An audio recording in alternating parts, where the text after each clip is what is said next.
with the motto "Live to learn. Learn more.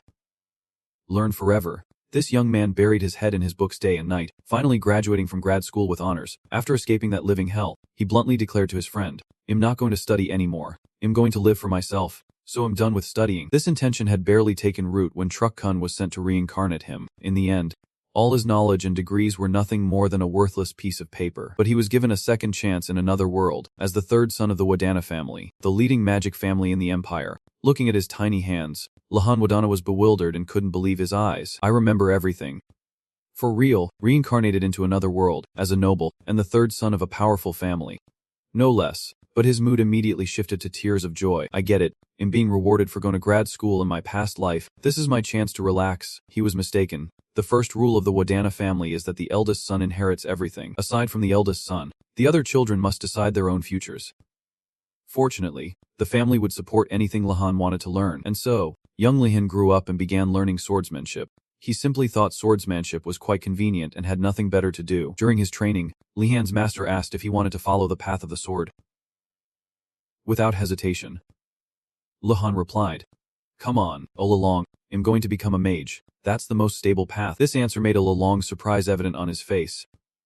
Seeing this, Lahan worried that his answer was too unambitious and tried to explain. But for some reason, Olalong knelt down and started bawling. "I am so moved by your wisdom, young master. Most noble children are very delusional, ambitious from a young age. But you are able to plan your future so realistically. For someone like Lian who finished grad school, living realistically was a given. In this world, from the Knight Legions to the Adventurers Guild, and even the royal family, a skilled mage is always welcome. And this is the place that trains those talented individuals, the best magic academy in the empire. And Rogan. And now, Lihan, who is old enough to enroll, will begin a new journey of learning in another world." Standing before the academy, Lahan looked dejected. "Just have to endure a few years." Seeing this, Olalong quickly encouraged him. "You will do well, young master. Even the family head had to praise your talent." Hearing this, Lihan sighed. "I don't believe it. He would even let me practice magic, saying it was dangerous for children. But thanks for your fake encouragement." As a former grad student, Lihan had worked with professors so many times that he could tell what others were thinking. Although Olalong wanted to follow his young master, he had to stop at the academy gate. From this point on, neither escorts nor servants were allowed to enter. Lihan didn't feel he needed them much anyway, so he entered the academy alone. But after just a few steps, he realized the place was packed with people. Not just soldiers but also entourages of servants attending to nobles. "Isn't Enrogard a place you're supposed to enter by yourself?" Lian's mind was filled with questions. This place was far different from what had been told. Just then, a young man standing next to him started trembling. "They're all gone." "Oh, my." Lahan thought the young man was sick, so he asked, "What's wrong? Are you okay?" The young man suddenly gritted his teeth. "I can't sleep without my servants. Servants are like my arms and legs. Doing this is no different from cutting off my limbs. Don't you agree?" he asked while waving his arms and legs, getting right in Lian's face. Lian didn't know how to deal with him, so he just nodded in agreement to get it over with. Somehow, the noble youth thought he had found an ally and became even more fired up. He went straight to a mage from the academy to protest against accepting commoners as students. But what he received was a mind control spell, turning him into a repentant fool who kept muttering, I repent. I repent. Damn. The mages here are really aggressive." Lahan was startled witnessing this scene. How dare they use that kind of magic on nobles without any hesitation? The rumors can't be true. Can they? That this place is full of monsters and if you die, you'll be buried in the mountain behind it. While Lihan was still spooked by the rumors had heard, the academy doors suddenly opened. A blinding light appeared along with a booming voice. "Welcome to Enrogard, you stubborn fools." Faced with this overwhelming magical power, everyone froze in place. This was the power of the headmaster of Enrogard Academy. "I swear I told you all to come here alone, but that's fine. Even if you don't want to follow the rules, I will make you follow them." As soon as he finished speaking, all the nobles' belongings and servants were sucked into the air and vanished without a trace. Despite the desperate cries, the headmaster continued to speak. "Why are you all standing there like idiots? Move it. Get in. Get in. Get in." Such a terrifying voice, yet it came from a blue skull floating in mid-air. Is this a magic academy or a dark mage's lair? The massive academy doors then slowly slammed shut, cutting them off completely from the outside world. That was Lihan's first day at Enrogard, the Empire's top magic academy, and he had a bad feeling about it. Inside the academy, the pampered young masters and misses still couldn't get used to fending for themselves and were constantly wailing. Lahan was blending into the crowd when a female voice suddenly called out from behind him. "You're Lahan of the Wadana family." "Right, I'm Yunner Macon." Just like the Wadana family, the Macon family is also a lineage of mages. Lahan replied with proper noble etiquette and asked why Yunner was looking for him. But it turned out the one who wanted to see him was a prince of the empire. This was understandable. Enrollment is the ideal place to learn and build connections. It's only the first day, and everyone is already so eager to make friends. Standing before the prince, Lihan hesitated, wondering if calling him Your Highness was a bit much when the king had over 100 children. Even within the royal family, people only cared about the eldest child, and the king didn't care about his other children at all, so their lives were even more difficult. Having to live in a place full of children from great families like this. Even though they were royalty, they were considered lower than even Yunner's Macon family. Lihan wondered why she was being so friendly. Other nobles had the same thought and began to gossip. Why is she helping some nameless prince? But in any case, it's better to be friends than enemies. So Lian cordially shook hands with Yunner. Of course, there's nothing wrong with being friends, Yunner said with a bright, happy smile. Really, thank you. I'm so glad you agreed. You're the very first one. Hearing this, Lihan's skin crawled. He felt like he had just been tricked. This is Ganando, the 97th prince. There are rumors he might actually be the 101st, but he insists has the 97th. Clearly, he doesn't want to be ranked past 100. This prince is truly childish, always getting upset by others' taunts. Not only is he childish, he's also an idiot. Lihan had just praised him a little, and he was already looking smug. While they were talking, Ganando looked towards a crowd in the distance. Anyway, they rejected my offer only to go talk with Adeneth. How ridiculous. Lihan looked at Adeneth, the 44th princess or somewhere around there, and thought to himself, she has the noble aura one would expect from the royal family. Of course people would follow her, unlike someone else. But Ganando still thought Lihan was on his side and tried to egg him on. You should deal with her later. Okay, you're tall and look strong, too. Of course, Lian wasn't foolish enough to listen. Ganando, someone of your noble lineage shouldn't bully others. Ganando still didn't get it and retorted, I didn't say bully, I said punish. But before he could finish his sentence, Lihan cut him off. They don't do that either. Think about it. Of course, an idiot like Ganando couldn't think of anything, so he asked Lihan what to do now. Although he didn't care much for the prince, Lihan offered some advice, be magnanimous and forgive them. But if you don't want to, you should challenge them directly. The moment fighting was mentioned, Ganando immediately became as docile as a puppy. We don't need to make a big deal out of it. Since I am a prince of noble lineage, I will forgive them. Seeing Ganando being obedient for the first time, Yunner came over to praise Lihan. You're amazing. You can control his stubbornness, which even his relative, have given up on. You could see how much trouble Yunner had with this royal relative. By the way, Lian also asked something else. Amazing is a bit of an overstatement. But before that, I understand you two are relatives. But why do you go to such lengths to take care of him? Just then, the blue skull appeared again, interrupting their conversation. Having a nice chat. Are we, you ironheads, seeing the skull up close? Lihan was utterly astonished. A lich. An entity that is the result of a mage willing to pay any price for eternal life. I can't believe the headmaster is a lich. It seems Lihan studied theory very diligently before entering the academy, as expected of a grad school graduate. While everyone was still in shock, the headmaster posed a question. I have a question for all of you. Why do I call you ironheads? The first person to raise their hand was Adeneth, because the symbol for this year's students is steel. This was the correct answer, and her house was awarded 10 points. Hearing this for the first time, Adeneth asked in surprise, is there a point system for the houses? But the headmaster's answer was a real troll. Of course not. If you want to become a mage, you should first learn to distinguish truth from lies. That's right. The symbol for this year's students is steel. Steel is a material that can change depending on how it's forged. A valuable thing with many uses. A perfect material for new students like you. These eloquent words made all the students ooh in amazement. Everyone felt motivated to strive harder. But somehow, this was still the headmaster's joke. Fooled again. The reason your symbol is steel is because your heads are empty. Damn, I'm speechless with this headmaster. While everyone else was frozen stiff, only Lihan was looking around. No matter how much he taunted them, everyone's mouths were shut. That's cause moving in a place filled with magical energy is unimaginably difficult. But it feels easier now. Maybe I'm getting used to it. Could it be thanks to the headmaster? These reactions from him caught the headmaster's attention. After scaring the students, the headmaster finally stopped his jokes. It seems I've been too harsh on you kids who just traveled a long way to get here. Hemph, all of you. Look at the door on the left. Go ahead and enjoy the feast and wash away the fatigue from your journey. A room overflowing with delicious and beautiful food appeared before the students' eyes. Slices of white bread slathered with butter and cheese. Delicious chicken marinated with oil, butter, spices, and flour. Cooked with wine to create a first-class chicken dish. Pies covered in bechamel sauce. And even fresh fish grilled on a charcoal stove. European style. Even royalty like Ganando was drooling. But somehow, as soon as everyone put down their knives, all the food disappeared. At that moment, the headmaster's familiar laugh rang out again. You fools have been tricked again.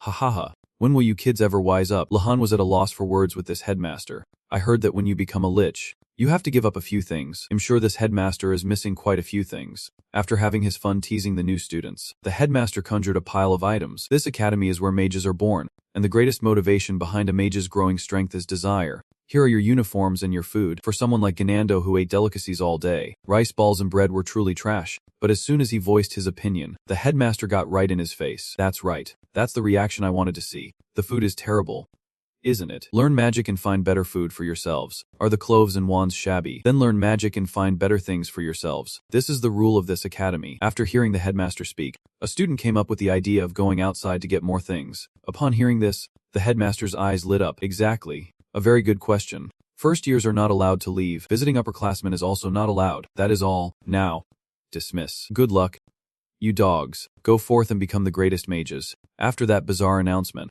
Lahan heaved a weary sigh. Every world has professors like this. Geez, I've met so many, I'm sick of them. That professor just now, his eyes were no different from my professors in my past life. That's right, those crazy eyes. While Lihan was lost in thought, Ganando ran up with a pitiful look on his face. Lihan, you're planning to go there too? Right, how dare they treat us like this? How are we supposed to live with such terrible food and clothes? But Lian paid him no mind and came to a conclusion.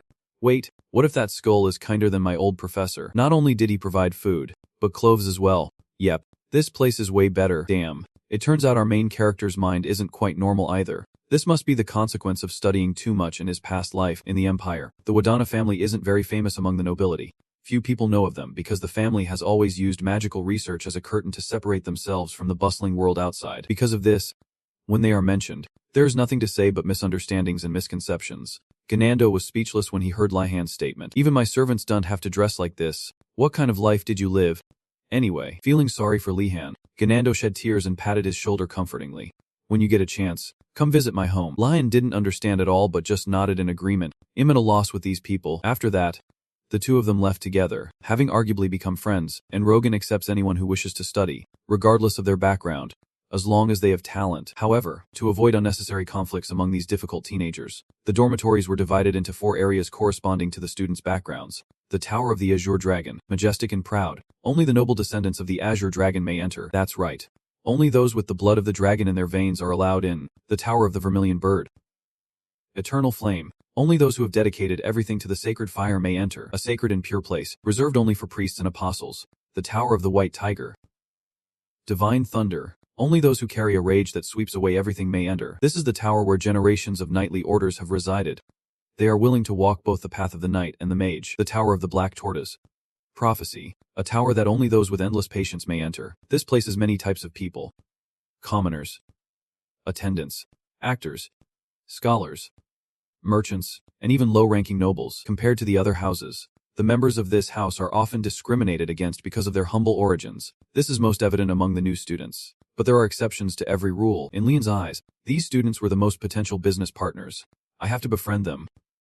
No business, no wealth, and the core of business is practical experience. I need to accumulate more. Just then, a contemptuous voice was heard from a distance. Say what you will, I don't understand why they'd accept lowly people like this. What are you looking at? Am I wrong? Seeing this guy dare to insult his future business partners, Lahan stepped forward. The lowly one here is you.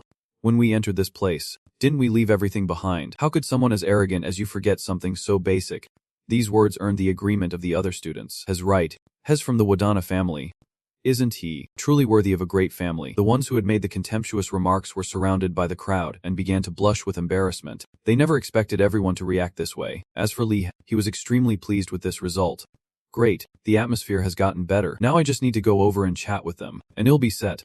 But before he could get close, everyone panicked and tried to flee. Wadana, don't you dare look or get close. His family is dangerous. I heard the head of his family is an actual dragon. No, I heard they're descendants of ancient spirits. Lahan froze on the spot. He didn't understand why everyone was reacting this way. He turned to ask Yunner, who was standing beside him. Hey Yunner, do I look that scary? Yunner replied nonchalantly. No, not at all. You just look like a proper nobleman. Until that moment, Lian had no idea how famous his family was. Just then, Ganando ran over from a distance. Lihan. Yunner. How could you two leave me? His Highness the Prince. In the dust like this? On the way, Lahan continued his earlier conversation with Yunner. By the way, Yunner, can you tell me the rest of what you were going to say before? Yunner replied. The reason I spoil him so much, it's because of his mother. Suddenly, a magnificent scene appeared. At a banquet, a young Yunner accidentally spilled a drink on the dress of the queen. Ganando's mother, everyone thought the Macon family was done for, even a child wouldn't be forgiven. But not only did the queen not blame her, she even kindly held little Yunner in her arms. It's okay, everyone makes mistakes. Are you alright, Lady Yunner? This scene was truly cinematic, and of course, that's how it would be in the movies Lihan watched in his past life. But here, the reason was simply because Ganando's mother was super rich. As long as she was friendly to Ganando, his mother would provide Yunner with a huge allowance. After hearing the reason, Lihan's perception suddenly shattered, but for some reason, a not-so-pure thought popped into his head. If that's true, maybe I should become his friend right away too. These two are truly good friends. While talking, the three of them walked to their shared house, the Azure Dragon Tower, but this academy is just too vast. Inside, there are lakes, forests, and mountains. It has everything. And yet, the headmaster made the students fend for themselves. Suddenly, crowd up ahead caught Lihan's attention. Since it was the way to the Azure Dragon Tower, he went forward to see what was going on. As soon as he squeezed to the front, Lihan's jaw dropped in amazement. He never expected the famous Azure Dragon Tower to be so dilapidated. As soon as Ganando saw it, he started complaining. Even the servants' quarters are bigger than this. They expect us to live in a place like this. I'm getting more and more disappointed. But as they stepped into the tower, everyone seemed to disappear, and the space suddenly changed. Lihan was looking around, wondering what to do, when a voice echoed in his head. Welcome, little mage. Where do you wish to go? It didn't take long for Lihan to understand what was happening. The common house is a magic tower, worthy of a magic academy. He placed his hand on his chest and asked politely, what places can I go to? Seeing this, the tower replied, you adapt quickly, dog. For now, the only places you can go are your private room and the Iron Rank Lounge, reserved for first-year students. After hearing that, Lihan asked, so does that mean I can go to other places later? The tower explained further. That's right. There are places you can enter just by knowing their names, dog. And there are places where you'll need to know more information to get to, but for now, you can't go anywhere else, dog. The headmaster has strictly forbidden it. Lihan didn't ask any more questions and chose to go to his private room. Before he was teleported, the tower sent him a friendly welcome. It seems Lihan left a good impression on the Azure Dragon Tower. As soon as he arrived in his private room, Lihan immediately read the book about the academy. A few lines about enrollment. Aside from the core classes, which are mandatory, you can choose other classes. You can decide whether to continue after a 1-month trial period. Mages are those who explore the principles of the world. Even if others offer help, a mage must still walk their own path. Signed, Ozagonadantis. After finishing the book, Lihan realized the headmaster wasn't as strict as he thought. He thought studying here was even easier than university, and this room had almost everything he needed. Lihan was the only one who thought so. To the pampered young nobles, a room like this was like having nothing at all. They couldn't believe, even in their wildest dreams, that they would have to stay in such a room. After understanding all the academy's rules, Lihan decided to go to the lounge and ask what everyone wanted to study. When asked, Yunner happily shared, I want to study alchemy. I've always been interested in it. My dream is to set up my own workshop and supply items to the royal family. Want to do it together? When it came to business, Yunner's eyes lit up. Lihan was a bit spooked, not expecting someone from a noble family to be so obsessed with money. Alchemy isn't an easy profession. So let me think about it. The Empire's alchemy industry is highly competitive. From spreading bad rumors about rivals to monopolizing medicinal ingredients, guilds fight for profit in the market. It would be better to choose something stable. That was Lihan's thought. When Yunner asked him in return, Lihan suddenly hesitated. In his mind, he was thinking about subjects with little competition where it was easy to get high scores. He prioritized becoming a high-ranking official. In other words, working for the imperial government. No matter what field he focused on, grades and performance reviews were the most important. But if he said that outright, it would disappoint an enthusiastic person like Yunner. So, Lihan found a tactful way to answer. I plan to try out many subjects first before choosing. One shouldn't decide on such important matters too hastily. Just then, Ganando ran up, shouting, everyone, there's a problem. I think my room is haunted. There's nothing in it. It's completely empty. Lihan and Yunner understood the problem as soon as they heard him and were left speechless. Even when Ganando repeated himself, their reaction was the same. It seemed they were getting used to the noble brat disease. The next day, Lihan was walking while intently reading a book on Introduction to Basic Magic. This was one of the core subjects for first-year students, and each common house had its own lecture hall. In contrast to Lihan's eagerness to learn, the others looked like walking corpses. When asked, the whole group began to complain. We're starving to death, and the beds are so uncomfortable that no one could sleep, not to mention the scratchy clothes are so annoying. Hearing this, Lihan recalled his past life. Back then, lunchtime wasn't even on his schedule, and the only meal for the whole day was a chocolate bar he got from a senior. After struggling to finish all his work, he was excited about the grand party that was coming up, but somehow, what he got was a cup of noodles and a piece of kimbap. Compared to that life, the situation here was much better, and Lihan was very satisfied with it. After a while of walking and complaining, the group arrived at the lecture hall for this class. But as soon as they opened the door, the students who arrived earlier suddenly screamed, what's going on? This is our lecture hall. For real? But inside, there's a basilisk. Even though the basilisk lady politely introduced herself as a professor at the academy, the noble children's minds were filled with doubt. Basilisks were ferocious and dangerous monsters to the nobility, even when they were well protected. And yet, here was a well-dressed basilisk standing in their lecture hall. After calming down, the students took their seats, and the professor began her introduction. It's a pleasure to meet you all. My name is Garci Kim, and I am a half basilisk. I understand why you're scared, but don't worry, I don't eat people. At this point, she suddenly licked her lips, and her face became terrifying. Unless I'm really hungry. As soon as she finished, the students were scared out of their wits. Ganando, in particular, foamed at the mouth and fainted on the spot. I wonder if there's anyone normal in this academy. After the introduction, Professor Garcia began her lecture. I regret joking like that. Anyway, shall we begin class? Most of the students here have never used magic before. That's because magic is extremely dangerous, and therefore, only adults are allowed to use it. But all of you here are the seeds that will grow into mages. Having reached the iron rank, this lesson will teach you what magic is, and also help you see what types of magic you have an aptitude for. The journey to becoming a mage is harsh, and I hope to be your compass. After hearing these words, the students let out a collective sigh of relief. So it turns out not all the professors here are like the headmaster. It seems the headmaster left an unforgettable impression on the students, and not a very good one. To start the lecture, Professor Garcia asked a fundamental question. What is magic? Almost immediately, Adeneth raised her hand to answer. It is when a mage uses it to change the external space according to their will, truly worthy of a top student. She was always the first to answer and was never wrong. Professor Garcia then added to this answer. A very good answer. But to add to that, it is using the power of magic, mana, as the main force to change the outside world. Those who have joined this academy have enough talent to feel and detect this magical force. But to use magic, we must go even further. You will have to summon magic yourselves and weave it delicately. Only then can magic be cast. People often think you need to recite an incantation or perform an action to cast magic. But the most important thing is your will. You must not forget that. After explaining the basics, she had the students take out their wands and experience it for themselves. After so long, Lahan could finally use magic. While the students were still struggling, Professor Garcia carefully guided them with her words. I want you to imagine an image of light in your mind, while continuing to maintain your current magical energy. At this, Yunner squeezed her eyes shut, trying to feel her magic. This is hard. So this is what controlling magical energy is like. It's like I'm trying to hold the reins of a wildly galloping horse. It will dissipate if I lose focus. After seeing that the students had grasped the first step, Professor Garcia waved her wand to guide them to the next. While you are concentrating on keeping the magical energy from dissipating, recite the incantation. Light. Immediately, a brilliant light erupted from her wand, illuminating the entire lecture hall. The incantation can be anything you think of at that moment.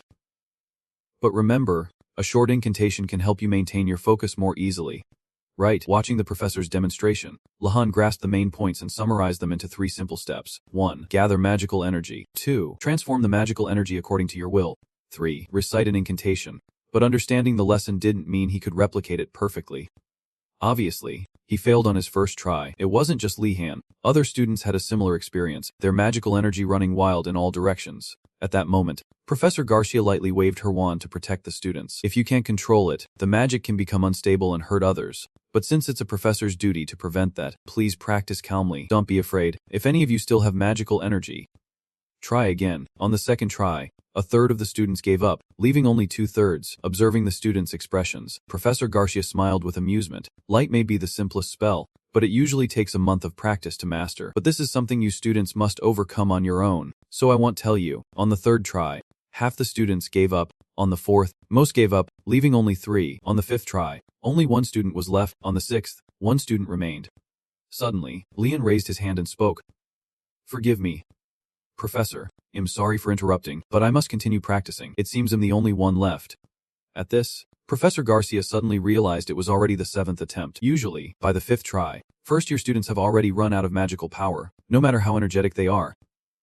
Magical energy. In the East, there's a tribe that calls it spiritual energy. A pretentious scholar would call it ether, and a few stubborn priests would call it divine power. The energy that goes by these names is the source of a mage's power. Since every magic cast requires magical energy, it's natural for a young, inexperienced mage to experience a phenomenon called mana deficiency. But Lian still looked fine even on his 7th try, which greatly intrigued the professor, and because Lihan had introduced himself with his first name instead of his family name when asked, he successfully earned bonus points in the professor's eyes. As she saw a student practicing equality, Professor Garcia gave a friendly smile. Could you come to the front? She had already committed the name Lihan to memory. Then, she told Lihan to place his hand on hers and feel the magical energy in his body. As soon as he touched her, an immense source of energy, vast as the rolling waves of the sea, caused Professor Garcia to momentarily become lost within it. Only when Lihan spoke did she snap back to her senses. Professor Garcia quickly pulled her hand back and said that nothing was wrong, and the class would continue. At that moment, Ganando whispered to Yunner, "Hey, shouldn't we rescue him? What if she eats him?" I'm speechless at this guy's train of thought. Before letting Lihan return to his seat, the professor patted his shoulder and whispered that she wanted to talk to him after today's lesson. A while later, the students had mostly recovered, and Professor Garcia continued her lecture. "I'm sure you dogs have felt it by now, but your magical energy depletes very easily. But don't be discouraged by that. The more you practice, the more magical energy you dogs will have, and you'll gradually use less energy. Sometimes, a motivated student will lose control during practice and get injured, so we need to be very careful. Right, Ganando? And one more thing, I don't eat students." Poor kid. That mouth of his really got him into trouble. After that careful reminder, the first class came to an end. After class, Lion went to the professor's office as instructed. "Excuse me, Professor, but is something wrong? Why did you call me here privately?" Professor Gaxer gave Lion a meaningful look and spoke. "Actually, the headmaster told me about you before today's lesson." Upon hearing about the headmaster, Lion instinctively took a step back. Being noticed by that crazy lich is truly terrifying. Seeing this, Professor Gaxer spoke up. "Don't worry, the headmaster might seem a bit foolish, but he is a kind person. The students don't know this, but the headmaster is an excellent judge of character. Every year, he provides a lot of information about the new students. Be careful with that bee-skin student. He might burn down the dormitory several times. That student is a half-demon. Be cautious when using holy magic near her." And what he said about Lihan was, "That student has the makings of a great fool." Professor Gaxer immediately understood the hidden meaning in that statement. He said a great fool. This can be taken literally, but there's a saying in the East, a great fool can also be a great talent. What we might think is foolish could be connected to what we consider brilliant. He meant that he saw the potential of a genius in this student. "I wonder what kind of student he will be," Lihan ordained. "I have high expectations for you." Seeing the professor lost in thought, Lion spoke up. "Professor." Of course, Professor Gaxer couldn't say what he was thinking, so he found another way to put it. "The reason I called you here is that you have too much magical energy." Hearing this, Lion scratched his head. He wasn't too surprised. It's good news, but is that why the professor needed to see me privately? I thought training was supposed to increase magical energy. Professor Gaxer continued. "It's not just a little more. I can't even fathom its limits." This statement left Lihan stunned. A mage's total magical energy is one of the most defining factors. If you lack magical energy, you need to use magic squeezing methods to gain more. This means that possessing a vast amount of magical energy frees you from such limitations. In other words, it symbolizes a great talent. Lihan's mood quickly shifted to joy for a moment. If what the professor said was true, then the path ahead of him was paved with roses. But his joy was short-lived as the professor sadly said it was a pity for him. Hearing this, Lihan asked doubtfully, "What do you mean? Professor, isn't having a lot of magical energy a good thing?" Professor Gaxer picked up a cup of water and began to illustrate. "That may be true, but you have too much. Let's compare magical energy to the water in this cup. It's easy to control this much. However, trying to control an amount of energy as vast as the ocean, wouldn't that be incredibly difficult?" Being an intelligent person, Lion immediately understood the problem. "So that means the difficulty of controlling my magical energy and the fundamental principles of magic will be extremely high." He disappointedly held his head and knelt on the ground in despair. It's true that too much of anything isn't good, and magical energy is no exception. At that moment, Professor Gaxer took out a bracelet and put it on Lihan's wrist. "This is a bracelet that can absorb magical energy. For now, it will help you." Hearing this, Lihan's spirits were lifted once again. "So, as long as I have this bracelet, everything will be fine." "Thank you, Professor." But of course, it wasn't that simple. If it were such a small problem, the professor wouldn't have called him to the office. Not knowing what to do, Lihan could only ask the professor for advice. Professor Gaxer thought for a moment and said, "Using many spells to deplete your magical energy will be very helpful. You are allowed to practice on your own, because there's no risk of magical energy exhaustion for you." This solution was simple yet effective, but it seemed Lihan wasn't too fond of it. On his way back to his room, his face was gloomy. Sigh. "My future looks so bleak. From now on, I have to make sure I get high scores. Should I take classes that don't use magic?" Thinking about this, he turned to ask his two friends, "Hey, are you two thinking about signing up for any classes?" Yana replied cheerfully, "Of course, I'm still taking alchemy. By the way, do you two want to take it with me?" Before Lihan could say anything, Ganando quickly interjected. "What are you talking about? Alchemy is for commoners. What principles are there to even learn?" "Yunner, you're so naive." Hearing that, Yunner clenched her fists tightly. "Wodana, could you move aside for a bit?" Lihan sensed the murderous aura and quickly backed away. Ganando, unaware of the danger, took a massive punch from Yunner. Ganando, if you end up in the infirmary, don't you dare ask for any potions. Lihan knew a thing or two about fighting thanks to all along's lessons, and in his eyes, that punch was a 10 out of 10. Flawless. Afterward, Lihan and Yunner went to the basic alchemy class together. On the way, Lihan was quite worried about what just happened, but Yunner said an apology would be enough. From her calm demeanor, this probably wasn't the first time Ganando had been punched. On the way, they noticed many students from other towers heading in the same direction, most of whom were from the Black Tortoise Tower. Lihan didn't care much that they were there, but their stares made him uneasy. Commoners usually react in two ways when they meet nobles. One is to fear them, the other is to want nothing to do with them, or even to hate them. Hearing the strange whispers about himself, Lihan could only sigh helplessly. He knew that if he acted too friendly, it could easily backfire. A while later, the class had gathered, and a voice called out from a distance, "Is everyone here?" Once again, the students were amazed by their professor. With a lich headmaster and a half-crystal professor, another eccentric professor wasn't much of a surprise. It turned out this professor was just a normal person. Unlike the playful headmaster and Professor Gaxer, this professor got straight to the point. "My name is Urugum Giumda, but you can just call me Professor Urugum. I'm sure you're all thinking the same thing. We have such a large building, so why are we gathered in this empty field?" As usual, Edneth raised her hand to speak first, to feel the mana from nature, to understand the powers in nature that are useful to alchemists. But this time, her answer was wrong. Elsewhere, when Yunner asked what he thought about the question, Lihan gave a vague answer. Could it be to gather ingredients? Unexpectedly, this answer was correct and earned praise from Professor Urugum. "You're a blockhead too. I mean, a rather smart student." Hearing this, Adeneth also turned her gaze toward him, suddenly receiving attention. Lihan got a little nervous. It was just a wild guess that happened to be right.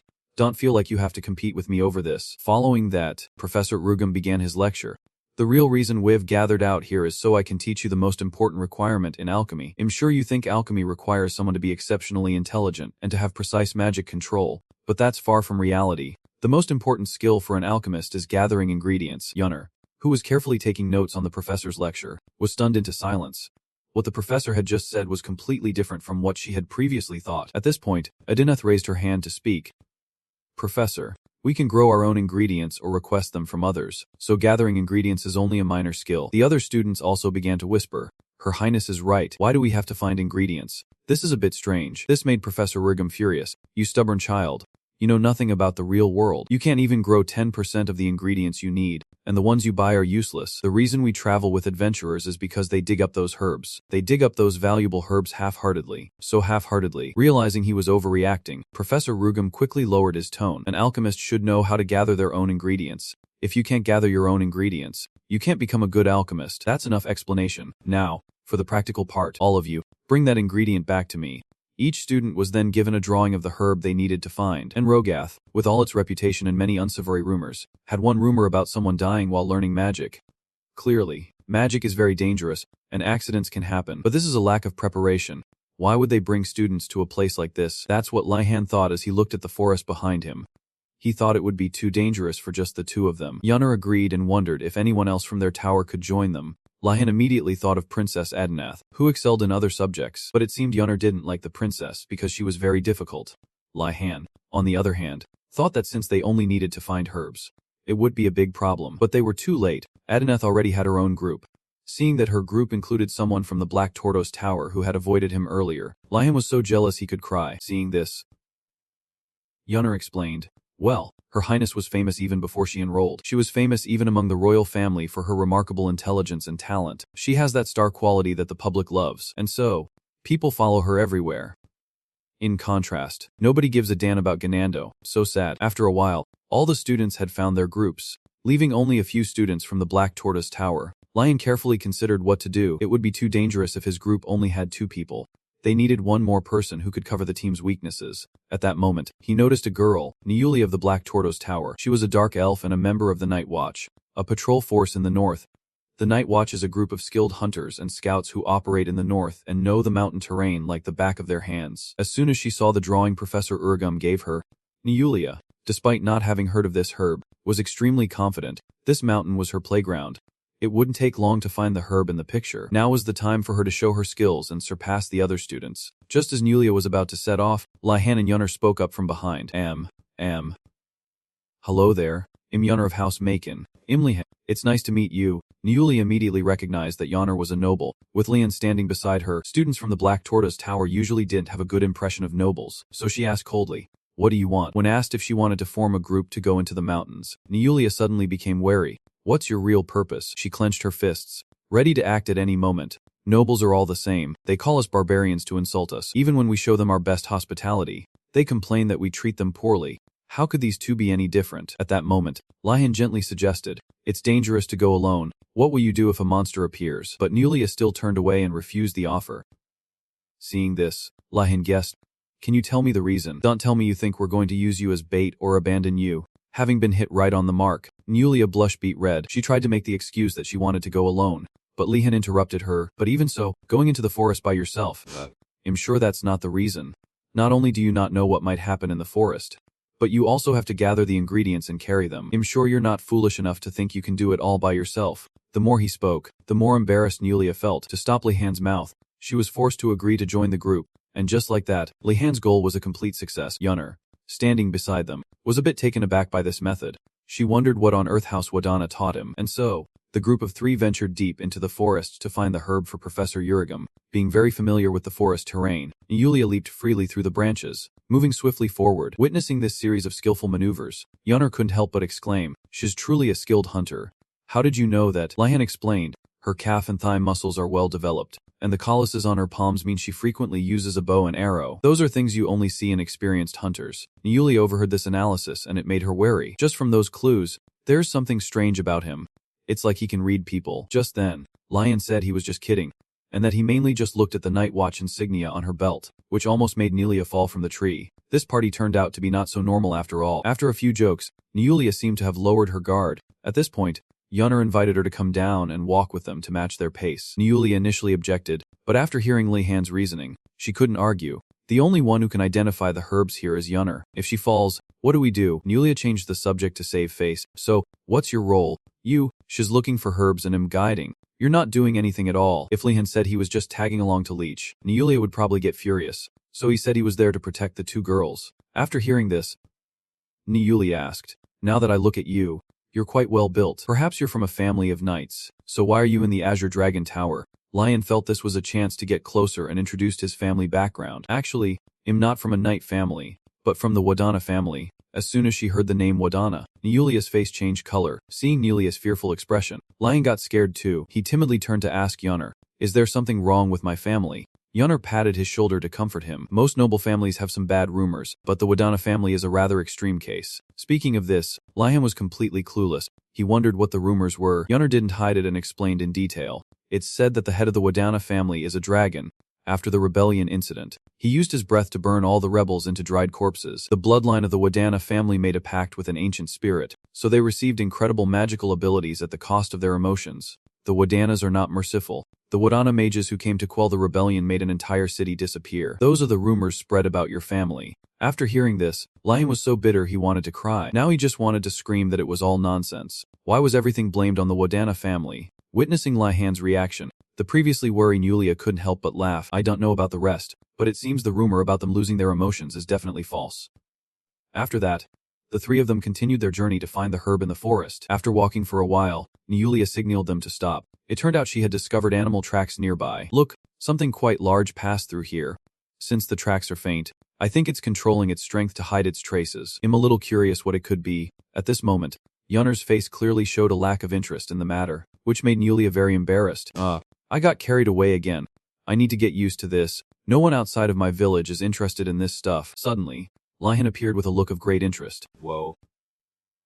That's interesting. What can you tell from these tracks?" This was the first time an outsider had shown interest in this topic, which made Niulia ask again in disbelief. "This is interesting." Lihan was taken aback. "Isn't it interesting to you?" Niulia blushed furiously and started spouting nonsense. Not knowing how to answer, she stood up and exclaimed, "Anyway, whenever you find any tracks like this, it's best to be careful. It doesn't just have extremely large claws, but guessing what kind of creature this guy is will be quite difficult. I've heard about some monsters lurking around the Magic Academy's area, because Enrogeth is a land rich in magical energy. It affects the land, and many types of monsters appear. Of course, there are also monsters created from experiments and even monsters formed from discarded potions that take the shape of special slimes."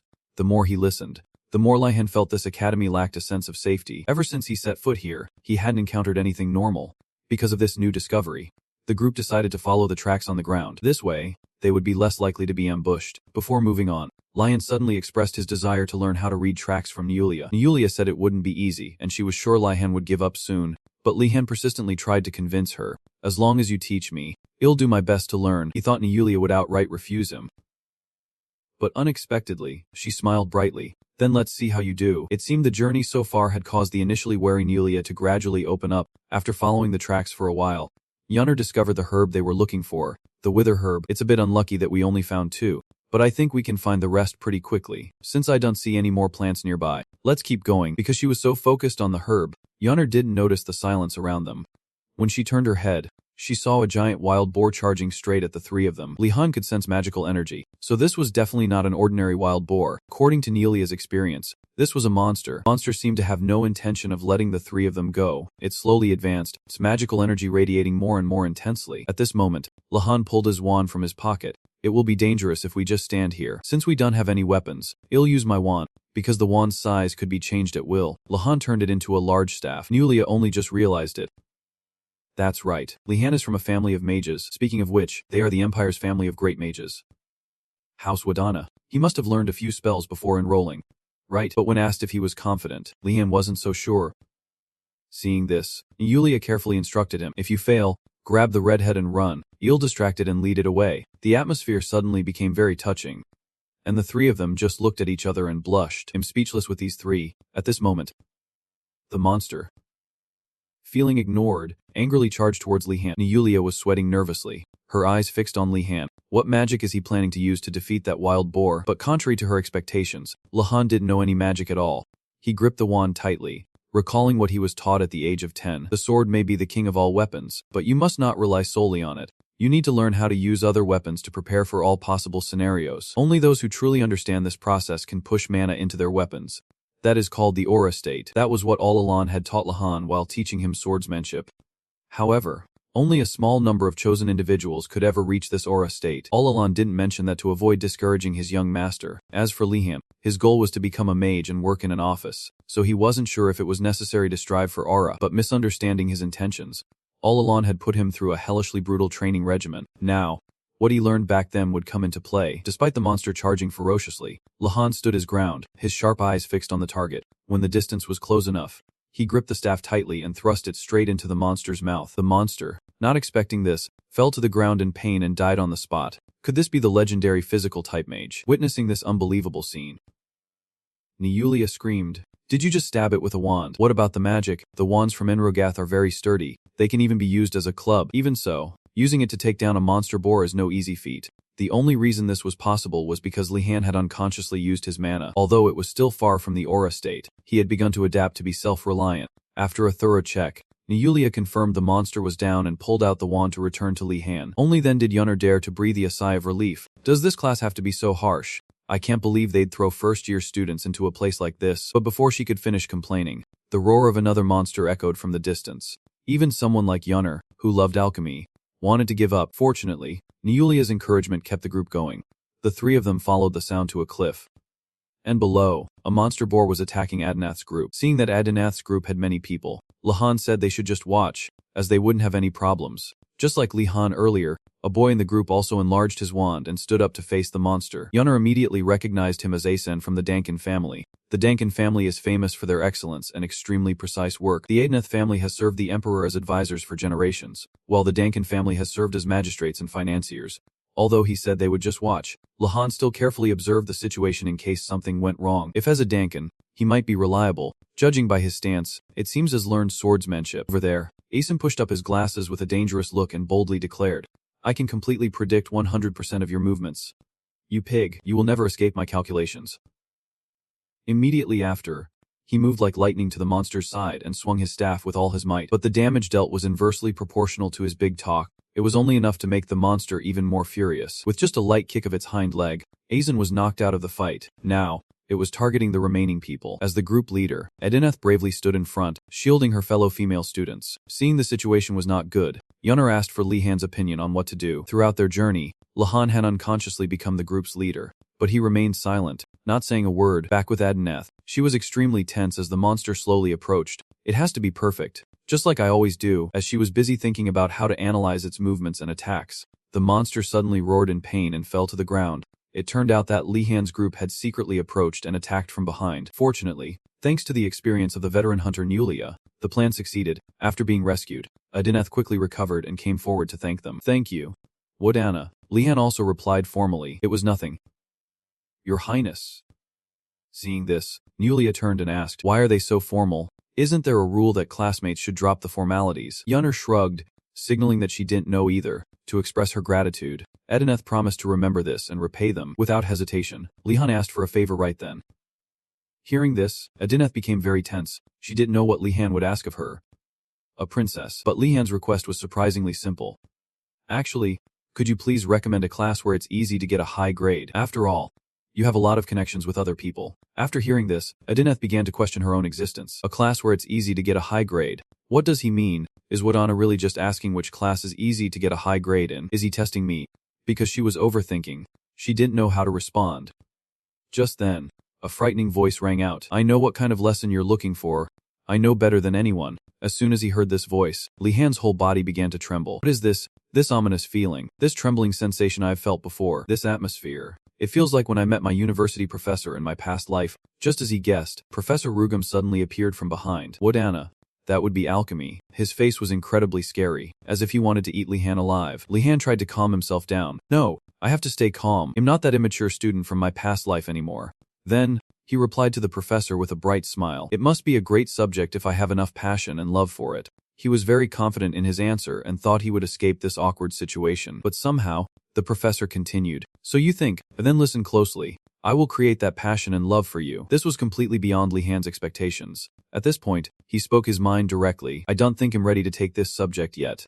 But it was too late. He had already earned the admiration and envy of the other students. After all, not every first-year student gets personally recruited by a professor like this. Professor Rugum also knew that you can't force a horse to drink, so he just sighed and decided to end today's lesson there. "I think that's enough for today's lesson. Unfortunately, you didn't run into the other group of creatures. Professor, did you intentionally lead them to us?" Professor Rugum then explained. "Don't tell me you thought I'd just have you dig up herbs. The goal for today was for you to face different situations while looking for herbs. Whether you catch it, avoid it, run, or hide from it, an alchemist must have the skills to deal with unexpected situations.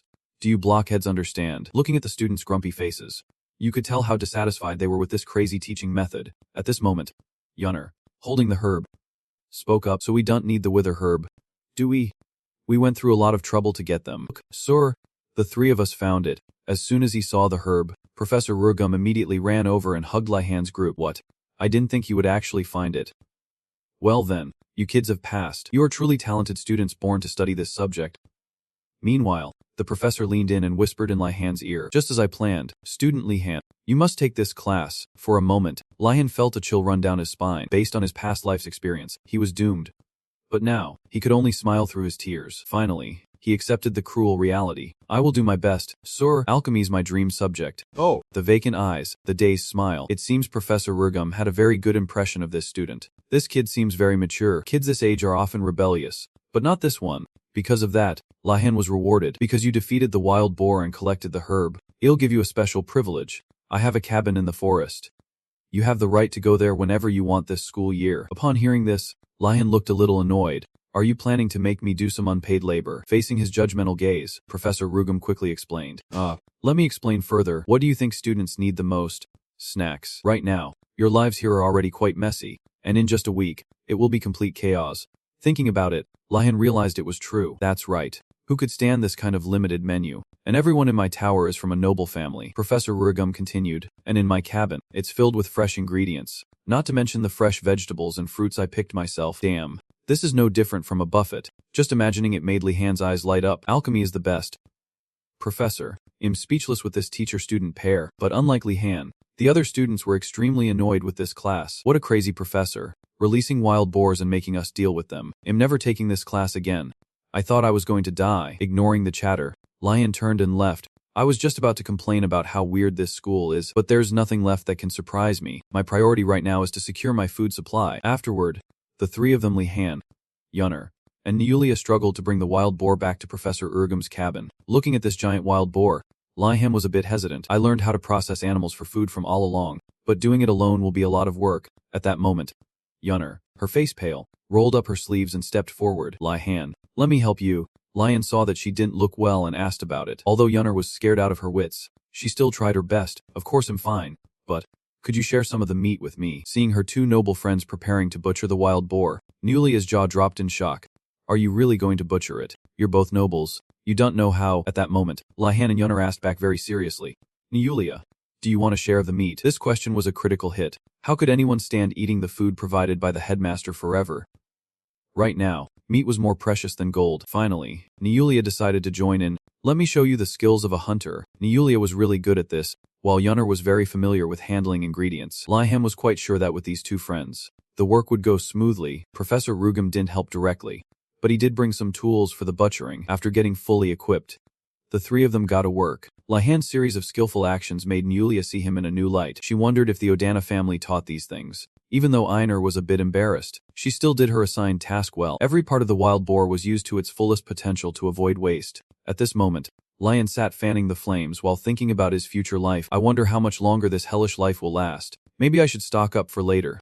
Having observed from the beginning, Professor Rugum praised the entire group. No matter how good the meat is, it can burn easily. Smoking it is the right choice. The person the professor paid the most attention to was Lai Han. I'm quite impressed that the kid could reach this level after only 3 days of learning alchemy. He continuously exceeds my expectations. Just then, the professor's stomach rumbled loudly, drawing everyone's attention. And so, Professor Rugum contributed some ingredients, while Lihan rolled up his sleeves and got to cooking. With his skills, Lihan won everyone over with his divine meat dish. Cooked meat. Buttered bread. A gentle, soothing atmosphere, and a few friends. The third day passed peacefully. They ate. They talked. They laughed until they were full and content. Happiness can be that simple. After finishing their feast, the group still had a problem to solve. Even though they had smoked a lot of it, there was still unprocessed meat left. The group was also very full, so they couldn't eat any more. Throwing it away now would be such a waste. While they were racking their brains over what to do, Nilia came up with an idea. What about sharing it with friends at the tower? Lai Han and Yunner looked at each other, both sharing the same thought. You mean we should sell the meat? What a great idea. Of course, that wasn't what Nilia meant, but she couldn't stop these two crazy people. All the students in the Blue Dragon Tower are rich, so it probably won't be a problem. Yeah, they're all nobles, so they wouldn't want handouts. Right? Looking at the two of them, Nilia was speechless. Are all nobles like this? Lai Han, with his motto you only eat what you work for. And Yunner, with her motto of scrimping and saving every penny, were truly a dynamic duo. But Nilia didn't know that and asked again. Are you guys really going to sell the meat for money? When asked to join, Nilia quickly hugged her bag of meat. No way. I just want to share it with my friends. No matter what the other two said, she stuck to her original intention. Looking at these three kids, Professor Rugum couldn't help but sigh in admiration. All three of them are talented and enthusiastic, but they also look like they have the potential to be troublemakers. I'm sure they'll be a headache in the future. The Blue Dragon Tower was built far from the main tower. It always welcomed students warmly with the scent of young leaves. However, today was a bit different. As they passed by, the students were drawn in by the savory smell of grilled meat, and they were greeted by Lihan and Yunner with bright smiles. What are you two doing? Don't tell me. At that moment, Lion spoke up. Come and have a seat. We prepared this for everyone. Upon hearing this, everyone's mouth started watering. After all, it had been a long time since they had eaten meat. But of course, nothing is free. Lihan smiled and gestured, 1 silver coin per person, to these noble students. This amount was nothing. They all happily agreed. As soon as they took their first bite of meat, they all burst into tears. How long has it been since we last had meat? It's melting in my mouth. I can't believe they're giving us this wonderful thing. Everyone was so happy that they ate while raising their hands to the sky and started howling like a cult. It was truly a speechless sight. Elsewhere, Lihan and Yunner were overjoyed with their earnings. I didn't think our business would go this well. We're selling it for 3 times the price outside the academy. But hey, who else can buy meat here? It's a willing buyer, willing seller situation. This is definitely the face of a capitalist. There's no mistaking it. Just then, a gaunt-looking Ganando came out of the tower. Huh, why is it so noisy out here? I'm about to starve to death. Seeing the pile of meat before him, he gaped in astonishment, unable to believe his eyes. When Lihan saw him, he greeted him warmly. There you are, Ganando. Come and eat with us. Hearing that, Ganando's face lit up as he immediately sat down at the table. I can eat too. Then I won't be polite, thanks a lot. But before he could even start eating, Lihan stopped him. 1 silver coin. My dear friend, hearing about money, Ganando's eyes widened as he asked again. You're charging money? Lihan, with his experience, immediately began to psychologically manipulate him. The honor of a noble does not allow for accepting free things. Although Ganando wanted to pay, The headmaster had forbidden them from bringing anything into the academy, so he didn't have a single coin on him. And of course, Lihan had already thought of that. He pulled out a contract and a quill from his pocket. That's not a problem. You just need to write down the amount you've eaten and sign your name here. Ganando, trembling all over, hastily grabbed the quill and cried like a baby. Lihan, why are you so amazing? He didn't even bother to read what the contract said before signing it. As he ate, he was grateful to his friend. How could I have ever cut ties with such a wonderful person? I'm truly a good judge of character. So this is what true friendship is? This guy is really naive. And so, everyone was happy that day. The next day, during the basic magic properties class, the noble students began to complain. Everyone thought that nobles did need to attend such classes, because they were already perfect. Hearing such words, Lihan could only chuckle. Just then, a familiar voice rang out. Good morning, students. Hello, you blockheads. All the students were surprised by the headmaster's appearance. No one expected him to teach such a basic course. After glancing around the class, the headmaster noticed the students' rosy and fresh complexions. Oh ho, it looks like you all ate something recently. I thought it would take you a month to find food. A student who was noticed spoke up. Do you mean we really have to survive and find our own food? Why do we have to follow? But before he could finish, the headmaster silenced him with magic. Let's not talk about such nonsense anymore. I'm very happy that you blockheads learned so quickly. The headmaster observed the students while thinking to himself, among the new students each year, those from the Blue Dragon Tower are always the slowest. The best are from the Black Tortoise Tower, followed by the White Tiger Tower. Compared to them, the Blue Dragon Tower students are all nobles. They've never done anything difficult in their lives, so they're always the slowest to adapt. But for them to reach this point is excellent, and the center of it all is clearly him. I knew he was different from the moment I met him. I can't believe someone so free-spirited could come from that strict family. The headmaster believed that a free mind was the core of a mage, and pushing his students to their limits was for that reason. He also enjoyed the process. While the headmaster was lost in thought, a student asked a question. Headmaster, could you please tell us what is important in this class? The headmaster didn't answer directly but asked a question in return. Good question.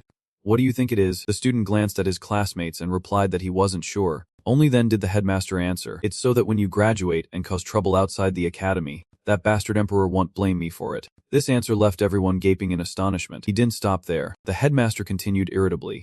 Do you have any idea how much trouble your seniors have caused? This lesson will be my excuse so that when an envoy comes and talks about your seniors becoming troublesome people, I won't be punished for it anymore. Understand? Blockheads. As if scolding the students wasn't enough, the headmaster's voice grew louder. Mages are erratic people. Don't you dare argue that you aren't one of them, because doing so will only annoy me further. Hurry up, open your books and read the first page. How on earth could a thick book contain only one sentence repeated over and over? I will not cause trouble with magic. Throughout the entire class, the students were forced to repeat this sentence over and over again. This is a nightmare. Is this method really effective? After a long period of torture, the headmaster finally let the class go. I hope today's lecture has strengthened your kind hearts. Also, I need 2 volunteers for the lecture. Hearing this, everyone looked away. After experiencing the headmaster's bizarre personality, no one wanted to deal with him anymore. Seeing this, the headmaster gave a sinister smile. If no one volunteers, it's going to be harder. Just then, Lion became the savior of the class. I volunteer. He thought that if he volunteered, he would receive some kind of reward. But somehow, the headmaster got right up in his face. Oh, you quite like to stand out, don't you? Although Lihan was a bit intimidated, he still smiled brightly. I just thought it would be a great honor to assist a professor I respect. Of course, such flattery didn't fool the headmaster. I'm no stranger to such empty words, but never mind. Opportunity only comes to those who are ready to stand up and seize it. From his words, it was clear the headmaster knew Lihan's true motive for volunteering. When the headmaster turned away, pale-faced Ganando pulled on Lihan's sleeve. Are you crazy? Who knows what that mad headmaster will make you do? At that moment, another student patted Ganando's shoulder. Don't stop him. Ganando, Wardena isn't crazy, sacrificing himself for us. Hearing that, Ganando trembled all over while an intense mental battle raged in his mind. If so, then I should also sacrifice myself for my friends. Move, legs, move. But just as he was about to speak up, Asan was one step ahead. I'd like to volunteer as well. The headmaster turned towards Asan. You're the stubborn one from the Dangkong family, aren't you? Your family has always been proficient with paperwork. This action caught Lihan's attention. He thought Asan was also aiming for the reward like him, but Asan looked at him and said, let me repay you for helping me before. Even though Lihan said it wasn't necessary to go that far, Asan was determined. For the Dangkang family, doing everything fairly had become their way of life. Just then, the headmaster appeared out of nowhere and cut in. It's nice to see you all getting along, but we have work to do. For the next lesson, look at these safety rules and copy them by hand. Enough for every student here. Damn. What kind of ridiculous request is this? The two who had raised their hands already felt immense regret. Even until late afternoon, the two still couldn't finish the job. Asan was writing with his hand but cursing with his mouth. I can't believe it. His making us do this pointless task when he could finish it with the blink of an eye. He was so angry he was about to explode, a complete contrast to his usual gentle appearance. In contrast, Lion felt quite calm. I think I understand the headmaster's intention. I'm sure he thinks something like, relying on magic will make you students dull. We're not even allowed to use light magic, the most basic spell. So what's a writing spell? Has a dedicated educator. So I'm sure there's a hint here somewhere. Thinking this, Lion put down his pen and climbed onto the lecturer's podium. When Asan asked what he was doing, Lihan explained his speculation. I'm looking for a hint to solve this situation. So there might be something useful here. Asan was quite worried about this action because it felt like stealing. But Lihan didn't think so. There's no rule that says we can't. Besides, this is the headmaster's lecture hall.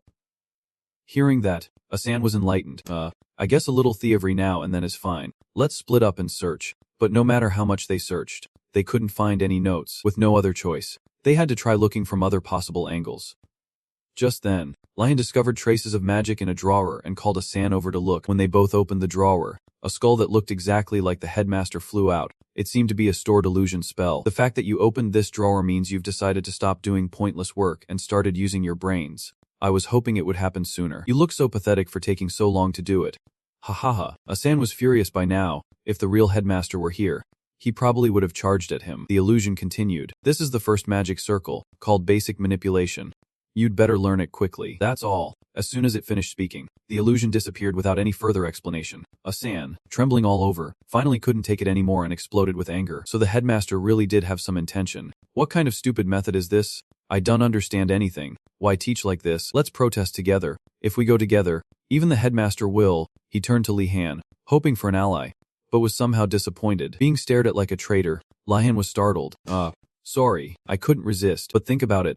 What do you think a complaint would do to that crazy headmaster? After thinking carefully, Asan guessed there was a 95% chance of failure, while Li Han thought there was no chance of success at all. With no other choice, the two had to follow the headmaster's instructions and learn the basic control magic from the paper. But even when they tried until their magical energy was depleted, they couldn't even lift a single quill. Asan was now so desperate that he was sobbing, but Li Han was still holding on thanks to his enormous mana pool. Magic really wasn't easy. It looks like a simple gesture, but the magical energy gathers differently each time. It feels like this. Think of it as my last chance. Like the deadline is in 1 minute. Straight as a bamboo, light as a feather. Move. This time, Li Han successfully controlled the quill, making it fly up. Next, he needed to slowly move the quill to the paper.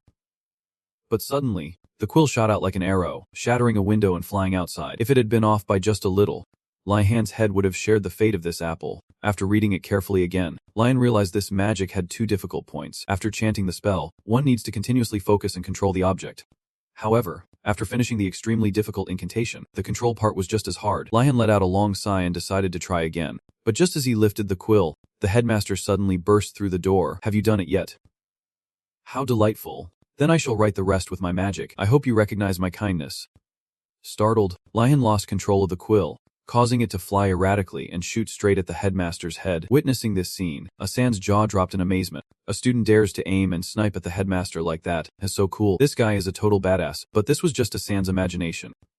In reality, the quill didn't even touch the headmaster. It crashed into a protective barrier and was completely deformed. The headmaster not only didn't get angry about this but actually seemed quite pleased. Oh ho, it seems you grasped this spell faster than I thought. I must admit, you're a bit better than your stubborn appearance suggests. Seeing the headmaster was in a good mood, Lihan pushed his luck. Dear respected headmaster, may I ask for a tip on how to control it better? Hearing that, the headmaster asked back, you can cast the spell but can't control it. For a first year, that's already very good, so you don't need to try too hard. Lihan finally breathed a sigh of relief. He thought there was a problem with his magical energy, but the headmaster suddenly burst out laughing. Ha ha ha. I was just kidding. The incantation is the hard part. The control just takes a little practice. But you're truly unusual to be able to shoot it like an arrow. But what to do now?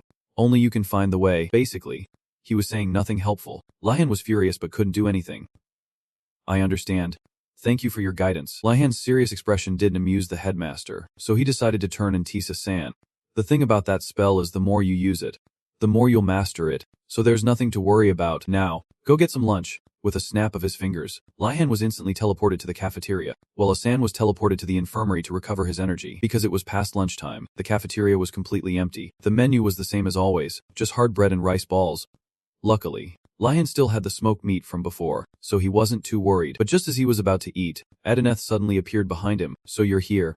Wardana. Immediately, Lion stood up and asked, "Princess, is there something you need me to do?" Adineth then took out the documents Lihan had asked for last time. Holding the course materials in his hands, Lihan was extremely excited. But after reading a short section, he suddenly felt something was wrong. List of popular courses. These aren't easy to get grades in, but they're popular. Moreover, Introduction to Alchemy is a popular course. After reading through it, Lion spoke to Adinath again. "Princess, I think there's a misunderstanding here. I meant a list of courses that are easy to get good grades in. This is a list of popular courses, which is the complete opposite of what I want." Adinath still didn't understand what Lihan meant, so he explained again. "Popular courses have many participants, making it hard to get good grades. Unpopular courses have less competition, making it easy to get good grades. This is what I meant." After hearing this, Adineth was stunned. So that means Hez looking for easy classes. But Hez from the Wardana family. I always thought he was like the other noble children, but it seems as completely different. After understanding Lihan's intention, she took out another list. While I was compiling that list, I also made a list of courses to avoid. Receiving this list, Lihan's face showed clear delight. "This is it. I can see the sheer, boring poverty that no one wants to learn in it. First is basic swordsmanship. It's very rare for someone at a magic academy to learn swordsmanship. The same goes for basic magic dueling. Maintaining distance. Students at a prestigious magic academy rarely fight, but Lihan couldn't be bothered to care. All he needed was a high grade to be satisfied." Seeing Lihan's odd behavior, Adineth quickly prepared to leave, afraid of it being contagious. The next morning, Lion went to the classes on the list alone. He had invited his friends yesterday, but they all thought he was crazy for wasting time on such trashy courses. But Lihan remained very optimistic.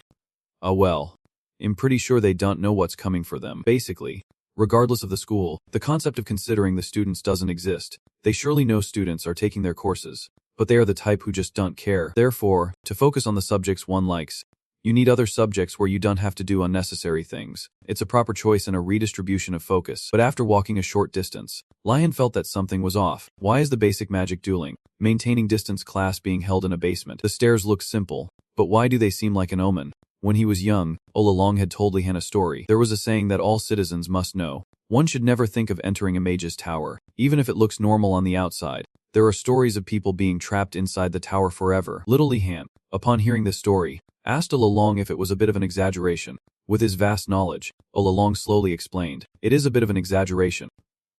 Young master, those trapped in the tower can never escape, because in reality, they will die." Hearing that, Lihan was scared stiff. Now, standing before the stairs leading down to the basement, he suddenly recalled that story. The Enroga Tower is a prime example of a magic tower. That's why first-year students rarely dare to explore the academy tower. Although he was a little scared, Lion tried to reassure himself. After all, this is an academy, so it should be fine. Right? Nothing has happened to me on the first floor of the tower or in the dormitory so far. So, just then, the headmaster suddenly appeared behind him, planning to go to the first basement level. Lihan, who was already scared, was nearly frightened out of his wits, but he suddenly realized this was an opportunity and quickly adjusted his composure. Respected headmaster, it's a pleasure to see you. I'm about to go down to the first basement. Could you perhaps impart a little lecture to me? This respectful attitude piqued the headmaster's trolling instincts. What I'm about to teach you is nothing. I'll bring you a flower if I see your corpse tomorrow. Lion was red with anger but couldn't do anything. This damned old man, he could only flash his familiar smile, and an entity that can smile without malice or resentment from within can only be a graduate student. After bidding farewell to the trolling teacher, Lion slowly descended into the basement. He looked around as he walked, not seeming too scared. Even though that old man tried to scare me, it looks pretty normal down here. But why do I have a bad feeling about what's behind this door? It's probably just my imagination. At that moment, a few other students also arrived, which made Lihan feel a bit less worried. I knew there would be a few others taking this class. The academy has so many students. How could I be the only one? But it turned out these two had just taken a wrong turn. Even if all other courses were full, they wouldn't want to take this one. Not only that, but the other students from their tower had also gotten scared and run away. But it was too late to turn back now. Lion gathered all his courage, pushed open the door, and stepped inside. Luckily, there were still 3 other students in the class. Otherwise, he would have run for it. As soon as they saw Lihan, 2 of the guys started whispering, "I think this guy came to our class by mistake. I wonder how terrible this course must be for everyone to think that." Lihan then noticed some orbs placed on the tables and wondered what they were for. Suddenly, a professor's voice echoed from the darkness. "It's time. Please take your seats." Lion turned his head and saw someone already sitting in a chair. I didn't even know someone was sitting there, and, with a pale complexion, melancholic eyes, and long fangs. Is he a vampire? Before starting the lesson, the professor introduced himself. My name is Vodali Begreg. I will be in charge of basic magic dueling. Maintaining distance. I look forward to working with you. After that, the professor held an orb in his hand. What you see before you is a sphere made from astrolite. It is a mineral that is highly compatible with magical energy. When the stars align at a certain time, it emits a divine energy. Astrolite is a substance created from absorbing that energy. Please stand up and channel your magical energy into the orb. Lihan immediately stood up and followed the instructions. In his heart, he was worried about whether he could do it. After all, he had failed at basic spells like light before. Suddenly, all the students' orbs flew straight into the air. Lihan stared at the orb, his mouth agape. I did it that easily. Don't tell me these aren't just normal astrolite stones.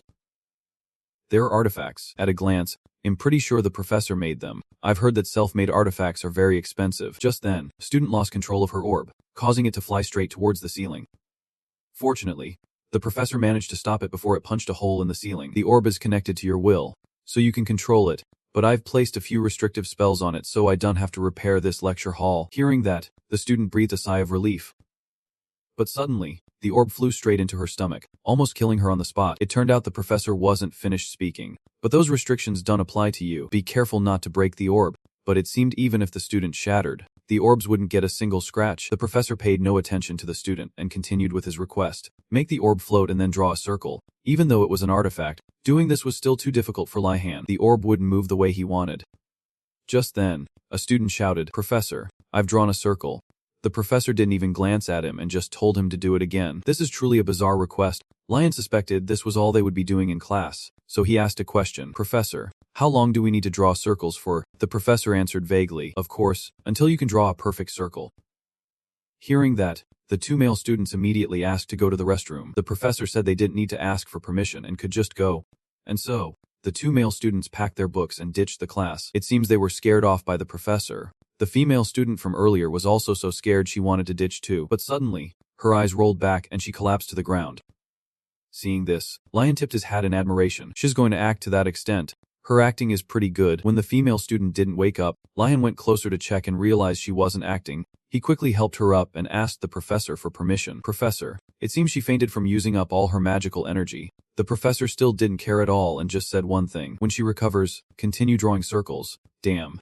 What kind of course is this? At this rate, Lihan would probably be the only one left. After taking his classmate to the infirmary, Lihan didn't run away but returned to the room to continue drawing circles. While drawing, he tried to strike up a conversation with the professor. "Professor, how is this assignment graded?" The professor seemed unapproachable but always answered the students' questions. According to the regulations, grades are given based on rank, starting from the highest position, depending on the number of students in the class. Hearing the answer, a look of satisfaction spread across Lihan's face. This class is a jackpot. With this assignment, as long as I stick it out until the end, you'll definitely get a high grade. This is indeed the ideal class I was looking for. Repetitive work like this, I'm more than willing. While Lihan was focused on drawing circles, the professor was also secretly observing him. Every year, the number of students attending this class surged like a wave, but they also receded as quickly as the tide. Last year, a grand total of 0 students chose this course. However, Professor Vodali wasn't bothered at all. After all, his contract with the headmaster was to teach the annual lectures, not to gather as many students as possible. In fact, staying alone in this empty classroom every day and automatically leaving when the class ended was all too familiar to Professor Vodali. But suddenly, a special student appeared and broke that routine. A mature and bright young man. Based on his demeanor and tone, it was clear he was from a prestigious family. Professor Vodali knew nothing of Lihan's magical abilities, but it wasn't hard to see that he was very special. At this moment, a little hope sparked in the professor's heart. It would be great if he continues to stay. That way, this will be the first time I get to teach the next chapter. After class ended, in the break room, Lihan excitedly boosted to his friends. "Listen up, this is super important information. It's a lecture you guys shouldn't miss. You just have to sit there to get a high grade." When Ganando asked for more details about the course, Lihan described it. "You let your mana flow into the astrolite the professor prepared, and then you just practice drawing circles." Ganando asked if there was anything else, but it turned out there was nothing else to do. That was it, and that was also the reason Lihan was so excited. Of course, a fox would love getting a high grade without doing much work, but Ganando and Einar just stared blankly in confusion. Is he a scammer or something? Lihan didn't care and asked back, "Why does that matter? The important thing is that I get a high grade." This odd reaction made Einar's jaw drop in amazement. Lihan is really different. I know I'm not one to talk, but is truly unscrupulous when it comes to his own benefit. Seeing that his two friends didn't believe him, Lihan decided to ignore it and get ready for his next class. Feeling that something was wrong, they asked him what class it was. The answer: Basic Swordsmanship. once again left Ganando and Einar gaping in amazement. Learning swordsmanship at a magic academy was truly unheard of. A while later, Lihan arrived at the courtyard in front of the south main building, where the basic swordsmanship class was held. Unlike the previous class, this one had quite a few students, most of whom were from the White Tiger Tower. The students of the White Tiger Tower mainly came from knight families, meaning they were skilled in swordsmanship and trained very seriously. Lihan observed for a moment, lost in thought. In that case, magic combat is my advantage. It's all good. Meanwhile, his appearance caused the other students to whisper among themselves. Isn't he from the Blue Dragon Tower? What's more, I know he belongs to the Wardana family. Does that mean he's here because he learned a little bit of sword culture from his tutor? Has looking down on swordsmanship too much? Lihan heard all of these words. He had heard that they were very proud of their swordsmanship skills, but he didn't expect them to be so aggressive. But these things weren't very important. Lihan just saw them as a bunch of adolescents. Just then, a goblin-like student approached. Hey, you're from the Wardana family from the Blue Dragon Tower, right? Lihan wasn't scared at all and asked back with an attitude. So what? The goblin-like student started to raise his voice. I think you've come to the wrong place. This is a serious swordsmanship class, not some hand-holding lecture. Lihan still didn't care. I understand.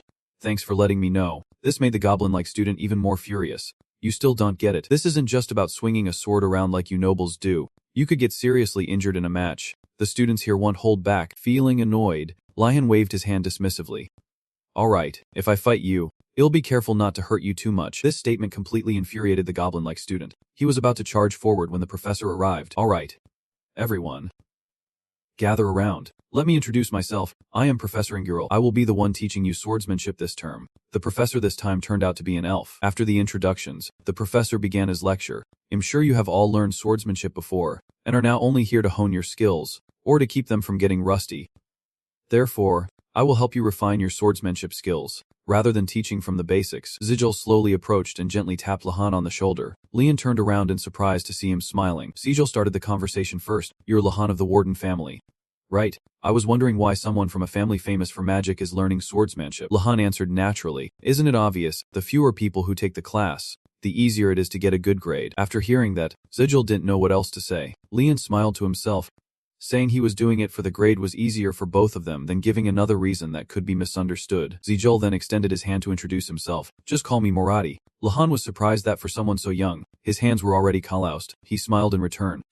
Alright, nice to meet you, Morati. The two shook hands. Now acquainted, Lihan thought to himself, so, the Moradia family. They are the family that guards the northern lands, with strict rules, willing to do anything to achieve their goals. Lihan looked at the person in front of him. Surprised.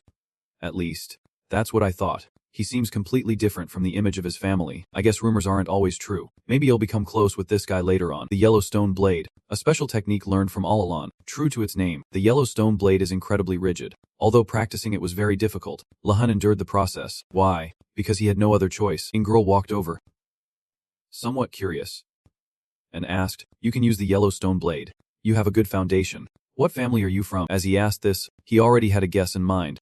However, Lihan's answer surprised him. The Warden family. Ingirl was shocked. His foundation is that solid, and is from that asterisk family. He asked humbly, may I ask why you are learning swordsmanship? He answered smoothly, I believe it is a necessary skill for a nobleman. Ingirl's expression seemed disappointed. Just as I thought, the professor's face fell as if he had nothing more to say. Lihan guessed that if he said the wrong thing, his grade would drop, and the answer he wanted was, he told the professor, I used to think that way too. However, the more I learn, the more I understand the profoundness of the blade. Lian's eyes burned with spirit. I couldn't stop myself from coming here. Ingirl's eyes lit up as he gave him a thumbs up and said loudly, full points. But he quickly realized his blunder in accidentally saying what he thought out loud. Ingirl praised him. You're very serious about this. You're doing better than some of those White Tiger students who are just here for decoration. His voice was quiet, but his hand gripped the hilt of his sword. Thanks to you, I've learned something. A sharp sword leaves its sheath, Ingirl said decisively. I will be serious with you. His words made Lihan's face turn pale. Now, pick up your sword. After that, the continuous sound of clashing swords rang out. Lihan's back suddenly made intimate contact with the ground. He paid no mind to his image, collapsing onto the dirt in exhaustion. Ingirl looked at him majestically. The Blackstone blade is a technique as unyielding as rock. It never wavers, no matter who or what happens. That is the essence of the Blackstone blade. He offered a hand to pull Lihan up. Engrave that into your heart. That's all for today. Then, full of energy, he called to the others. Now, who's the next student? Lihan rubbed his sore shoulder, feeling as if his body had been crushed. He shuddered, recalling what had just happened. He's really good at timing his attacks. I just kept getting hit. Ingirl kept calling. Next student. But they just avoided his gaze like timid chickens. Lan acknowledged to himself. Well, you can't run away anyway. The students from the White Tiger Tower are all future knights, but he deals with them so easily. If, as a swordsman, Olalong is an immovable rock, then Ingirl is like flowing water. Even though his limbs are prosthetic, Lian sat with his back against the wall, his gaze distant as he recalled something. He recalled Ingirl's teachings. The characteristic of your sword style is that it's difficult but flexible. Think before you swing. The mountain moon sword you use needs to be faster, sharper. Throw yourself forward with everything you've got. Lahan guessed. He really is an excellent professor. He recognizes his students' techniques and gives them direct advice. He glanced at everyone around him chatting happily and felt a bit helpless. Why do I feel like I'm the only one who got beat up the most? Ingirl looked up at the distant sky with a thoughtful expression. It's almost time. Then he called out.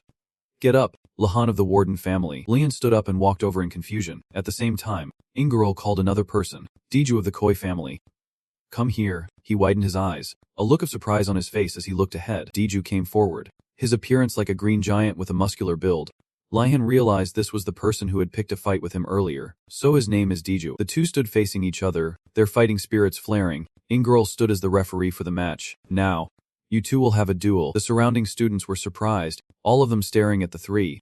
Whispers spread around them. Why those two? I wonder if this is even fair. Diju grunted, the corner of his mouth lifting slightly in a smug look. His eyes revealed a hint of contempt as he nodded in agreement. Diju was already brimming with fighting spirit. Ingirl didn't pay much mind, handing wooden swords to the two of them. Lahan gripped his sword. He seems very happy that I'm his opponent. Since things have come to this, I have no intention of backing down. I could have used this time to fool around, but I didn't. I chose swordsmanship for this very reason. For moments like this, the duel between Lihan and Deju was about to begin. And the reason Professor Ingirl chose them was simply because they were the two most outstanding individuals. Swordsmanship isn't just empty theory. It's also 100 practice sessions and 1,000 real battles. Only by going through all of that can one truly grasp swordsmanship. For a simple example, suppose there's a technique that strikes directly at the opponent's neck, but if you only know how to attack, victory is still far away. Use theory as the core, then add flexibility and adaptation. By doing so, one can see what true swordsmanship is. These two students not only clearly grasped that rule, but they also have the ability to use magic to enhance their swordsmanship. They possess the innate talent to become knights. Ingirl ordered Lihan and Deju to take their positions. He quietly watched Lihan's back as he walked away, deep in thought. That level of swordsmanship, despite not coming from a knightly lineage, the pressure he must face from his family must be immense. Yet he still pushes forward resolutely. Ingirl's hand always held his sword tightly, a student worthy of praise. In that case, let me guide you to the pinnacle of swordsmanship. Ingirl raised his hand high and shouted, let the match begin. He felt quite satisfied, mixed with a bit of anticipation. This match will be worth watching. The Summit Moon swordsmanship of the Choi family focuses on speed and attack rhythm. On the other hand, the Blue Stone swordship emphasizes power in every strike. Deju immediately stomped his foot hard as a show of force. He taunted Lihan. Aren't you going to attack? But he didn't move an inch. His mind as steady as a mountain. Waiting. Deju didn't wait, charging forward with incredible speed. Then let me go first. He rushed forward with his sword, powerful blue spiritual energy surrounding him. In the blink of an eye, the tip of Deju's sword was in front of Lian's nose. He used his foot as a pivot, the ball of his foot digging deep into the ground like a drill. Lian struck back, swinging his sword upwards, followed by a cloud of dust attacking his opponent. Deju obviously couldn't have anticipated this. He squeezed his eyes shut and yelled in frustration. The students watching gaped. He threw sand. One student turned to complain. Professor, isn't that against the rules? But contrary to everyone's dissatisfaction, Ingirl was delighted. How wonderful. This made the female student turn pale and shiver. Ingirl praised him profusely, regardless of the means or methods. He affirmed, that is what a true life or death battle is like. And as for student Lihan, he understands that better than anyone. Then he looked at the other students. For the rest of you, this must seem very foreign, because you come from families that place honor above all else. It's natural that you don't understand.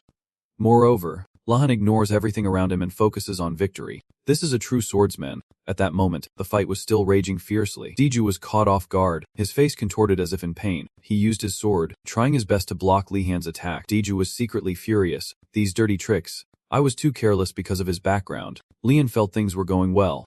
Good. The opponent still can't think straight. I have to seize this chance to attack now. With that thought, he decisively struck at the person in front of him. When I was observing him earlier, I realized his skills are too good. He lifted one leg while smiling slyly, then without any hesitation or grace, stomped hard on Deju's foot.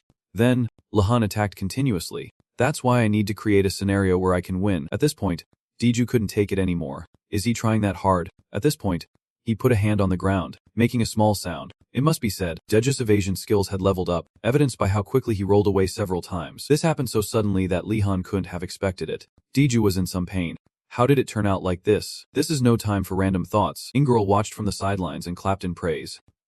Excellent. Deju rested his hands on his knees, cursing under his breath. This is so humiliating. Suddenly, he roared and charged at Lihan in frustration. I won't forgive you. He was a bit startled but still nimbly dodged the attack. Lihan held his sword in a defensive stance, ready to continue the unfinished battle. He raised his sword to attack again. The green light from the blade incredibly beautiful. Ingirl had to marvel from the sidelines. Those two are better than I thought. I knew they both had good skills, but I didn't expect him to be able to use the Summit Moon swordsmanship to this extent. But the more he tries to strike, the more stamina he consumes. In contrast, Warden is still very calm, trying to react to his opponent's every move. Lian carefully observed Diju's attack path, then exclaimed in surprise, "Has gone all out." As quick as a flash, Lahan used his sword to block the attack at the last second. Diju froze, unable to believe what just happened. What is this pressure? At that moment, Lian suddenly realized something. He kept reminding himself, "Focus, Lihan. Don't get distracted." Finally, Lian saw an opening and told himself, this is the time to seize the opportunity and win. Looking at Diju's movements, Lihan calculated. His judgment, based on experience, has been clouded by the unexpected situation, and because of that, is making a lot of wasted movements. He observed the mana on Deju's sword and noticed his strength was nearly depleted. Meanwhile, Lian wasn't tired at all from using mana. He told himself, now, it's just a matter of time. After a series of attacks, Diju was constantly cursing in his head. He wondered, am I not putting in enough power? Seeing that Lihan wasn't tired at all, Diju questioned, why isn't he losing any stamina? He's just not showing it. He felt like he was hitting a rock with an egg. It seemed Diju was completely in the palm of Lihan's hand. He was gradually getting exhausted, his green face growing paler and paler, but Lihan was still brimming with fighting spirit. Right after that, he knocked Diju's sword away. The sword flew a great distance before sticking straight into the ground. In that instant, his sword was placed decisively on his neck. Deju broke out in a cold sweat, staring in shock at the sword on his neck. At this moment, both were silent and panting. Especially Diju, who had no strength left to fight back. Ingirl came over and told them to stop. As the winner had been decided, Lahan sheathed his sword. Both of them followed his instructions and stepped forward. Ingirl looked at the heavily panting Deju with a hint of regret. He analyzed. If he had been calmer, the result might have been different. But he panicked when faced with killing intent. It's difficult for someone so young. Then Ingirl glanced at Lihan and thought, as for Lihan, he paused for a moment before making his judgment, made everyone see him in a different light. Ingirl didn't forget to praise both of them. You both performed very well today. Winning and losing isn't everything. He continued seriously. Don't be arrogant in victory. Don't be discouraged in defeat. That's the only way to improve. Then Ingirl said, now, shake hands. Lihan speculated, based on his personality, he won't let this go. If he attacks, I will. Just then, Deju acted unexpectedly and extended his hand. He said sincerely, that was a great match. I'm truly sorry for being rude earlier. His last words surprised Lian even more. You really deserved that. Lian was still assessing Diju. He doesn't look like he's waiting for me to lower my guard to attack. Then he also extended his hand to shake his, replying indifferently, you probably just said that because you were anxious. Seeing the two of them like this, Ingirl clapped in satisfaction. He even turned to glance at the dejected people behind them and said, what are you all doing? Aren't you going to clap? Night fell, and the moonlight illuminated the school grounds. In a corner by a wall, a group of people was gathering. Suddenly, a voice rang out from a distance. Diju of the Choi House, as a student of the White Tiger Tower. I'm sure. At this point, Giselle appeared before everyone. He spoke to Deju as if it were obvious. You're not gonna let that guy get away with it after being humiliated like that. Are you? He was silent for a moment, then replied, I lost because I still lack experience. Hearing this, everyone spoke up at once. It's because he played dirty. It's not your fault, Diju. But Deju objected. No, it's because I'm still weak. Giselle laughed. That doesn't matter anymore. Then he said pointedly, what matters is that the honor and pride of our tower have been trampled on by you. Cold glint flashed in Giselle's eyes. Take responsibility, House of Koi. Diju thought to himself, the Meradia family is the center of all knightly houses. At this, he asked, how do you want me to take responsibility? He snapped his fingers and said, it's simple. Then two people came and put their arms around Diju's shoulders. Giselle continued, if you lack quality, you make up for it with quantity. Hearing this, he retorted, as a knight, aren't you ashamed? Giselle replied dismissively, that's just an excuse for losers. Everyone whispered among themselves, I've never heard of this before. Why do we have to go this far? Giselle heard all of this. He smiled and said, it seems some people disagree. Why don't you say it directly to me? At his words, everyone dispersed and left. In contrast, Deju walked past Giselle and said bluntly, I object to this. I will not take revenge. Seeing him leave, he laughed mockingly. Look, the coward has run away. It seems I'll need to find a replacement for Diju. Hearing that, Someone volunteered. Give me a chance. Moradia. After that, the rest also left. Deju stood there and thought to himself, even if I believe in Warden's skills, 1 against 3 is too much. Not to mention there are students from knightly houses who train daily. Thinking of this, he felt uneasy and clenched his fists. I can't just sit by. This isn't how a knight should act, no matter how my decision affects my future. Finally, Deju made a decision. I will side with Warden. The moon gradually rose higher in the sky. Deju's footprints were imprinted firmly on the ground. He rushed off at top speed. As he got close, Deju shouted, Warden, you. Just then, a stone flew past his hand. The stone then fell near Deju's feet. He looked confusedly at the person lying flat on the ground. Ahead were 2 men holding clubs, shouting in fear. You bastard. How dare you? Lahan pointed his wand at the ground and said in a low voice. You people. Following his gesture, countless stones flew up. They floated around him. Lahan warned, if you want to die, then come closer. Deju was so scared by the sight before him that he broke into a sweat. He was dumbfounded, completely clueless about what was happening. A moment ago, someone with a club tapped the ground and called out for Warden. Lahan was surrounded by 3 people with clubs. That person continued, did you think we'd just let this go after you won? Well, make sure you can't attend a single class anymore. Hearing that, he thought to himself, they're doing this because of class. What a pain. He'll just chase them away for now. They're so angry. That kind of threat. They're such cowards. Do they really think that would scare us? But they still looked at each other, hoping everything would be okay. He assessed. It looks like they have someone backing them. Lion seemed to have guessed who it was. He sighed and thought. Anyway, if they had thought it through, they wouldn't have acted like this in the first place. Lahan asked them directly, who sent you to do this? Was it someone from a great family that you could refuse? And Rago shouted, shut up. Don't let him trick you. Then he ordered, surround him. Don't let him escape. He secretly calculated, 3 against 1 is a bit tough. Liam remembered Lalong's advice. In situations like this, just run. Surrounded. He hesitated, thinking, but if the escape route is blocked, how am I supposed to run? Suddenly, Lihan heard something and cautiously looked behind him. He saw the stones at his feet enveloped in a blue light. With these, maybe it's possible. Remembering a spell he had performed before, he made a judgment. They weren't too big, and their sizes weren't too different either. With that thought, Lion immediately cast the spell and moved, watching the stones levitate. The 3 of them said in disbelief, he can already use this kind of magic. Is the Waden family really that different from us? He sighed in relief. Feeling lucky. Good thing it worked. This should be enough to scare them off. Right, you'll just keep this up and run. Then Lihan threw a stone at them. Get lost. Or else. But it seemed he couldn't control his power. The stone flew straight and hit Andrago on the head. The other 2 watched in shock as he fell. Lian was also startled by the situation. They immediately raised their clubs and cursed. This bastard, how dare he? Lahan thought to himself, oh no, I didn't mean to do that. I need to practice more. The other 2 started discussing. These stones will fly at us without any time to prepare. Even if he is a warden, to be able to use such powerful magic. At this moment, his entire body radiated a mystical blue light. Lian sighed inwardly. This wasn't part of my plan. But I have to keep up the act. He pointed his wand at them again. Threatening, if you want to die, then come at me. In his mind, he was reminding himself to keep a straight face. They were frightened and quickly ran away, not forgetting to warn Lihan. How hateful. You won't get away. Deju watched this scene and wondered, what did I just witness? Suddenly, he spoke up. Did you come to beat me up too? He jumped in surprise and denied it. The silver moon shone brightly in the night sky. After hearing Deju explain the situation, Lihan cursed. That bastard Gazelle set up this whole threat. He helplessly corrected him. Not Gazelle. It's Giselle. He understood and said, right. Giselle. Anyway, that's what he said. Lian thought of some other faces. The atmosphere in the White Tiger Tower is quite different. Everyone in my tower is cheerful and close to each other. But then he considered that the White Tiger Tower had its own natural order. Deju drew a face in the dirt and said, he looks like this. He didn't recognize who it was and looked doubtful. Lion suddenly remembered the person he met the other day. He mumbled, I thought he was a good person. His actions don't match his appearance at all. Deju retorted, what does personality have to do with appearance? But Lian was still lost in his own world, so has just playing his part. So that's why he's famous. Seeing that he didn't react, he called out, hey, are you listening? Deju added, has famous. You know, don't tell me you thought Giselle was just an ordinary person. Only then did he realize, does that mean he had a reason to approach me? Lian said in confusion, it was already strange that they came to attack me.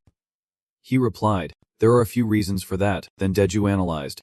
First, you come from the Warden family. Here is the first scenario. If he defeats you, someone from a famous family, especially a first year, Giselle's influence will grow much stronger. He asked uncertainly, so you mean him a stepping stone for his power? That's annoying. Diju sighed and said, I was afraid of that too. He continued, in the future, you'll continue to show a positive attitude, and the students in my tower will continue to be hateful. Giselle knows how to exploit those emotions. Beside the fire, Deju kindly said, if you continue to learn swordsmanship, I want to warn you to be careful. After their conversation, Lahan returned to his tower. He remembered Deju's advice, which he thought was quite good. Try to avoid classes with students from the White Tiger Tower. That way Giselle can't do anything. Lion stepped into the tower, thinking to himself, but I can follow that advice. He analyzed. First, finding a good class is very difficult. Second, how dare they drag me into their politics? This is a matter of honor. In the common room, someone suddenly called out to everyone. Lihan appeared, covered in injuries, and painfully said he had just been attacked by students from the White Tiger Tower. He pretended to cry and said, just because I'm a member of the Blue Dragon Tower, then secretly watched everyone's reactions.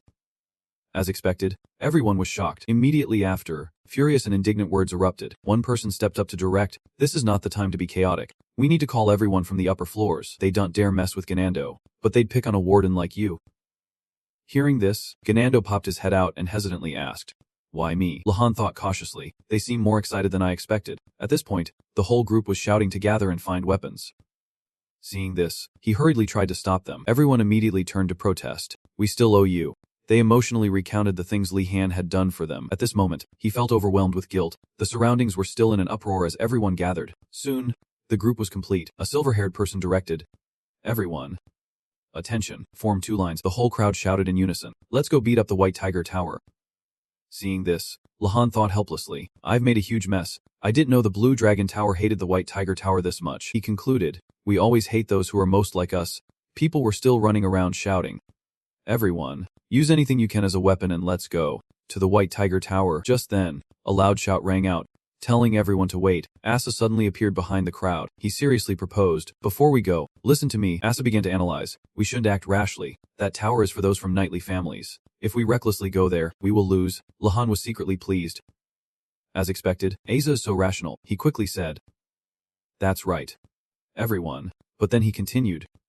Therefore, Asa paused for a moment then shouted, we'll stay here, wait, and then attack.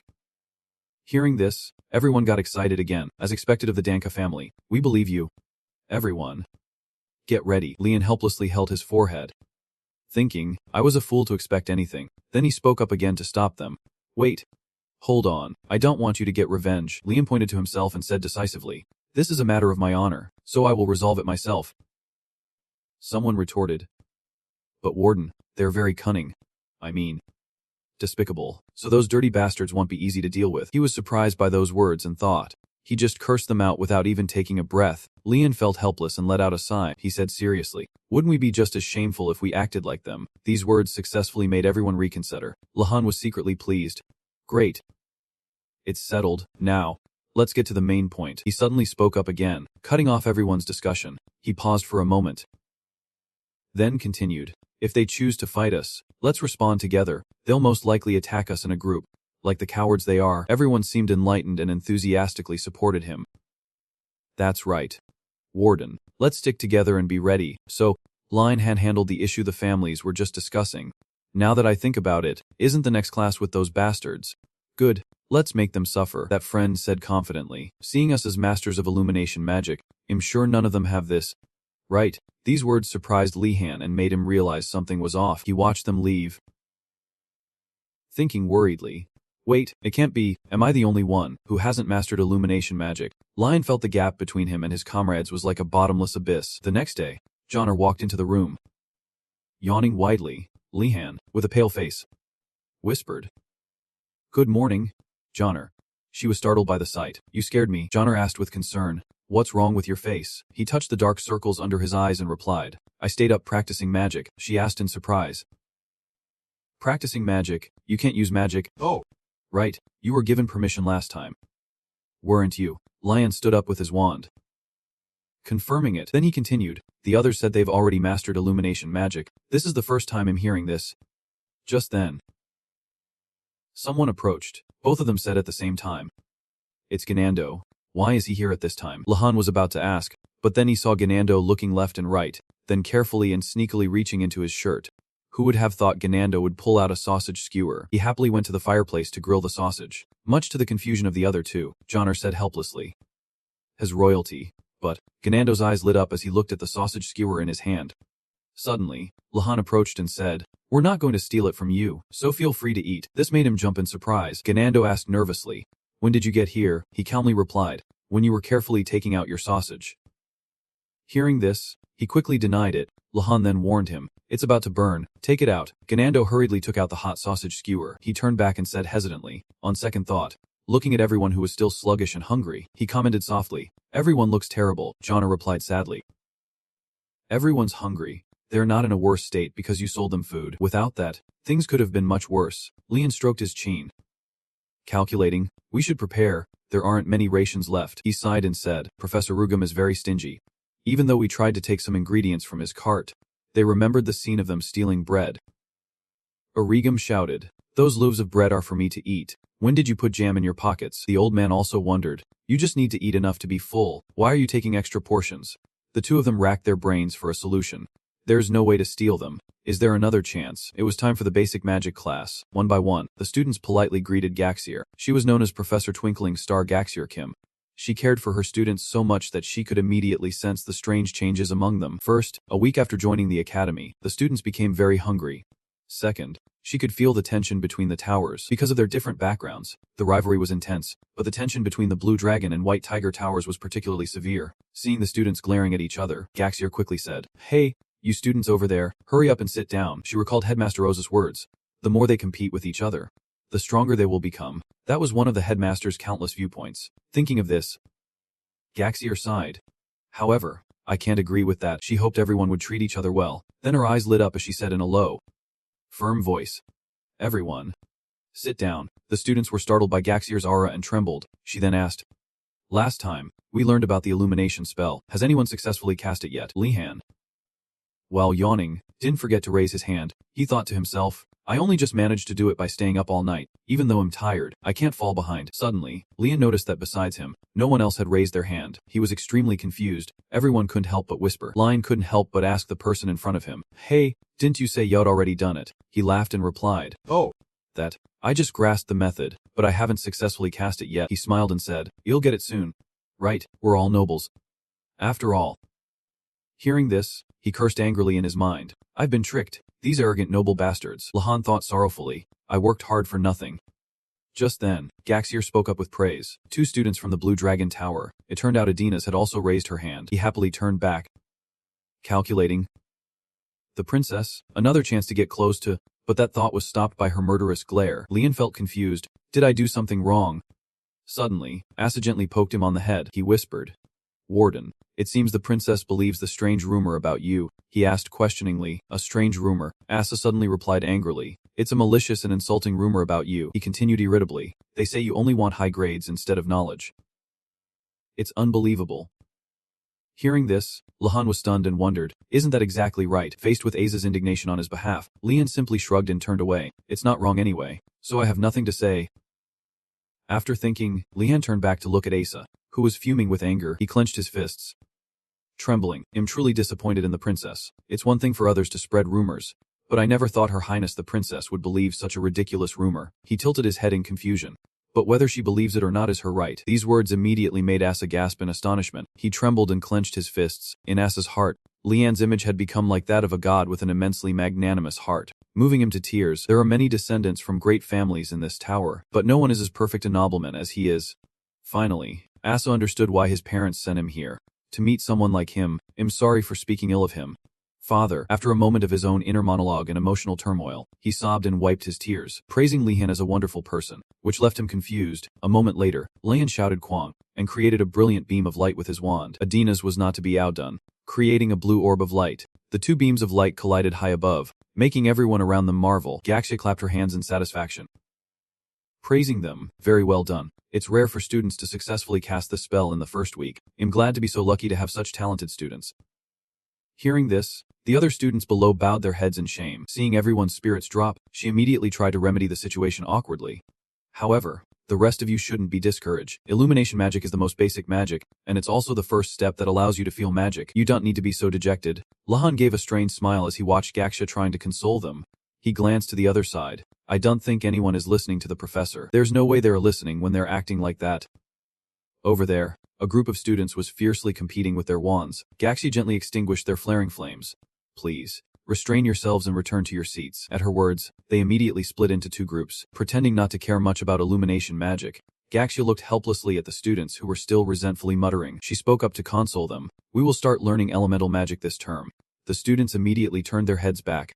Excited, the girls couldn't contain their joy and cheered enthusiastically. Gaxia began to lecture. After you learn illumination, you will automatically know how to do it during the learning process. Elemental magic includes simple elements like water, fire, earth, wind, and darkness. It also includes more difficult attributes, such as gravity magic. Elemental magic has long been the foundation for other types of magic, such as summoning spirits, or imbuing artifacts with their characteristic attributes. For example, it's like learning the 4 basic operations to apply them in high school math. Moreover, even if you only learn basic elemental magic, you will be treated as a very important person wherever you go. Lion slowly sat down next to Asa. Eagerly anticipating this class, Gaxer picked up her staff and tapped it on her hand a few times. Now, we will all test our compatibility with each basic element. This is because each student will have an element that is compatible with them. The students below chattered excitedly about this test. With that, Gaxer tapped her staff on the ground to get everyone's attention. A candle with a flickering flame appeared in front of Lihan, slightly surprising him. Diju couldn't resist reaching out to touch it. Asa just let out a small "oh" but wasn't too surprised. Gaxer's voice rang out. You can also apply the technique from the previous lesson here. However, what you want to create is fire, not light. She reminded them. Be careful, because fire can burn you. Hearing this, an image of himself combining with fire appeared in Ganando's mind. Then, the sight of himself being burned by the fire made him shrink back in fear. Gaxer told them to silently recite a spell in their minds. A few mysterious streams of light swirled around the hand she used to grip her staff. Gaxer raised her staff and shouted ignite.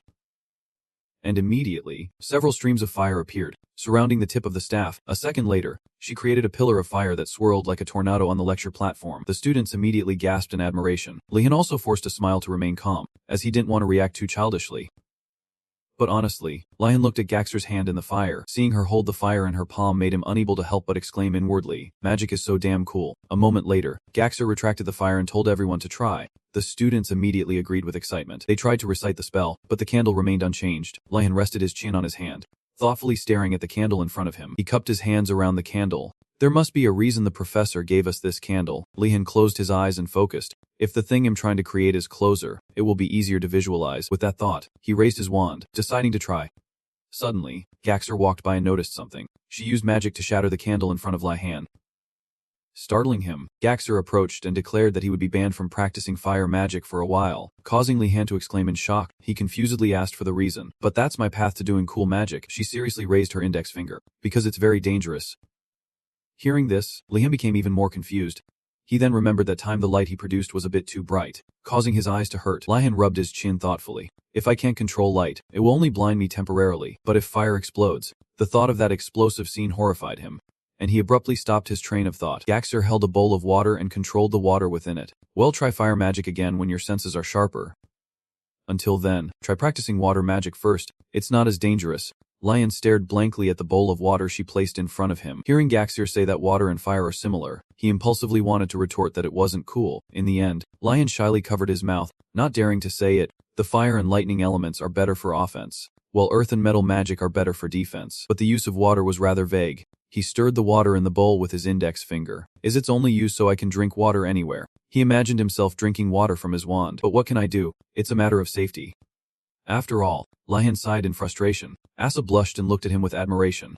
I feel so jealous that you're getting special instruction from the professor. Lihan gripped his wand tightly, resentfully wanting to tell him to shut up. Lihan hesitated, looking at the bowl of water in front of him with a worried expression. He held his wand over the bowl and recited the command to rise. Lihan closed his eyes and recited the spell louder. He poured his frustration about not being able to learn fire magic into the command. The tip of his wand was immediately surrounded by streams of light. The water in the bowl instantly swirled up like a tiny tornado. Asa's jaw dropped in amazement, and he raised his hand to adjust his glasses to see better. The water from the bowl flew into the air like a soft ribbon of silk. Lihan looked at the water he was controlling. Also stunned in disbelief, the two of them stood dumbfounded, watching the mass of water moving wildly. Gasps of amazement echoed in the academy. He did it in just 3 tries. A moment later, Gaxer praised him happily. It seems you're very compatible with the water element. With that, she turned her head to announce to the other students, causing everyone to murmur in amazement, as expected of the Wadden bloodline. Amidst the praise, a few people from the Silver Tiger Tower looked away in annoyance. Seeing this, Gaxer reassuringly comforted them. Those who haven't succeeded yet shouldn't lose patience. Just like Lihan,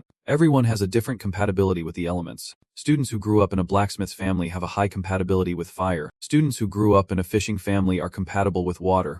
And those who grew up on vast plains are compatible with wind. Gaxer placed a hand on her chest. The more you are exposed to an element, the easier it is for you to manifest it. Lihan looked at the orb of water in front of him. Confused. What compatibility do I have with water, if there's any connection? It's just being drowned by the professor. While he was pondering this, Adenath glanced at Lihan from above. He noticed her gaze and couldn't help but wonder what Adenath was looking at. When Lihan stood up, she quickly turned away. Just as he was guessing that Adenath was looking at him, the orb of water in the air came crashing down. A torrent of water poured onto Lihan's head, making him cry out. Gaxer looked at the drenched and dazed Lihan and covered her mouth to laugh. If you lose focus, you won't be able to maintain the element's shape. Next time, try to hold the shape for as long as possible, she said, brandishing her wand. Gaxer's magic made his body become dry again instantly. Lihan looked at her with admiration. Professor Gaxer is truly... The professor is like the shining light of this school. He emotionally clutched his chest and said he understood. How long should I hold it for? Gaxer rubbed her chin thoughtfully. Normally, you'd need to hold it until you run out of mana. But that won't happen to you, she suggested. So, hold it until this class ends. Upon hearing that, Lihan's face immediately turned pale. Isn't this just torture? Seeing Gaxer turn her back, he immediately raised his hand to plead for help. But unfortunately, she left Lihan in his state of bewilderment. Lihan clenched his fists so tightly that his veins bulged. I almost forgot, she's also a professor at this crazy academy.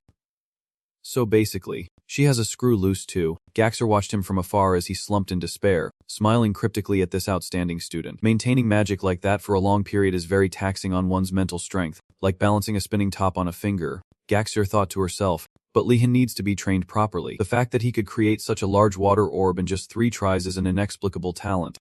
Moreover, he is also one of the people with the most abundant mana in history. For those reasons, I need to polish this rough gem. Gaxer believed that Lihan would do well, but at this moment, he was crying and cursing the professor in his heart.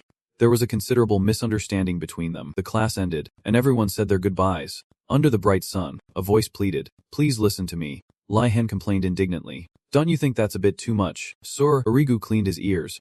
Confused, he mentioned how the princess could control the fire element.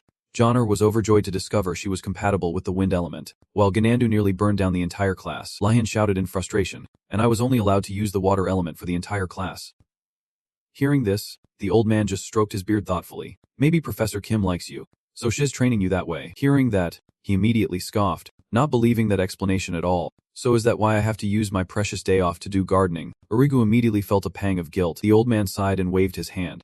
You really are a complainer. Weren't you the one who said you'd do it? Lihan couldn't help but glare at where Uragum was sitting. Going back in time, Lihan ran up and said he came to help Uragum, which made the old man very happy. But when he said he would eat the old man's food as payment, the old man was about to agree but then froze, because Lihan was in front of him, carrying a huge pile of things. Since you're eating here, you might as well take some home. Right? Uragum immediately yelled at him to put it down. Seeing Lihan sigh and throw the pile of things on the ground, the old man broke out in a sweat. I really can't let my guard down for a second with this kid. Uragum dropped a few tea leaves into a cup. He observed him while pouring hot water into the cup. How can someone like him come from the Wadden bloodline? At that moment, Lihan was happily looking at a carrot in his hand. Uragum took a sip of tea. Any other problems? Do you have any conflicts with the White Tiger Tower? Hearing that, he remembered and turned his head. Actually, the matter with the White Tiger Tower is quite annoying. The old man lowered his head and poured water into the tea cup. Things probably won't change much this year. Hearing that it had always been this way, Lihan let out a sigh of relief. He gripped the carrot and pulled. I guess different towers often have relationships like this, but isn't it bad to have confrontations within the academy? Hearing that, Uragum laughed loudly. If they want to cause trouble, just ignore them. It's more useful to focus on practicing magic. With that, the two fell silent. Lihan exclaimed inwardly, I already got into a fight with them. Both of them thought of the same thing and became flustered. Lihan sheepishly pouted at Uragum. Don't look at me like that. I didn't do it on purpose. Hearing that, the old man raised an eyebrow and took another sip of tea. Usually, squabbles don't happen in the first week. He warily recounted how he was attacked just for choosing the swordsmanship class. Hearing this, the old man immediately choked on his tea. While Uragum was wiping his mouth, Lihan stood up to check on him. The old man pointed at him angrily. Why did you choose that subject? It's no different from invading their territory. Because tigers are animals with high territorial instincts. Lihan waved his hand dismissively. I have the right to register for any course I want. Uragum sighed and raised his hand. Well, the problem has been resolved anyway. The old man took a sip of tea. You seem to be fine. I'm not sure about their magic, but their swordmanship skills are quite good. Hearing that, he immediately smiled and agreed. It was 3 against 1 at the time, so I had a tough time, and so, Urgum was shocked and spat out his tea once again. The old man stood up, and Lihan immediately asked, "Where are you going, sir?" Hearing the old man say he would make something for him to eat, he, who was holding a basket of carrots, immediately became excited. Urigum confirmed it and picked up a carrot. "I should treat this kid well." The old man imagined Lihan becoming the greatest swordsman in the empire and coming back for revenge, and his face turned pale. A moment later, he was sitting at the dining table, waiting for Urigum to bring the food. Lihan ate with satisfaction while the old man wiped his sweat and sighed in relief, while Urigum was pumping water to wash the dishes, waiting for him to bring the bowl. Lihan remembered something. "Before I came, did you manage this whole place by yourself?" "Sir," the old man grumbled while continuously washing the dishes. "It's because they were too lazy and talentless, so they all ran away. These are all basic things an alchemist should know."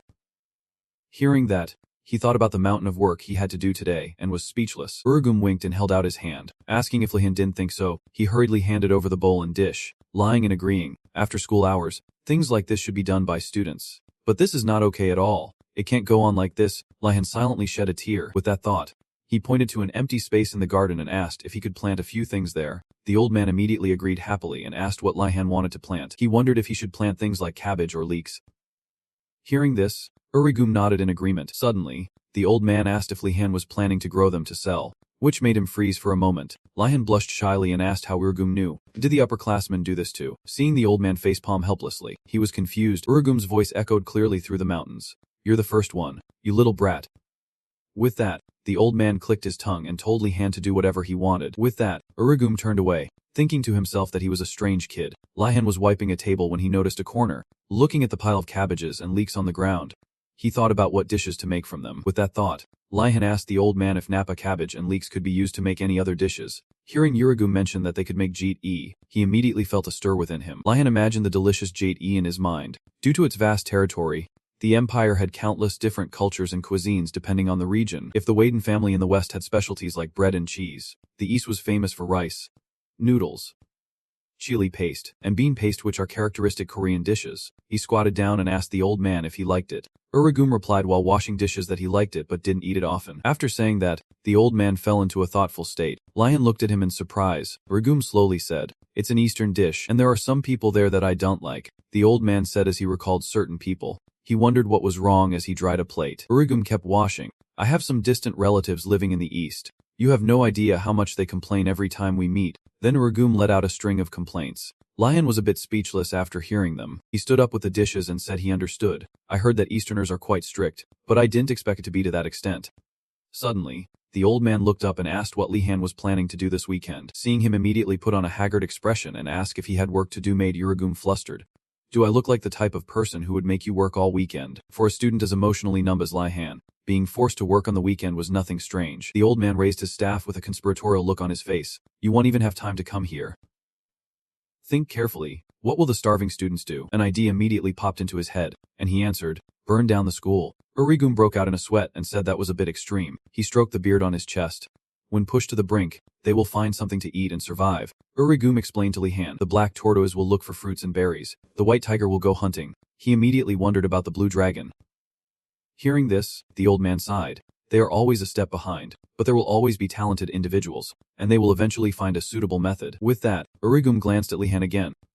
"Of course, this year is very different from previous years." Then he mentioned the Vermilion Bird Tower. Urigum said that they had to be completely separate. Those are not children who can be swayed by desire. The Vermilion Bird Tower is a tower established by apprentice priests. It is a place where they practice asceticism, even in the harshest conditions.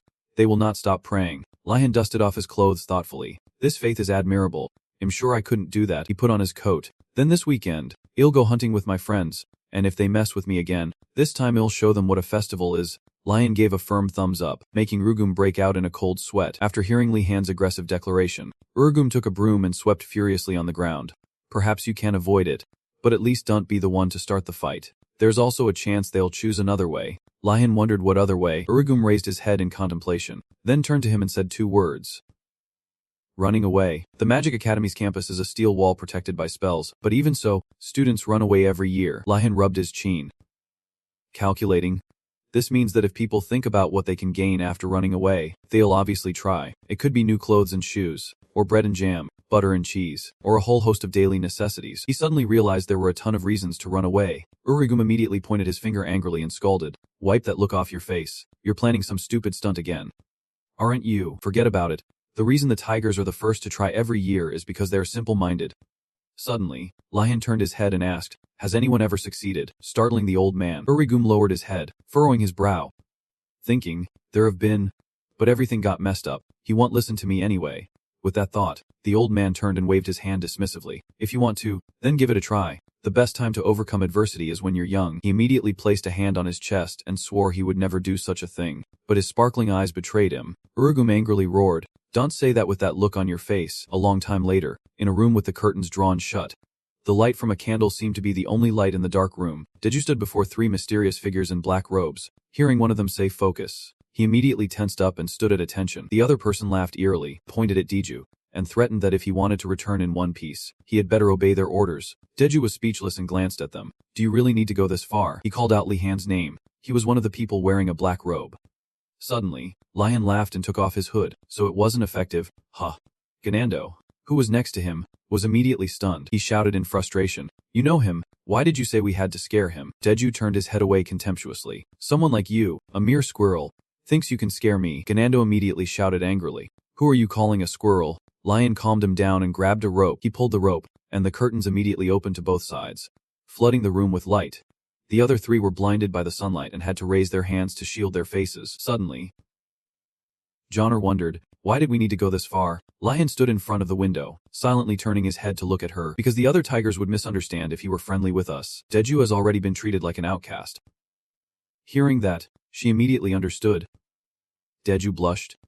"Touched. You thought that far ahead for me." He touched his nose, confirming that they had probably misunderstood, and said thank you to him. Lion approached and said politely, "It's nothing." He cheerfully patted Deju's shoulder, "Especially for the person who will become my Chua Chui." He immediately frowned in confusion and grabbed Lihan's wrist. "What do you mean? Chua Chui? What kind of insulting nickname is that?" Ganando sighed and crossed his arms. Watching them discuss the name Chua Chui, he tilted his head and wondered, "Isn't Chua Chui a perfect fit?" Immediately, Deju's sharp glare made Ganando break out in a cold sweat and take back his words. Lihan sighed. "Well then, for the sake of honor and justice, that name is indeed unsuitable." Hearing the words honor and justice, Johnner was also speechless, while Ganando pouted. Suddenly, he called out Deju's name and pointed at him. "From this moment on, you will be the Piper. It is a role that faces injustice alone." Deju immediately blushed shyly. A role that faces injustice alone. A Piper. He found this name cooler, so he sighed and accepted it. Watching the two of them shake hands in agreement, Johnner wondered what on earth Lihan had learned from his family. A moment later, he got to the main point. "The reason we gathered early on a weekend morning is..." The other three looked at Lihan intently. He mysteriously covered his eyes, "To plan our escape from the academy." While the other two responded with enthusiasm, only Deju was startled and shocked. He worriedly asked if Lihan was really serious. He had anticipated Deju would be like this and had prepared 10 ways to persuade him. Lihan was about to calmly start persuading him. Suddenly, Deju opened his mouth and interrupted. What a surprise. He acted surprised that he had also thought of escaping, just like him. This time, it was Lihan's turn to be stunned. Even though they come from a knightly family, nobles are still nobles. The tiger house has never had an empty stomach, which is why their hunger is even more gnawing. Elsewhere, a person was clutching their stomach, which was growling with hunger. "We can't go on like this. We have to go hunting." Someone immediately agreed. "If those guys from the Blue Tower can do it, so can we," while the others were clamoring to fight. Someone approached. Sigil spoke up to calm them down, asking them to be quiet. Sigil led the group standing there, drawing the attention of those in the room. Sigil raised his hand to advise, "Hunting is fine. But think about it. Do you think hunting here is easy? The monster the Wadden kid hunted was deliberately released by the alchemy professor. If we want to hunt something like that, we have to go deep into the forest. Are you guys okay with that? We're not familiar with the terrain there at all." Hearing that, the others immediately looked at each other worriedly. One of them immediately turned to ask for his opinion. Sigil immediately smiled arrogantly and said he had a way. Sigil stood on high ground, looking down at the academy grounds, and declared that they would escape from this place. "I will make it happen, and you will no longer need to eat meat from that beast," he promised, confidently pointing to himself. After hearing Zil's sweet words, the other students immediately became excited and wanted to confirm it. Suddenly, one of them doubted the feasibility of this plan. Sigil pointed to his head and said he already had a plan. "Those who want to follow can come. I don't want to find the way out alone."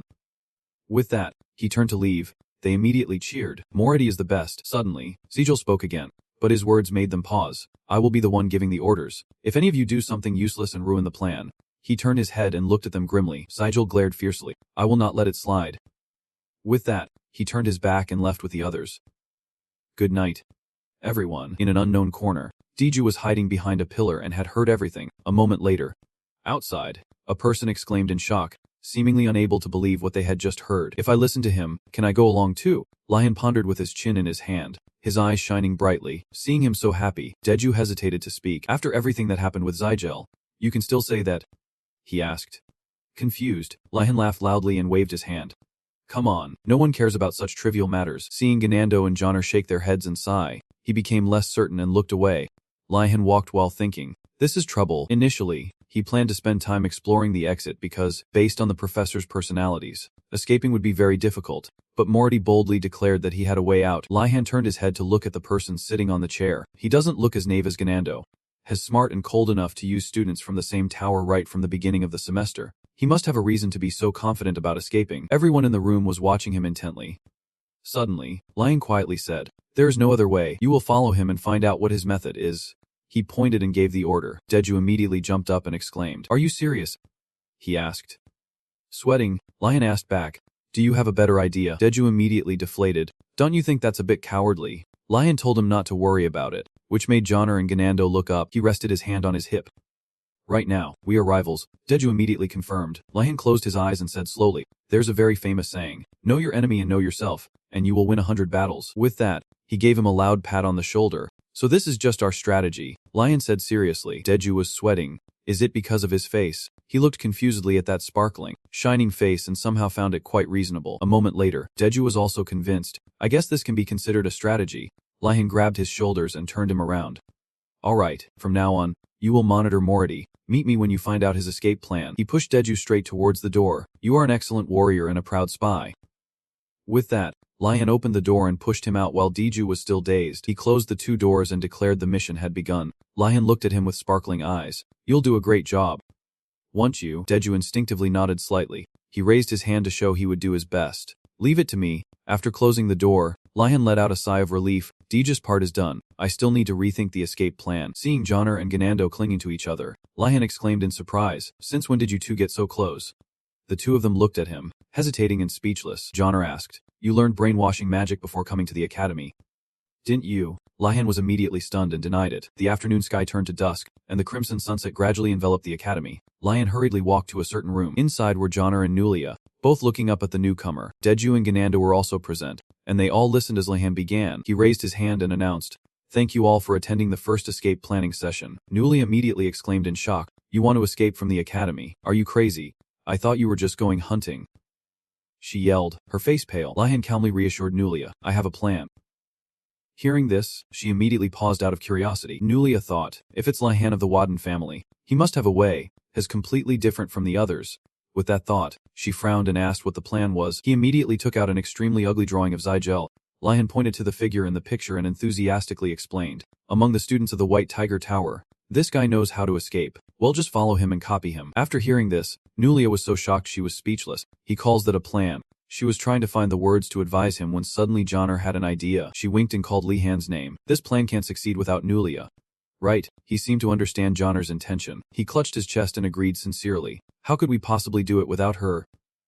Seeing this, Nulia became flustered and stammered. Suddenly, Lihan's words made her pause. Her tracking ability and hunter's instinct are the keys to the plan. Nulia is the only one who possesses both. Hearing this, she immediately blushed shyly. Johnner and Lihan played along, acting sad and disappointed, which made Nulia flustered. She crossed her arms, sighed, and accepted. If I'm the only one who can do it, then there's no other choice. Nulia tried not to look too happy. The moonlight illuminated the silent forest at night. Zygel stood on a large rock, his eyes gleaming. He looked at the group behind him and called out, Oh, my esteemed comrades. Oh, knights who have sworn to follow my command. Zygel looked towards the quiet forest with quiet determination.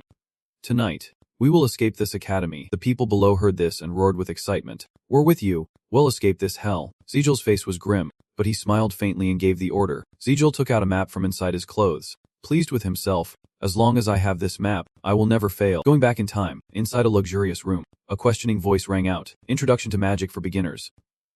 In Rogan Magic, Zygel clenched his fist, his voice filled with hidden anger. Is this all? The servants heard this and trembled with fear. We're sorry. This person was Zygel of House Mority. Zygel was furious and kicked away the books below. I told you to bring me useful things. What is all this? The two of them were terrified and turned to run away.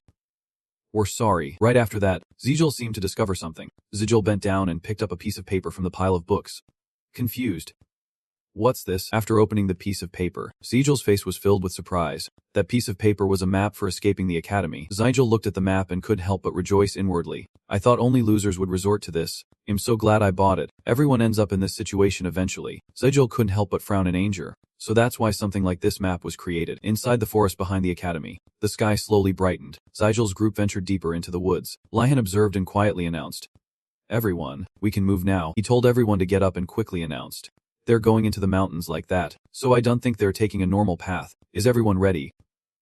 Hearing this, everyone cried out in terror. Why are they going into the mountains? Mountain climbing is hard. Nando was terrified. There's a door near the castle gate.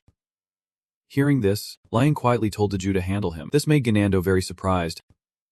Handle what? He suddenly explained. With Nulia's abilities, scouting the mountain is a given. Deju and I have good endurance. Johnner used to gather herbs, so mountains are no problem for her. Ganando was very confused when he hesitated. After a moment, he finally understood the problem. Give me water. Lion gave a helpless smile. You're not used to it. Ganando. His face was tired as he sighed softly. But it's true that it's hard to follow them on a mountain path. He looked towards Nulia and couldn't help but think, if Nulia weren't here, we wouldn't be able to follow them anymore. Lihan, dejected, took a piece of paper from his clothes. I can't do anything. He gave a wry smile and started his habit of taking notes on what was happening. Nulia suddenly looked ahead in surprise. Right after, she frantically turned back and announced, confusing them. Everyone, stop. She pointed towards Zygel's group. The tigers are acting strangely. Why did they suddenly stop? Ganando spoke casually. We must be there. Right. It was easier than I thought. Hearing that, Lihan was very doubtful. We're there. It was this easy. Suddenly, a strong wind blew, causing the treetops to shake violently. A figure flashed by, leaving him completely shocked. Lihan looked in amazement in the direction the shadow had moved. He looked up at the night sky, terrified, and whispered, "What is this chilling feeling?" In response to Lihan's question about whether it was a monster, Nulia quickly denied it. No, I've already checked for monsters around here. Hearing that, he couldn't help but speculate a little. Immediately after, Lion seemed to think of something and became terrified. A figure gradually formed in the darkness. A loud, terrifying laugh emanated from it. Frightening everyone, Zygel's group looked around in terror, not understanding what was happening. A large circle formed and enveloped his entire group. In the sky, an object gradually took shape. They were all completely shocked and exclaimed in unison. The headmaster, he looked excitedly at Zygel. It seems you bought the fake map that I put out. Didn't you? Hearing this, Zygel was furious and unconvinced, but I bought this map before enrolling. Immediately after, he watched in complete surprise as the piece of paper vanished from his hand. He watched him collapse in terror and gently reminded him, "Today, all of you have learned a valuable lesson." Ozu said excitedly, "Don't trust maps of unknown origin, because you'll never know if it's a treasure map or the trap of a wicked priest." He looked down at Zygel's terrified face and burst out laughing. Lihan's group, hiding nearby, was speechless. Lihan's face darkened as he whispered, "What kind of madman is this?" A lesson. My foot is just toying with the students in the palm of his hand. Ozu looked at Zell's group and began to announce, "Listen carefully. We will now begin the return trip." His deep, hoarse voice rang out. The rule is very simple. Right after, he created ferocious beings. Return while avoiding these pursuers. You can use any method. You can even defeat them. He then looked up and took a deep breath. If you are caught, you will be judged as guilty. Then Ozu exhaled a long breath, his face full of excitement as he spoke. Otherwise, you'll be considered innocent. They were terrified and turned to flee in all directions. The group of pursuers stood there calmly, scanning them. Nelia was terrified when she saw the scene before her. She turned to run, not forgetting to urge Lihan. "What are you doing? Run." He quickly grabbed her hand and held her back. Right after, Lihan raised his hand to calm her. "Calm down, Nelia." She looked fearfully towards the other side and cried out, "How can I calm down? We could die if we get caught." Lihan began to explain, "We'll be fine. I don't think they've found us. And if they do, the worst that can happen is we get locked in a room and given physical punishment." Hearing this, Nelia was terrified.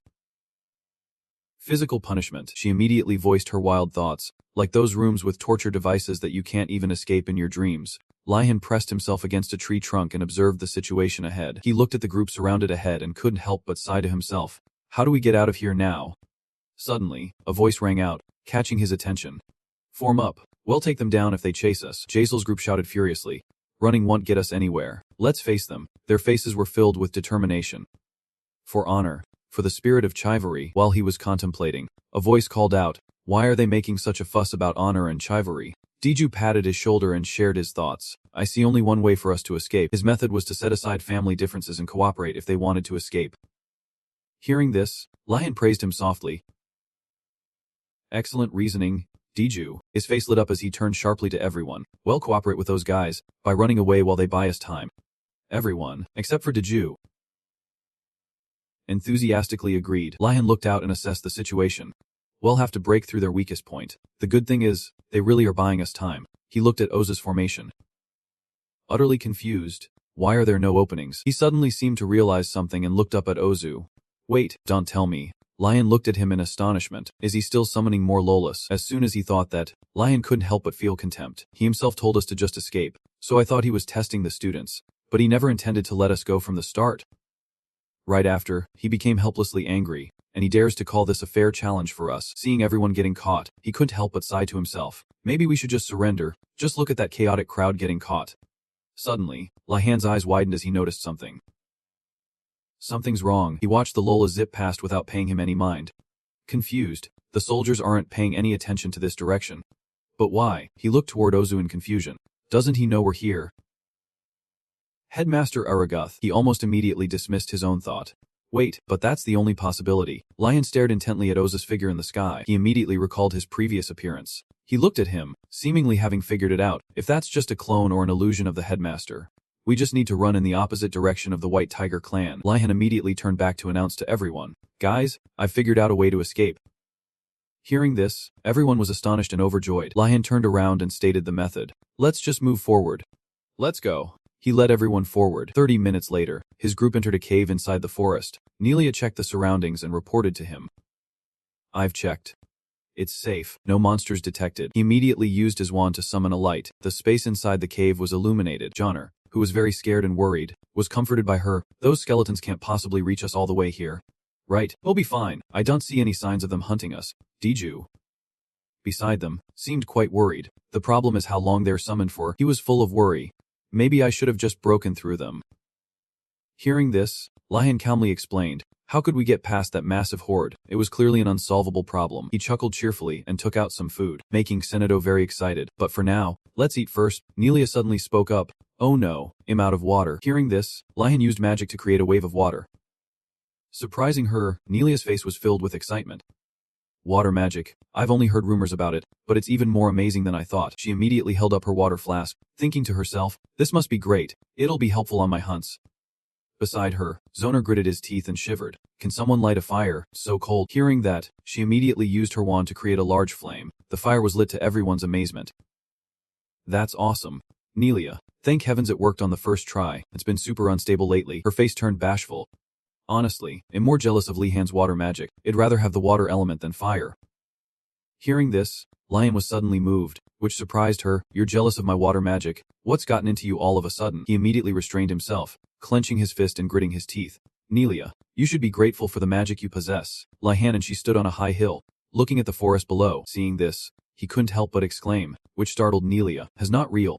Is he? The soldiers are still swarming." "You're not wrong, but is it okay to insult him like that?" He immediately turned to Nelia and patted her shoulder. Lion smiled brightly. "Magic is nurtured from an open mind, so you should never limit yourself by the way you express yourself." Hearing this, her face darkened. Coming from his mouth, that sounds strangely persuasive. She immediately opened her mouth and shouted, "You rotten headmaster." She cursed wildly, "You old skull face. I hope wolves eat you tonight." Suddenly, a figure appeared inside. Frightening her, she grabbed onto him and screamed. "I'm sorry." Lion cautiously looked at the person who appeared. GL slowly stepped out of the darkness. Confused. "What are you guys doing here?" He and his comrades gradually appeared. Both sides were extremely surprised to see each other. The curtain of mystery was slowly unveiled before everyone's eyes. Lion smiled calmly and invited them into the cave. GL's group stepped inside warily. "Come in and rest for a bit." Seeing this, Ganando pouted and complained, "We don't even have anything to eat." He was cut off by Deju, who covered his mouth. Right after, he seemed to be in deep thought. Lion has the right to ignore them, because of what they did to him. Deju looked towards him and could help but admire. But instead, he treats them with such kindness. He looked at him with shining eyes. How admirable. Lihan is truly a man who respects honor. Deju was moved by his own thoughts, which made everyone else feel very confused. Ji Yel observed everyone and couldn't help but be puzzled. Why are these blue dragon bastards here? Don't tell me. His imagination ran wild. But he never considered that they might have tailed her. They found the map too. Then, Ji Yel immediately became dejected. What do we do now? We're even receiving help like this. The more confused he became, the more he suddenly remembered something. What should I do? Don't forget. Ji Yel. Ji Yel remembered his childhood with his father. The motto of the Morat house is never forget any grudge. But there's a hidden meaning in that phrase. He tried to remember his father's appearance. Right after, he suddenly let out a sinister laugh as he remembered the last sentence. Kindness is only repaid when you remember it. Ji Yel began to calculate in his mind and started a conversation with Lai Han. First, I need to build trust. Before he could finish his sentence, a subordinate from Ji Yel's group suddenly collapsed in pain. Ganando and Deju were terrified to see this. Why did he suddenly collapse? The person next to him went to check and couldn't help but conclude he must be exhausted. At that moment, the minds of these two also started spinning. Suddenly, they all fell to the ground. To Ji Yel's horror, he was extremely surprised and yelled, "What is happening?" He immediately noticed something was wrong. Spun around and questioned Li Han. Ji Yel, now in great pain, held his head and shivered uncontrollably. "You poisoned the water." His face was pale and dazed. "You won't get away with this." Lian sat there calmly and seriously, watching Ji Yel collapse. Immediately, he clapped his hands cheerfully. Done. So the preparations are complete. He ruffled Ji Yel's hair and couldn't stop scheming in his mind. This might be a bit much, but if someone hates me for no reason, I should give them a reason. Right. Ganando and the other guy were extremely agitated by this. What was that? Lai Han. Did you put poison in the water? We drank it too. Seeing their haste, Johnner and Nulia spoke up to explain. It's just a sleeping potion. We weren't poisoned. He was extremely surprised to hear them say that, which confused him. You guys knew too. That's because your expressions were so obvious. Lion looked at the unconscious Ji Yel and sighed. I won't overdo it just because of a personal issue. This is necessary. He suddenly stood up and announced his plan to everyone. Everyone. Calm down. We have to leave them near the wanted criminals. Seeing him carry Ji Yel away, Deju was startled and asked, Are you really going to do that? Lihan's reply made his face darken. You know Meredi's personality. Don't you? He seemed to have compromised and changed the subject. But where did you guys find the potion? Hearing this, Johnner began to explain, flashing back in time. Inside the forest, Johnner suddenly discovered some sleeping grass. Lion saw it and understood immediately. She excitedly explained. It makes you sleepy when you grind it up and mix it with water. We should take some. It might be useful someday. She couldn't help but look at him and sigh. I didn't think we'd use it like this. Moving to the middle of the silent night forest, Ji Yel's group was unconscious and lying on the ground. Suddenly, shadows appeared, staring at them. Right after, they were taken away. Lion stood on a hilltop, looking down and remarking, All right, they'll disperse soon enough. He stood up and spoke softly. Confusing Johnner, now, we should finish the rest of our work. Shouldn't we? Lion immediately shrugged nonchalantly. Scout the surrounding area. We can't turn back after coming this far. His face was serious as he looked ahead. Calculating, we need to check how far the academy's wall extends. If there really is a way to escape, we'll find it. At any cost, his group immediately regained their spirits and began to venture deeper into the forest. Let's go together. Lai Han. Everyone gradually moved deeper into the forest, led by Nelia. Suddenly, Ganando tripped on a rock and immediately fell to the ground. Terrifying Johnner. Lion approached to ask if he was okay, and Ganando immediately yelled, Are you okay? I'm so hungry and it hurts. Immediately, Lion looked at the person next to him with concern. Deju seems tired. Nelia spoke up with a reminder. Lai Han, light it up a bit. I guess since we've come this far without being caught, we're safe now. She immediately announced. Everyone seems to be losing energy faster than usual in the dark. Hearing that, he immediately took out his wand. Lion used a spell, causing the wand to illuminate the entire area. Seeing the light, everyone began to feel more at ease. Suddenly, a strong gust of wind blew, causing the leaves to rustle. A deep, hoarse voice rang out. Startling him, turn off the light. Student, it's making it hard for us to sleep. Hearing this, Lion suddenly turned around and cried out in confusion. Everyone looked around in terror. The voice spoke again, demanding they be silent. In front of him was a tall, ancient tree from which the sound emanated. I am the one who asked the questions. The voice continued. Astonishing them. If you answer correctly, you will be my guests. If you answer incorrectly, you are intruders. Lihan's face showed a hint of worry as he listened to it speak. Here is the question. The question was posed. A dwarf lights 5 candles late at night, but 2 of them are extinguished by a strong wind. The angry dwarf gets up and closes all the windows in the room. So, how many candles are left? Hearing that, he couldn't help but smile to himself. This is a riddle. Lihan immediately analyzed it. The listener would think there are 3 candles left burning, but the flames will gradually go out as time passes. He smiled faintly, coming to a conclusion in his mind. So, by morning, the number of candles left will be... Suddenly, Ganando blurted out, "The answer is 5. Lion whipped around in horror, but before he could do anything, he heard the mysterious person confirm it was the correct answer. Hearing that, he was extremely baffled and confused. Lion looked at the smug boy, bewildered. Wait, won't the flames go out when the candles burn down? Right after, he heard an explanation that made him even more annoyed. Isn't it common practice to use enchanted candles that don't burn out in riddles like this? The voice spoke again. From now on, you are my guests. However, it would be a shame to end it like this. It made another request along with a reward, which excited him greatly. How about one more riddle? The one who answers correctly will receive my reward. A reward. We're ready. Everyone was eagerly anticipating this second riddle. The riddle began. There is a giant man in the morning. By noon, he shrinks. In the afternoon, he grows large again, and he disappears completely at night. Who is this man? After hearing it, everyone was very confused, thinking of an answer. Lion seemed to have his answer and spoke up. He pointed to himself and gave the answer. It's a shadow. Right. His answer was met with complete agreement from the other, leaving everyone behind him extremely confused, and immediately remembered his past life. I heard that one quite a few times in my previous life. He recalled the origin of this question. This is the answer that Oedipus, the king of Serbet, answered correctly. What's even stranger is that every time this story is retold, some details are changed, but the answer humans give to the Sphinx always remains the same. While Lihan was deep in thought, the voice spoke again. What a bright student. He was startled, suddenly noticing something had changed. The surrounding scenery suddenly shook and then slowly disappeared as the voice said, I welcome you all. Everyone was transported to a very cool and beautiful space. They were all amazed, looking around and exclaiming, these are all spirits. A tree branch brought a cup of water before Lihan, surprising him. As the cup was presented, the voice spoke again, you must be tired from your long journey. Drink this. He took the cup, offered his thanks, and couldn't help but assess it. Smells like vegetable juice. One sip made his eyes widen in astonishment. His senses began to soar, feeling as if all the fatigue in his body had just been washed away. It was like drinking a glass of ice-cold water after a run on a hot day. While he was reveling in delight, the others beside him were extremely worried and frightened. The voice's explanation made him very excited. It's a drink extracted from the plants around here. Do you like it? It's absolutely delicious. Can I have some more? As Lihan reached out to take the cup, the branch quickly pulled back. The voice from within asked for his identity. Before that, I need to know who you are. I still don't know your name. Hearing that, he respectfully introduced himself. I am Lihan. The voice then asked curiously, what is your family name? The moment he said his family was the Black Flower, it was extremely shocked. Seeing his wry smile, it quickly spoke up.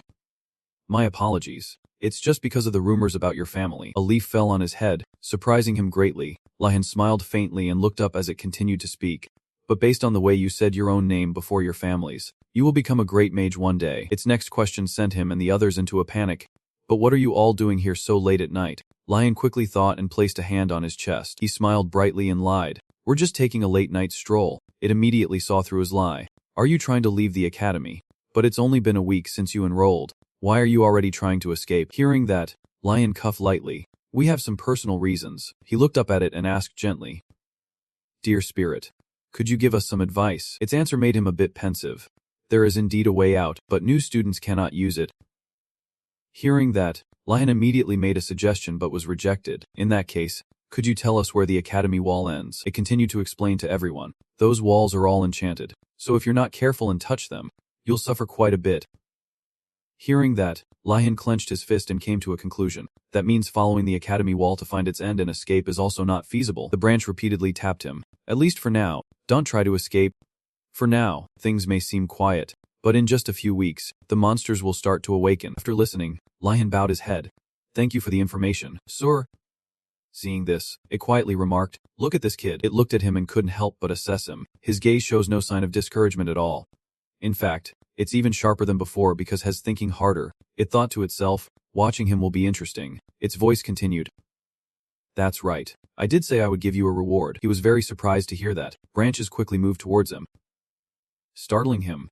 His eyes, full of surprise, looked up at the canopy. A large, glowing wooden staff gradually appeared from the tree. Lihan immediately remembered Garcia's words. An artifact is like a part of a mage's own body, and among those artifacts, a staff is indispensable. The new students are all very dissatisfied with what the academy has provided. Lihan held the staff in his hands.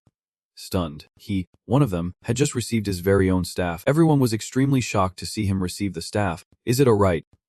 Young man. Lion held it and felt it gently. It feels comfortable and new. The ancient tree was a little startled to hear that. It couldn't help but look at him and assess. He's not an ordinary boy. As expected, it looked at the staff glowing in his hand, the spirits residing in that staff. It will be difficult for a boy his age to make mistakes. It suddenly spoke, greatly surprising him. You will learn more from the powers dwelling within that staff the more you use it. Can't you guide me now? Its answer made Lihan pout slightly. There's no need. You will learn naturally over time. The ancient tree chuckled to itself. With his talent, it immediately recalled a time long ago. He reminds me of the amnesiac Godanus, the one I met centuries ago. Just as expected from the bloodline of Godanus. Its voice began to ring out. It's time for all of you to return. Immediately after, his group was pushed far away. Well then. Farewell. As the ancient tree used its magic to push everyone out, it gave Lihan a reminder. Lihanudana, stop using magic around these buildings. Your magic is very powerful. It has awakened the trees around here. Everyone was pushed outside simultaneously. Everyone fell to the ground in great pain. He listened dazedly to its words. Remember the question you asked. Its voice slowly faded into the forest. It will be the answer. Everyone left the spirit's domain. All the living dead had disappeared. His group descended the mountain together as the sun rose. Everyone returned to their rooms, their bodies exhausted. The sound of hurried footsteps running up the stairs. The sound of knocking echoed from outside, startling him awake. Lihan, his face tired and his hair a mess, wondered what was going on. Asa was very agitated. Please forgive my rudeness, but something urgent has come up. He immediately told him about something related to yesterday. That psycho. No, the headmaster is holding an event outside. Hearing this, Lihan's eyes widened in shock. Asa's words reminded him of what happened yesterday. It woke me up. Has trying to track the students who are plotting to escape. He couldn't help but think to himself, I should act more seriously than usual. In situations like this, he looked at Asa and agreed. Alright, I'll wake everyone up and then we'll go outside. At the vast school stadium, which was decorated magnificently, everyone gathered together, looking very happy. The prices were aimed squarely at the buyer's psychology. He noted, is this really a festival? This doesn't seem like an attempt to track down the escapees. He held a piece of cake in his hand and couldn't help but wonder. What is he plotting? On the grandstand, Oza's loud voice pulled him back to reality. He was very excited as he announced. Attention. Everyone. The people on the grandstand were cheerful as he introduced them. This weekend, priests from all over the empire will be visiting our academy. Please give them a round of applause. Lion clapped along but couldn't help thinking. The headmaster's welcoming party is so warm. Madrid smiled respectfully. Thank you. Headmaster Ozu. He replied, thank you for making time for us. Although I'm sure you're busy enough teaching the young students here. Ozu laughed excitedly. It makes me so happy that I've grown fond of the priests. It's truly awkward. His eyes began to shine brightly. So, could you deliver this message to His Majesty? We need a little fun to discover ancient magic. She was very flustered. That is not within our authority. Lion seemed to realize something. So it's just like that time. I guess people will act this way no matter what when trying to secure a budget. Madrid turned and smiled at everyone. In any case, it is an honor to meet all the students. She immediately introduced them. We are just humble servants representing different churches. We are very happy to have the opportunity to introduce our religions. Lihan was very confused to hear that. These aren't ordinary priests. All of them have a large amount of mana. While he was pondering, Ozu came to his side. It's very different from the mana of other priests. He jumped and turned to look at the headmaster. Right after, Ozu spoke slowly. I see. After all, the priest's mana is so special it's called divine power. Hearing that, Lihan went along with it, which made the headmaster ask, I see. No wonder you had a strange feeling about them. Do you have the ability to sense mana? He was startled and worried. The headmaster's voice continued, why are you trying to hide this talent? There aren't many students who can sense mana like you. Lihan immediately explained, I still feel I have many shortcomings. Ozu sighed. I've told you before, that's not true. From now on, be confident and show your talent. Hearing this, Lihan's face paled in confusion. What on earth is he talking about? He looked around and remarked, this is my first time meeting priests.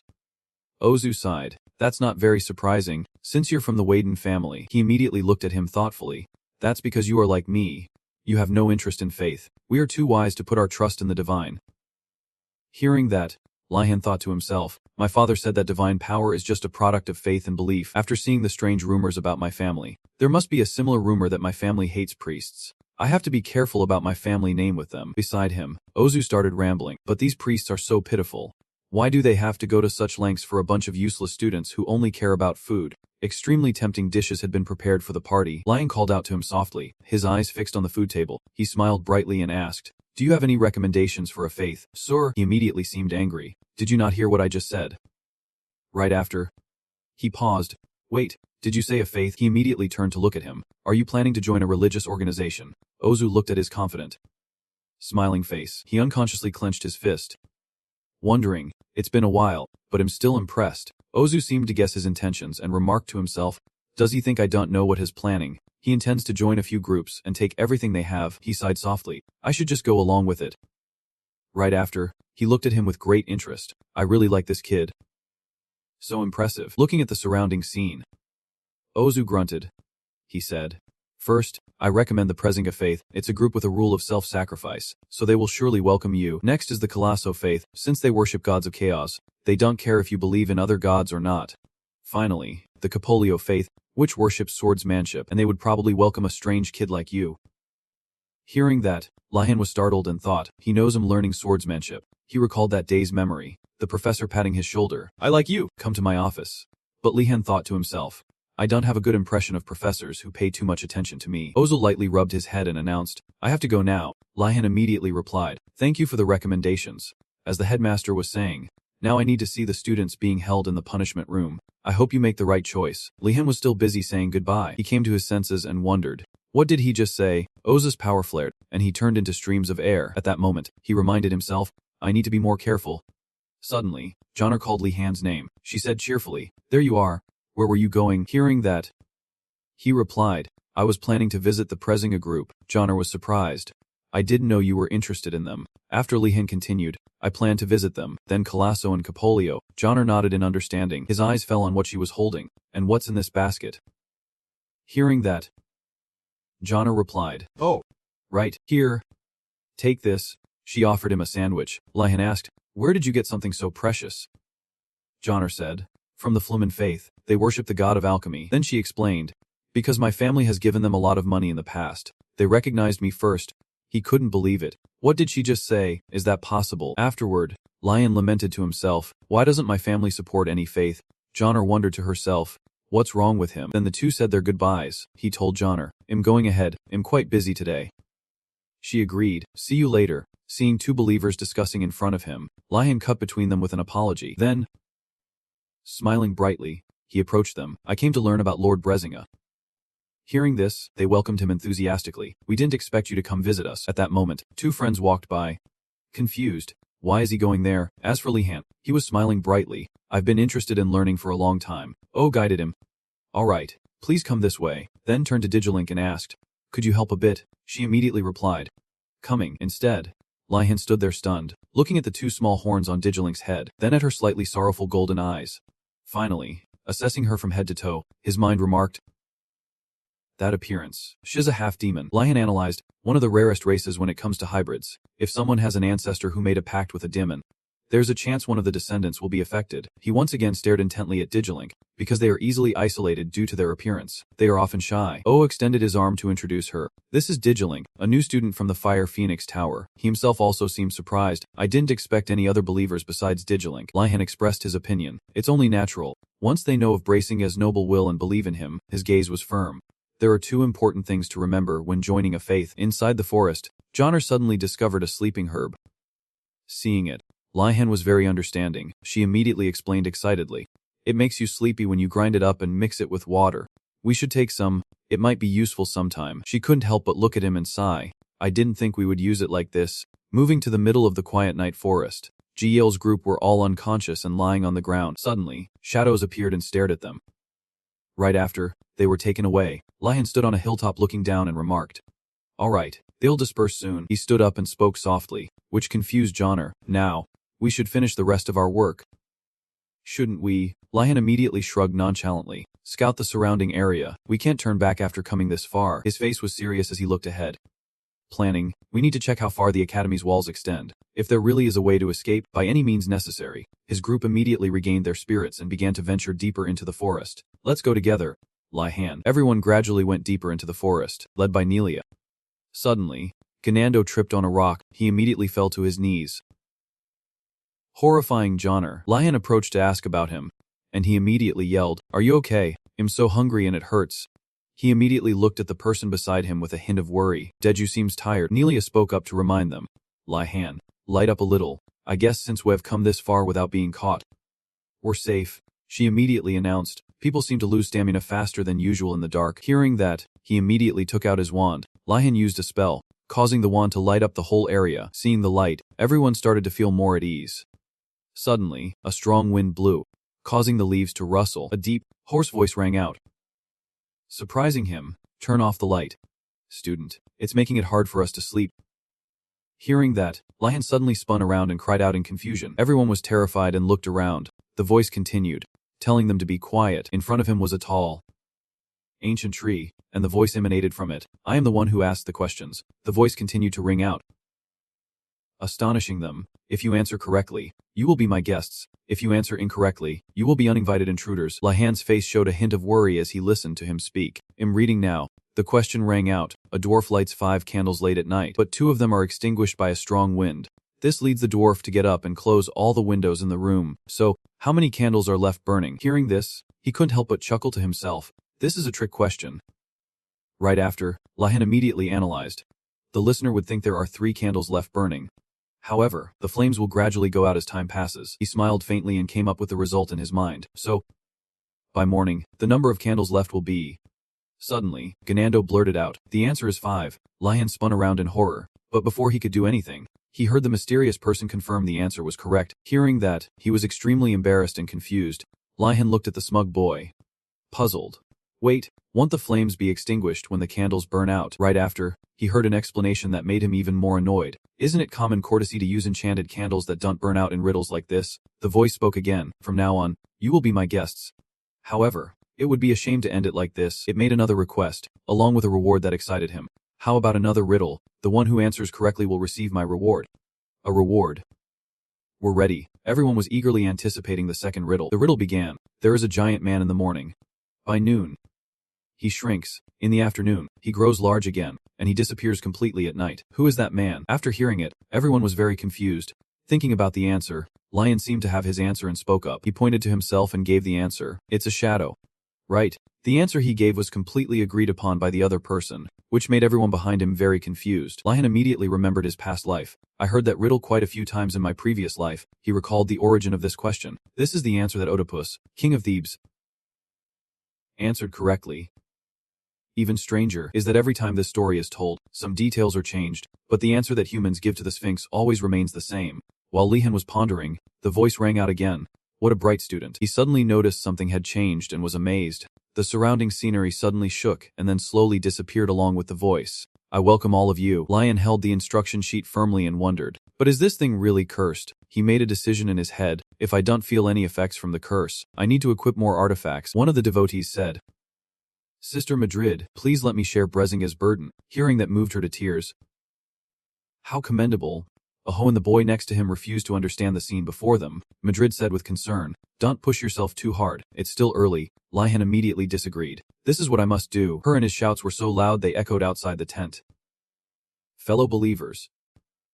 Sister Madrid. Then it echoed up to the white clouds in the purplish blue sky. Lihan gently stroked his belt. He let out a long, sad sigh in his heart. In the end, I couldn't get anything else. Then he smiled. "But this will be very useful for escaping." Lihan's train of thought was interrupted by Madrid's voice. "And this event marks the birth of the Brezinga sect." She concluded, "That's all for today. Thank you for listening." He immediately praised Madrid's sermon. Looking at the writing on the board, Lion considered, to summarize the doctrine. Anything goes, but the core is that you need to equip cursed items. Suddenly, Madrid raised her hand to stop him. "Wait, before you go, please accept this." It was a basket of food. She smiled gently. "I thought you might need it, so I prepared it." He was touched and called out, "Sister." Lihan's face was full of happiness, and at the same time, a thought arose in his mind. Coming here was truly a wise choice. It's been a long time since I've felt this kind of warmth. Suddenly, Digilink gently poked his shoulder. She also offered another basket of food. "If you don't mind, could you accept these as well?" Lihan was puzzled. "But that's your portion. Why are you giving it to me?" Digilink immediately shook her head and replied, "I am a servant of Saint Brezinga. These luxuries are not suitable for me." Seeing her turn to leave, Madrid tried to call her back. "Digilink. You again." At this moment, Lihan wondered, should I say this? Is this normal in the Tower of Abstinence? They are completely different from us. What are the other 3 towers doing? The 3 representatives for the 3 towers were all extremely hyperactive and a bit strange. Seeing that he was about to leave, she said, "Could I ask you for a small favor?" Then Madrid explained, "Could you take care of Digilink? As you can see, she's quite strict with herself." Lion showed his disagreement, "But I don't belong to this tower." Then he saw her stern expression and the basket of food Madrid was holding. He immediately did a 180-degree turn. placed the basket on his head, and laughed loudly. But who cares? It's no problem at all. Leave it to me. A flock of birds flying across the evening sky also heard Lihan's voice. I will do my best. He spoke first. Should I call you Sister Digilink? She replied. You can call me whatever you want. Then Lihan asked, what kind of tower is the Tower of Abstinence? I'm curious about what you all do in your free time, since you don't seem to interact much with others. Hearing this topic, Digilink proudly explained, we pray in our rooms in the morning, afternoon, and sometimes even at night. A scene of the forest at night appeared as she continued. Some people even go into the forest or up the mountains to pray at night. He wondered, wait, at night? Are you allowed to do that? Because Enrogard's dormitories have a strict curfew all week except for the day off. Digilink smiled and nodded slightly. At the Tower of Abstinence, we have permission due to our special status. Lihan commented in his head, so clerics don't have to follow the curfew. Then, he immediately imagined, if I wore cleric clothes, I could stay out longer. Then Lihan chuckled and asked, do you think I could get a set of cleric clothes? Her face fell, and Digilink turned and continued walking. Your curse won't weaken just because you wear cleric clothes. He ran after her to explain, that's not it. I just want to understand more about Saint Prezinga and his will. Hearing that, she let out a sigh of relief. In that case, I will prepare a set for you for our next meeting. Lihan laughed loudly and thanked Digilink. While thinking, all right. Now then, the first step of the escape plan was gradually being completed. In his imagination, he held the robe firmly in front of the citadel. Lihan asked worriedly, did you enjoy your meal? Digilink, are you full? Digilink immediately replied, I am quite satisfied with everything. Hearing him exclaim, but the sister is very worried about you. Startled her, Lihan told her, she told me to take good care of you. Digilink softly called out, sister. Then he asked quizzically, what do we do now? Will you eat with me? That way, the sister will be less worried. She asked back. Right now. Lihan stopped in his tracks and thought to himself. All right, fine, he exclaimed in his head. I'm so grateful to the person who gave me such a precious gift. A dark aura emanated from Lihan. Just eat with me once, and it'll become like a grandmother you meet during vacation who gives you lots of food. Behind him, Digilink had no idea what was going on. In a building, in the professor's lounge, Eregrum took a sip of tea, then let out a satisfied sigh. The tea seems to taste better since that kid arrived. Then Eregrum questioned, but why are we meeting today? Gaxer added, I think it's because of the basic horse riding training. And she asked everyone, have the professors assigned an instructor yet? Hearing that, Eregrum wondered, isn't Professor Vendoran supposed to teach it? Gaxer was surprised. Oh, I didn't know that. Then she recounted, Professor Vendoran failed in his search for a wild horse. We've heard almost no news from him. Suddenly, Ozu Chenhang said, don't worry. He pointed his finger. I have a backup plan. All the professors in the office were astonished. Really? Gaxir said, in such a short period of time. And Ingirl continued, at times like these. Then the two of them smiled brightly and concluded, we understand why you became the headmaster. Then Eregrum questioned, who is the new professor? We need someone very skilled to handle it. Ozu replied, don't worry. It is, as a mysterious person appeared. Luki Bizita. Gaxer immediately clapped in approval. I'm sure that person will do a great job. While Eregrum's face darkened, Ingirl presented what she knew. She is a famous adventurer who has explored most of the wilderness in the Empire. Suddenly, he slammed the table. Eregrum shouted, why does it have to be her? Then he slumped his face onto the table, stammering someone's name. Eregrum's face was utterly helpless. She's my aunt. Remembering Zita's voice, a long explosion of an old fossil, he described her. She's nagging, dogmatic, and always asks me if I hate dwarves. Ozu paid no mind to that and declared, I just want to hire the best teachers. No matter who they are, that's the agenda for today's meeting. Now, dismiss. The next morning at the building, a small bird perched on Zita's finger. She smiled and said, all right. Then, dangerous glint flashed in Zita's eyes. It's time for class. The students gathered in the schoolyard. A young man stretched. It's the last class. Behind him, girl said, I've been following you for so long and still haven't solved any riddles. Then they both cheered. Basic horse riding training. The boy and girl discussed enthusiastically. Horse riding is a basic skill for royalty. That's right. Behind them, Lihan sighed. Everyone seems quite interested. Then he remarked, nothing will probably happen. This content is too familiar to the students. This lesson needs to be more difficult. Suddenly, a large bird swooped down. Screeching loudly, the crowd panicked. What's that sound? Look at the sky. The students buzzed with terrified screams. What is that? It's coming. Everyone, get out of the way. The huge bird gradually landed. Below, Ganando was paralyzed with fear. The monster's mouth opened wide. He ran and screamed in terror, but it still snatched him away. Flying in a straight line, Ganando screamed, save me. His worried friends yelled, Ganando has been caught. Lihan immediately commanded, everyone, stay calm and get down low. Don't move. We'll be in danger if we attract its attention. The group of students immediately ducked down, but he remained standing and thought to himself, Damn it. But this kind of thing doesn't make me panic either. The large bird flapped its wings and flew past. Lihan wondered, but where did that bird come from? Suddenly, a student shouted, "Where is the headmaster?" She pointed forward. "Isn't this a top academy? What's wrong with the security?" Tears welled up in the girl's eyes. "Let me go. This is a grave mistake by this stupid academy." The boy next to her tried to intervene. "This is not the time." Then the monster bird flew in front of the two. The girl screamed, "Wait. I'm sorry. Help me," and the bird snatched the boy next to her. He was utterly shocked. Standing below, Lihan silently assessed in his head, "That's why I told you not to move." Then he glanced at the girl, but it's strange that it ignored the one screaming so loudly. A guess flashed through Lihan's mind. He looked up at the sky. Could it be over here? Ganando had fainted with tears and snot running all over his face, and so had the white-haired boy.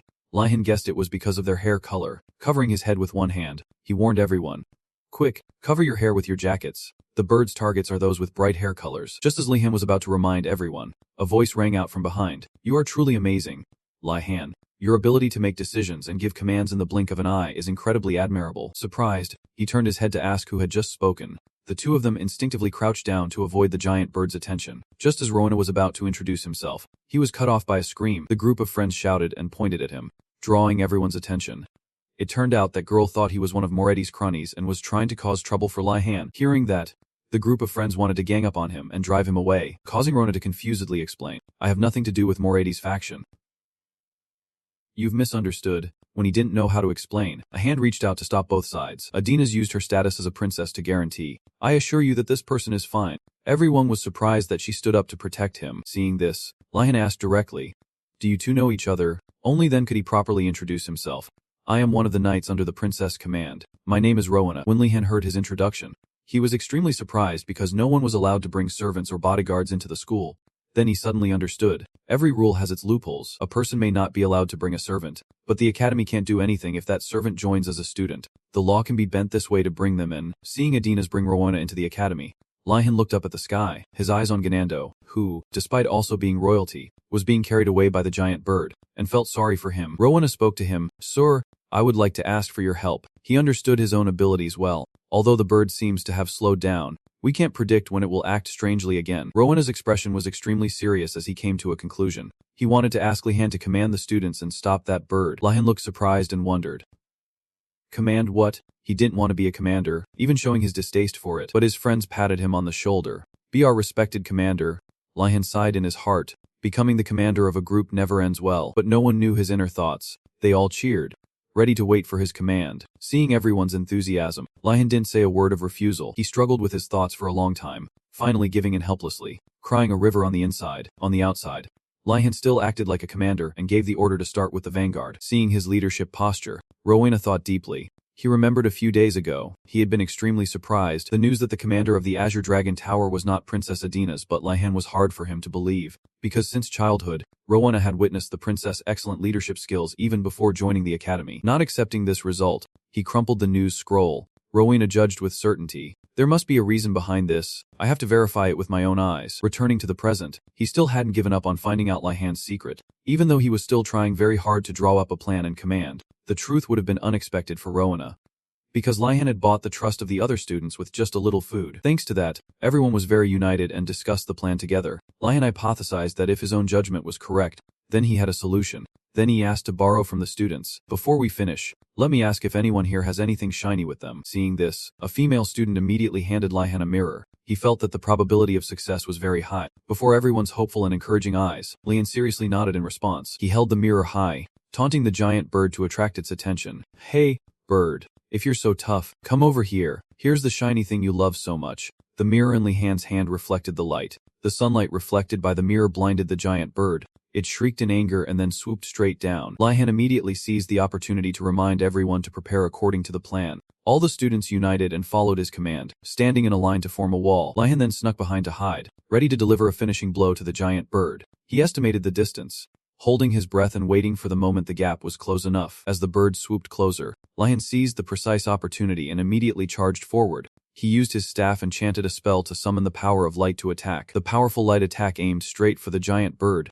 It was blinded by the light attack, and the pain made it screech fiercely before immediately flying away. Lion made sure it had flown away before lowering his magic staff. He knew well that if it was just an oversized bird, the best way to deal with it was to scare it away. Behind him, voices full of admiration rang out again. The other students, one after another, praised Lihan's ingenuity, courage, and skillful command. He was so praised that he became shy and could only divert attention. But what happened to Ganando and Moradini?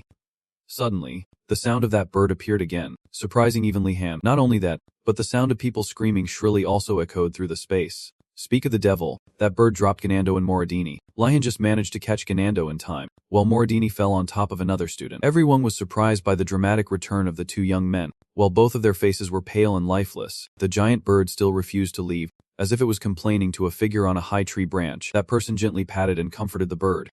All right. You've done all you could. You must be very surprised. Let's go together now.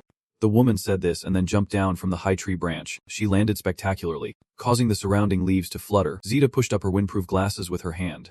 She greeted the students. Nice to meet you, kids. Faced with Zita's appearance, the students were all extremely confused. They asked each other who that person was and why she jumped down from a tree. Lihan remained silent. No wonder I found the situation both strange and random. It turns out she was behind it all. He looked closely and felt that she greatly resembled Professor Aragam, guessing they were relatives. Then Lihan denied it to himself because there was no way it could be such a coincidence. Suddenly, Zita's hand rested on his shoulder. Her face looked terrifying as she assessed that he had great potential. Immediately, Lihan recalled the time he had direct contact with Professor Aragam Jium Ni. Lihan froze, feeling that this scene was very familiar. Everyone around was confused, wondering if Zita was a professor or not. Only then did Lihan muster the courage to ask her, "Do you have any relationship with Professor Aragam?" What surprised him was that Zita smiled brightly and replied, "How did you know, his aunt?" which made him wonder in surprise. For real, Lihan told himself that he shouldn't stand out in front of the professors like this. As he was thinking, a hand gently placed on his shoulder from behind. His friends immediately shouted to the professor that Lihan was Professor Aragam's outstanding student. Professor Aragam likes him so much that he even invited him to the guest lounge, despite his attempts to stop them. The other students all vied to show off Lihan's achievements to her. After hearing this, Zita rubbed her chin with great interest. This reaction made the small and helpless Lihan realize it was too late to change anything. With no other choice, he could only try to create a good image for himself. She clapped her hands a few times for the students to focus. Then she pointed to herself and introduced herself as Laiki B. Zita. This course was supposed to be taught by Professor Bendozan, but he disappeared while searching for a unicorn, so Zita would be teaching instead. The students were stunned upon hearing Zita's words. The students were extremely excited to hear that, because Lucky B was a legendary adventurer who had subdued giants and discovered the Fire Spirit Mountain. Lihan, on the side, just felt helpless because no one paid attention to the fact that something had been forgotten. After introducing herself, Zita posed a question to the students. Can anyone guess the reason I came here with a thunder bird? It turned out that the giant bird was a thunder bird, possessed a huge body and ferocious behavior, and also had special abilities like controlling thunder and tornadoes. Lihan wondered, how could she bring a monster like this? Perhaps the Empire should monitor this environment more seriously. Ganando, beside him, was pale with fear because he had just been captured by a thunder bird. The other students all thought that their goal for this semester was to ride a thunder bird. Hearing this, Zita burst out laughing because even in 10 years, the students wouldn't be skilled enough to ride a thunder bird. She pointed directly at Lihan again and told him to try asking a question. He answered, not very confidently. Did the professor want to see how we would react when dealing with a dangerous monster? As soon as Lihan finished speaking, another student denied it, because there was no class called Escaping from Monsters. But to his surprise, Zita confirmed that he was right, and she also understood why her nephew liked Lihan so much. The reason she taught this was because students would never know when danger might appear on their journey, so they had to be trained. Afterward, Zita also reassured the students, as the core of this semester would still focus on learning how to ride. She told everyone to follow her to the stables and specifically named Lihan as the team leader. Zita wanted him to continue assisting her in teaching, and although Lihan didn't want to, he couldn't refuse. Everyone followed her. As they walked, Zita taught, horses are the most basic animal to learn to ride. If you can't ride a horse, you can't ride other creatures. Everyone yawned as they walked because it was all things that had already been taught. Lihan looked around and saw that everyone was relaxed because they were already used to riding horses. Suddenly, Zita turned around. She had a warm smile like a gentle mother, but Lihan only felt a chill down his spine. This feeling made him feel uneasy. He immediately turned to remind Johnner to be careful. His expression was extremely serious because Lihan realized that today's lesson would not be as simple as just riding a horse. Standing in front of the stables, Lihan looked up and around. Zita, leading the way, introduced this as the Ngorgati family stables, which made every student gasp in awe. The students were all overwhelmed by the extremely rare and fine horse breeds. Zita asked them if they wanted to ride yet and received a firm affirmative answer. She had prepared a lottery box because it takes skill to ride a good horse, so she wanted each person to come up and draw a lot. After a while of drawing lots, Ganando was the first to go. Everyone was jealous that he got to go first, but Ganando didn't care much about their taunts. He quickly walked around to choose a horse. Ganando suddenly stopped. He chose a black horse that looked extremely fierce.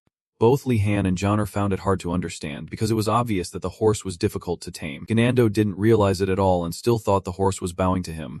Then he was thrown off by it. Li-Han and Johnner couldn't be bothered to care. The pitiful Ganando was thrown off in an instant. Everyone was terrified because that horse was so ferocious. Everyone kindly asked about Ganando. He looked pitiful with his bruised and swollen face.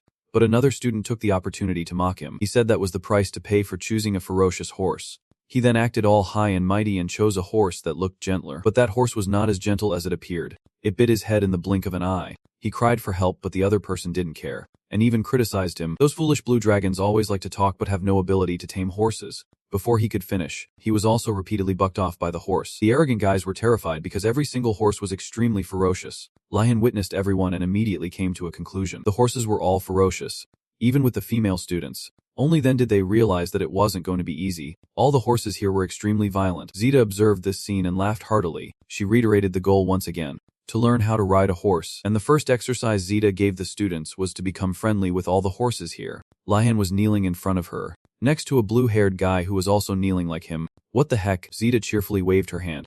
Maybe they will open up to you if you take care of them in a truly thoughtful way. She then pointed her finger at the four bewildered people. That is the goal of this mission, to befriend at least one of them. Li-Han looked a little worriedly at the two aggressive horses and thought, they're not even normal horses anymore.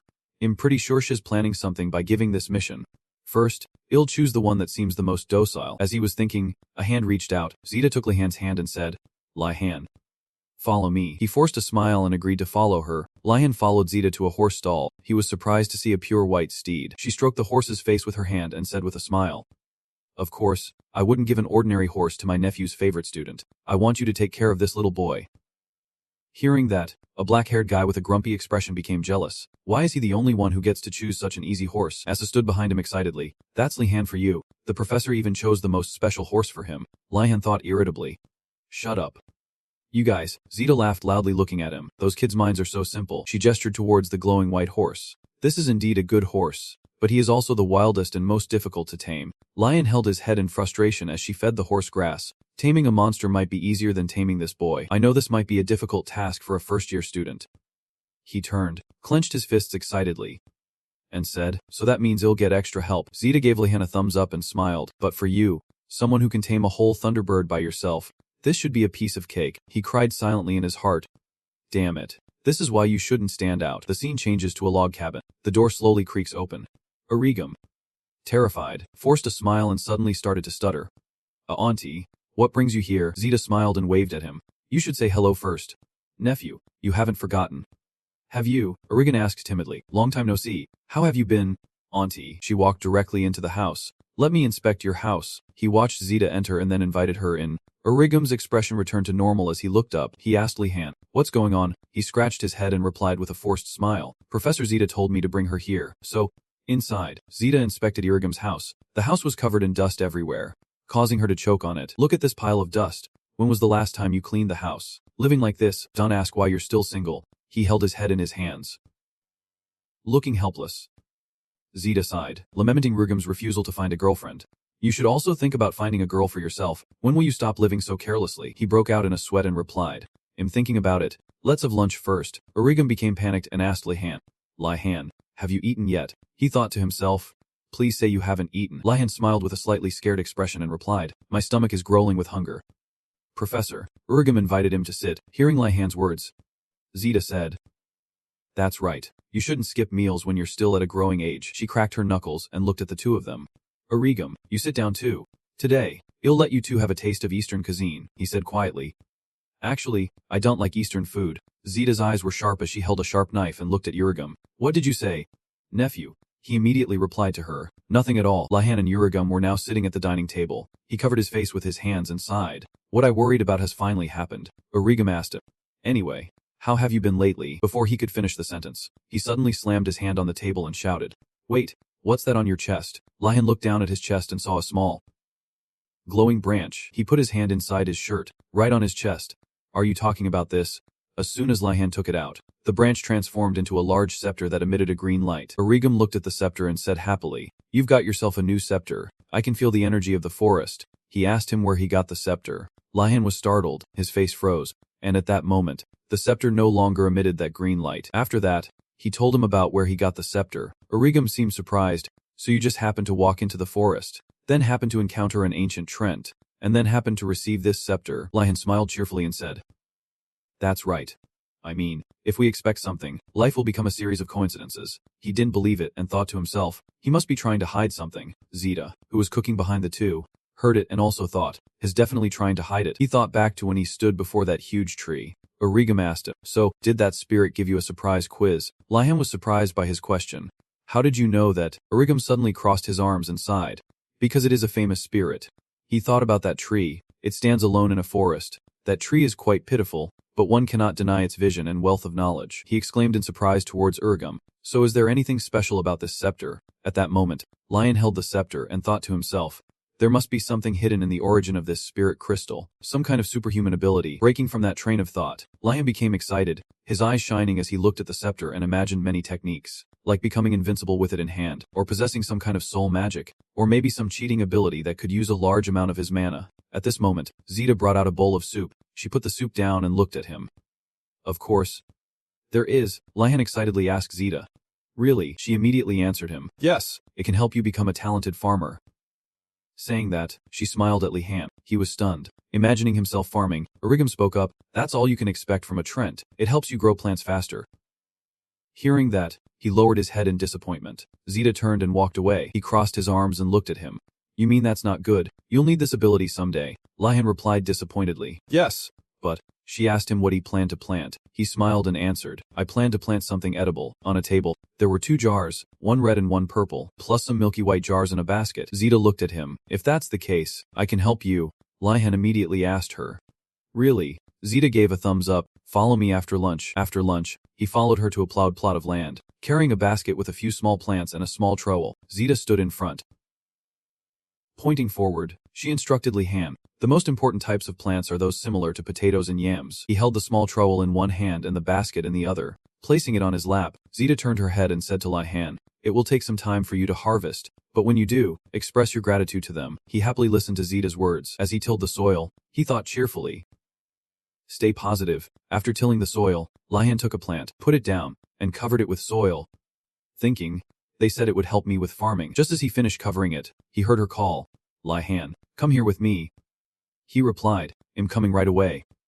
"Professor." As soon as Lihan stood up, the plant suddenly emitted a yellow light around it. The tower was flooded with bright sunlight, but the people inside weren't so bright. Their faces were all gaunt and haggard, so hungry their eyes were blurry, constantly moaning, "I'm so hungry." Just then, a blinding yellow light shone from the doorway, attracting everyone's attention. Lihan walked in cheerfully, waving his hand with a smile. "Everyone." In back, in his hand, he carried an extremely tempting basket of food. Immediately, the people sitting in the room jumped to their feet as if seeing their savior. "Welcome back. Is that food?" "It's a thank you gift from Professor Li B." Faced with the allure of the food, everyone's eyes were glued to the basket, their mouths watering, and they began to shower him with flowery compliments. "Just as expected from my esteemed friend, truly the greatest family to ever appear in the Empire." Looking at everyone's haggard faces from hunger, Lihan couldn't help but think of them as baby birds waiting to be fed. He exclaimed, "It's only been a few weeks, but they've changed so much." With that, he put down the basket of food in his hands, then he rolled up his sleeves, smiled, and said, "Wait a moment, I'll make soup for everyone." He then skillfully placed a pot of water on the nearby burning stove. His skilled actions of chopping vegetables and cooking made the whole group watch in awe. Swallowing hard, watching the man engrossed in cooking, Jonna rested her chin in her hands and smiled from ear to ear. In her mind, she couldn't help but imagine Lihan as a skilled alchemist, crafting step by step. The water boiled. Lihan tasted it. He licked his lips in satisfaction. "It's delicious." Then he turned and said, "It's done. Everyone, bring your bowls over here." Hunger made the other two obey immediately. The empty stomachs were immediately filled. This dining scene suddenly felt strangely cozy. Suddenly, a boy tapped Lihan on the shoulder. He stammered, scratching the corner of his mouth, "I have a small favor to ask of you." As a result, Lihan appeared at the door of Adena's room. The person in the room was reading a book when they suddenly heard a knock on the door. She opened it, a little surprised by his appearance. Lihan smiled brightly and held out a plate of soup in front of her. "I made some food. Have a taste." Adenas took it. Skeptical. "Is this for me? Everyone else has their share." So you don't need to worry. Lihan's reply startled her slightly. She lowered her head to look at the soup hesitantly. But Lihan urged her. Adina's reluctantly took a bite. Her eyes immediately widened. The fresh and rich flavor of the vegetables instantly filled her mouth. The other person's satisfied expression made Lihan very pleased as he stared at her. I was planning to let her eat in her room. She must have been very hungry. Adina shyly closed the door. Thank you. I will repay this favor to you later. Lihan slowly walked down the stairs, where everyone was already waiting. The young man from before eagerly asked, "How was she?" He replied, "She seemed to like the dish." The young man's facial muscles immediately relaxed, and he let out a sigh of relief. "Can I continue to ask you for that favor from now on? We will pay you double the silver." Just like this time, hearing the word double, Lihan's eyes immediately lit up. He quickly gave a thumbs up and agreed. "It is an honor for a noble like me to serve the royal family." Seeing him readily accept, everyone let out a sigh of relief, their faces extremely happy and at ease. Looking at this scene, Lihan couldn't help but admire. It seems the royal family is really something great. Huh. Of course, that's excluding that Ganando guy. That day during the afternoon class, Vodali sat on a chair with his arms crossed, supervising, and tapped his finger thoughtfully. "My contract states that I only have to lecture during a fixed time slot. Recruiting students is not my responsibility." Han's eyes unexpectedly shifted to Lihan practicing nearby. "But that amount of mana, I will definitely regret it if I let him slip through my fingers." This possessive thought entered Han's mind. Vodali cleared his throat. "Do you have any questions?" Han's sudden question startled Lihan, who broke into a sweat. Did the professor realize I was slacking off? He stammered and thought of a random question. "So, what is this kind of training for?" Vodali seemed surprised and asked back, "Didn't you read the notes for the lecture?" Lihan's face darkened. Speechless. "You were the one who asked if I had any questions." He immediately changed the question. "Then I want to know what this kind of training has to do with combat." Hearing the question, Adali closed his eyes in contemplation, which made him a bit worried. Then Han suddenly opened his eyes and said something that sent a chill down his spine. "I don't know how to answer that question because it's just so obvious." With that, Han waved his hand and stood up. "Let me give you an example." Han picked up a calligraphy brush, his body radiating a sharp aura. "I can kill you with just this calligraphy brush." His cloudy eyes made him tremble involuntarily. "This example is a little scary." Adali waved his hand and turned to walk away, explaining, "Higher circle magic isn't the most important thing in combat. All you need is a weapon you can use to kill the opponent." And started writing on the board. "When you spin the Spirit Star Stone, you're actually training to enhance your ability to focus power for your long-range spells." In an instant, two figures using magic appeared on the board. Adali continued, "Even with a simple one-circle magic missile, the power it unleashes depends on the user." To make it easier to understand, Adali began to give an example. "A mage with a flowed magical foundation will find it difficult to optimize that skill in combat. The battlefield is brutal. The sounds and intensity of the battlefield, combined with the bloodthirsty atmosphere of that place, will create immense pressure." His voice suddenly deepened. However, for a mage with a solid magical foundation, the chalk in his hand shot out, zipping past Lihan's hand. The chalk flew erratically, hitting the walls and the floor. The immense pressure forced him to brace himself. The chalk stopped, and streams of dust spread through the room, but everything remained perfectly intact, without a single scratch. He looked around the room. The professor must have created two explosions with two castings. Adali suddenly appeared behind him. The professor patted his shoulder lightly. "We'll be able to do things like that." Lihan was astonished. That kind of magic, and he didn't even break a sweat. Vodali squinted his eyes and said lazily, "I think I've stated something quite obvious. Is that answer suitable?" Lihan gave a forced smile. "Yes, sir." "Thank you." Vodali turned away, and Lihan watched him, his eyes filled with complex emotions. He had a new perspective on the professor. "I thought he was just a half-hearted teacher, but everything he did actually had a deeper meaning.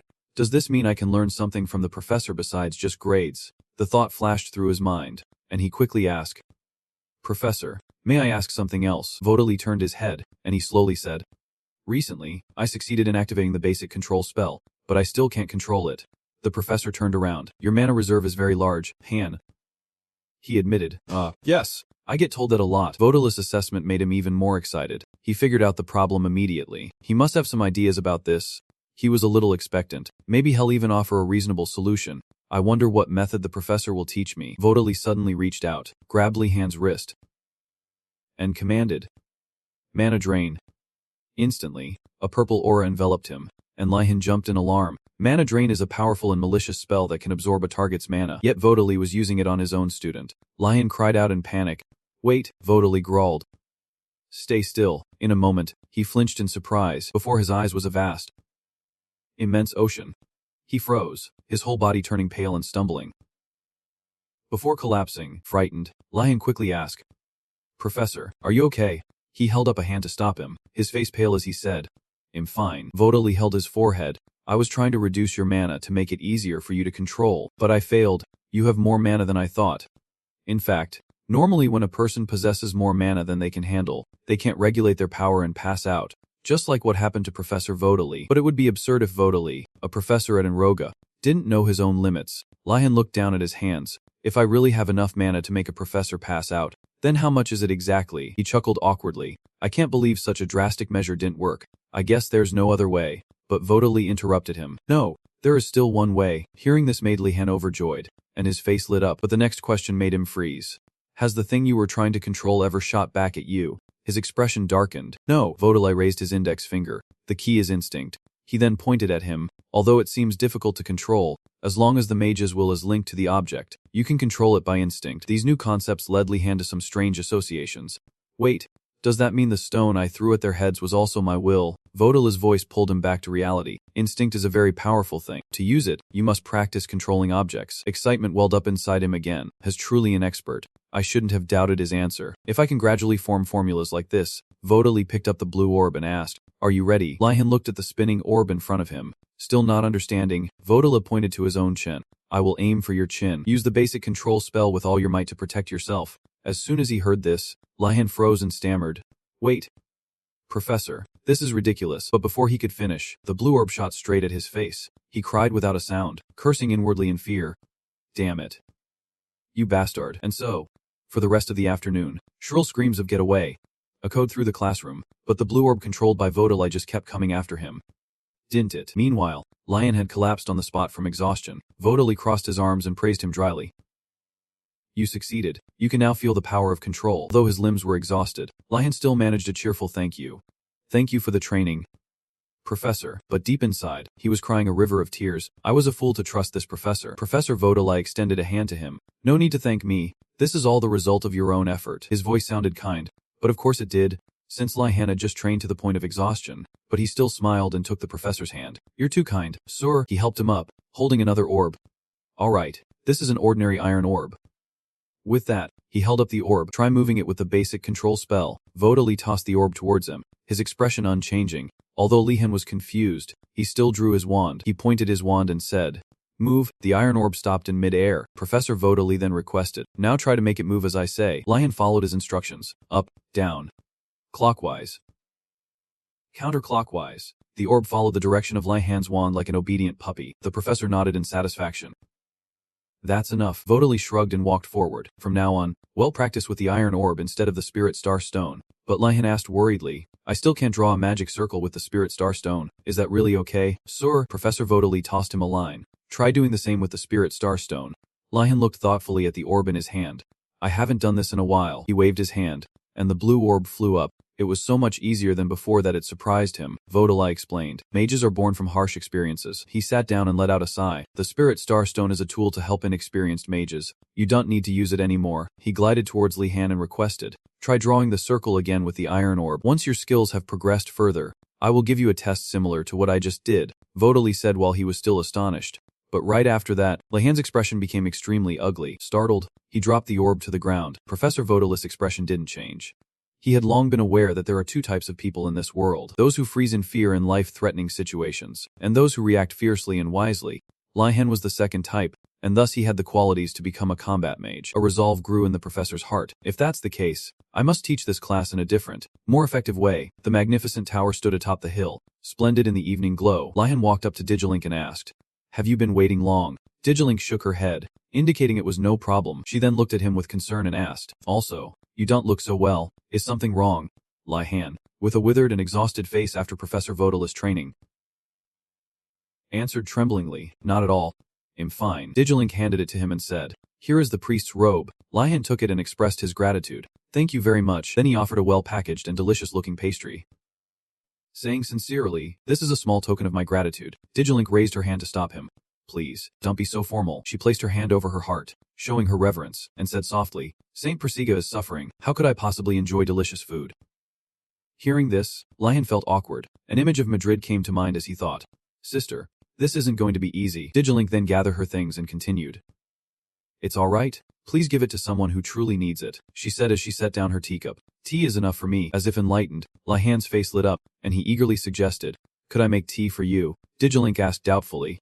You want to make tea for me? Fearing she would refuse, Lihan quickly said, I quite enjoy making tea. Then he began to roll up his sleeves and prepare. He thought to himself, I've heard that priests like green tea or unsweetened coffee. Lihan secretly glanced at the seated Digilink and thought, Digilink probably thinks I'm going to make that kind of tea. But, while watching the pot of boiling water, Lihan mischievously added some special ingredients. It's not that simple. I will help you broaden your horizons with this new flavor. At that moment, Digilink seemed to realize something was off and jumped up, asking in alarm, What are you doing? Didn't you say you were making tea? Lihan calmly replied, Is something wrong? He put on a pitchable act to win her over. This is my family's secret recipe.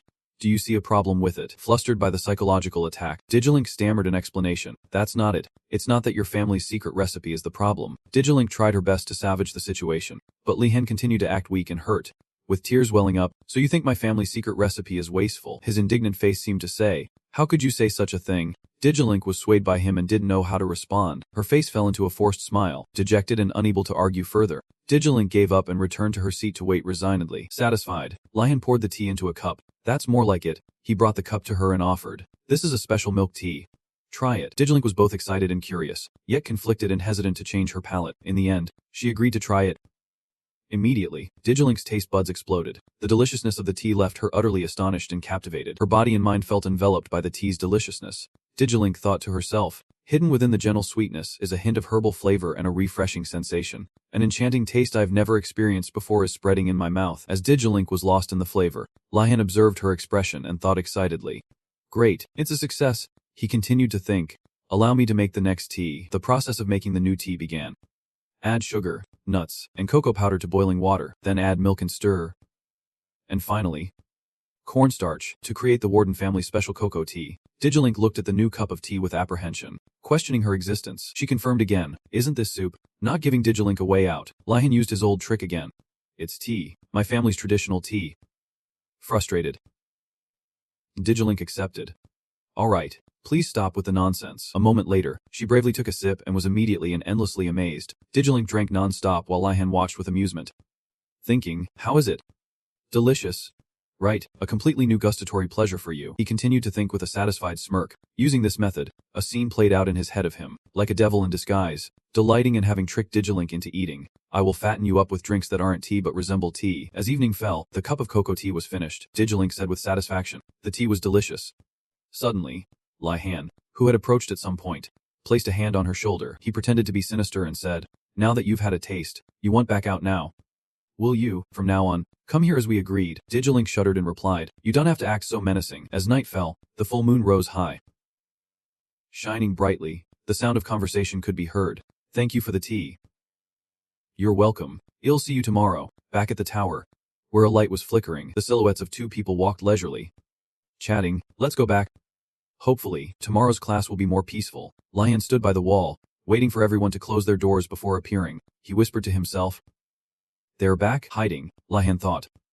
It's curfew, so all students must return to their dorms. But in the next moment, he shielded himself and turned to leave, as if him going out in the middle of the night to pray. With that thought, he quickly walked away. Lihan's free and unrestrained figure stood out in the dark night. He thought cheerfully, I'm simply young priest full of faith. The scene shifts to the prayer hall where Lihan had arrived. He thought cautiously, I have to be careful. I don't know what traps might be around here. As he walked through the sanctuary's corridor, he mused, Luckily, the first floor has no issues. Just as I predicted.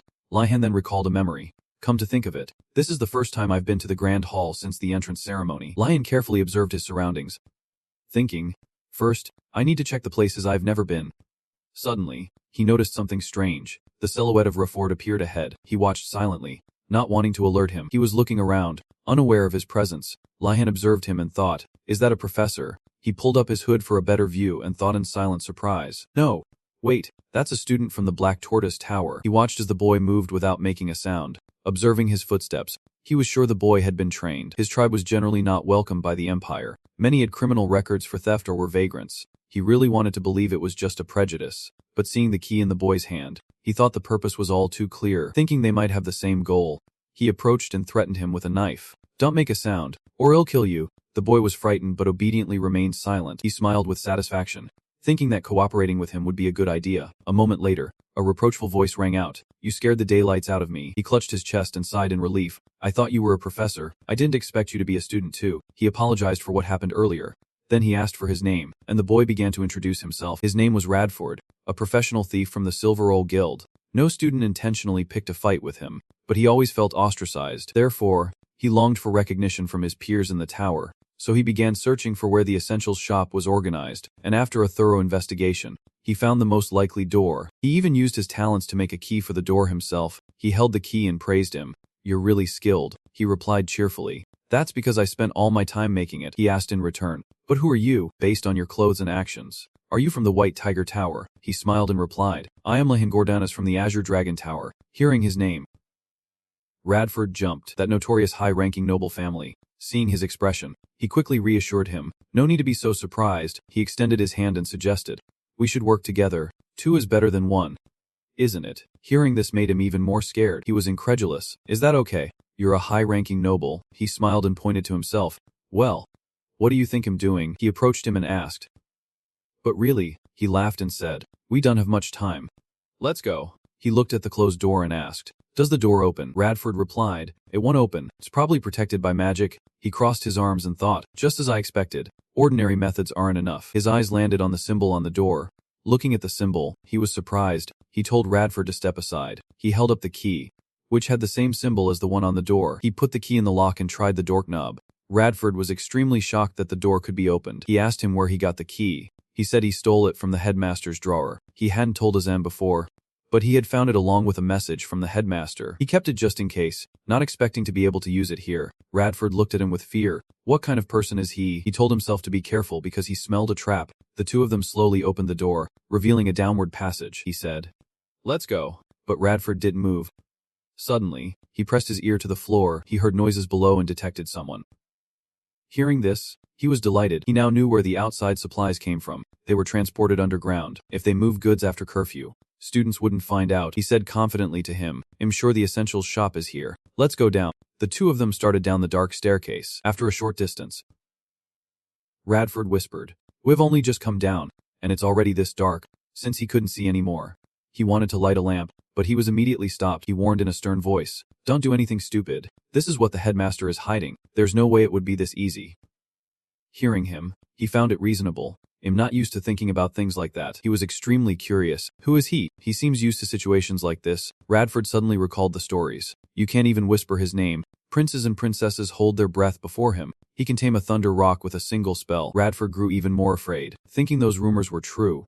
While he was lost in thought, he turned back and told him they had arrived. The 2 of them observed stealthily. He thought this entire floor was a storage room. He reminded him be careful as they entered. A gust of air flew past a lamp. The gust of air then turned into sparks. The sparks moved in a Z shape, appearing more and more densely. Lion reminded him to be careful when infiltrating. The sparks flickering on the lamp began to move. It shot out sparks that hit the wall, and the sparks grew denser. He observed them silently.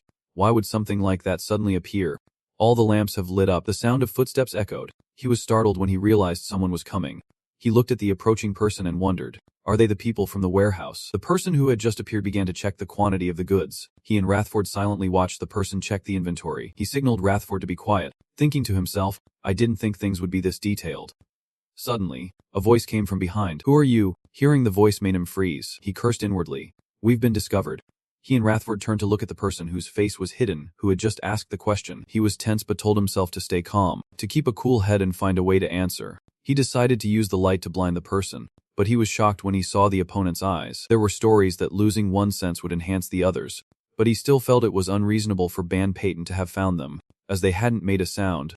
And Ban Peyton shouldn't have been able to distinguish them from the other things around. Ban Peyton was unaware of Lihan's thoughts at that moment, but he suddenly sensed something through his covered eyes. He saw 2 figures before him. One of the 2 figures emitted an abundant source of mana, which transformed into a powerful and boundless stream of water, as if it could submerge everything. It made him freeze. Ban Peyton suddenly bowed to Lihan. He sensed the overwhelming amount of mana and recognized him as his master. Then he left to continue his work. Lihan watched Ban Peyton's retreating figure in disbelief. He thought about the master Ban Peyton had just mentioned. He told Rathford, it seems he can identify us through our mana. Things were definitely not as easy as he thought. He patted Rathford on the shoulder, reassuring him, and they continued to move, filled with regret that they couldn't take anything from this place due to the detailed inventory. The 2 began to search for an entrance. Rathford seemed to see something. He hurriedly told Lihan, I can hear many things moving in this direction.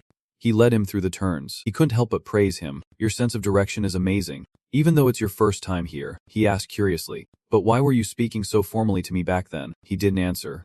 Telling him not to mind it, Rafford suddenly felt they were close. His footsteps abruptly stopped. In front of them was a dead end. Rafford was extremely confused because he was sure there was something here. Lihan observed in silence. He looked at a brick on the wall, thinking he knew the reason. Unlike Rafford, who grew up in a small town as a thief, Lihan had grown up with countless stories from around the world, and thanks to those stories, he had a richer imagination. Even when acting as a thief, he placed his hand on the brick on the wall, and the brick pushed in. The dead end in front of them turned into a slowly opening door. Behind the door was a long and wide passage. Rafford cheered inwardly. Based on the width and the light here, I'm sure this is the exit. He turned to look at Lihan, confused as to how he knew. Rafford suspected he might be a member of the Gordonus family. Lihan was so happy at that moment that he burst out laughing, because he could finally escape. He felt he had worked very hard for this moment. He was so happy he was moved to tears, saying, "Let's go." Rafford. He also replied excitedly, "Yes." Lord Gordonus. The staff members were still working. The staff of Enrogard had to strictly abide by 3 rules. They were not allowed to talk about what they saw. They were not allowed to start a conversation. And they were not allowed to be curious. Even if a priest and a student appeared on the opposite side of the entrance, they didn't say a single word. Lihan and Rafford talked in secret. The way they're deliberately ignoring us is really strange. Rafford agreed. I think they're trying to pretend they haven't seen us. He rubbed his chin thoughtfully. I might be able to avoid unnecessary suspicion. He walked up and started a conversation with an old man. He wanted to use a carriage to leave. The old man happily agreed, and the carriage started moving. Lihan reassured Rafford sitting next to him in the carriage. Calm down. There haven't been any problems so far. But the problem he noticed was the way Rafford was judging him, which was a bit extreme. He looked out at the 2 carriage drivers. Still, no one is saying anything. He thought to himself that this was reasonable, because this world wasn't easy either. Enroped is a symbol of royalty in mages, so it has many enemies, not just political forces, but because valuable goods pass in and out of here, the risk from that is undoubtedly very high. He thought this tension was probably a side effect, but not stopping newcomers from leaving was still too absurd. The carriage, which had been moving, suddenly stopped. Rafford and Lihan were also wondering why the carriage had stopped. His eyes widened when he saw something, and he stammered. How can this be? Lihan was startled when he saw her, not understanding why she was here. Garcia was standing next to the carriage, talking to the person beside her. It seemed the work was going well, as she was smiling happily. But it was hard to understand why Professor Garcia was here with a gift box in her hand. He worried silently. Am I caught? But it doesn't really look like it. Rafford was on the verge of tears as he told him, there's a professor right out there. Lihan quickly signaled him to be quiet and then reassured him. I don't think she knows we're here, he whispered. Let's just quietly observe the situation for now. After saying that, he couldn't help but feel anxious. He kept wondering why she was here. As Garcia opened the bag in her hand, a faint light floated up. Ozu appeared and announced, the Empire's officials must be waiting outside our academy. Please give them this. She sighed and lamented silently. It's so troublesome to always have to hand over these artifacts to them. Moreover, those 2 are always trembling. Even though she just smiled, they acted scared. Suddenly, the bunny-eared staff member heard a noise, then immediately drew his sword in preparation. He turned to the brown-haired boy next to him and told him to pick up his weapon. Garcia looked at this and couldn't help but wonder. What? You're drawing your weapon just because I smiled? The bunny-eared boy quickly explained loudly. That's not it. Professor, I heard a warning sound from the vanguard. This is an emergency. Faced with this urgency, she was a bit surprised and hadn't yet understood. In the quiet of the night forest, a threatening voice rang out. This is the final warning. The captain of the vanguard stood before 2 cloaked figures. He pointed and said loudly, state your identities immediately. Gargars deliberately concealed it. What are you talking about? We're just passing merchants.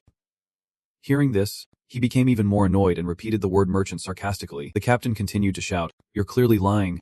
Do you think we don't know you're hiding weapons behind your backs? Exposed by him, the man had no choice but to throw off his outer robe. Gargars held his weapon, looking at him.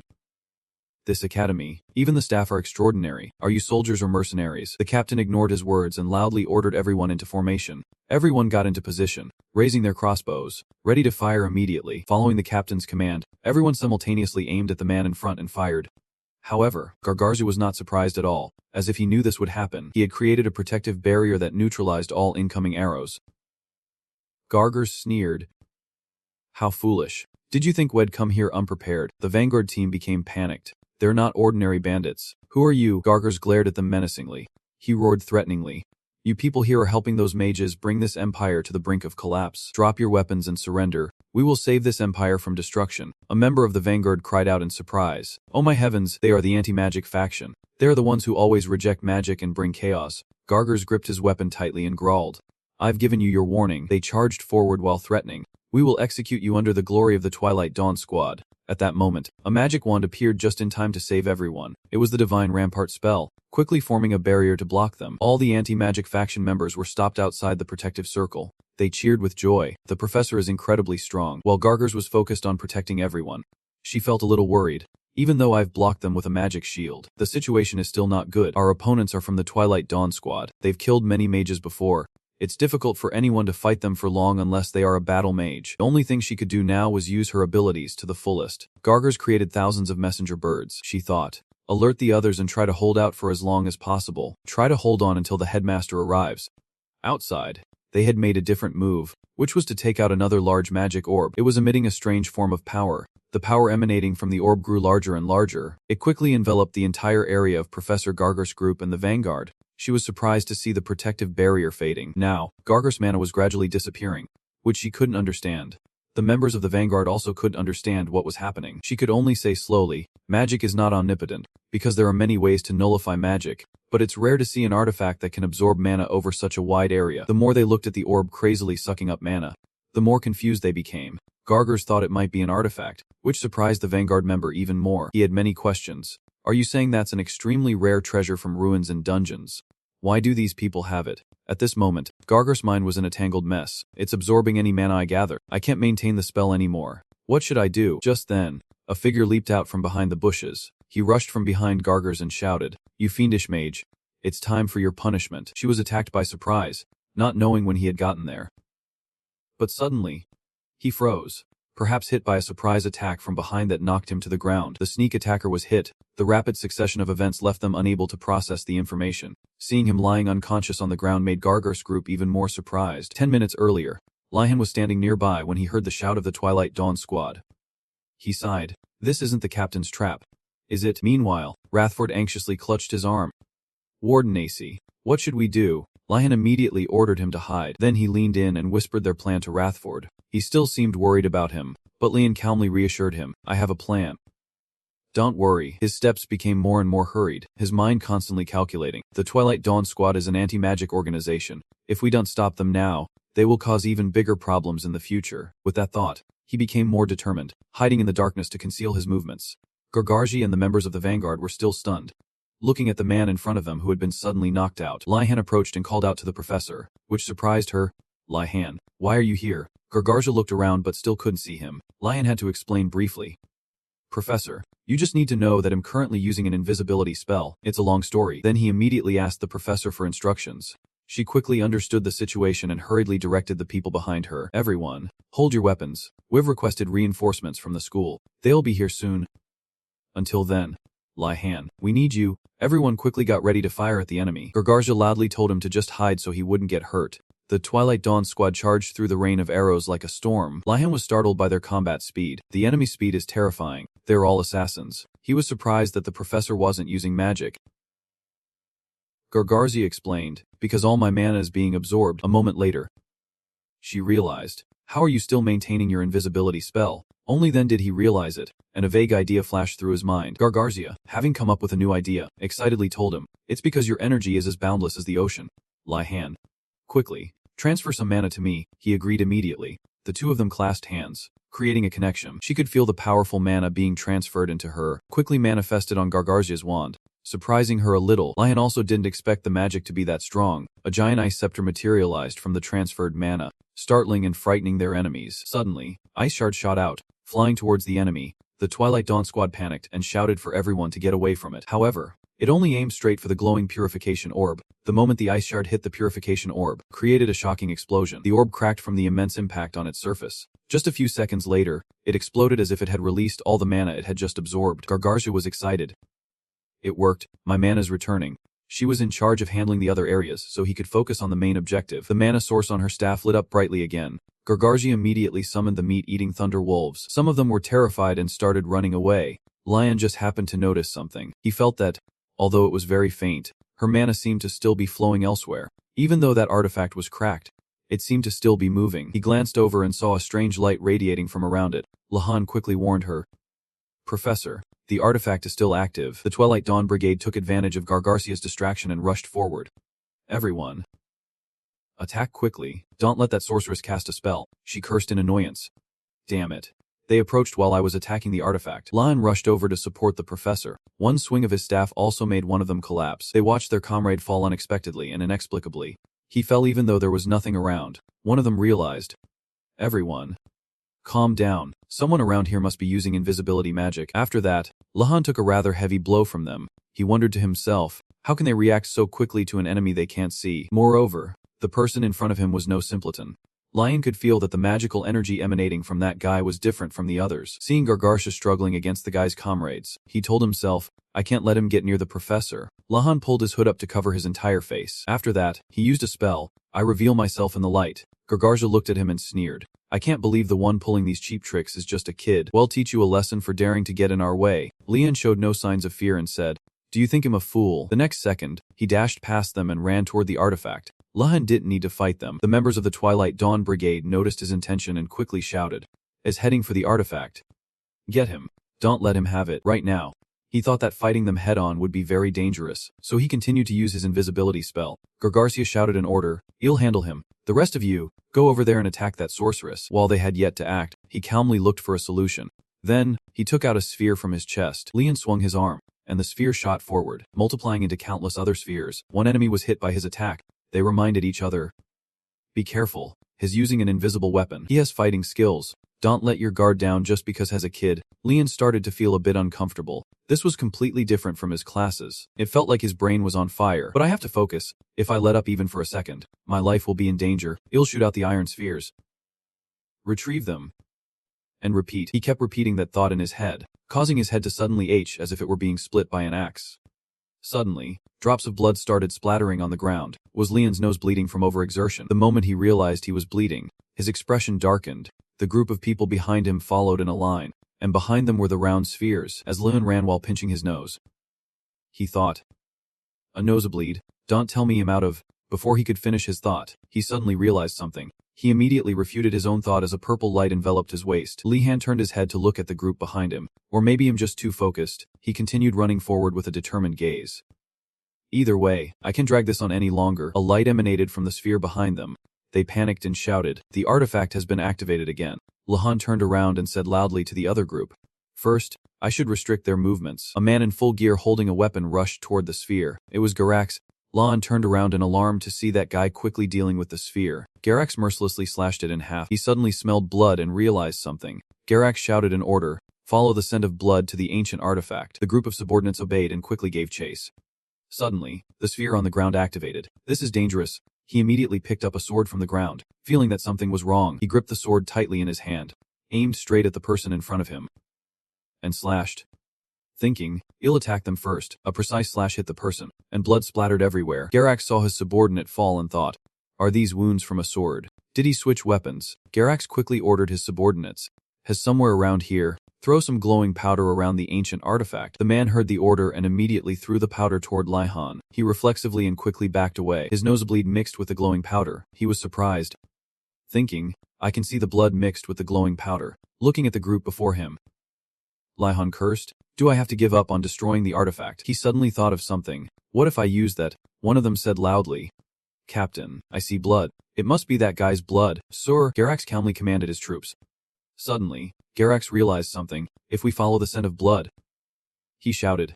The scent is all mixed up. Garax cursed in annoyance. Don't let him distract you. He must still be. Before he could finish, Garax realized something was wrong and immediately turned around. Garax was shocked to see his subordinates had been taken down by someone. He frowned in annoyance. Alright, so that's how it is. Brilliant. Truly decisive. Lihan's feet moved silently. Garax thought in admiration of Lihan. While we were cornered like this, you chose to hide among the injured. Lihan stood behind Garax, holding his sword. Garax pulled down his face mask, smirked, and said, It's been a while since I've met someone like you. Garax bent down and picked up a sword from the ground. Garax pointed the sword forward and introduced himself. Garax loudly challenged him. From now on, well, play for real. As Garax rushed forward, he taunted loudly. Now you've hidden your scent. I bet you think you're perfectly hidden with that half-assed spell. The two immediately rushed forward, gripping the swords in their hands and fighting with all their might. Lihan was pushed back, gritting his teeth and thinking, how did he? Seeing this, Garax spoke with contempt. You're still green. I can clearly hear your trembling breaths, he shouted as he rushed toward him. Did you think only the scent of blood would give you away? How foolish. And thanks to you reducing the number of people, I can hear you even more clearly. The guy's eyes were sharp and cold as he said, let's end this. Something like swords appeared. Garax's face became frightening as those things formed a circle around him. It quickly shot toward him. Lihan immediately dodged to the side. He backed up a bit to maintain a safe distance, but it continued to attack him relentlessly. Lihan couldn't fight back and could only dodge. Seeing the crack under his feet, he thought to himself, if I had been a step slower, I would've been in big trouble. Lihan looked at him and thought in awe, his swordsmanship is beyond mine. He struggled to block each of his attacks. I can't believe that against an opponent who can see me, all I can do is parry. The guy's eyes were lifeless as he rushed toward him. A flickering energy enveloped his sword. The guy attacked relentlessly, making it difficult for him to fight back. Lihan clicked his tongue in annoyance. He was knocked backward by Garax. His face turned pale. He glanced at his trembling arm and mocked himself. Am I really in danger? The man stood there looking at him, thinking, is he in that aura state that all along mentioned? The guy then spoke in a contemptuous tone. Your breathing betrays your fear. Garax pointed the sharp tip of his sword at him. Garax continued to ramble on. It makes me a little curious what your terrified face looks like right now. His eyes were determined as he reminded himself. I can't die like this. Old memories suddenly flooded his mind. I heard that swordsmen who have gone through training can channel mana into their swords. Lihan gripped the sword in his hand. If it's a magic user like me, suddenly, something like a blue flame appeared, surprising Garax. He abruptly jumped up and swung his sword forcefully at the guy. Garax calmly raised his sword to block his attack. Veins popped on the guy's face as he shouted, what the hell is this? He seemed to realize something. He panted, muttering, it's working. A surge of power enveloped Lihan's entire body. He shot to his feet. Anyway, I have more mana than I can use, he smirked. You'll just pour it all into the sword then. Garax was sent flying by Lihan with ease. A blood-curdling scream echoed through the dark night sky. He was hit so hard he spat out blood. He let out a pained cry. Garax thought in horror, the sword just barely touched me, and I'm already this seriously injured. Lihan's entire body was enveloped in light. The guy looked at the scene before him in shock. What the hell is that? Is that kid doing this? The guy trembled as he struggled to support his body and stand up. I can't fall here. His mind warned him to kill Lihan right now. He was panting, drenched in sweat. His face darkened as he realized something in horror. Why can't I move my body? Lihan looked at his trembling hand. Is it because I forced the mana transfer? Seeing Garax use his sword to prop himself up, he thought, has starting to stand up. But the guy's feet quickly ran toward him. Garax rushed forward, aiming his sword at him and shouting, die. He charged, roaring with determination. His expression was grim. Lihan hugged at his chest, his whole body trembling violently, and cursed inwardly. Suddenly, Garax caught up a large amount of blood, and the whites of his eyes showed. He had been defeated by Lihan. Garax collapsed and fell flat on the ground. Lihan was also exhausted.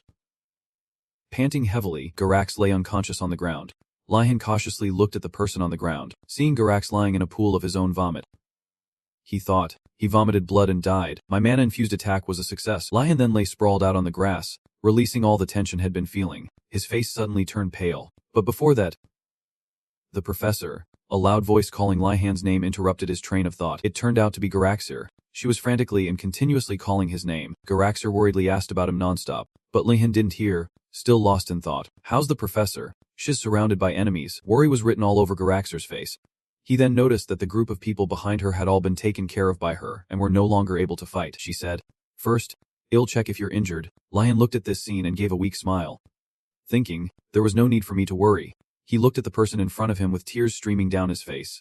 The professor could probably have handled everything on her own. Garaxer gently reassured him. You don't need to worry anymore. She continued speaking to Lihan. The most reliable reinforcements are coming. At that moment, a green light appeared, covering the entire area. Giant skull materialized in the sky. It was the headmaster of Irogoth Academy. Thozu. Lihan saw it and made a strained face, mocking himself. I never thought I'd see the day I'd be happy to see those horns. Suddenly, his vision blurred. Lihan exhaustedly fell asleep in Garaxer's arms. Now I can finally rest. Then, a convoy of carriages appeared, and they dragged the other people away. The scene was quiet. A voice rang out. I apologize. Professor Kim, Ozu spoke, apologizing to Garaxer. It was I who put you in danger. I should have predicted this. Garaxer waved her hand, indicating there was no need to worry. It's all right, Headmaster. Suddenly, someone else's voice chimed in. Who would have thought the infamous Twilight Dawn Brigade would appear? Ozu called the other person over to report the situation. Uvala crossed his arms, looked at them, and said, this is not good at all. He began to reprimand him, as the headmaster of the academy. You should have considered all possibilities. Ozu embarrassedly told him to be quiet. He asked View D. More importantly, Who is that behind you? After hearing that, Avikile also turned to look. He said the guy's name, Garax. He explained the guy's identity. He holds a rather high position in the Twilight Dawn Brigade, has a skilled fighter and is nicknamed the Mage Killer. Ozu suddenly lifted the guy's body, has still breathing. You'll handle him. He glanced to the side, his teeth chattering slightly. Ozu looked at the people sprawled on the ground, seeing the ancient artifact lying next to these people. A thought appeared in his head. These traces? This isn't the fighting style of a mercenary. Ozu seemed to realize something, looking at Lihan being treated in the carriage. He wondered, was it that kid? He was astonished and asked himself, what kind of person did the Godanis family raise? He skeptically leaned his face close to Gaxer. She explained awkwardly, things would have been very dangerous if not for Lihan's support. So this time, Ozu's words surprised Gaxer somewhat. He pointed at the ancient artifacts scattered on the ground. I can't believe a freshman can use magic in combat. The kid must be very proficient with attack magic. They looked at Lihan, who was sound asleep. Ozu remarked while looking at the mercenaries. It seems he didn't just use magic to harm them. Fragments of memories of Lihan's fight appeared, and he thought to himself, this kid is interesting. Under Gaxer's surprised gaze, Ozu licked his lips with interest. He stroked his chin and said loudly, asserting that he must be his. Ozu continued, a direct disciple, a special teaching method that focuses on passing everything down to a single person. He blushed and said shyly, I want to shape him using this traditional method. Hearing Ozu's declaration, Gaxer sighed. If you do that, His Majesty won't let it slide. Lihan suddenly felt uncomfortable and let out a soft groan. Hearing that, Ozu rubbed his forehead in annoyance. There's no other way. After all, I was the one who stipulated that all students must be taught. He immediately regained his spirits and said cheerfully, anyway, there are still plenty of opportunities to teach the kid. You'll just wait my turn. Lihan's whole body suddenly felt uncomfortable. He mumbled a few words in his sleep. That night, Lihan had a nightmare. A stream of light emanated from Ozu's mouth. That light shot out, accompanied by small skeletons. He ordered, clean up the area and remember to properly compensate the mercenaries for their contribution this time. The skeleton minions heard the order and complied. He closed his mouth, but the after effects of that puff of smoke remained. Ozu added, regarding the sphere lying on the ground, don't forget to bring this ancient artifact back. Ozu looked over at Vodali and saw him engrossed in something. He went over to ask him what he was doing. Vodali replied, I'm investigating their strange postures. Ozu agreed. He was startled. Don't tell me this was also Lihan's doing. Ozu was curious. What kind of magic is this? Has that kid already reached this level? Suddenly, Gaxer raised her hand and spoke up. She covered her face. Because I punched them. Everyone. In the night sky, the moon shone down, creating a beautiful picture. At this moment, Lihan was sleeping soundly on a soft bed. He thought to himself, this is so comfortable. Is the situation stable now? Lihan slowly opened his eyes and looked to his right. Ozu stared at him and asked, oh, you're awake? Lihan was startled and shouted. He wondered, why is the headmaster here? Lihan looked around, wondering where he was. Gaxer spoke up, everything is fine now. She looked at him proudly. You must have been very shocked by the ambush. You did a great job. Lihan tried to remember what had happened. He then remembered. The headmaster arrived after I passed out. He praised Lihan for doing a great job, and he became shy. Lihan thought excitedly, maybe everything will just pass like this. It's true that I helped the headmaster, so... Meanwhile, Gaxer continued to praise him profusely. Gaxer smiled happily at Lihan. Of course, I still can't overlook the fact that you tried to escape from school. He cursed inwardly. Damn it, I knew it. Lihan covered his face in agony. If it weren't for them, maybe this time, she felt guilty for making him help her and apologized to Lihan. He asked curiously, but how did you get past the underground warehouse? Ozu wondered. Perhaps you picked up the keys I scattered around. Hearing that, he turned pale with fear and thought, I knew it was a trap. He looked at the boy. It's nearly impossible to shake off the warehouse guard. Lihan tried to hide it. I don't know what you're talking about. Professor. Ozu retorted. Playing dumb. Are you? I see. How sad, because you won't be able to use that route again. In his heart, he suffered, clenching his fists and crying internally. Damn it. He looked out the window. Ozu was lost in thought. Ozu spoke. Listen carefully, Lihan of House Godanis. He immediately paid attention. He sincerely thanked Lihan for bravely facing the Twilight Dawn Brigade to protect everyone, as well as the professors. His hand lit up, to show my gratitude. Ozu then gave him the famous sword named Morning Star. It fell into Lihan's hands. He stared at it intently, then thanked him. Suddenly, Lihan realized. He exclaimed, isn't this sword theirs? Ozu advised Lihan to lower his voice. He was astonished.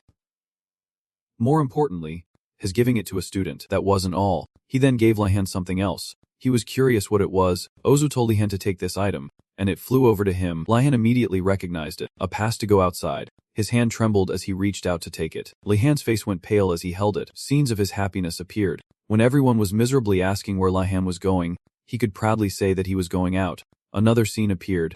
Lihan could confidently hold the pass in front of the gatekeeper and tell him, "Please step aside. I have permission to go out." Or maybe Lihan would be standing outside, breathing in the fresh air. Just thinking about it made his eyes light up. Lihan immediately knelt and bowed his head. "Thank you, Professor. I swear my loyalty to you," he replied. "All right." Ozu then asked about his injuries. Lihan replied, "I'm fine now," while happily caressing the pass. He smiled. "Then that means it's time for your punishment." He went from happy to worried about what would happen next. Ozu looked sad. "Don't look at me like that. I don't want to do this either. Anyway, you're not being punished for trying to escape without permission." Lihan wondered why he was still being punished then. Ozu said that Lihan was caught while doing so. He thought angrily, "So you're saying I should have just sat back and watched everything happen?" Lihan cursed him inwardly. Gaxa repeatedly apologized to him. Ozu looked out the door and said, "It's already morning. Until this time tomorrow, stay in the punishment area and think of another way to escape."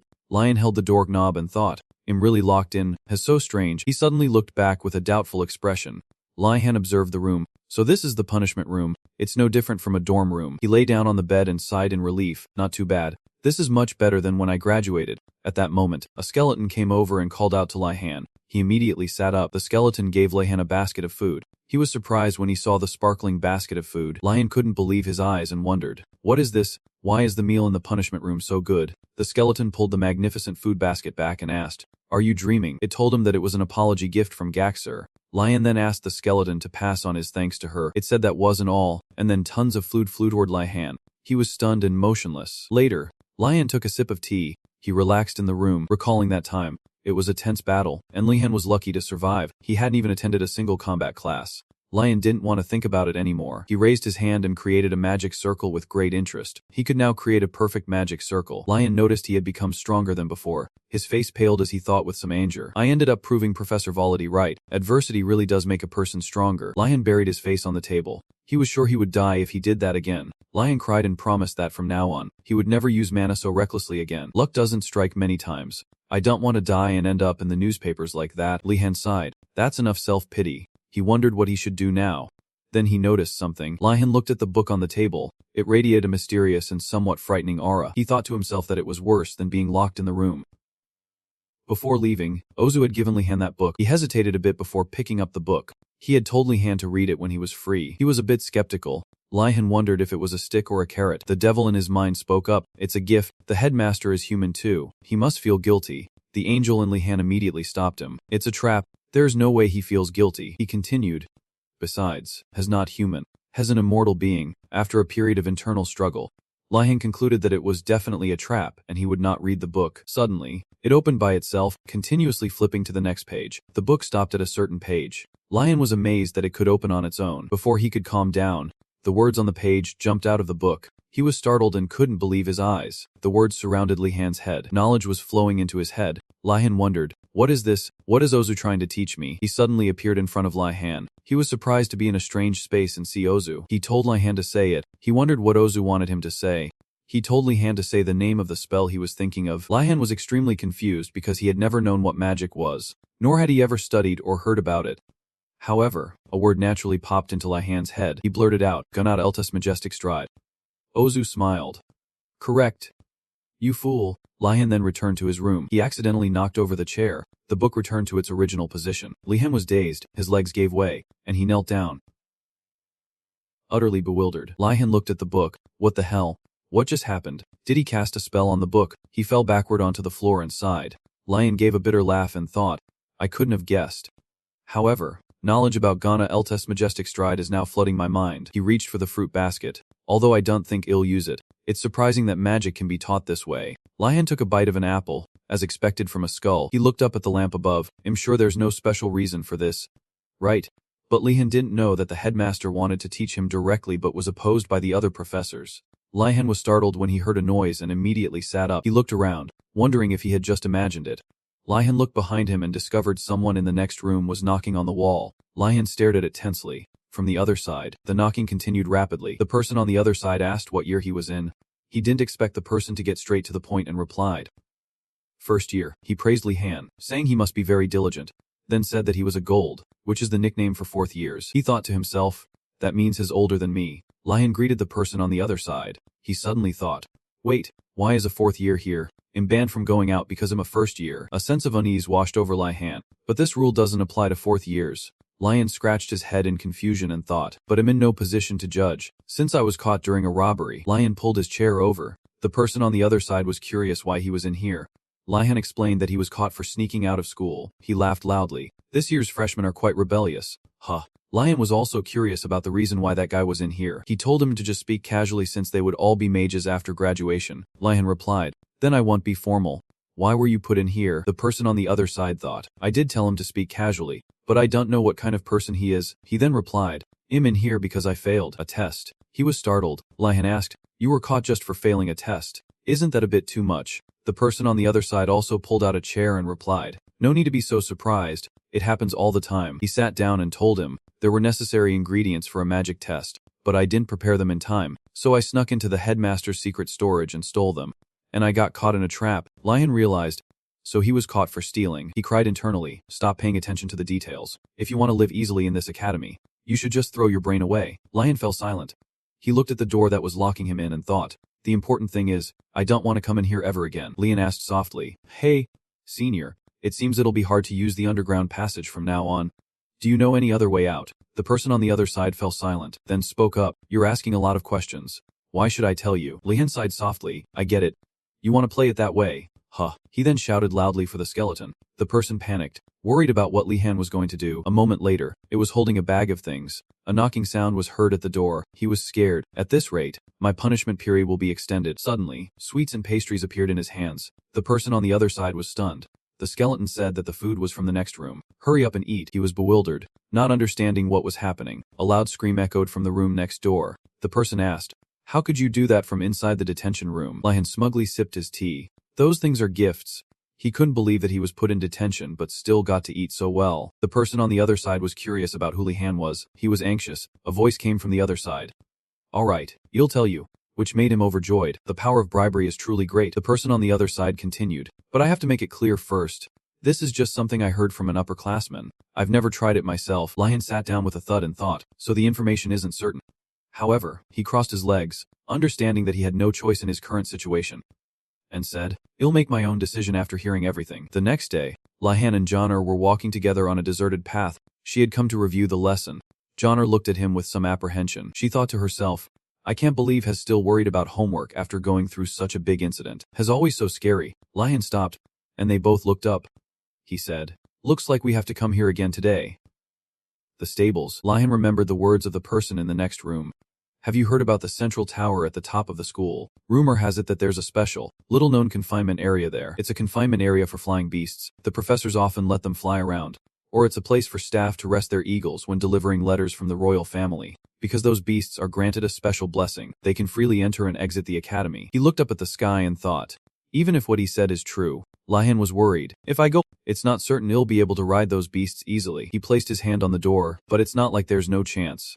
Lihan pushed the door open. A glimmer of hope appeared in his mind. As long as the chance isn't zero, it's still worth a try. Lihan looked straight ahead and walked in. Everyone around him panicked. A girl exclaimed, wait, isn't he from the Waden family? A boy whose head was being bitten by a horse exclaimed, what? A Waden. A gloomy atmosphere enveloped them. She was worried. It can't be a mistake. And he trembled, wondering why he was here. Sweat poured down the girl's back. Lihan was helpless. You people need to stop judging others by their family. Johnner looked at him with a bitter smile, wanting to say, but it's obvious they're reacting like this because of the rumors about you. Suddenly, someone from behind called out to Lihan, and he turned around. Lihan recognized him as Raford. He bowed his head to greet him, and Lihan was startled. He looked back and forth at everyone and worriedly asked Raford what was wrong with him, then told him to just talk like he did last time. Raford replied, I cannot do that. It would be disrespectful to you. Sir Lihan, I am very comfortable speaking respectfully to you like this. Everyone started whispering, looking at Lihan with alienated eyes. He clenched his fists in agony. It's over. There are even more misunderstandings today, Lihan said. I'm fine with it, so you don't need to bow anymore. You have something you want to tell me, right? He replied cheerfully. Yes, Sir Lihan. Not long after, when the headmaster and professors came to the rescue, he had searched through the chests in the carriage. When the merchants weren't looking, Raford stole a chest. Then he opened it, revealing countless sparkling items. I found some things that look useful, Raford explained. Because I had to hide them in my clothes, I could only take these small things. Lihan observed the potions. These medicinal bottles look very expensive. I can't believe he managed to get all of them in that situation. He placed a hand on his shoulder. Lion didn't hesitate to praise him. Rafford. You're amazing. You truly are the king of thieves. After hearing that, he froze, but still thanked him. Lion wondered, but what kind of medicinal bottles are these? Johnner guessed. This smells like alcohol. It's probably wine. He panicked and shouted. What? She saw this and reassured him. It has more substances than just alcohol, so don't worry. To figure all this out, we'll need to do more research. Lion thanked Rafford. He bowed his head. It is my honor to offer them to you. Sir, he reminded him. Don't be so formal. Nilia appeared from somewhere. Excuse me, everyone. But Lian didn't notice Nilia's presence. Oh. Right. Do you want to take care of the horses with me? Rafford immediately agreed. The scene before her was very normal. But she thought negatively. He patted his head. You've been a great help, Johnner. On the other hand, compared Nilia to Rafford, she even smiled smugly. I'm the only friend you two need. Nilia's face turned pale. Only then did Lian notice her presence. He was confused. Nilia. When did you get here? Why are you slumped on the ground? Nilia stood up. It seems you found a new friend. If that's the case, then perhaps you don't need me anymore. Lion tried to call her back. Johnner didn't seem to understand what was happening. Birds perched on the roof. Nilia gave a bitter smile. It seems I misunderstood. She comforted herself. Of course, there's no way that would happen. Rafford explained. I'm not a friend, I'm a subordinate, but was silenced by him. Lion changed the subject. Let's go take care of the horses now. He observed Heshiak. Lion thought. It looks obedient, but it could just be pretending to be docile. Looking at the attitude of the other horses, this one is probably the same. It raised its head arrogantly, but he immediately blocked it with his hand. Heshik was extremely surprised by Lihan's action. He smiled. I knew it wouldn't be easy, so I prepared this in advance. Lion took out a brush. He started brushing it. That's right. Be good. Heshik was furious. Nilia suddenly looked over at Lihan. She was sweating bullets. It's like a battle over there. A light shone on a horse. He sat down on the ground. Exhausted. Both Lihan and Heshik were completely exhausted. He was still trying to brush it. Lihan looked at Heshik. It seems like it's completely out of energy. I didn't expect brushing it would be this difficult. Are the other horses like this too? Unexpectedly, everyone else's side was going more smoothly than he thought. Johnner asked how things were going with Lihan. He was silent for a moment, then replied, not done yet. She became suspicious. That's strange. It should have opened up by now. Rafford agreed with Nilia's opinion. She started making wild guesses. Could it be a beast? Considering the professor's terrifying methods and their brutal behavior, all in the name of educational achievement, this is a real possibility. There could be mixed blood beasts mixed in here. Lion shook his head. No, that's a bit too much. Elsewhere, sunlight shone down on a small house, the fire in the old kitchen blazing fiercely. Origam Zoda. The new students seemed to be working very hard in the stables. Zeta drank some tea. Although I only chose hot-tempered horses, they will open up if they see the new students' efforts. But if they hit the horses, they won't have an easy time. She laughed loudly. The old man asked, is Waden still okay? Zeta replied, the kid is quite diligent. He'll be fine. Origam responded, is that so? She said confidently, although a Gryphon is a bit difficult to handle. With diligence, intelligence, and a little luck, it will be tamed soon. The old man's face turned pale. The tea from Rugam Zoda's cup spilled out. Zeta knocked the teacup away. It's hot. Why were you so distracted? The old man questioned. Did you just say Gryphon? It was then that she realized she had misspoken. Zeta tried to explain. No way. You must have misheard. Origam slammed the table and shouted. Tell me the truth. Did you really pass a Gryphon off as a horse? A Gryphon is a monster with the head and wings of an eagle and the body of a lion. Because they are very stubborn and picky. Not just anyone can become their master. Although there are minor differences in behavior and habitat between regions, they all share one characteristic. They are not suitable for novice tamers. Origam angrily scolded. Have you lost your mind? My disciple had to take a day off because of an injury. Why did you make him do such a crazy thing? Zeta came up with a random excuse. Are you crazy? You distant nephew. How dare you yell at an elder? But the old man wouldn't back down. There are rules that must be followed. How could you pass a Gryphon off as a horse? She tried to defend herself. I've limited its strength to be equivalent to a horse's, so it's safe now. Origam became even harsher. Do you think Gryphons are as dumb as slimes? The sky was clear, surrounded by majestic mountain ranges. Lion leisurely walked Hiseo. He looked at it. You're finally listening to me. You don't like meaningless fights either. Right? Lion chuckled. He thought. But based on the fact that it's still fine after wearing these things, it has more mana than I thought. Maybe it really is a mixed blood, or maybe the ring's mana absorption ability is low. I need to find a way to increase the absorption rate. Suddenly, someone ran past Lihan, seemingly unable to control their horse. Seeing Hiseoksai, he immediately guessed its thoughts. You want to rest your legs? Lihan smiled. At first, It just wanted to tear me apart. I never expected to be able to communicate with it so naturally like this. We've gotten closer. He held out his hand. Have some sugar. Siak didn't want to admit that it was gradually starting to obey the boy.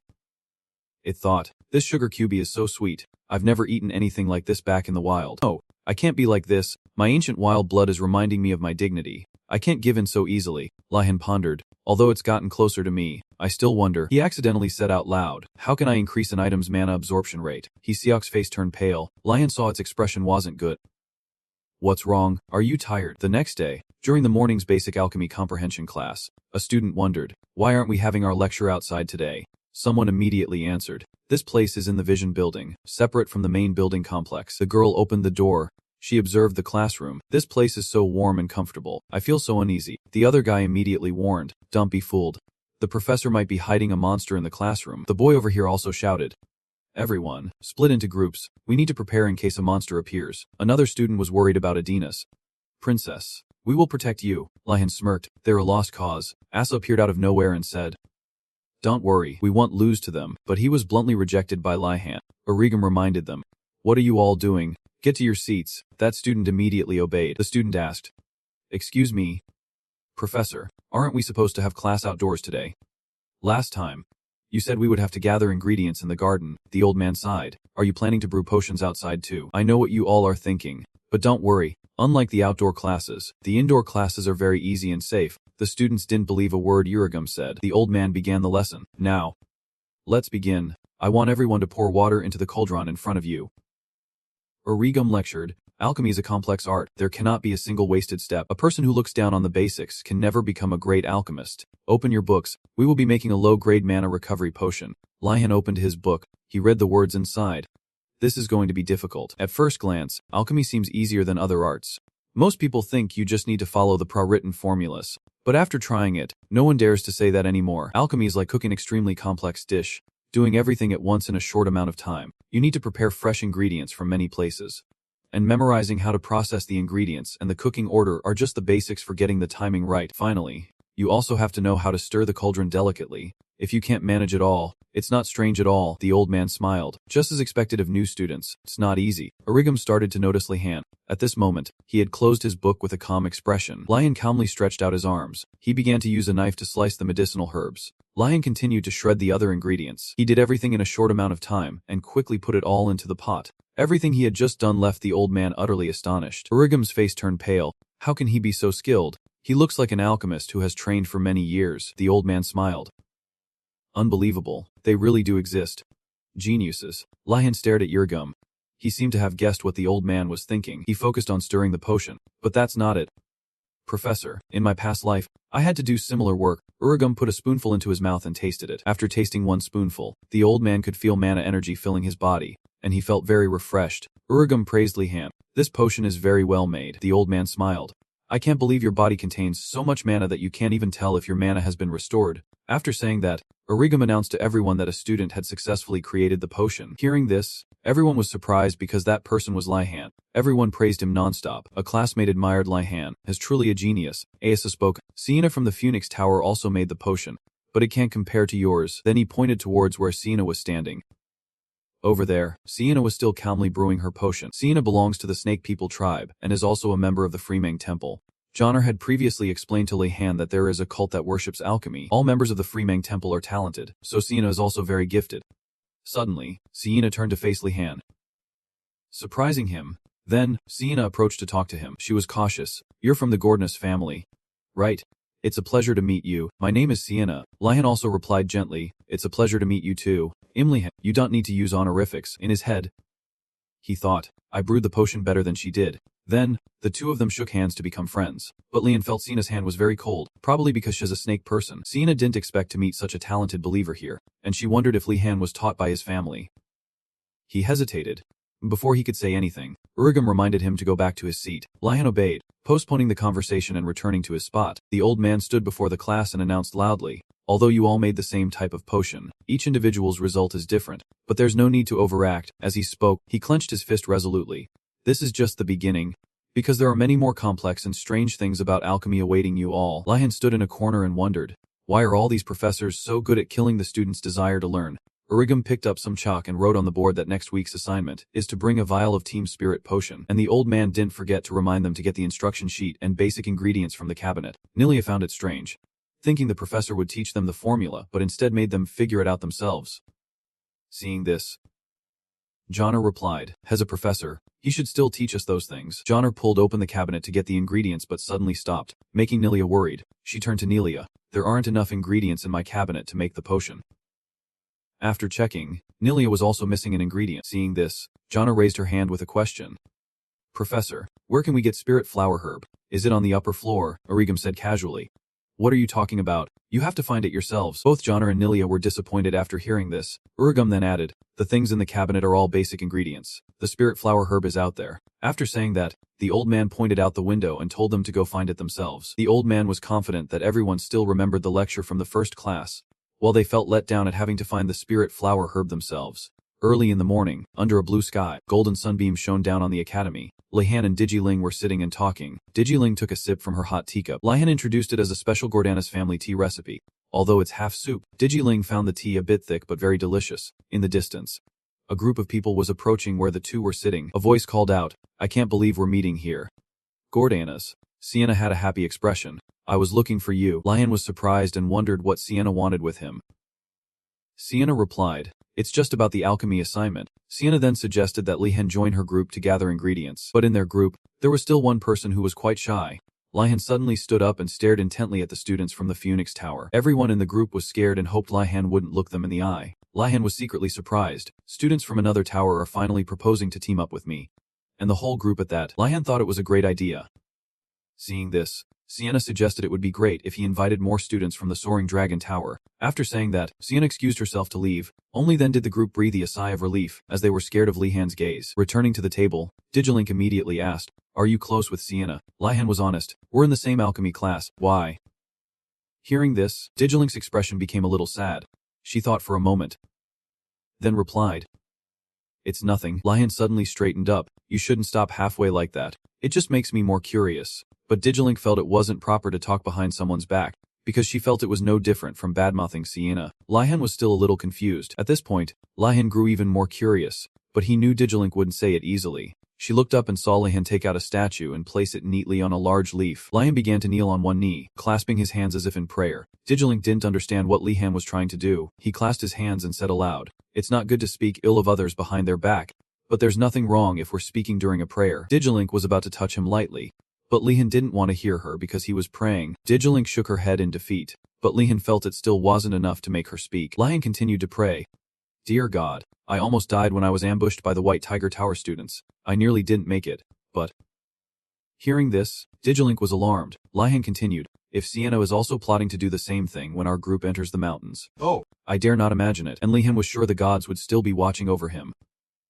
While praying, Lihan didn't forget to keep an eye on Digilink. Suddenly, she also knelt down to pray. Dear God of Freemang, I am not saying this to belittle or accuse anyone. Lihan smiled and thanked her, but Digilink frowned. I can't hear you. I'm praying, Lihan guessed. She's angry now. Everyone in the Phoenix Tower is kind and devout, but not everyone can cast aside their worldly emotions, even though faith is not supposed to harbor jealousy and competitiveness. Last week at the Phoenix Tower dorm, a new student created a mana recovery potion and brought it for everyone to try. 2 other students tried it, praised the refreshing potion, and complimented the student for doing a great job. One student even joked, you might be even better at making this potion than Sienna. Seeing Sienna approaching, that student asked, what do you think? Sienna, she smiled brightly. Compared to him, I'm still very inexperienced, and at that time, nothing had happened yet. But the next day, Sienna brought a few vials of potion and said cheerfully, I made some mana recovery potions. Does anyone want to try? Everyone took them and thanked her, even praising it for washing away their fatigue. The 2 of them felt refreshed, and at that time, they didn't pay much attention. But the next day, and the day after that, Sienna kept doing the same thing. After everyone finished drinking, she would ask how they felt. Sienna kept asking for their opinions like that many times, and each time, she wanted to receive affirmation. By the time they realized the abnormality, one student had praised Sienna as the best. She only stopped when she heard that. After hearing the story, Lihan's face darkened, then he relaxed his facial muscles. So she's the competitive type. Huh. Digilink frowned and retorted. But it didn't stop there. Sometime later, Sienna happened to run into that boy who made the potion. The boy who made the potion greeted Sienna warmly. He even praised her potion as being wonderful, but he was ignored by Sienna. That made the student feel awkward, only daring to call her name softly. Digilink. who was standing in a corner and witnessed the whole thing, was also taken aback by Siena's action. Returning to the present, Digilink continued. She intentionally ignored him. Lihan sighed internally. She holds a grudge to that extent. He thought to himself, if such a small thing made her react like that. Thinking of this, he remembered the praise he had received. Lihan secretly wondered, then what about the praise I received in class? Lihan clenched his fist and asked Digilink if there was anything else she wanted to tell him. She said gently, I'm just praying. I don't know what you're talking about. After saying that, she stood up and left without another word. Lihan clenched his hand into a fist. If that's how things are, Lihan felt he needed to be extremely careful in alchemy class. However, Lihan still had to face another challenge in the basic magical properties education class. Ozu told his students, you all must learn to love and cooperate with each other. He didn't care about their personal feelings, and was going to give the students a group assignment. The assignment Ozu gave the students was for the members of each tower to infiltrate another tower to steal the flag placed in the new student hall. The students have to recognize it from the pattern on the flag and must obtain it before the next class. Then, Ozu pointed to the sky and announced that class was dismissed. The students left in a gloomy and dejected state. One student thought, how is this supposed to teach us about individual magical properties? Doesn't it just seem like he wants us to fight? Another student also complained, what kind of damn class is this? They wondered why it had to be the White Tiger Tower, and that they would never be able to negotiate with the other side. The White Tiger Tower's target is also their tower's flag, so why don't the two sides just trade? One student sighed, as if they'd ever keep their word. The female student also shook her head. They're a shameless bunch of demons. The students quickly became discouraged and dismissed the whole thing, feeling it was a waste of time. One student said, if it's just one assignment, then they don't know what kind of homework this crazy school will give, yet they're planning to give up on a simple task. Lihan was determined not to let his grade drop, so he called everyone back. Lihan advised everyone not to give up just yet. Seeing him speak up, the students immediately turned back and eagerly asked if he had a plan. Student with sparkling eyes spoke up, I know you're hiding something from us. Seeing this, the student next to them also nodded enthusiastically in agreement. Lihan thought to himself, these people changed their tune so quickly. Just as Lihan was about to speak, someone suddenly cut him off. It was Usa. I think I know what you're about to say. He pushed up his glasses coolly. There's a 95% chance you want to sneak into the White Tiger Tower. Lihan replied. You're right, but, although he didn't get to finish, it was enough for the students to express their admiration for Lihan. They surrounded Lihan and Johnner, saying they knew the plan would be this reckless and asked to join him. Then they shouted, the only one who can lead us is you, the one who made the plan. Hearing this, Lihan didn't feel very happy. He understood that they just didn't want to use their brains. When they saw Lihan agree, they cheered nonstop. Just wait, you White Tiger folks. We're coming to take it all. Lihan's face was cold. Just as I thought, he felt that the magical properties education class was completely meaningless. The next day came, and the sun rose from behind the mountains. At this moment, Lihan was walking and yawning. While walking, Lihan suddenly stopped to look at something for a moment. He thought to himself, so today is also sunrise. The deadline was approaching, so Lihan had snuck into the White Tiger Tower to complete Professor Urgam's assignment. When he arrived, he was a little worried, wondering which task would be more difficult. Pushing the door open, Lihan saw Volody sitting and reading a book. Seeing Lihan arrive, Volody immediately closed the book he was reading. He spoke, you're 11 seconds late. Lihan quickly bowed with a sincere attitude. I'm sorry, Professor. I was just taking care of the horses. Volody told him he didn't need to apologize. He continued, you're the one at a disadvantage. Hearing that, Lihan gave a forced smile and wondered to himself, where on earth did the professor learn that phrase? Volody pointed forward. Let's start right away. Try spinning that iron ball. Lihan obeyed and quickly did as he was told. He held his wand in one hand and the ball in the other, then began to spin it. The iron ball spun in a circle right in front of Volody. Witnessing this, Volody thought to himself, it seems the previous battle has awakened him. His control is better than I thought. After a moment, Volody nodded in satisfaction. Not bad. Go to your seat. Lihan was surprised by Volody's praise and quickly thanked him. Lihan carefully placed the ball back in its place. Thinking it was truly a rare compliment from Volody, he walked over to Lihan. I heard you learned how to summon a water elemental. Give it a try. Lihan nodded and agreed to do so. Lihan began to summon the water elemental with just 2 words. Flow forth. While doing so, Lihan thought to himself, thanks to Professor Garcia's punishments lessons I've been able to control these things. Volody pointed at the iron ball and requested, now, compress it to the size of that ball. Lihan looked and agreed to try. Then he began to control the water sphere, bringing it closer to him. Then, Lihan began to compress the water elemental into the shape of the iron ball. As he did it, Lihan sighed to himself, this is harder than I thought, because he said to compress it, not remove parts of it. It requires more effort. Lihan glanced at Volody and seemed to realize something. His face showed a worried expression. Why is the professor picking up the iron ball? Don't tell me. Volody began to use his power on the iron ball. He controlled it, making it fly very quickly towards Lihan. Seeing this, Lihan frowned and thought, this old professor. The water elemental in Lihan's hand became a bit unstable. A moment later, the water elemental burst apart, scattering everywhere. The iron ball and the water now seemed to exist separately, side by side. Then both the iron ball and the water elemental fell to the ground with a thud. Lihan watched them fall with a look of complete astonishment, but Volody just calmly and silently looked at Lihan. Seeing him casually pick up another iron ball, Lihan shouted, "Wait, Professor," he said cautiously and hesitantly. "Don't tell me you're going to throw another iron ball at me." Seeing this, Volody replied coldly, "Why? Is there a problem?" While Lihan was feeling a bit confused, Volody continued, "You must have experienced something similar when fighting the anti-magic group." He explained that moments of tension sharpen Lihan's concentration and instincts, and increases mana control ability. Volody believed there was no need to find a more complicated method, when the solution was right in front of them. Lihan trembled internally. Wait, is he serious? I almost died that time. Volody thought Lihan understood his purpose, so they continued the exercise. Lihan endured it patiently. Whatever, arguing will just waste time. He let out a sigh and started over from the beginning, as Lihan summoned the water elemental. He thought, unlike the two stone spirit spheres, water doesn't have a fixed shape, so I have to concentrate more. Plus, I still have to figure out how to compress it. While Lihan was performing the task, Volody stood silently and observed, then suddenly picked up an iron ball.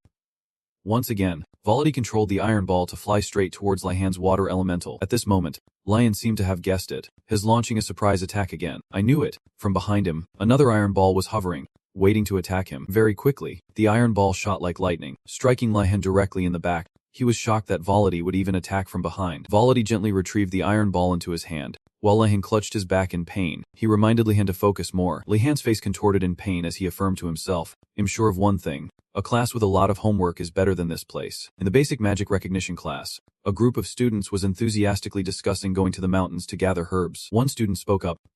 This time, Professor Ngirol agreed to go with the students from the Song Tower. A female student was alarmed.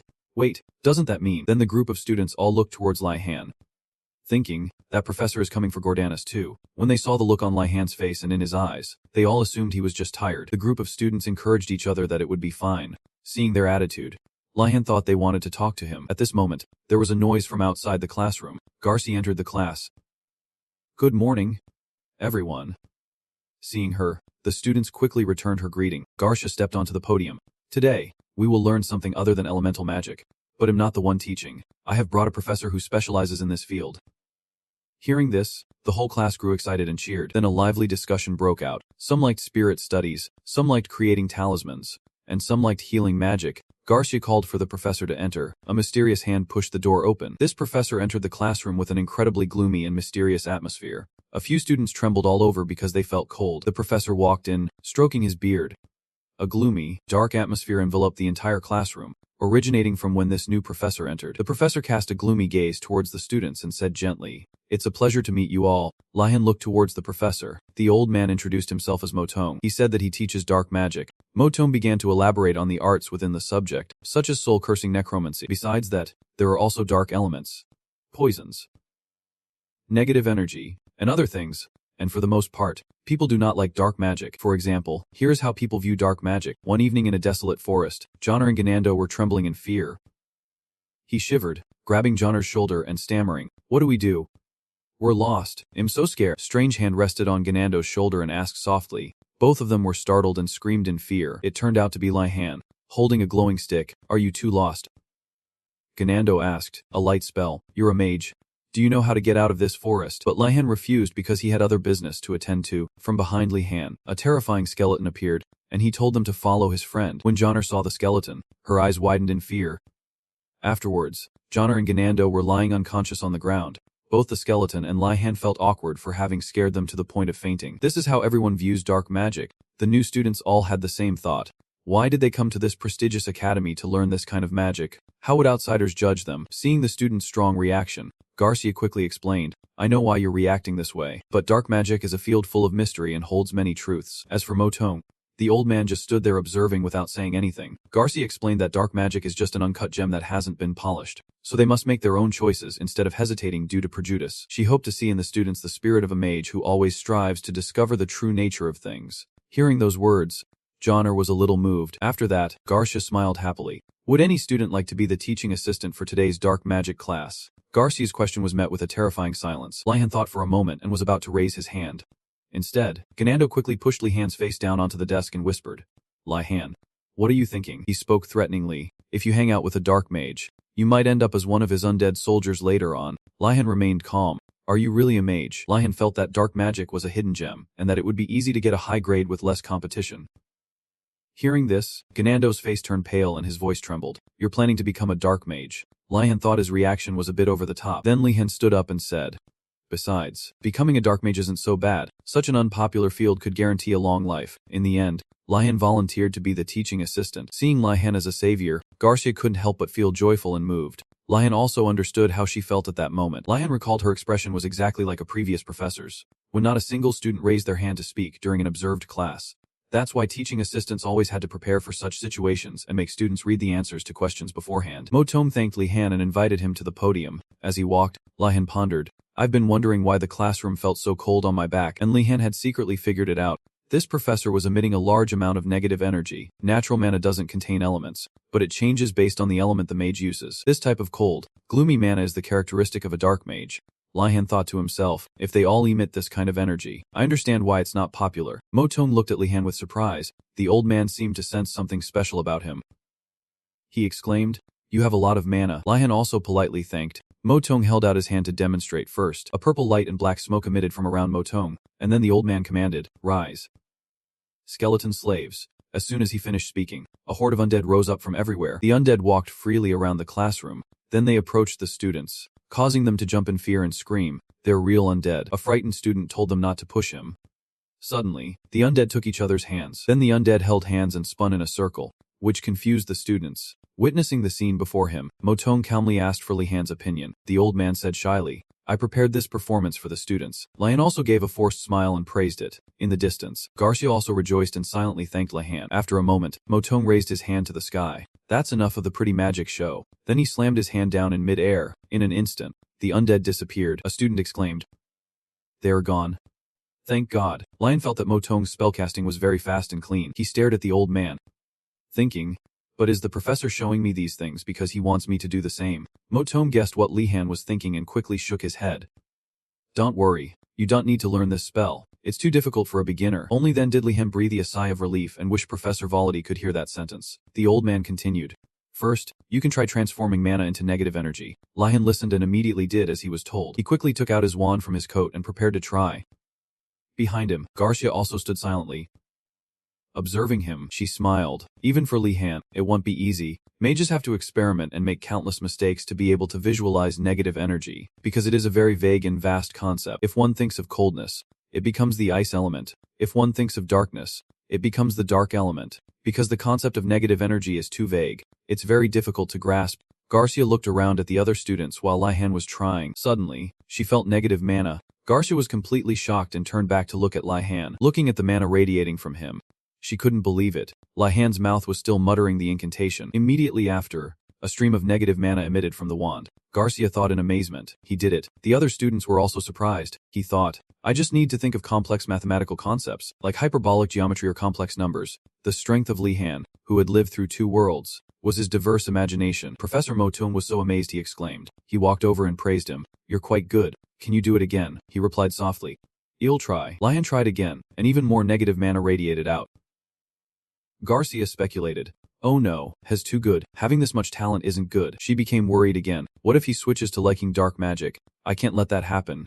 This was the intuition of a professor worried about her multi-talented student being snatched away by another colleague. But immediately after, Garcia denied her own thoughts. I shouldn't doubt him. It was then that she noticed. The amount of negative mana radiating from Li Han was growing denser and denser. He asked politely. Professor, when should I begin? After waiting a moment without an answer, Li Han turned back suspiciously and called out. Professor. By now, Mo Tong's expression had changed. Becoming dreamy, his eyes were bloodshot as he said in a low voice. What is your limit? Keep going, keep summoning until you're exhausted. Seeing Mo Tong like this, Li Han thought to himself, this professor has lost it. Behind them, Garcia's eyes sparkled as she covered her mouth and thought, I didn't expect Professor Mo Tong to be this happy. At this point, the students in the class started getting restless and acting strangely. She deduced, but maybe I should tell him to stop. There's too much negative mana. The other students are starting to be affected. Garcia hesitantly asked, Professor Mo Tong, What's the next step? He replied indifferently, instead of moving to the next step. Isn't it more interesting to see how much more he can summon? She said awkwardly. We can test that later. Motong still didn't turn around and hesitated. But Garcia's expression changed as she said in a low voice. Move on to the next step.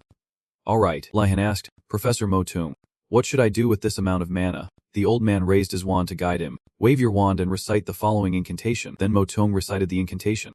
Paralyze. A low-level paralysis curse causes a state of mild paralysis, similar to when your calf muscles cramp. A simple dark magic spell, he asked hesitantly. Who should I cast this on? Hearing this, everyone looked away, afraid of being chosen.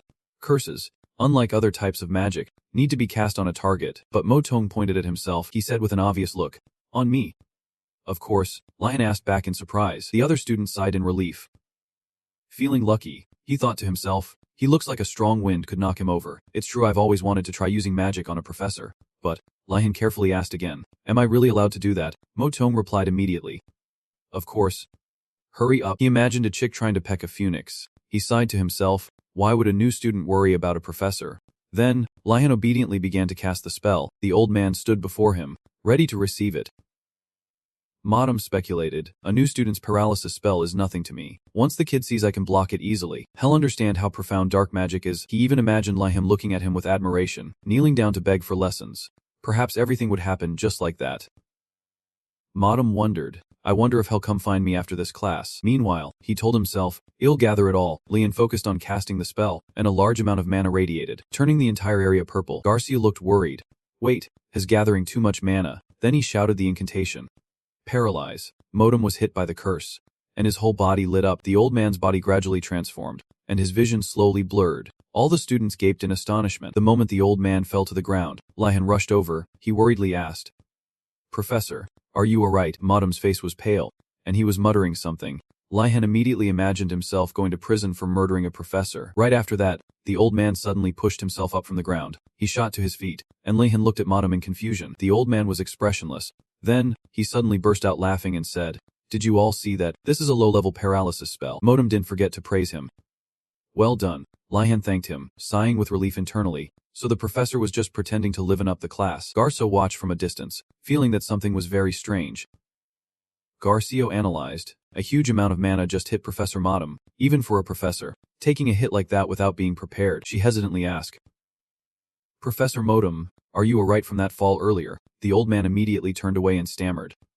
Of course, I am, but Garcia noticed that Modem's hand behind his back was constantly trembling. She realized with a shock, I see, he wasn't pretending to fall. Garcia concluded, he really collapsed from a new student's curse. Modem praised him. You have a talent for learning dark magic. Lion replied in surprise.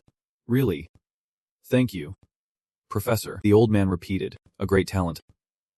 Hearing this, he felt confused. Why did he repeat it? People usually do that when they're being sarcastic. Lion couldn't help but wonder, was I really that bad? But then he clicked his tongue and thought, if I were good from the start, I wouldn't need to be a first year. Meanwhile, Garcia announced loudly, Alright everyone, dark magic is much more diverse than this. All the students were listening to her speak. Learning low-level curses isn't difficult, and it has many benefits. Garcia continued, so if you study diligently, they will surely be very useful to you. They aren't just for threatening others, but also for self-defense. As she was explaining to everyone, Modem told him to return to his seat. Garcia said firmly, the best way to know how to deal with a type of magic is to learn that magic itself. Shouldn't we study a variety of magic types thoroughly? The students replied in unison, Yes. Professor, Lian had returned to his seat, and Garcia raised her staff. She spoke while glancing at Modem. So now, the old man nodded in agreement. Seeing this, Garcia began to cast a spell. Mass teleport. A magic circle appeared around the classroom, and the students were all blinded by a blue light. He covered his face and peeked. The space gradually transformed. Afterwards, Lion found himself sitting on the ground. He looked around in astonishment. The other students were also bewildered, not knowing what had happened. After getting a clear view of the situation, everyone started buzzing. Is this the training ground? What just happened? Was that teleportation? Just then, a voice came from behind them. You must be very surprised. Garcia and Modem walked over. She said cheerfully, since you need to practice with each other, I've moved the whole class to a larger place. So find a comfortable spot and start practicing. Hearing this, the students cheered excitedly. Hooray. Yes. Professor, this is awesome. Let's start right away. Lion turned to see everyone moving to find a place to practice. He silently assessed. The atmosphere has become more lively, and the students are more proactive than at the beginning of class. Lion thought Professor Garcia was amazing. Just then, she clapped her hands and announced, "Alright everyone, it's time to pair up." A moment later, two staffs clashed loudly. He and Ganando politely said to each other, "Please go easy on me." The rules were simple. Two people with staffs stood facing each other, ready to fight. We attack in turns. Ganando attacks first, then it's Lahan's turn. The purpose is not just to attack but also to experience being hit by a curse. He closed his eyes to concentrate, muttering, "First, convert mana into negative energy." Immediately after, negative mana emanated from the staff in Ganando's hand.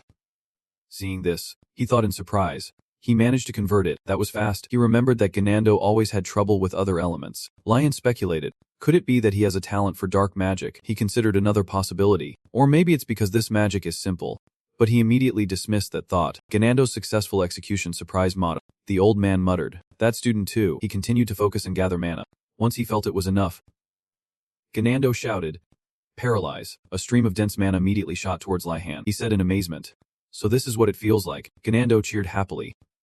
It worked. Lihan immediately congratulated him. After a moment, Ganando asked curiously, "But where are you paralyzed? You look fine." He rubbed his body and said, "I'm not sure. I don't feel numb anywhere." Seeing this, Ganando questioned, "Is there a problem with my incantation?" Lihan offered an opinion. "Maybe it's the way you chant it." He voiced his speculation. "I think maybe you were too timid when you chanted the incantation. Try being more dramatic." Ganando asked doubtfully, "Really?" So he prepared to do it again. "Got it. Be paralyzed." "You idiot." Hearing this, Garcia quickly stopped him. "Wait." She walked over, patted his shoulder, and explained, "You didn't fail just now. It's just that Lihan has so much mana that it wasn't effective. You did well." Receiving praise, Ganando said happily, "Really? Thank you, Professor." He muttered, "I can't believe it had no effect at all. Maybe I'm not suited for dark magic." Then Ganando laughed and said, "It's fine. I wasn't planning on learning it anyway." "Alright. Your turn," Lihan said enthusiastically. "Bring it on." He closed his eyes and thought, "I need to focus on control. No need to use too much mana." Mana began to radiate from the staff. Immediately after, Lihan softly recited the incantation, "Paralyze." Seeing this, Modem was extremely surprised. He recited the incantation very concisely, watching him perform the spell with ease. The old man thought, when mages draw out the incantation, it's easier to cast spells. Reciting it so quickly isn't easy at all, even if this is just a low-level curse. I can't believe he can do that having just learned it. Lihan cursed Ganando directly. He was ready to receive it, but faced with that huge amount of mana, Ganando's face turned pale with fear. Just as the stream of mana got close to him, he suddenly leaned back. He leaned back a bit too far and fell to the ground completely. Everyone around was drawn by Ganando's scream. He paused for a moment, then said hesitantly, "Weren't we not supposed to dodge?" He quickly stood up and said embarrassedly, "I just did it by instinct." Hearing that, Modem was utterly shocked. The two words by instinct made him feel it was unbelievable. He thought to himself, not only can he convert elements quickly, but he can also accurately sense dark mana. Modem wondered, what's this kid's name? The more he thought, the more excited he became, to the point of trembling. He concluded, with this kind of talent, has a once-in-a-decade genius. After that, the class ended without any major incidents. Everyone cast curses on each other, and they all enjoyed this fun class. Just then, Garcia came over and clapped her hands to get their attention.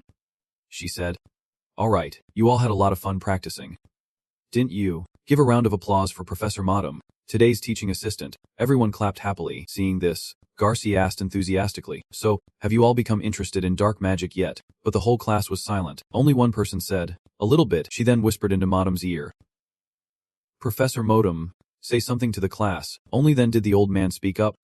"Everyone, I believe you've all seen the appeal of dark magic," Modem said unexpectedly. "Some students have also shown interest in it." This statement made the whole class look at each other. Then everyone turned to ask each other who liked it, but it seemed no one did. Ganando burst out laughing and said, "This professor is so funny. Who would be interested in dark magic?" While he was laughing cheerfully and teasing, "Professor, your joke is so lame," Modem suddenly said, "especially that student over there. I'd be delighted to invite you to my office." After hearing this, Ganando's face turned pale with fear. He asked in confusion, "Why me? Did I do something wrong?" The other student saw this and said, "Ganando, have fun." Just as he was telling everyone to stop talking, Modem spoke again, and then he pointed directly at Lihan and said, "That student too." He thought to himself, if it's just about getting grades, dark magic isn't my choice, so he nodded and replied, "Yes, Professor." At that moment, someone came over and called Ganando. Then everyone surrounded him and blamed him. "Warden got dragged into this because of you. Go tell the professor you'll go see him alone." He cried out indignantly, "Friends like you are the worst. I'm definitely dragging you with me." Behind them, Garcia was thanking and saying goodbye to Modem. Hearing Ganando, everyone shouted again, "Take it back," but he yelled back, "No." Garcia quickly intervened. "Everyone, stop arguing." Afterwards, the two of them left together. A mage's office is like a research laboratory. It's a place where students are one of the subjects that professors research relentlessly. It sounds very strange, but it's exactly as I've described. Lion had heard many such things at home. Back then, he even thought, it sounds like a graduate school.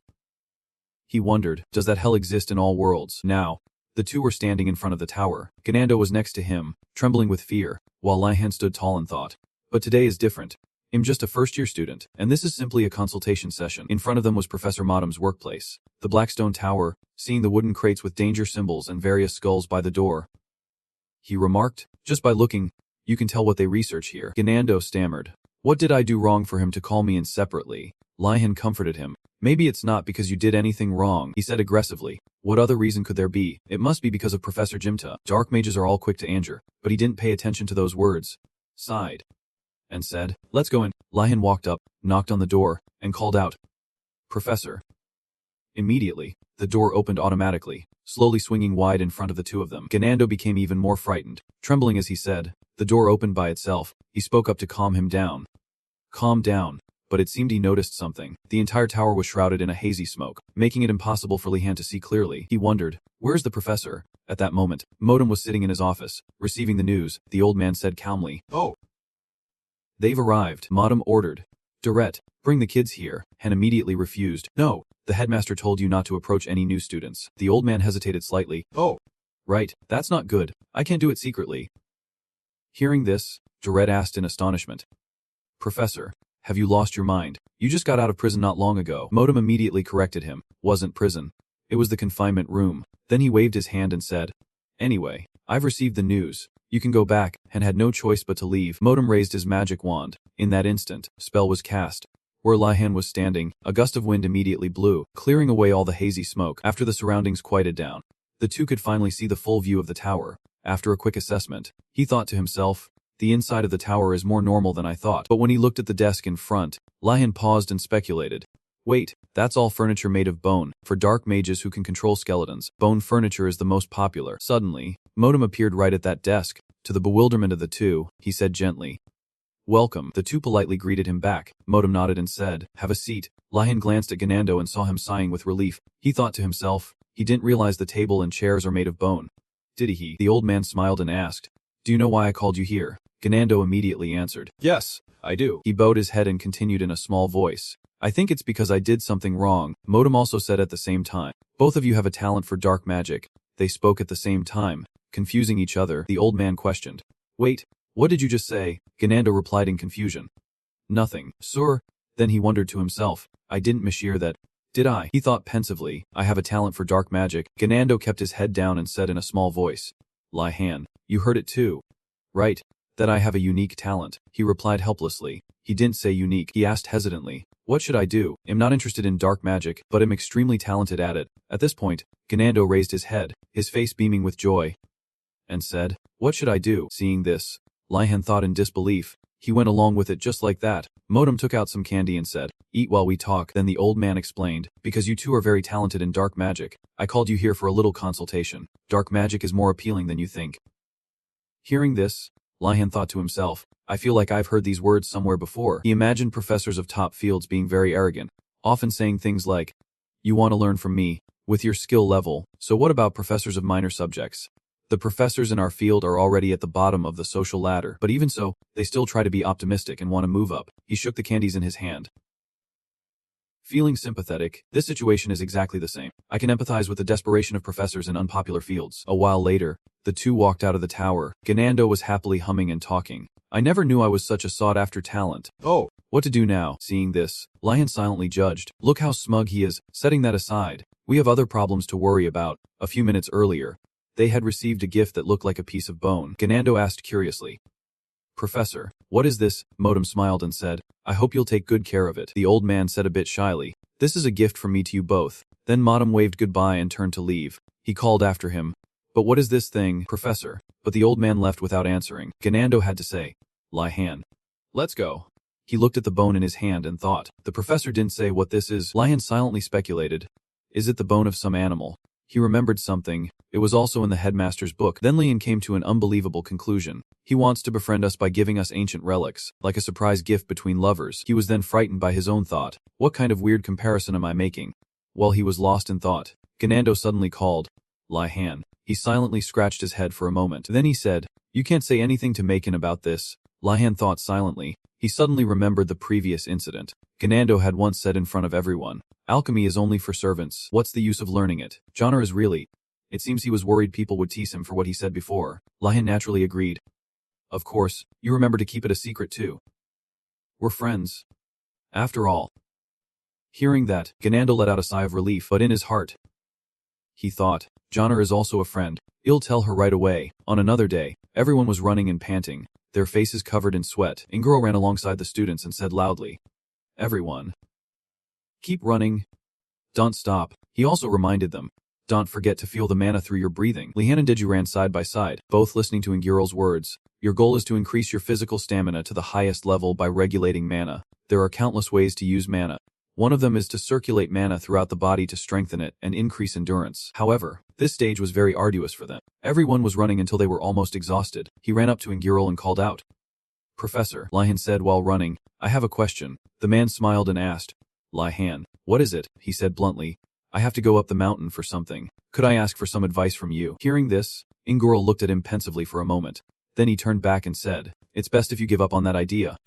Seriously? Lian asked curiously, is that place really so dangerous? Inguro didn't hide anything and said, not only are there many dangerous monsters in the mountains behind the school, but there are also other dangers always lurking. Even the professors don't fully understand that place. Then he suddenly lowered his voice. Going in recklessly is not a smart choice. Only fools would rush to their deaths. At this point, Lian said dejectedly, it's not that I want to go in. Our homework is to go up the mountain to collect ingredients. Inguro frowned and thought to himself, it's homework from another professor. He changed his tone and said, if that's the case, then it's different. He asked in confusion, why is it suddenly different?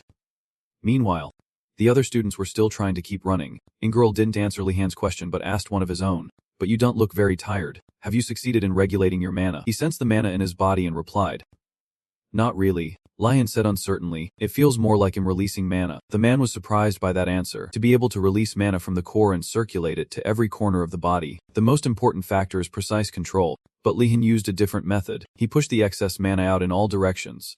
Instead of circulating it, he simply released it. Inguro raised a hand to his chin thoughtfully. He thought to himself, I heard he did something similar when fighting the Dawn of Twilight team. Inguro analyzed the situation back then. Usually, he should have fainted from mana depletion afterwards. Because that method is no different from burning up all his mana. He suddenly thought of something he considered an unbelievable possibility. If he possesses an infinite source of mana, then this would be an effective method only for him. After thinking it through, Inguro spoke up, I won't forbid you from using that method. He continued, however, in this class, I want you to focus on circulating mana. Hearing that, Lian speculated, perhaps there are dangers I haven't anticipated. Then Inguro said hesitantly, and if you have that much mana, you'll need to try harder to complete the circulation. Hearing this, he wondered to himself, wait, what topic is the professor leading to? It seemed he had thought of something. He stopped. At this point, everyone else couldn't run anymore and was lying on the ground, panting, not keeping Lian waiting. The answer was just as he thought. The man said, I'll increase your training. Then Inguro smiled and said, run another 10 laps. After hearing that, he felt like he had been struck by lightning. Lian clenched his trembling fists and wondered, why are these professors? He questioned. Why are they all like this? Lian bent over as if about to collapse, but still said politely, Professor, I love this idea. Inguro then spoke, catching Lihan's attention. He cheerfully said to him with a serious expression, I will go with you into the mountains to collect ingredients. After hearing this, Lian immediately objected. But you just said it would be fine if it was for homework. Inguro smiled, his eyes narrowing, and replied softly, that's right. It's just that I like to take walks. He was a bit surprised but still accepted. He walked beside him, looking at Lihan and thinking to himself, if it's just for homework, nothing should happen. But Inguro was still worried. That's still a very dangerous place. There was a lit house in the middle of a desolate mountain forest. Someone was holding a letter. The letter read, I have to go out for a while. Don't steal too much. Signed, Arigam. After reading it, Johnner was a bit speechless. She turned to the person next to her and smiled gently. So that's why you called me here. Johnner softly exposed him. Because this place has a lot of alchemy tools. Lihan admitted it. He opened a wooden chest. Inside were all sorts of bottles and vials. I also want to test the effects of the potions we got last time. Lihan looked at her humbly and praised, I don't know as much about alchemy as you do. Johnner, Johnner smiled brightly. I'm also curious about their effects. She seemed to realize something and her previous smile vanished. Johnner rushed to the window and asked in surprise. Wait, what is that? A field. Lihan answered calmly. You noticed it. Johnner turned her head to look at him suspiciously and asked. Don't tell me you're planning to plant those things too. After hearing her, Lihan immediately admitted. That's right. But it'll take a long time. I heard it takes several months. She pointed forward. But I already see some big plants. Lihan asked her back in confusion. He was startled and looked at the scene in front of him in astonishment. Lihan hurriedly looked out the window, unable to believe what he was seeing. He recalled when the plants were first planted. Those are definitely the plants I planted. Lihan was lost in thought, ignoring the confused Johnner beside him. When did they grow up? He seemed to remember something and exclaimed, it's because of that watering can. Lihan chuckled. It seems the professor used a growth potion or something like that. But it was a misunderstanding. It was just a normal watering can. A series of old images appeared. The plants grew quickly because of Lihan's authority. But he didn't realize it, so they blamed Uragrum. He happily and quickly asked Johnner, if that's the case, let's harvest them today. What do you think?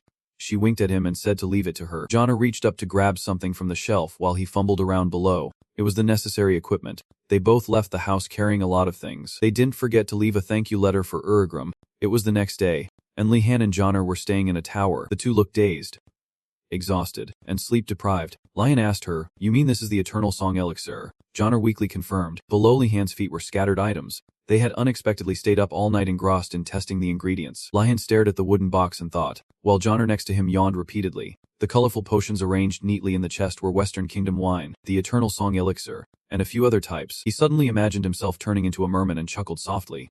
Johnner, sitting opposite him, apologized sadly. Sorry, I could only identify those two vials. Seeing this, Lihan quickly comforted her. Someone's footsteps entered, interrupting their conversation. So you two are here. He greeted them. Asa asked Lihan and Johnner, are you two ready to go collect ingredients? Lihan replied softly to Asa. He thought to himself, I've already made plans for this weekend. On Saturday, my friends and I will return from the forest, and on Sunday, he took a card out from his clothes. He'll use the pass to go outside the academy. He put it back in his clothes and thought cautiously, I wonder what kind of traps there will be. Dasa, standing beside him, seemed to remember something and asked him. He thought he misheard and asked again. The three of them were standing in a market, which was very crowded. Lihan couldn't help but feel confused looking at this scene. This exists. What kind of academy has a black market? He glanced elsewhere, feeling that something wasn't right. Looking at the stalls set up everywhere, it looked more like a farmer's market than a black market. The three of them went deeper into the market. Lihan suddenly noticed a place surrounded by people. Bet 1 loaf of bread to get 1 loaf of bread. Just find the king card, a mouse-like person. Rafford sat in the middle of the circle, holding out 3 cards. Rafford explained the rules to them. All you need to do is find the king among these 3 cards. If you guess correctly, you'll go home with 2 loaves of bread instead of 1. His words got the crowd excited. Rafford noticed Lihan. He jumped to his feet and called out to him loudly. As soon as he finished speaking, the place became chaotic, and everyone immediately ran away. Seeing this, he thought to himself, don't avoid me like the plague. He cleared his throat and asked Rafford next to him, what are you doing? He answered him very honestly, I'm collecting bread. Lihan asked again in confusion. Rafford saw his confusion and explained, that's right. Bread is used as currency here. 5 loaves of bread can be exchanged for 1 quill pen, and if you collect 10 quills, you can exchange them for a matchbox-sized sugar cube. Lihan appeared sitting on a boat with a dragon. Below were other animals dying of thirst. The students from the Blue Dragon Tower got to eat thanks to Lihan, but the other towers weren't so lucky. They had to struggle to make a living. Johnner noticed a small stall. Can I see your wares? The vendor quickly agreed. Lihan looked around. I should take a look around. Shouldn't I? He looked at the crudely displayed items. I didn't expect there to be so many useful things. But there's very little food. And why is there fake food? He rubbed his chin and considered. There are quite a few daily necessities. Lihan found a few items he liked and stopped. He stood among the stalls, which were covered in a blue light. Lihan looked at the things on the table in surprise. It's a pile of ancient artifacts. A gemstone levitated in midair. They were so rare that some people had never seen one in their entire lives. They're ancient artifacts. Lihan silently assessed them. But this is enro. The students who study here have countless talents. They can create items that are crude but very useful. He recalled a time before and smiled softly to himself, ignoring the confused Rafford beside him. Here, I can talk more naturally if I'm from the Black Tortoise Tower. Rafford whispered to him. Do you see anything you like? My lord, I've tried one of these before. They're useless. Lihan noticed a pure white robe and asked, what about that robe?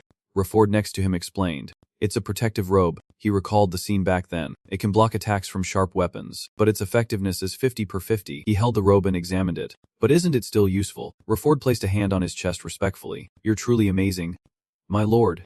Looking at everything in a positive light, your brilliant tolerance is what makes you a true nobleman. After listening to the long spiel, Lion told him to calm down. He glanced away, thinking id lay. Even so, no wonder Rafford said they were all useless. Based on the mana they radiate, some items have also expired, so by comparison, this robe is quite great.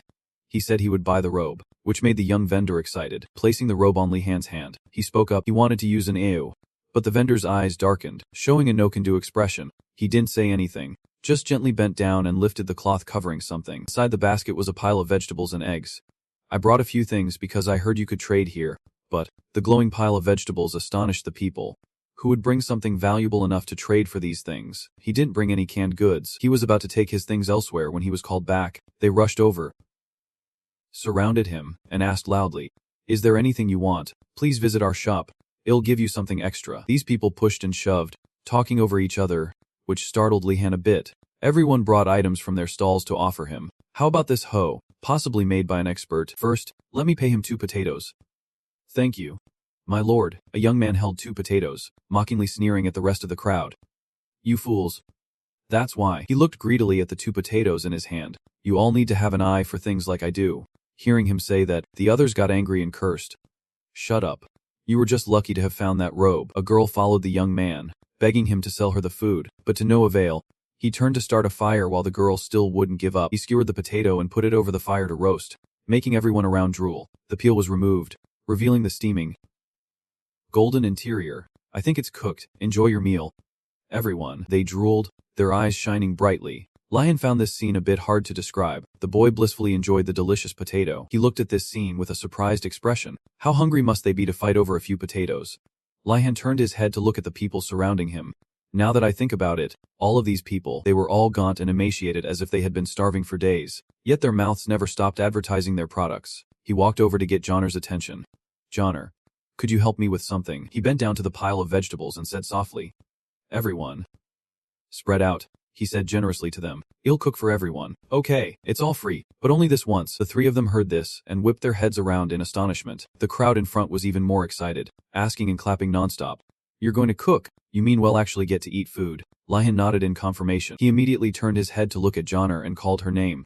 Lihan explained his thoughts. I think they've been hungry for a very long time. Johnner agreed with him. The 2 quickly started preparing the food. Lion was like a real chef, from chopping ingredients to stir-frying vegetables. Looking at the tempting dish in front of them, they couldn't help but drool. Lion cooked a soup, shimmering and delicious. He ladled the tomato soup he personally made into bowls for them. The 2 held the bowls of soup, their thirst finally quenched. He eagerly brought the soup to his lips to try it. They all savored the soup deliciously. Johnner rested her chin on her hand and watched them, remarking, they have big appetites. Lion beside her sighed softly. They must have been very hungry. He closed his eyes and looked up at the sky. I did a good thing. Although I feel a bit guilty for taking advantage of them. Lihan wanted to build a good image, so they wouldn't be afraid of him in the forest. But it was all to prepare for the worst-case scenario.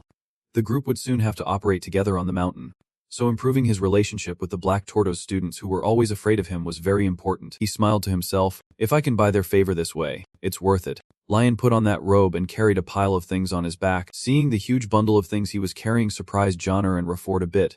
While he felt he might have brought too much. Everything in that bundle was items gifted by the Black Tortoise students. Looking at the bag in his hand, he thought, but I also received a few things beyond my expectations. From shoes to chalk, and even bracelets with various uses. He was pleased. I got these artifacts. Rafford ran over to try and help but failed. Lion silently deduced, but the current problem is, I know they were all created by the upperclassmen. He frowned slightly, confused, and asked himself, but why did they create these artifacts? Now, a rustling sound came from the bag. They all have functions for mixing things or moving stealthily. If they created these things when they were allowed to leave the academy, then that means he couldn't finish his sentence before being cut off by the sound, which caught the attention of all 3. Lion seemed to realize something was wrong and said, I feel like something is moving inside the bag. A skeletal foot of something clawed at the bag on Lihan's back, making him turn his head in alarm. Seeing this sight, his face turned pale, and his head was full of question marks. Everyone was startled by something. Looking at the bone crawling up, Rafford shouted, Don't tell me those guys repaid kindness with enmity. Then it crawled into Lihan's chest. He and Johnner worriedly called his name, but Lihan raised his hand, gesturing, I'm fine. Wait a minute. He felt the piece of bone moving down. It touched the other piece of bone on Lai Han's body. Then they fit together to form one piece. It then came out from inside Lai Han's clothes and flew up high in front of him. Johnner was extremely confused. Another bone? What on earth do you carry around? Lai Han replied. That's the thing from Professor Madam. Suddenly, the bone waved. He questioned. You're waving? It then retracted its claws. Lian sensed something doesn't feel right. As expected, it lunged forward, startling him into letting out a gasp. The bone got closer, then its claw pierced Lai Han's hand, drawing blood and creating a sonic magic wave. Afterwards, he seemed to understand everything. Johnner said fearfully, it's attacking Li Han. Reford immediately added, we're coming to help you. My lord. But he suddenly ordered, everyone. Wait. Following the flow of blood, Lion saw something. It was the shadow of a wolf behind the bone. He grabbed the bone on it. Lion exclaimed in his mind. This feeling, could it be? And he gave a command. Sit down. Stand up, and the bone immediately obeyed. Johnner and Reford were stunned by the sight before them. Lion continuously commanded the bone to move, spin, and then make a fist. She and he seemed to be telepathically connected. That's black magic, summoning a skeleton. He let out a breath, then smiled awkwardly. The professor gave me such a strange thing. It stuck to me now. Johnner called Li Han's name. Then she said, maybe you should throw it away, which made the bone extremely shocked. Seeing it crawl back into his shirt and tremble in fear, Johnner immediately said, never mind, I take it back.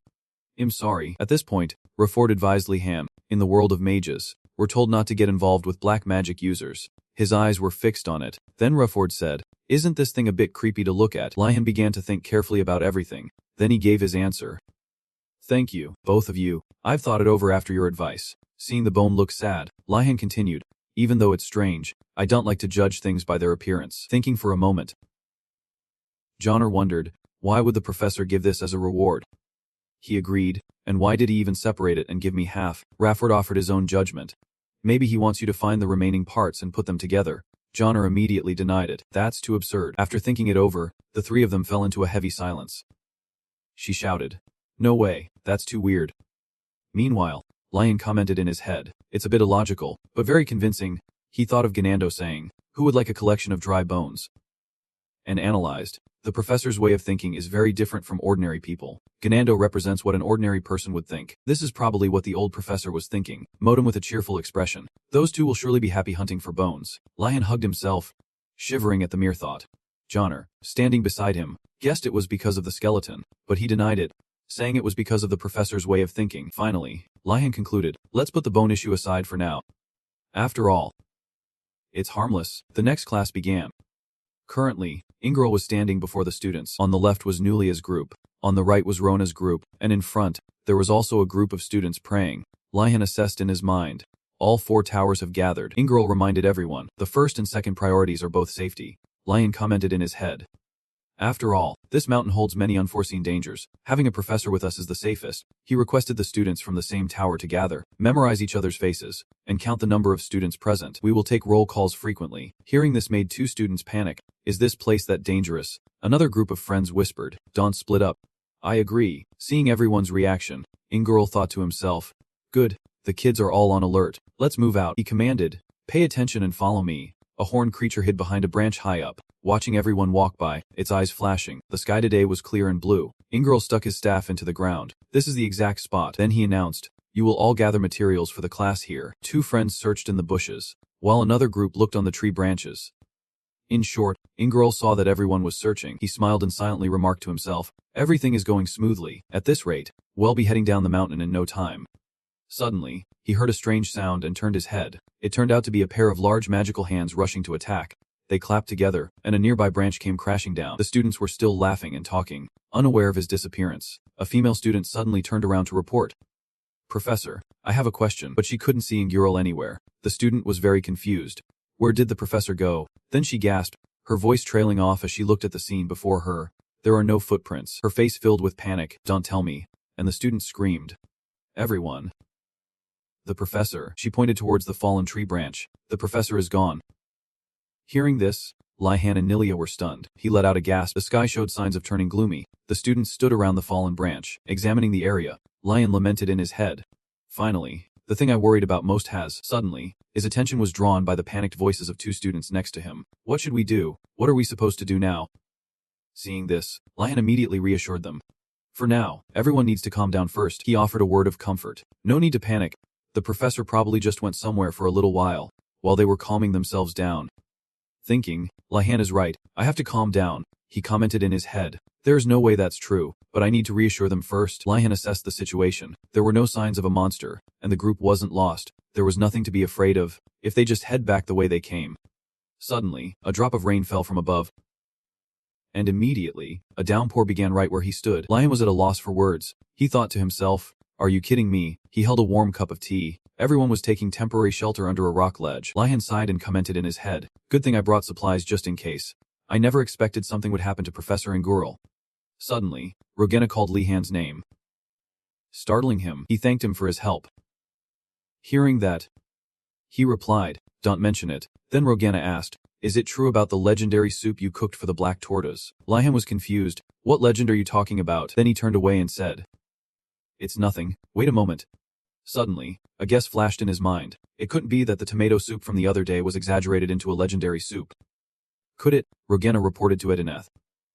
Your Highness, it seems that was just a rumor. She indicated that she understood. If that's the case, then he turned back towards Lihan. Her Highness the Princess also wants to help. Seeing this, he muttered, why doesn't she come and say so herself?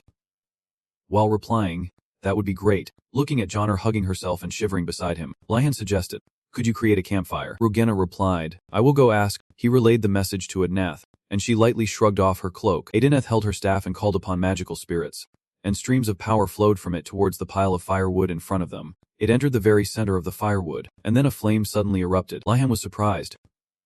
This method. She summoned a spirit. The boy standing behind him questioned, we haven't even learned spirit summoning yet. The girl next to him expressed her admiration. Her Highness the Princess is amazing. He commented in his head. This reaction is completely different from when Professor Modem summoned the dry bones. Professor Modem lost before he even started. Everyone sat around the campfire discussing. It's warm and comfortable now. The rain kept falling without stopping. But strangely, a bright moon was clearly visible high above. Suddenly, that moon seemed to zoom in and flash. Johnner looked at her cup of tea. Confused, she wondered why there were ripples. Then she heard a rumbling sound. Johnner asked again, what's that sound? It was as if something large was moving. Hearing this made Lihan show concern. He shot to his feet.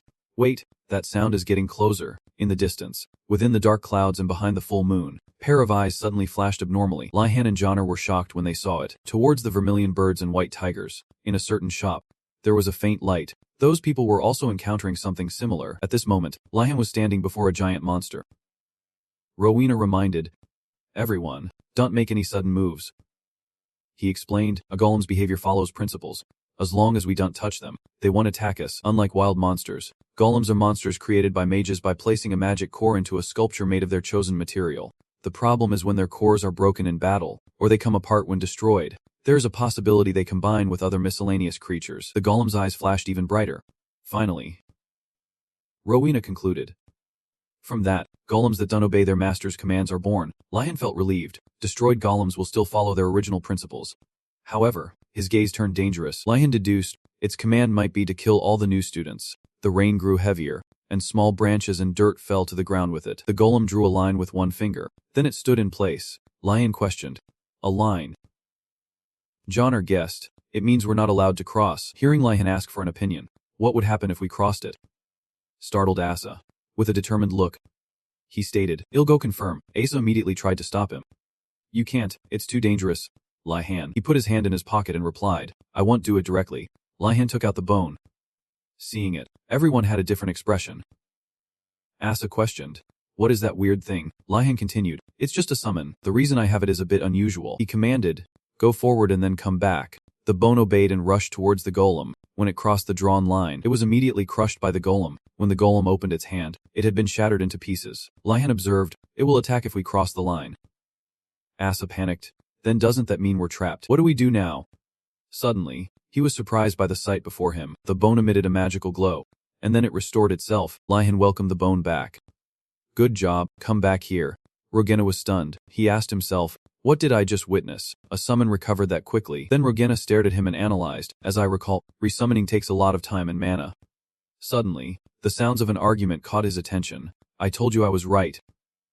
You're wrong. Rogena stopped analyzing. This isn't the time to think about that, and at the same time, went to stop the group. Everyone, please calm down. Then he was pushed aside by someone. You stay out of it. This isn't the business of someone from outside our tower. Johnner and Nulia stood nearby, really not knowing how to handle the situation. Then she told Lihan, I think you should stop them. Seeing that he didn't respond, Nulia called Lihan's name again. She tugged on his sleeve and questioned, why are you just sitting there thinking? He gave Nulia an apologetic look. Then Lihan said, I think I just found a clue to get out of this situation, which made her freeze. The arguing group immediately turned cheerful. Really? That's Lihan for you. You've saved us. Looking at the faces of his fans, he felt awkward. Lihan stated his thought. It seems this whole thing is a trap prepared by the professors. Everyone was completely shocked to hear that. They all gasped in unison. Over on the other side, Ingirl's arms were bound, and his legs were also tied by a magic seal. His expression was extremely annoyed. Please, just let me go. Ingirl couldn't believe it. How could you capture a fellow professor? Ozu tried to explain. Calm down, he said. You'll understand after we explain. Ingirl replied. Then explained. Then Ozu presented his reasoning. If we let a reliable professor stay with the kids, they won't be able to grow. His face was one of complete helplessness. Are you being serious? He was certain. One day, you'll understand my meaning. Ingirl gave a faint smile. Fine. Then he raised an issue. But what do you plan to do if something unexpected happens that we weren't prepared for? Hearing that, Ozu turned to look at Irugram with a questioning look, and he replied, they'll have to overcome it themselves. The old man next to him agreed. Should the students handle it themselves? Ingirl truly couldn't understand the logic of Ozu and Irugram. He lamented in his head, I forgot all mages are like this. He and the old man were happy when they heard Ingirl say, I understand, but if things get out of control, I will intervene. Ozu affirmed, that's fine too. Hearing him say, it seems you've also come to understand the fun of watching the kids grow. Ingirl tried to suppress his anger. Please don't say any more. Then he stretched his shoulders. So what did you prepare for the kids in the forest? Irugram answered while bringing tea. Nothing much. The old man laughed loudly. Just something stronger than a bull and enhanced with a magic potion. It's a little harder to tame than a bull, but it won't cause any problems. Hearing that, Ingirl commented, then it should be fine. Outside, the sky was blue with white clouds and golden sun. He said, at least a bull is better than a golem or something. Beside him, Ozu continuously agreed. Exactly, in complete contrast. It was pouring rain where they were, and the golem stood imposing. The group discussed, what about Professor Ingirl? He must have been involved in planning this too. Two students cursed under their breath. So unlucky. Damn professors, Nilia asked. So what do you plan to do now? Lihan replied, the plan hasn't changed much. Pointing at the golem, he said. First, we need to think of a way to eliminate it. Lihan was met with everyone's silence. He asked himself, is this too much for them? Then Lihan shouted, everyone, focus. Since this is a prepared trap, there must be a way to get through it. The group immediately cheered up. That's right. There's no way the professors would use a golem without thinking of this. Nilia let out a sigh of relief, while he thought to himself. Anyway, Lihan looked into the forest. I want to try an experiment. A while later, it was still raining. Everyone split into groups to discuss. Maybe it has a weak point. How do we distract it? When Nilia turned her head to ask Lihan, what do you think? She froze. She saw only the golem, but he was nowhere to be found, and Nilia panicked and screamed. Everyone. Lihan is gone too. The entire group fell into extreme panic. Asa shouted. He was captured too. The girl next to him suggested. You'll try to sneak past the golem to find him. Suddenly, Johnner pointed forward. Wait. Everyone. Over there. It turned out Lihan was standing behind the golem. They called his name in astonishment. Asa worriedly yelled. Hurry and run if you stand next to the golem for too long. Suddenly, his voice froze. Huh. Why isn't it reacting? Asa was confused. What happened? And why are you standing there? Lihan looked down at his belt and answered. I used an invisibility spell. While the other students were panicking, he had decided to run a simple experiment to see the golem's reaction when he was invisible. Luckily, the golem didn't detect him and Lihan crossed the safety line. In addition, he also realized another piece of information. At this point, Lihan had become visible, but when he crossed the line, it didn't pay any attention to him. Seeing Asa exclaim, that's amazing. You can use an invisibility spell. Lihan replied, it's thanks to an artifact, out of habit. He continued, you can create artifacts. Then the smiles on Asa and the boy next to him froze when they heard him deny it. The Prezinga Association gave it to me. The two of them trembled with fear and backed away. The Prezinga Association. Why are you involved with that association? Seeing this, Lihan felt a bit sad. There's no need to keep such a distance. Suddenly, Johnner cut in. That's not important. Prezinga artifacts aren't easy for us to use anyway. Nilia wondered. So we still have to find another way out immediately. Asa suggested. Can Lihan go find a professor for help? He affirmed. I can't, because this is a trap set by the professors. Then Lihan put his hand in his coat pocket. So, we have to solve this problem another way. He took his staff and swung an iron ball. Lihan analyzed in his head. If this is a test, It must be within the scope of what a first year can do. Then he told everyone, let's try attacking the core that's controlling the golem. Li-Han's gaze was firm. Doing so will allow us to end this. The iron ball struck the golem's core directly. Through its silhouette, we could only see something shattering. Everyone cheered happily. Awesome, a direct hit. But Johnner's face froze. She let out a huh, and then she called Li-Han's name again. His expression at this moment was not good at all. Recalling the scene from before, Lion couldn't believe it in his head. The moment the ball hit the golem, he felt that his body had lost control of it. Seeing the iron ball stuck in the core, Lion was annoyed. Damn it, I can't use it anymore. He rubbed his temples and assessed. A golem is a monster that moves thanks to the mana emitted from its core. If the iron ball has no effect, Lion gripped his staff tightly while repeating in his head, if the iron ball has no effect, then he affirmed, I'll try another way. A source of magical power flared up. Over here, Ingirl was silent. He was truly worried and asked himself, is it really okay? What if a student gets hurt? Thozu, however, comforted him. Don't worry too much. He postured. The challenges in my time were much scarier. Hearing that, Ingirl didn't know what to say, and Rugram added, the time you're referring to must be ancient times. Ozu was confident. There are many interesting new students this year. They will overcome adversity. Li-Han is also with those kids.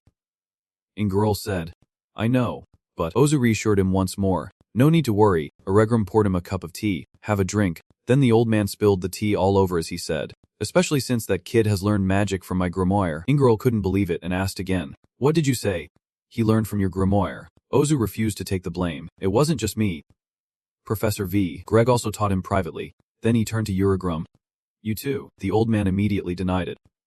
Professor V. Greg and I only taught a few first-year lessons. Hearing that, Ozu argued, what Professor V. Greg taught was beyond that level. Uregram wondered. What? It's too crowded in here. Can you shrink? He stroked his chin. From what I've heard, has teaching 3-ring magic. The number of magic circles determines the difficulty of that spell. Specific steps are needed to use the incantation. 1 is elemental magic, 2 rings can maintain its shape, and a person creates the magic circle that appears, and 3 rings are needed to control the magic. There's a pentagram, a nuclear drive shape, and the circle itself. A true 3-ring spell is when all 3 can be created at the same time. But if the kid can create them one by one, he'll quickly grasp 3-ring magic. That's what Ozu concluded. At this moment, Lihan had created a water ball. He assessed in his head, a water ball is weaker than an iron ball, and it's also hard to maintain its shape. Lion closed his eyes and told himself, let me think, even with those crazy professors, he felt that they weren't being completely unreasonable. There must be a way. Suddenly, Johnner spoke up, questioning, what are you doing? He opened his eyes and replied with a M. She continued, why are you spinning the water ball? Lion thought with an embarrassed expression, because I'm used to spinning the water ball. I did it unconsciously. Then a thought flashed in his mind, wait a minute. Rotation. Looking at the water ball in his hand, Lihan exclaimed, perhaps. He imagined them forming a spiral and shooting as fast as an arrow. If I spin the water ball really fast, it will have more piercing power than usual. Lihan silently affirmed to himself, then raised his staff. He realized, it's like a bullet. Lihan rapidly spun the water from his magic staff, forming a giant water sphere with powerful destructive force. He was proud of himself for succeeding. Seeing Lihan create such a giant water sphere, Johnner worriedly called his name. Her face was filled with worry even though she didn't know what spell it was, but Johnner pointed straight at the giant water sphere with a tense tone. Isn't that a little too big? Indeed, the water sphere was almost as big as the golem. With that destructive power, if he lost control, the consequences would be unimaginable. The other students were buzzing, some even doubting Lihan. What on earth has he been learning? Isn't it a bit reckless to just let him be? What if he casts the spell wrong and that thing flies towards us? Just as everyone was doubting him, Asa stood up to defend Lihan. Everyone, just trust him. There's no way he can't perform a simple spell. Not only Asa, but Nulia also agreed with him. She also persuaded the other students. Warden isn't that weak. Both of them looked towards Lihan with trust. He can definitely do it. Lihan wasn't happy at all.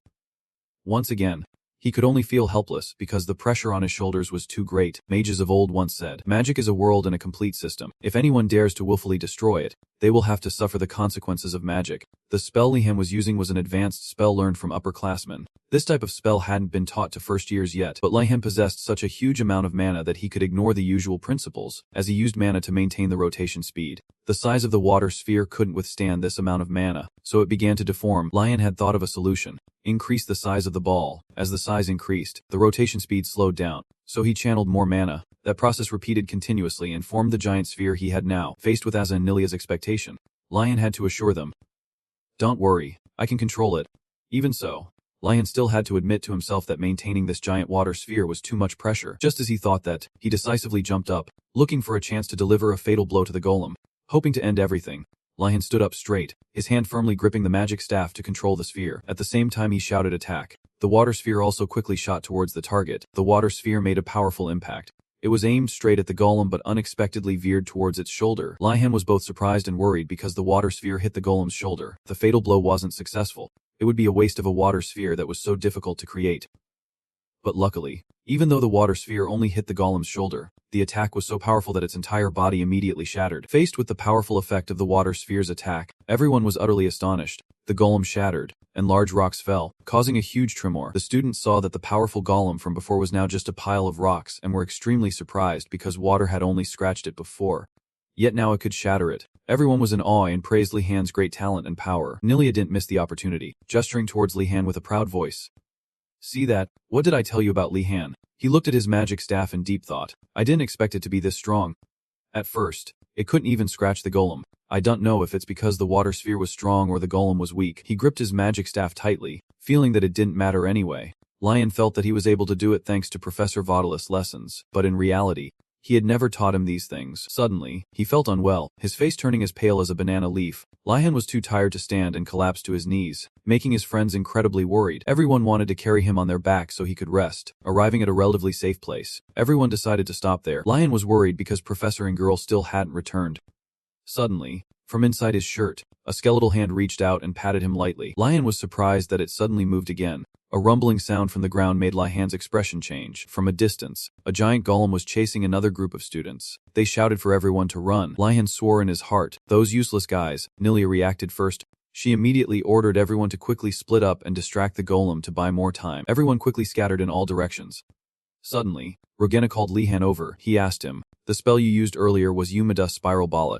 Can you use it again?" Lihan was very surprised to learn that Umidus was the name of a famous imperial mage known for water magic. He named a spell after himself. Lihan understood Rogena's meaning and quickly reminded him, "The preparation time is too long.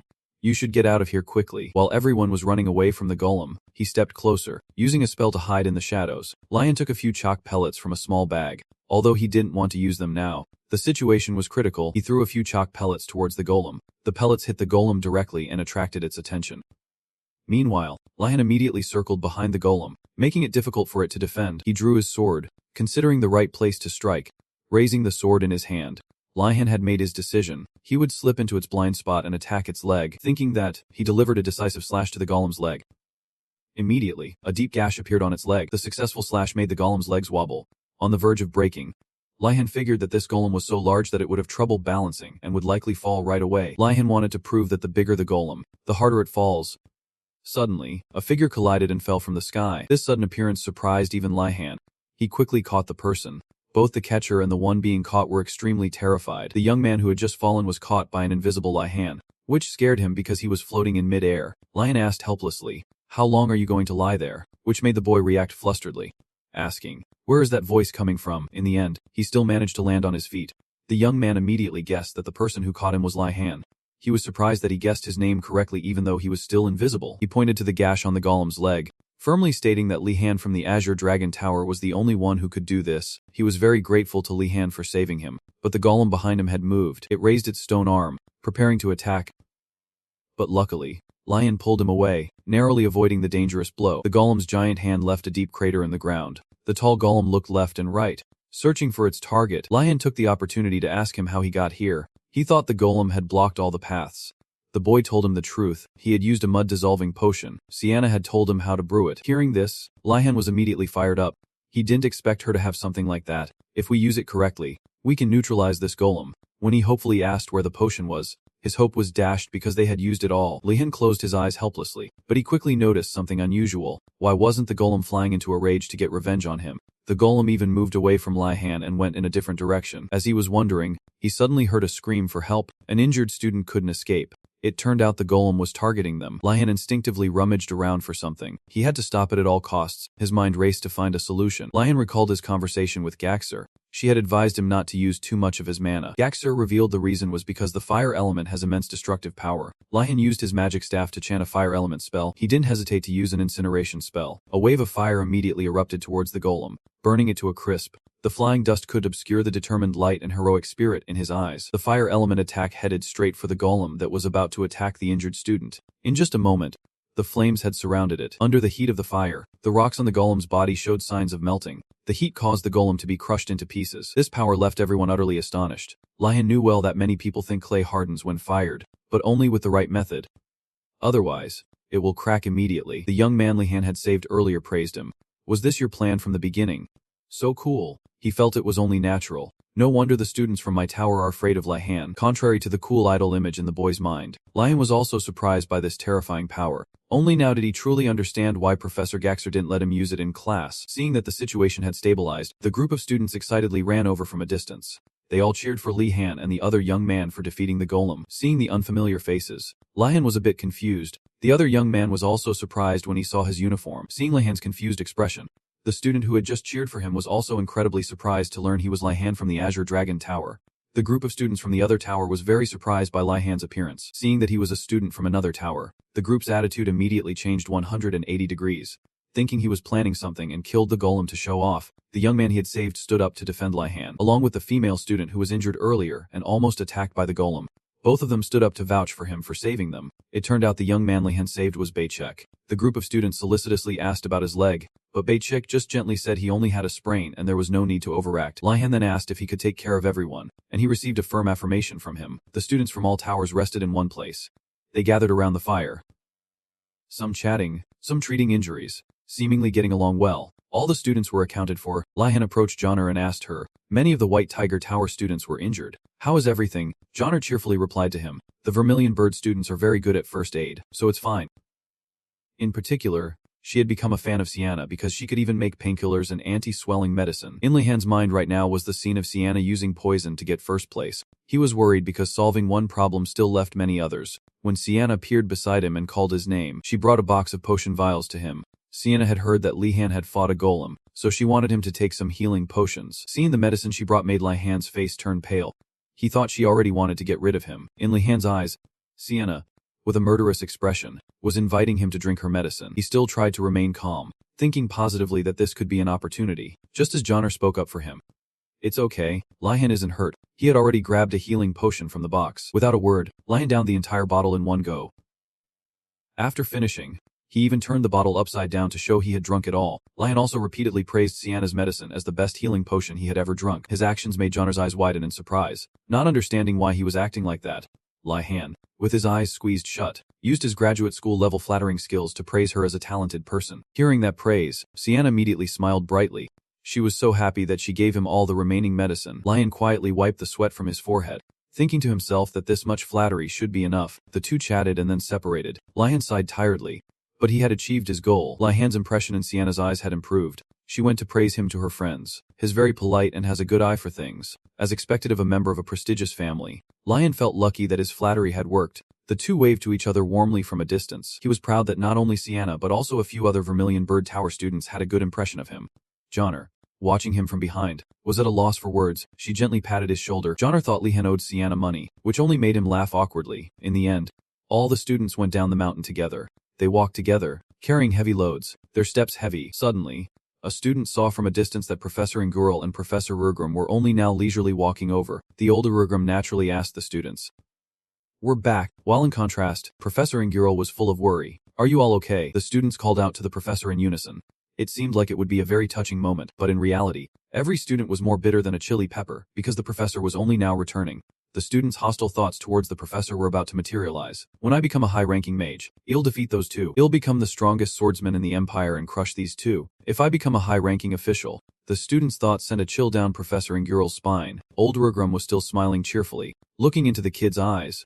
I know they've learned a lot. Among the students, everyone looked at Professor Rurgrim with daggers in their eyes, but the old man still rambled on about alchemy. He righteously advised the students, "You must always be vigilant. Disasters can happen anytime and anywhere." Hearing this, the group of students just wanted to create a disaster themselves to make the irresponsible professor pay the price. At this moment, Professor Ngurl began to apologize. He really wanted to go with the students, but the headmaster forced him. However, none of the students believed him. They thought all professors were the same. No matter how much Ngurl pleaded, the students were just as dismissive. "It's too late. We'll never believe you again. Seeing that the students didn't believe him, enro felt a sense of despair as if the sky was collapsing. He dejectedly squatted down and muttered, "But the students I taught with my own hands don't believe me." Lihan watched it all and felt satisfied. They no longer trust the professors. They've truly grown up. This is how people become adults. Then he looked at Professor Ngiral's reaction. He judged that he was telling the truth. Lion had to admit that being cornered by the principal was a silly reason, but the image of the cunning skull-head Ozu appeared in his mind. He might just be daring enough. Besides, Professor Rugum had also noticed Professor Ngiral's mood. After pondering for a while, he sat down to talk to him. Lihan, filled with a righteous aura, sided with Professor Ngiral. "I believe you, sir. You've endured a lot." Seeing that Lihan believed him, the professor was so moved he almost cried. When Urgum saw Ngirl get emotional over Lihan, he remarked, "This kid really knows how to suck up." The old man turned to ask the students how the training exercise went. Az obediently replied, "It was absolutely amazing, sir." He excitedly recounted the details. Lihan used a water bomb to destroy the earth golem and used fire to burn down the other one. Urigum was bewildered when he heard about the golems. The old man's head throbbed, and he told the students to wait. Urigum, a bit less confused, asked, "What golems are you kids talking about? And what about the minotaurs? Where did all the minotaurs go?" The old man swore he had only prepared minotaurs, but none of the students believed him. The student showed open contempt. "Professor, you can stop now. Do you think we're children?" This was the consequence of losing trust once and being disbelieved 1,000 times over. Even though the old man explained and swore he only prepared minotaurs, the students were dismissive and sarcastic. It must have been a coincidence. Clearly, the golem's appearing was a coincidence. We should believe the professor. A wall had formed between the teacher and his students. The shameless old Rugum even wondered to himself, since when did these students become like this? The old man rushed over to Lihan to get the full story. His face was menacing as he faced Professor Urgum. Ingirl enunciated every word. "What did the kids just say?" The old man had no way to deny it. "It's just a misunderstanding. I prepared both minotaurs and golems, but it seems the minotaurs disappeared." Urgum pleaded with Lihan. "Say something. The earth golem was prepared beforehand."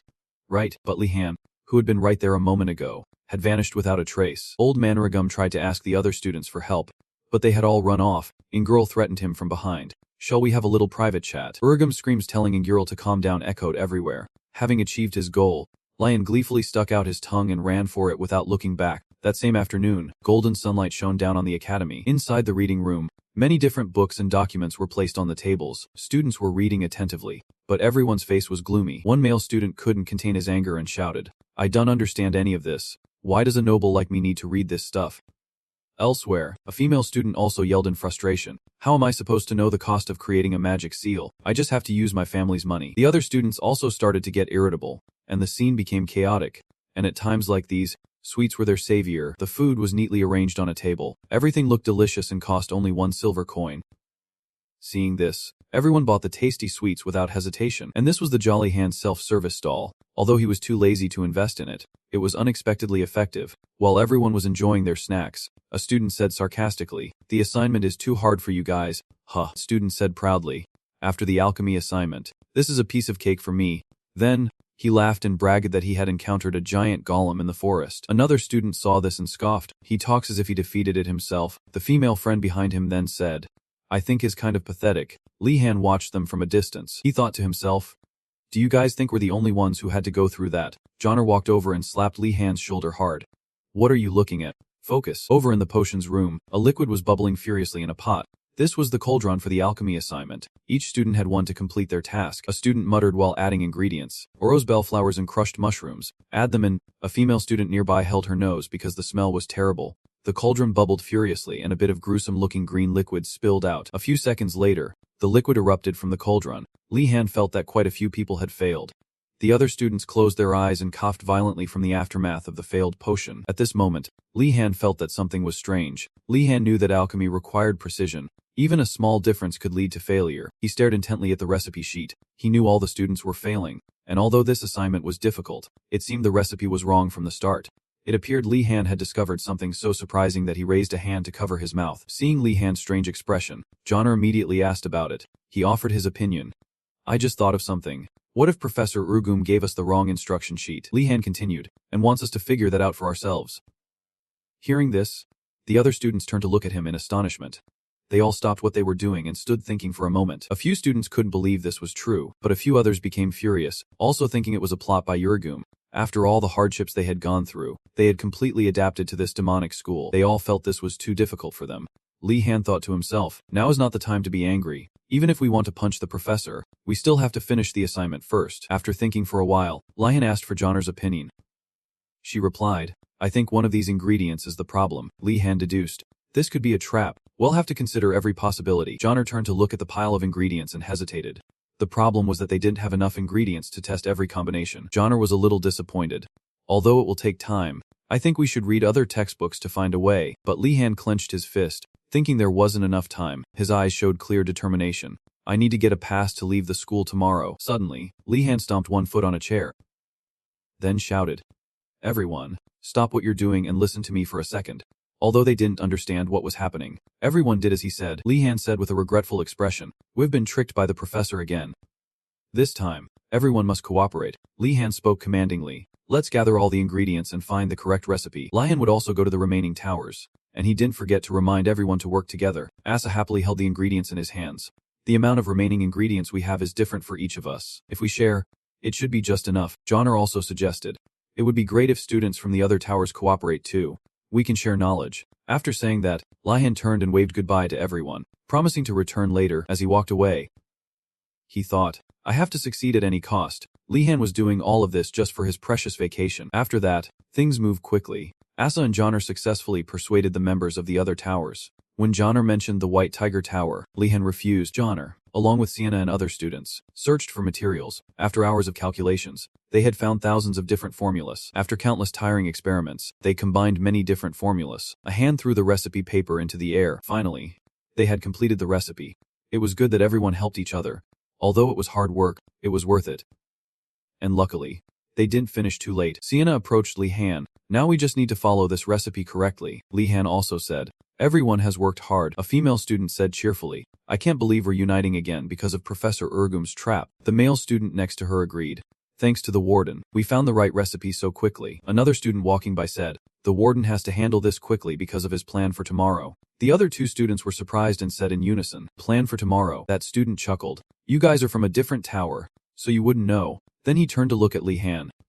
Tomorrow, the warden is using his pass to go outside. As soon as he finished speaking, a silence fell over the conversation. Then, they suddenly shouted loudly when they learned Lihan was planning to go out. Everyone crowded around Lihan and praised him. As expected of Lord Warden, someone even wondered how Lihan got a pass. All the students looked at him with admiration, making Lihan flustered. He thought to himself, now that you mention it, it seems students from other towers don't know I have a pass. This is definitely going to cause a commotion. A male student appeared from behind Lihan and asked, What are you planning to bring back from outside? Before Lihan could answer, a female student suddenly appeared and pointed at herself. Food.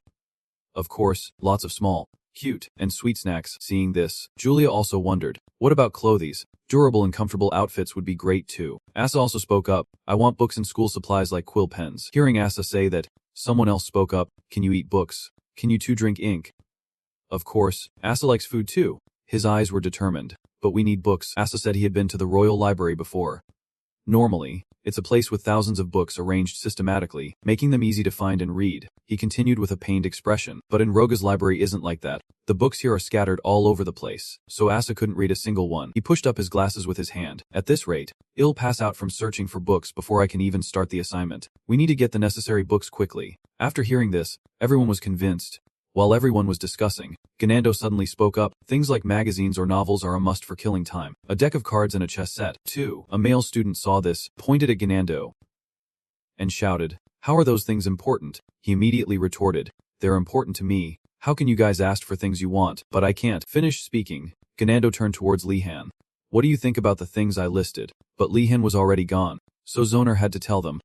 Hey guys, Lihan went to bed. After she finished speaking, a silence fell over them.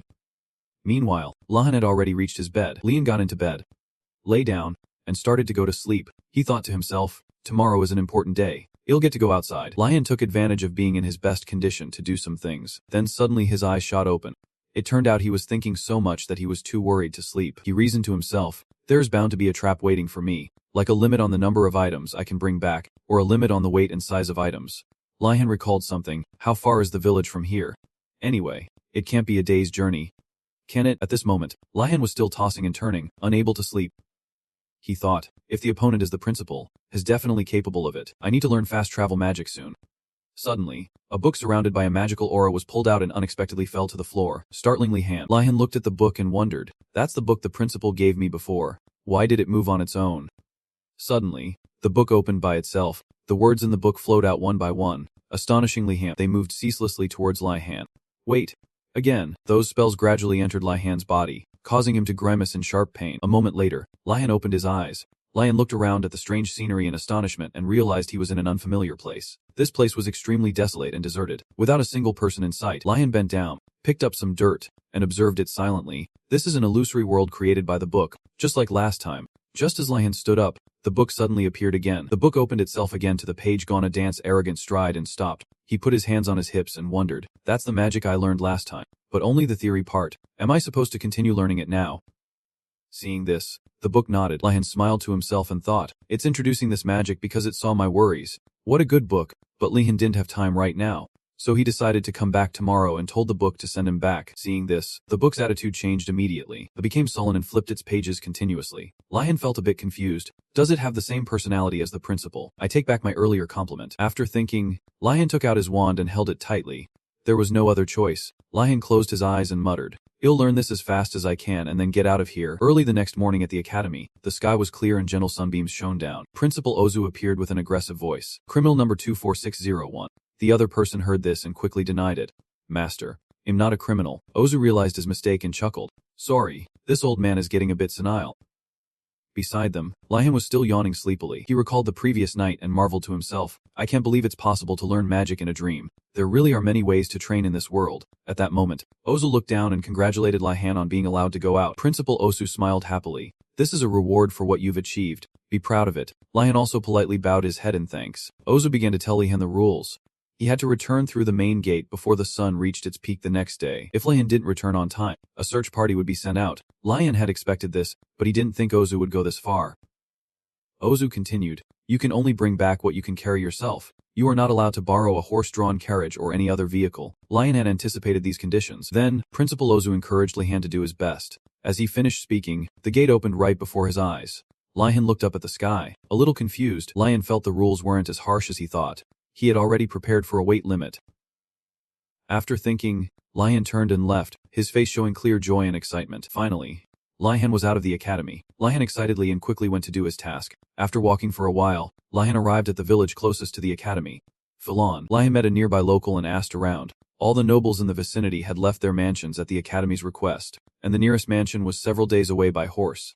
When the local laughed and confirmed what he had just said, Lihan's face darkened. Then he angrily clenched his fists and thought, no wonder the rules were so simple. It was clear that Ozu had blocked Lihan's path to making money from the very beginning. Money and items.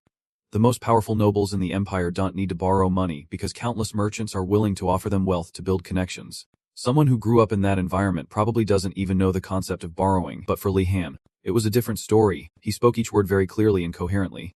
Excuse me. Could you lend me some money? Ariane was startled. He thought to himself, isn't he from the Kodanis family? This town of Philon, though not large, was quite prosperous. Trade was also going quite well, all thanks to the Magic Academy. Not only there are abundant natural mana sources in the area, but the school also needed many different materials for experiments. The school would offer generous rewards to hire adventurers to gather materials so the mages could research freely. When they ran out of supplies, they would hire more adventurers. Therefore, the finance department always got angry whenever they saw the bills, except for a few people. This relationship was beneficial for everyone involved. Basically, that's how this place was, so luck was on Lihan's side, because as long as he had money, he could get anything. Right now, Lihan was earnestly asking to borrow money from Ariane. The man was so nervous he gripped his pants, thinking to himself, lending him money will also benefit me. I can't believe I have a chance to build a relationship with such a powerful great family. Ariane was anxious, but I'm afraid it will be a huge loan. I don't know if the merchant guild can handle it. He asked aloud, how much do you want? Lihan seemed to find it difficult to say. This made Ariane even more worried. This hesitation. Could the amount be so large that it's hard to say? He steeled his resolve. Alright, even if I have to use all my personal funds, I must seize this opportunity to make a connection. He began, could you lend me 20 silver coins? Ariane immediately rushed to say like a machine. Of course, we can lend you such a large sum, but he stopped short, thinking he had misheard. Seeing the man's reaction, he hesitantly lowered the amount. If not, 15 silver coins would be fine too. Ariane was taken aback, guessing to himself that he just needed a little shopping money. Lihan, afraid it was too much, lowered it again. How about 12 silver coins? The man quickly spoke up. No, you don't need to lower the amount. I'll give it to you right away. Ariane took the opportunity to suggest, you need to buy a few things. Right, if you want, I can show you around town. He happily agreed immediately. After Lihan stood up and left the table, the man noticed something was off. The 2 plates of snacks on the table were completely empty, even though he hadn't eaten anything. Ariane observed him a little more closely and could see a slight bulge in his jacket pocket. A not-so-pleasant thought flashed through the man's mind. But then Ariane told himself, "Has a high noble. It can't be." And then he came up with a plan to deal with this young noble. Even though he was a magic school student, he was only a first year. Once he had the chance to visit a store, he would surely spend lavishly. Whenever he wanted to buy something, Ariane would calmly take the initiative, an excellent plan to impress the young noble. However, things didn't go according to plan. At the food store, he only wanted to buy items that could store large quantities of canned food. At the clothing store, he looked to buy some things, but not clothes. At the bookstore, he only chose cheap paper in large quantities. After a while of shopping, it was already late afternoon. As a result, the things he bought required 2 porters to carry. Ariane was disappointed and complained that the plan was a complete failure. At this rate, he'll only remember me as a porter. The man secretly admired him. Has really amazing. Has the descendant of a noble, but his bargaining skills are no joke. Has so good I wish he worked for me. Lihan looked at the notebook in his hand and said, "I've probably bought enough. May I ask where the horse ranch is?" The man looked at him, confused. "You're not allowed to ride horses near the academy." Lihan shook his head, signaling to Ariane not to worry about it because he was using the horse for another purpose. The nearby horse ranch even had a large sign, and many strong horses. The 3 of them had arrived at the horse ranch to buy one. Lihan looked around for a moment and thought, so this is the biggest horse ranch. As he entered the ranch, he greeted everyone. The owner of the Manhwa ranch looked at him. "You must be a student from the Magic Academy. What do you need?" Lihan looked around and thought, "That's a lot of horses." As expected of the biggest ranch in this region. After thinking carefully, he slowly replied, "I was wondering, do your people make direct deliveries from here to the academy?" The owner asked in a loud, surprised voice. "How do you know about that?" He then explained about the ranch.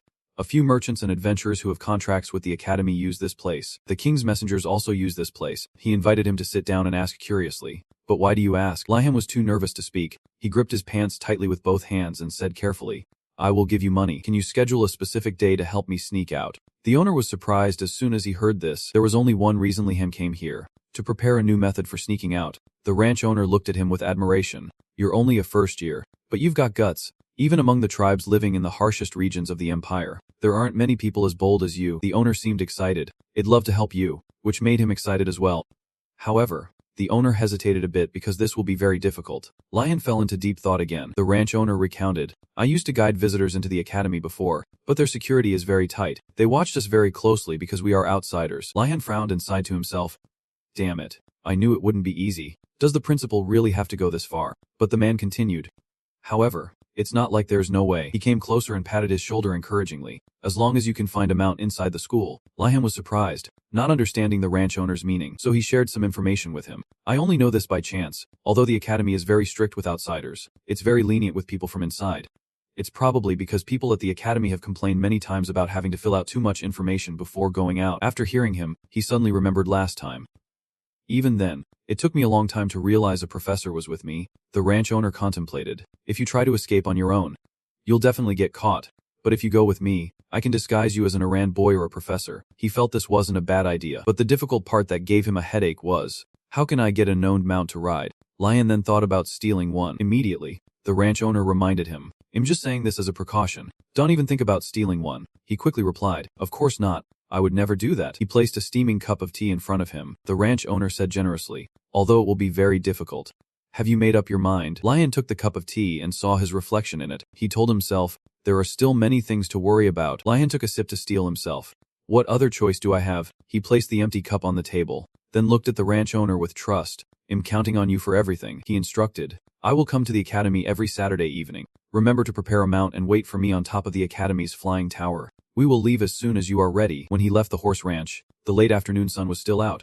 Ariane, carrying things and panting, chased after him, calling, "Kodanas, wait a minute." The man shouted helplessly, "I understand you want to bring back as much as possible, but no store will deliver." Lihan asserted loudly, "I still have to go." The 2 of them struggled to carry the items and couldn't keep up. When Ariane looked up, he saw that he had already run off. They could only stand there helplessly watching Lihan hurry away. Ariane scratched his head. "I really don't get it. Why would a student from the magic school want to go to that kind of shop?" Lihan had now arrived at his destination. He decided to go inside. Lihan carefully asked and stepped inside, "Is this Bando's illusion magic shop?" As soon as he entered, he saw a girl sitting properly at a table with a crystal ball in front of her. She raised her head and stared at Lihan, then politely invited him to sit. Bando asked the first question. What brings you here? She closed her eyes to sense his energy, not forgetting to tell him to look around. Immediately after, Bando felt a bit bad. She didn't understand why a magic school student was here. I'm only a third circle mage, compared to a student from Enroga. That's only about the level of a second or first year. Why would he come to me when there are so many great mages in the academy? Lihan said slowly. To be honest, there's a tower protected by a magic spell that I really want to enter. That barrier is similar to illusion magic, so I wanted to ask for advice. She was so nervous she broke out in a cold sweat. He's definitely talking about a tower in the magic academy. He looks like a new student. Yet not only did he sneak out of school, but is also looking for a way to break through their security. She clutched her dress, feeling he was very strange. Bando looked at him with an admiring gaze. He will definitely become a great mage, because all mages tend to have a unique way of thinking, she said broadly. There are countless types of magic that can stop intruders, so many that even an expert might not know them all. A talented mage is like a skilled locksmith. They can figure out the structure of a protective spell, and the more skilled ones can even use that information to dismantle them. Bando warned him, but that requires a lot of experience and knowledge. Even if I taught you the method, it would be easy to execute. Lihan thought to himself. I didn't think it would be easy from the start. He hesitated for a moment, then asked her a rather difficult question. Is there a trick, so that I can break the spell myself? Bando gave a faint smile. Break it. Are you joking? Are you serious? He looked at her intently and nodded in affirmation. She seriously clasped her hands together. Bando stated. That's impossible. Even if you understand their structure, those protective spells are still very difficult to remove. If you want to disregard everything and use brute force to break them, you would need a huge amount of mana to overwhelm the spell, requiring a source of power strong enough to shake the magical foundation. And that is impossible. Suddenly, Lihan slammed the table and stood up. He hastily proposed, can you explain in more detail? Bando shook her head. No, in the worst case scenario, you could lose your life. Lihan quickly put a money pouch on the table and added, I promise I won't put myself in danger. Please teach me. I've already prepared the money. Seeing the money before her, she had to agree. She then began to instruct him. First, you need a large amount of mana. It's best to use a magic circle or mana stones. She asked if he had learned how to draw a magic circle. Lihan sat down and replied, I'm still learning it. Bando continued, then you can stand in the center of the magic circle and absorb mana. It'll be easy to gather that much mana. But the biggest difficulty is that you have to pour all your power into a single attack. The mana released isn't a slow stream, but like a flood breaking through a dam.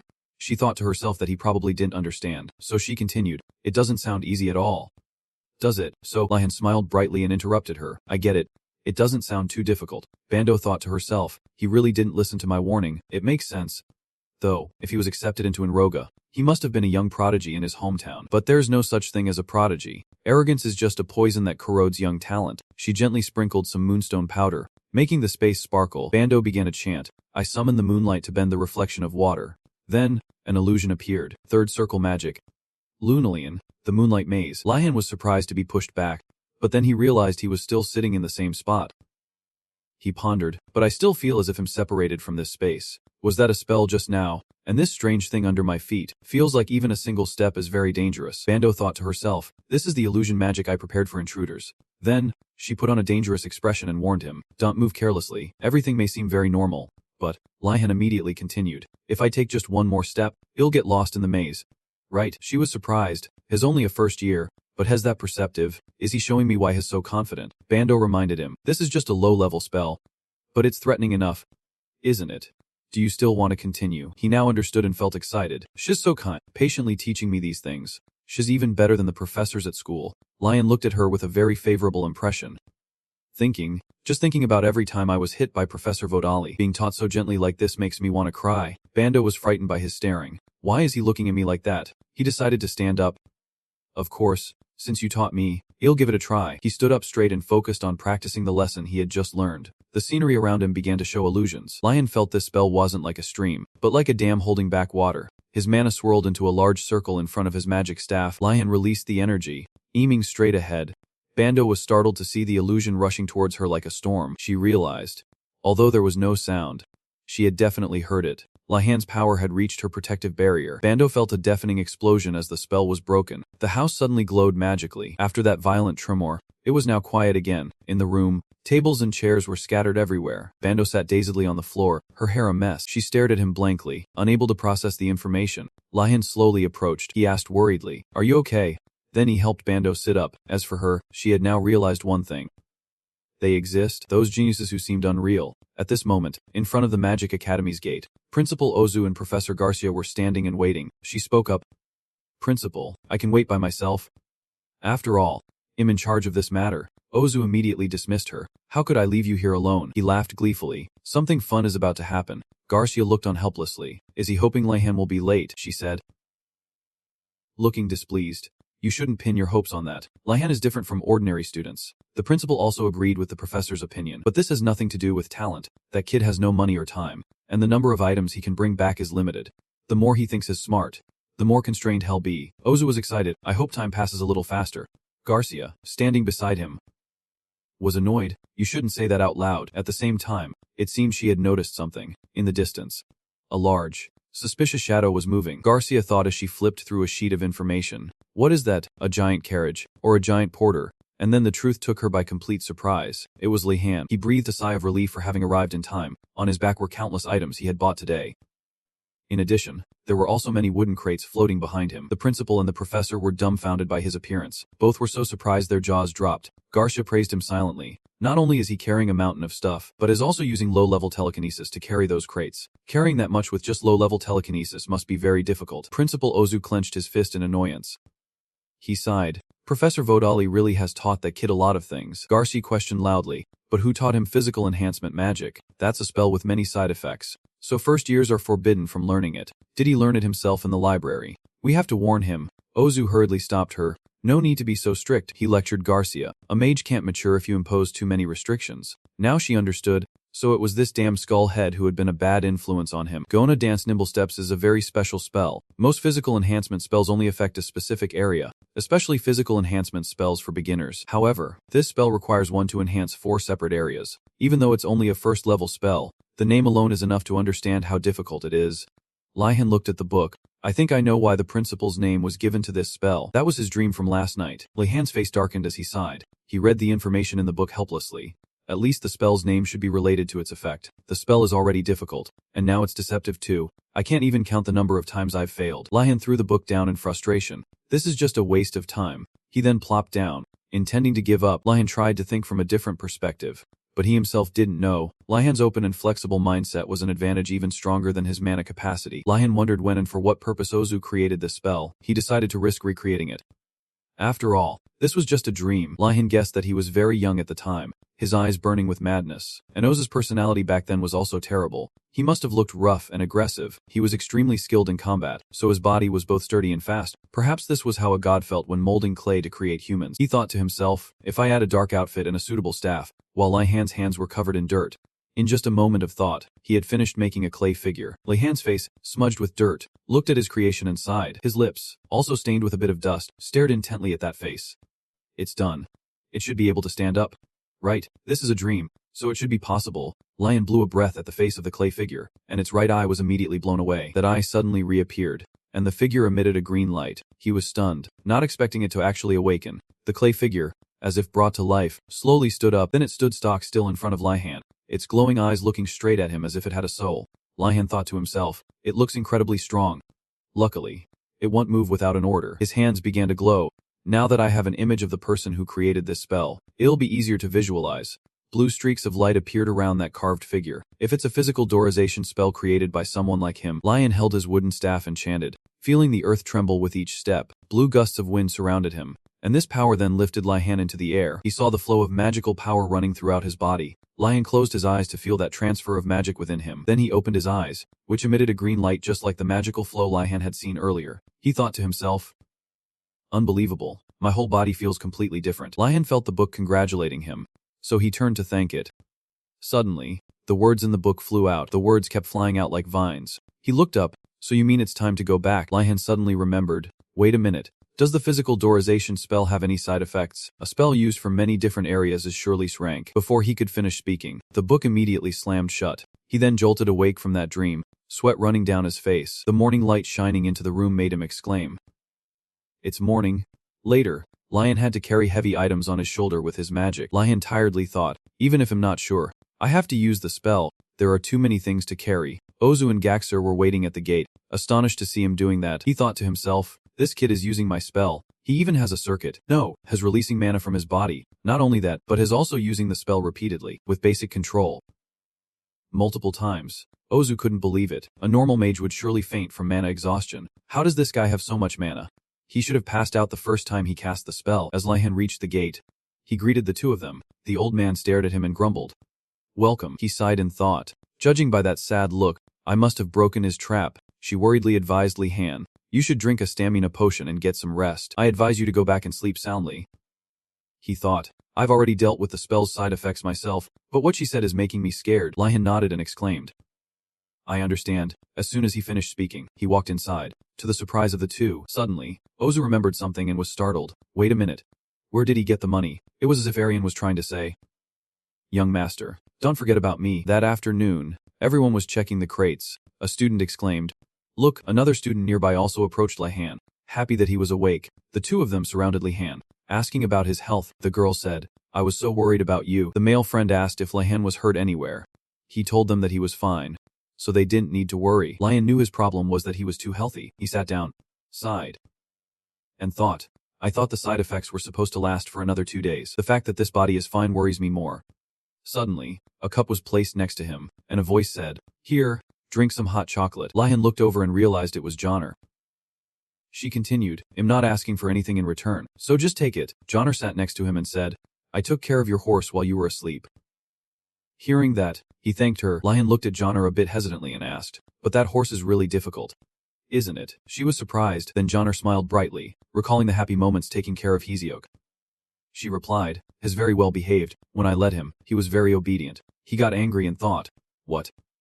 That horse?" Lihan crossed his arms. "You just wait and see." Johnner stretched tiredly. "A new week is starting again." She turned and asked, "What homework do we have left?" He replied, "Professor Rugam's assignment is all done. The only thing left." An image of the Silver Tiger's flag appeared in Lihan's mind. He said that they just needed to steal that tower's flag and they'd be done. Headmaster Skull's homework is a lesson in basic personality magic. Even though I don't know how it improves a person's personality, we need to get that flag no matter what. Lihan turned to ask if anyone had tried yet, and everyone's face turned pale. The male friend said, "No method worked." The girl next to him tried to coax it with sweets, but failed. Infiltrating didn't work either. They were all chased out. Bribery also failed because they absolutely refused. The last method was negotiation, but that also failed. He thought to himself, "It's a good thing they're cooperating and not just sitting around waiting." Ganando casually shrugged. "How about we work with them and then trade for the flag?" The other two got angry. The male friend exclaimed, "What kind of stupid words did you just spew?" The female friend reminded him, "Have you forgotten how they bullied Waden?" Lihan stepped in to calm everyone down. "There's probably no other way but to ambush them. I have an idea." Hearing that, the two happily said in unison, "We're counting on you, Lihan." He crossed his arms. Would it be better to trade for the flag? Those Silver Tiger guys seemed trustworthy. He was surprised, as it was rare for Ganando to give an opinion. Lihan asked him why he thought that. Ganando happily replied, "When they gave me bread and milk, they spoke very kindly." Hearing that, he was startled and turned away. Lihan thought, in a place like this, they gave him milk and bread. This is definitely a trap. Buddy. Lihan looked helplessly at the happy boy. Do they want to bribe Ganando?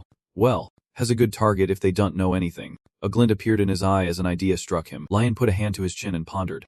Wait. What if?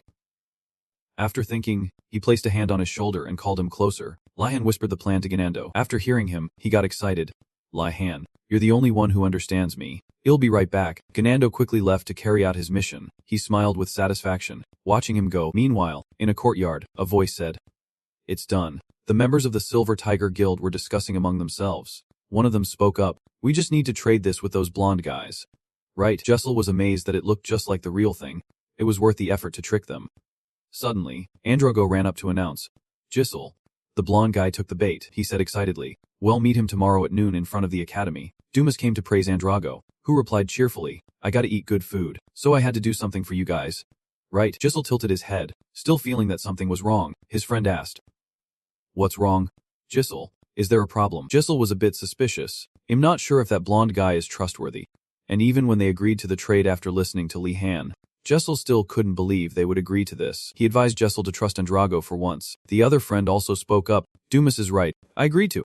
Jessel looked at them angrily. Why are these guys so simple-minded? Jessel tried to calm himself down. "Fine. I'll put up with it. It's good to be friendly once in a while." Jessel replied cheerfully, "You guys are right. Having Androgo is good enough." Jessel looked up at the sky and thought, "Anyway, even if we lose, we don't lose anything, since it's a fake flag." As night fell, someone was stealthily hiding behind the bushes. That person said, "That's the Silver Tiger Tower." That was Reford, along with Lihan and Johnner. He cheerfully clenched his fist. "For you to personally call me for help is an honor.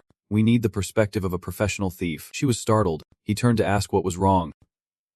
Jana replied, we should have asked Nilia too. Hearing that, Lihan also straightened up.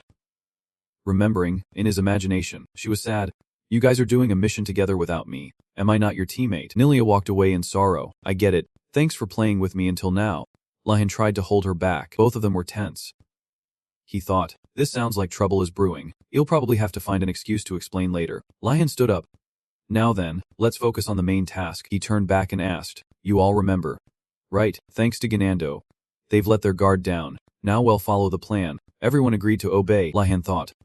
Actually, it's not much of a plan.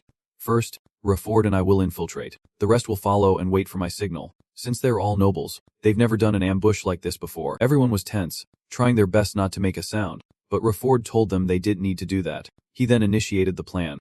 Let's go. A moment later, Lihan and Rafford were standing in front of the tower's door. He placed his hand on the door. I should first raid what kind of magic is hidden inside. Magic circles appeared, the light of the spells reflecting in his eyes. Lihan was extremely surprised because the door was hidden with many types of magic. It made him a little dizzy and he almost fell.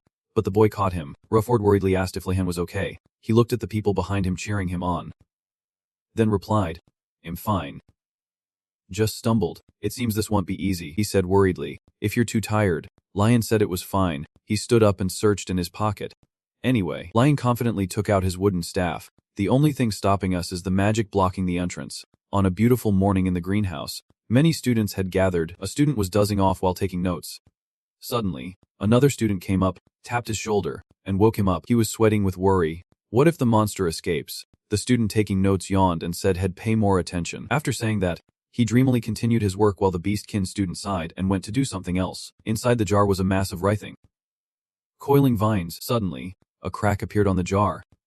Elsewhere, Rafford was watching in awe as Lihan performed his magic. He could feel a tremendous amount of mana accumulating, even without any spell to detect it. Rafford watched him with his eyes shut tight in concentration. Just as he was silently affirming that Lihan was truly a genius, he suddenly opened his eyes.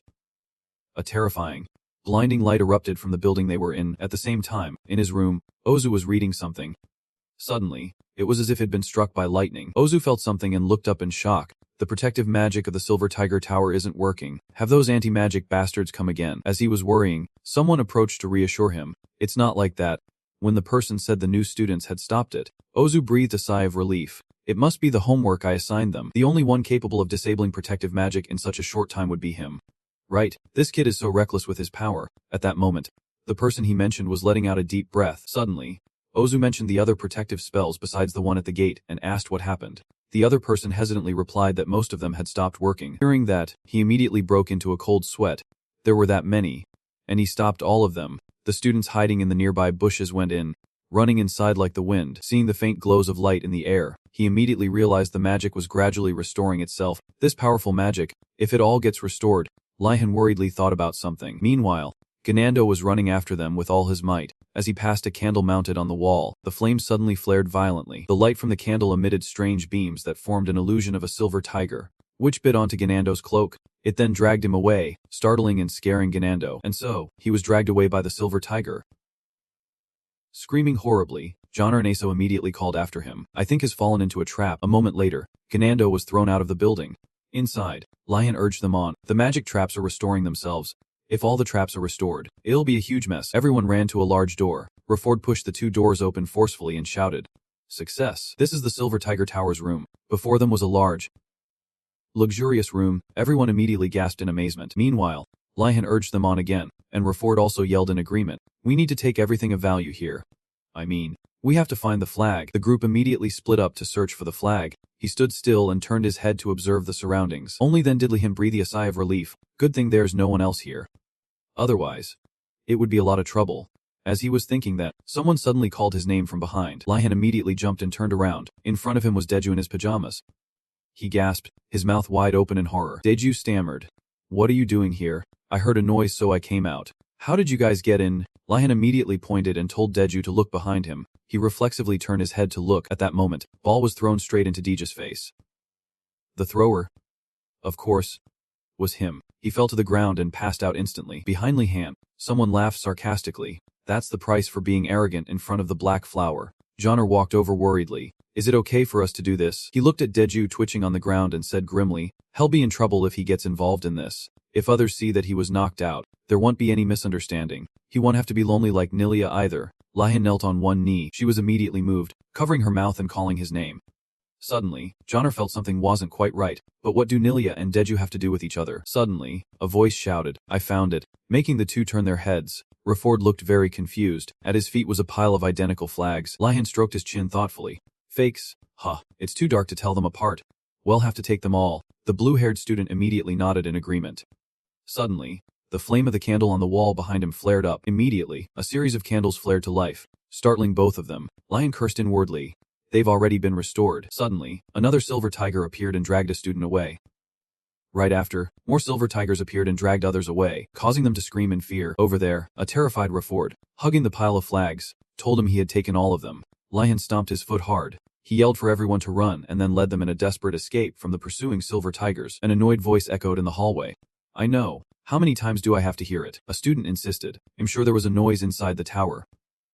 Hearing this, Rowena just closed her eyes and dismissed it. What could happen here? Outsiders can get into the Silver Tiger Tower. Before he could finish his sentence, a noise reached them. A series of footsteps echoed. The two on the stairs stared wide-eyed as Lihan's group ran desperately past them. They immediately gasped in astonishment. They immediately recognized the uniforms as belonging to the Azure Dragon Tower. Hearing that, Lihan grew worried, having been caught red-handed. When Adinas ran past, Rowena was stunned and exclaimed his name. Hearing him call her princess, she immediately turned her face and pretended not to see. Then, Rowena was horrified to see the silver tigers chasing behind them. He looked confusedly at the group running and screaming for help. Rowena's face turned pale, her mouth agape, speechless from shock. In the middle of the night, his shout echoed through the tower. What the hell is going on? A moment later, Lihan's group burst through the door and rushed outside. Behind him, a silver tiger was in hot pursuit, its mouth wide open. Lihan leaped forward. Its claws were about to touch his shoes. Finally, Lihan managed to dive outside, leaving the door to slam shut with a bang. He sat up and looked back. The door was silent as if nothing had happened. Seeing that, Lihan breathed a sigh of relief. Everyone sat tiredly on the ground to rest. Some even couldn't hold back and threw up. Suddenly, a shout was heard. Everyone, get up, chase those bastards from the Azure Dragon Tower. Hearing that, he paid attention. Lihan immediately called to everyone. Gather up, the Silver Tiger guys are coming. He ordered everyone to carry those who were exhausted on the ground and run. Lihan threw Ganando over his shoulder and told him to get up. In his mind, he was now a carriage driver, and the boy was a prince sitting in the carriage. He immediately grew impatient and yelled at Ganando to snap out of it. At that moment, the large door was suddenly pushed open forcefully. The people from the Silver Tiger Tower pointed at them angrily and yelled, You thieves. Lihan immediately cursed inwardly and quickly fled with the others. Asa was full of admiration seeing him run so fast while carrying Ganando. Lihan looked ahead worriedly. Everyone was running for their lives. But at this rate, they would definitely get caught. Hearing him mumble about creating a diversion, Rafford was immediately stunned. He misunderstood that Lihan wanted to use Ganando as bait, but he immediately denied it. Suddenly, a shout made both of them look over immediately. Andrago was chasing them angrily. Never mind Rowena, but Deju really trusted you, and yet you betray him, he exclaimed resentfully. Grinding his teeth, Lihan immediately saw the perfect opportunity for himself. He turned around and stopped. Lihan said with a dark smirk, To me, Deju is just a pawn. He was foolish to believe me. While Andrago was angrily cursing him out, Lihan put his hand inside his coat to find something. He pulled out his staff, pointed it at him, and cast the forest wave spell. Andrago was immediately bound hand and foot by streams of water and struggled violently. Then he was pinned to the ground by several rings of water. The water rings were so heavy that Andrago could only lift his head, trembling and gritting his teeth. Warden. You monster. At this moment, other members of the Silver Tiger Tower ran up breathlessly, calling his name. Seeing this scene, they were immediately moved, as if Andrago had just sacrificed himself on the battlefield. Ganando suppressed his nausea. You guys will never defeat Warden. Hearing that, Lihan just indifferently told him to stay still. He stepped forward and held out his staff. Threatening them, Lihan warned them grimly, Don't chase us anymore. I can use that last spell as many times as I want, and it's dark, so you won't be able to dodge it. Hearing that, they gritted their teeth helplessly. He calculated silently, I have to escape before more people arrive. For now, this threat is still effective, but not for long. Suddenly, Andrago yelled for them to ignore him, make Deja's enemy pay, make him pay for betraying Deju. All of them were immediately fired up and roared in agreement. Seeing this, Lihan suddenly regretted not knocking him out earlier. One person stepped closer, then others followed. They held their staffs and surrounded him from all sides. Seeing this, Ganando whispered, Are we done for? Lihan immediately bonked him on the head and told him to be quiet. After speaking, he took a deep breath, closed his eyes, and focused his thoughts. Water ball on the left. Use the sword to block on the right. Then he'll escape when their line of sight is blocked. He pouted, silently grumbling that Lihan was always bullying him. Suddenly, Ganando noticed something and looked up. He immediately pointed in that direction. Ganando struggled and shouted for him to watch his back, making Lihan stumble. The Silver Tiger members thought he was creating a diversion and didn't bother to look behind them. Suddenly, a giant vine appeared. It wrapped around a Silver Tiger Tower student, who was immediately startled and horrified. Right after, that student was lifted into the air by the vine, letting out a blood-curdling scream. Even Lihan, witnessing this, was stunned and broke into a cold sweat. Suddenly, a magic circle appeared in the air, showing an image of Ozu. A summoned monster has escaped. I know nothing about this. The culprit will be sent to the punishment room. Be quiet and catch the monster quickly. Another Silver Tiger Tower student was lifted by the vines. Lihan was speechless, his lips twitching. What a touching conversation between students and a professor about a failed experiment. Suddenly, someone screamed, making him startle and realize that all of them had been caught by the vines. Lihan quickly came to his senses and calculated, I can't fight that monster while carrying Ganando. While he was thinking, several vines crept closer to the two of them, making him jump back. At that moment, Gaxer suddenly appeared from behind Lihan. She powerfully cast a spell with a wave of her hand. The vines were immediately sliced apart by Gaxer's magic. Lihan was stunned speechless witnessing Gaxer's power. She landed gently on the ground right in front of him. Lihan immediately called Gaxer's name. She told him to get behind her. After Lihan moved Ganando behind her, Gaxer muttered something that stunned them. I can't believe another monster has escaped. This week is going to be tough for the new students. Right after, he calmed down, pointed at the pile of vines, and tattled, that small tree monster captured my friends. Gaxer, holding her staff, moved through several standard magic casting stances. She swung her arm to cast a spell, and several magic circles immediately appeared behind her. Wait a moment. Immediately after, a blinding light flashed, illuminating a corner of the forest. The bundles of vines were instantly severed and fell to the ground in pieces. The Silver Tiger Tower students who were bound by them also fell to the ground. At this moment, Lihan suddenly turned and asked her what had happened. Gaxer hesitated for a moment, then raised her hand to explain. Although this school has a perfect defense system against external invaders, it's ineffective against things from within. Because we can't prevent accidents that might happen when learning magic, this summoned monster is one such case. It seems the upperclassmen failed in some experiment. After speaking, she covered her mouth and chuckled. Things like this happen often. Lihan's face turned pale as he forced a smile, saying he understood and thanking Gaxer. But inwardly he was screaming, this is no laughing matter. The students are being attacked. He knelt on one knee beside her. I heard a few other monsters escape too. They'll be dealt with soon. Right. Gaxer laughed reassuringly that they would be caught within a month and reminded Lihan to be careful. With that, she turned to help the students remove the vines, leaving him sweating bullets. A month, and all the professor says is to be careful. Lihan looked up at the sky helplessly and sighed to himself. All professors are the same. Early the next morning in a tower at the academy, Oza's announcement repeatedly echoed, reminding students to be wary of monsters hiding in the school. In a room, 3 people sat dejectedly, heads bowed before a pile of scrolls. A female student shivered and hugged her arms in fear. Speechless, they angrily discussed and bad-mouthed the school's teachers, suspecting they had intentionally released the monsters. Lihan stood in a corner drinking water, glancing over at the 3 of them. He didn't think it was that deep, and simply assumed it was because they were lazy. There are many mages in the academy. Lihan was sure they could take down a dragon if all the professors were mobilized. They'll ask the students to solve their own problems. But if the problem was caused by students, the answer is obvious. It's best if everyone just gives up. He placed his water cup on the table. Lihan spoke up, cutting off their conversation. Stop talking. Let's go have breakfast. I'll cook something. He skillfully sliced a tomato into various pieces, then put the minced meat from the cutting board into the pot. The delicious food in the pot was steaming. Meanwhile, Johnner handed out paper and pens to everyone. Lihan scooped up a hot spoonful. I'll cook some tasty dishes. Everyone must be exhausted after last night's incident. Hearing that, everyone happily ran over to praise him. Warden, you're the best. His shout echoed through the tower, telling everyone to line up. Ganando slowly slurped a large mouthful, puffing up his cheeks. He chewed with a full mouth. Satisfied, but today had its good points. Didn't it? Hearing that, everyone turned to look at Ganando. Confused, he burst out laughing with glee. Seeing the Silver Tiger crowd so scared was so satisfying. Johnner also squinted her eyes in agreement. It was also fun working together. I also like enjoying good food together. She scooped up another spoonful of soup. It was early morning, and the sunlight streamed through the window into the room. Johnner happily watched everyone laughing and joking cheerfully. Suddenly, she spoke up. I wish our lives could always be like this. As she said that, Oza's reminder announcement immediately shattered the atmosphere. Hearing Asa grumble that had lost his appetite, Ganando eagerly offered to eat his portion. Asa immediately held up a hand to refuse. If you don't put that hand away, you'll demand a duel. Watching this scene, Johnner could only chuckle. Suddenly, she turned to ask Lihan about the morning class, which made him pause. Lion suddenly let out a sound full of confusion. "It'll probably be fine," he said, gently reassuring Johnner. A moment later, 2 students turned and glared darkly at Lihan. Others also kept giving him the evil eye relentlessly. Lihan stood awkwardly amidst the attack of everyone's angry glares, helpless, not knowing what to do. He could only twitch his lips. "Looks like it's not fine."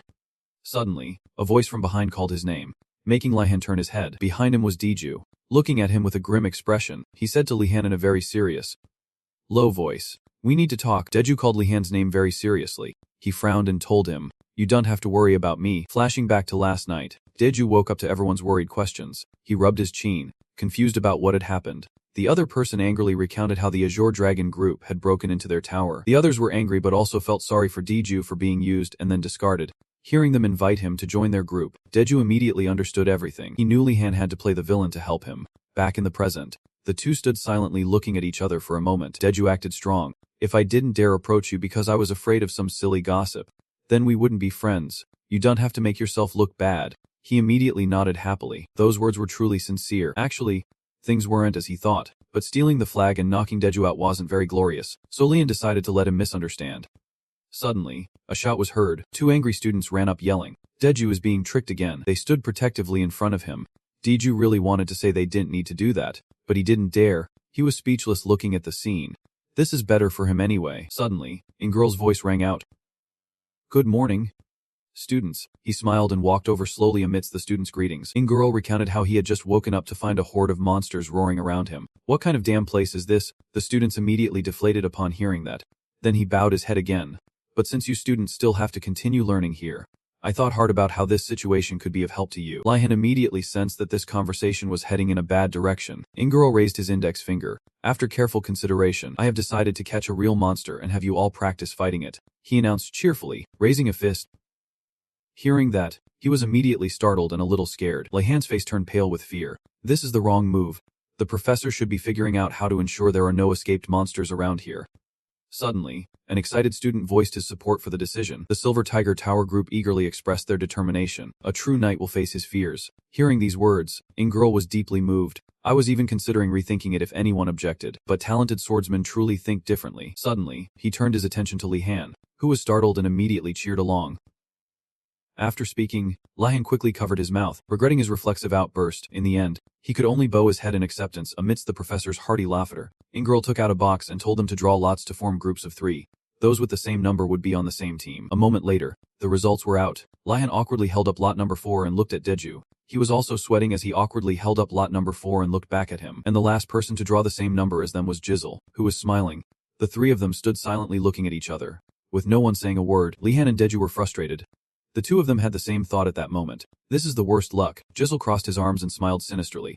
"Whedon, thanks to you, I've had a lot of fun lately."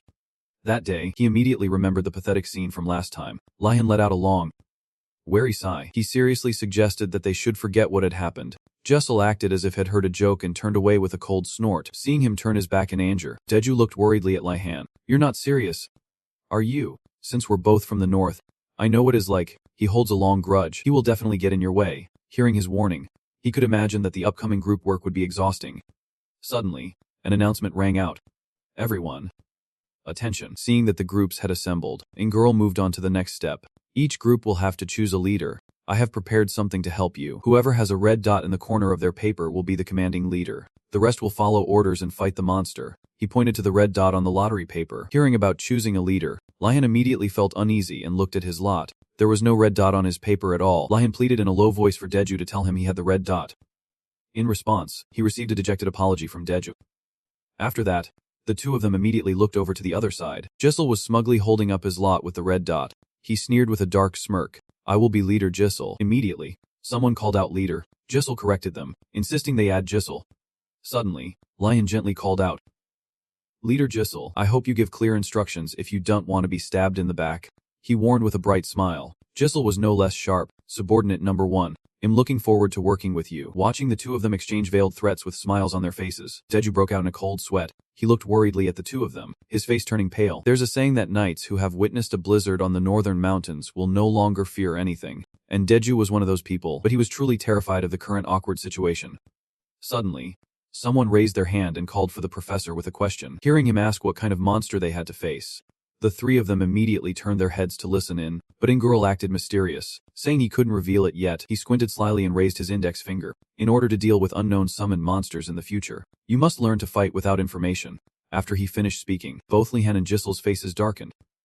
Speechless, Lihan was all too familiar with the professor's irresponsible views, so he wanted to ask if enro had any advice for them. Before he could finish his sentence, the Silver Tiger Tower students excitedly raised their fists and cheered, as expected of our professor. Others also chimed in with promises, making him beam like a spring flower. Lihan could only swallow the words he wanted to say. But this is a magic school. Gisel, next to him, couldn't stand it anymore and covered his face, cursing them as idiots. Noticing him turn to look, he asked confusedly, "What are you looking at?" Lihan explained that they had just had the same thought. Gisel turned away curtly. "Don't be ridiculous. All you need to do is follow my orders." He nodded in agreement. "As long as your orders are reasonable. Why would I deliberately cause trouble for you?" Hearing that, he frowned sarcastically. "Weren't you the one who knocked us out and handed us all over to the professor?" Seeing Lihan still trying to reason with him, Deju broke out in a sweat and stopped him. Lihan said he just wanted to clear up the misunderstanding. He placed a hand on his shoulder. "Some misunderstandings can't be explained. Besides, you also have a talent for provoking people." Of course, Deju didn't dare say this out loud and could only sigh inwardly. Under the wide blue sky, enro's voice rang out, telling each group to enter. "The monster will be waiting for you inside. I want each group to use its own method to escape to the exit on the other side." A moment later, it was Lihan's group's turn. They went to the large door of the tower. He calmly and gently pushed the door open, letting light filter inside. Lihan stood still, observing the interior for a moment, but it was silent and pitch black. He then pulled something out of his pocket. It was midday, but inside it was still pitch black. Perhaps intentionally bought to prevent encounters with monsters at night. Lihan raised his wand and cast a light spell, illuminating the entire space. A brilliant light source immediately appeared in mid-air, brightening the entire dark tower. Giel quietly watched his actions without any reaction. He frowned, analyzing the energy source. Could it be an enhancement potion?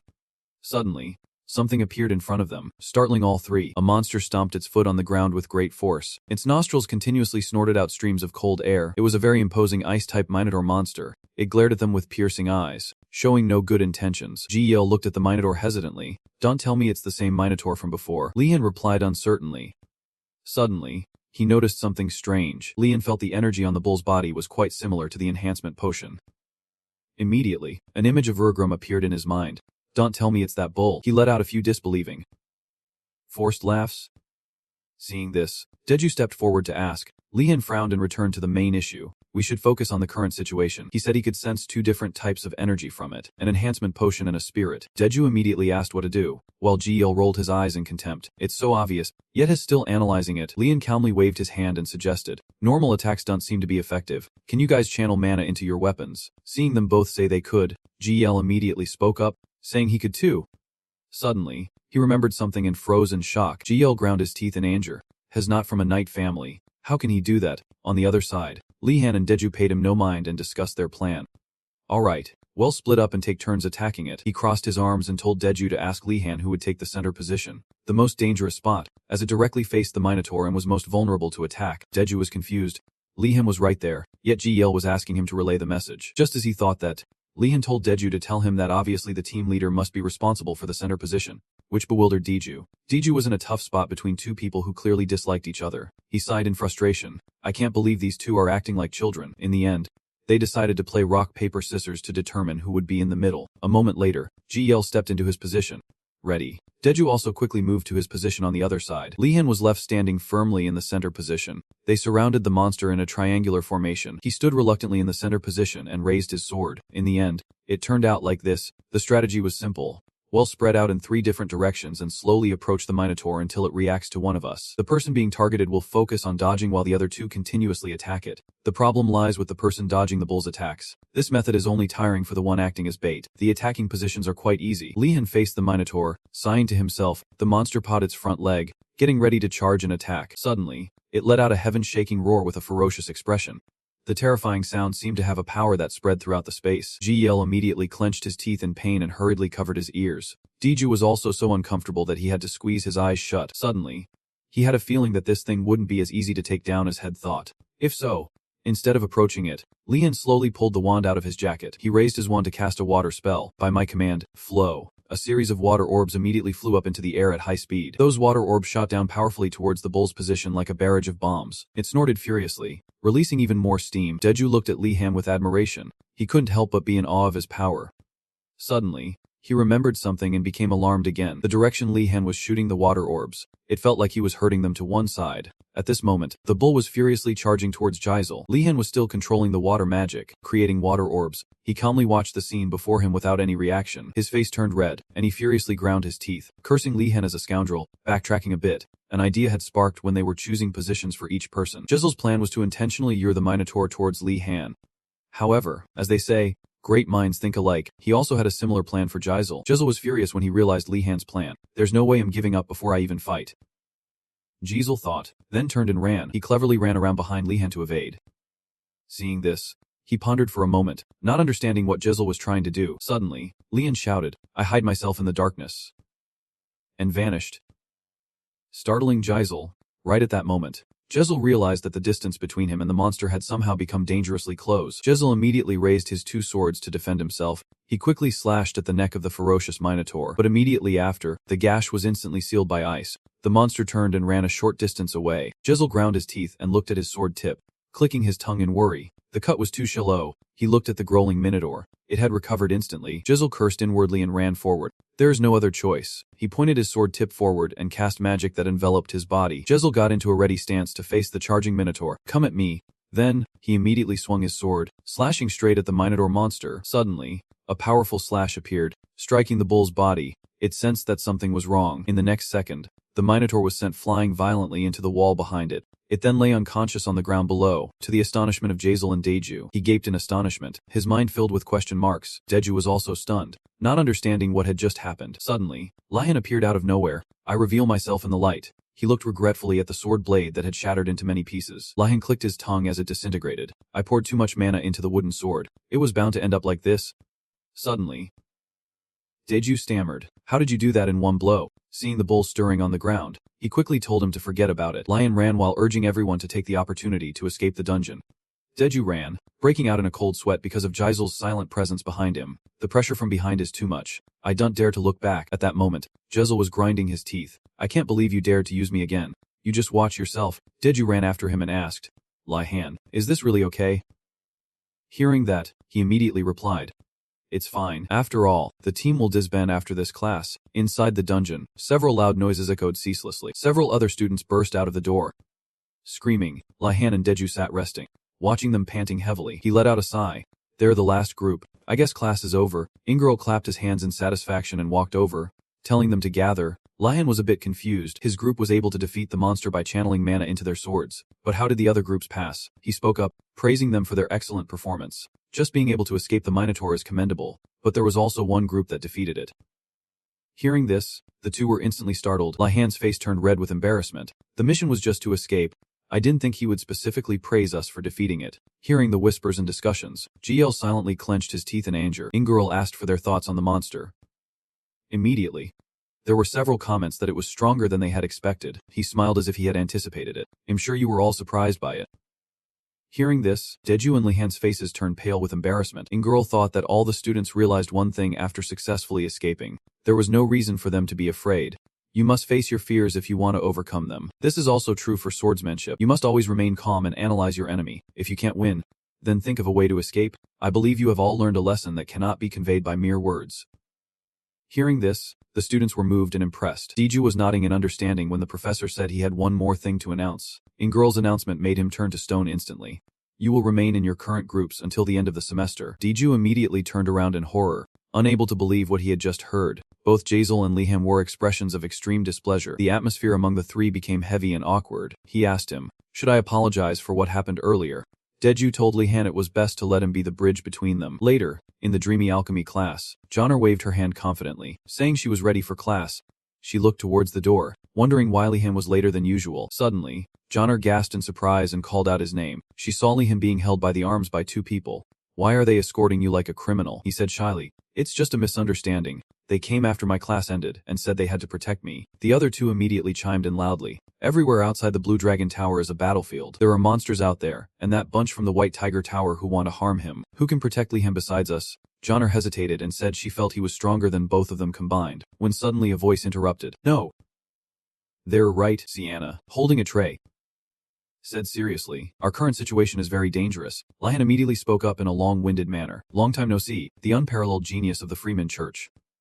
Sister Sienna, the master alchemist. She took out a potion and gave it to him. This is a magic potion I created to take down monsters. You should try it. Lihan immediately acted like a gentleman. I am greatly surprised by this wonderful gift. On the other side, Nilia whispered in confusion, wondering if he was indebted to Sienna. Johnner narrowed her eyes and replied that she was thinking the same thing. Eregram opened the door, saw them standing there, and told them to go to their seats. Confused, the old man stroked his beard and stepped onto the podium. How was your weekend? Have you completed the magic potion? He asked his students with a bright smile. The students below replied yes verbally, but in their hearts, they were cursing Eregram for ruining their weekend. Seeing this, Lihan's mouth twitched slightly. Why do I feel I can read all their thoughts? Eregram shouted in astonishment. Everyone's finished. Impossible, Sienna, with an impatient look on her face, said. We worked together on the assignment. Professor, the old man let out a sigh. Well, whatever. Good job, then Eregram announced. Now that you've crafted it, this is the first step to entering the world of alchemy. As he opened the cap of a bottle, he sneered. But I'm sure the results of your work are just so-so. A wisp of gas emerged from the vial, causing a green tree branch to appear. A turquoise flame appeared on the leaves of the tree. Eregram held the branch and chuckled. See, if the formula is too weak, it only creates a small flame. The students were very surprised. That's amazing. I can't believe it can create fire, the old man confidently declared. Now, for the next vial. Before he could do anything, the branch in Eregram's hand suddenly burst into a large blue flame, shocking him. What's wrong with this potion? Then he thought, in the end, who are you?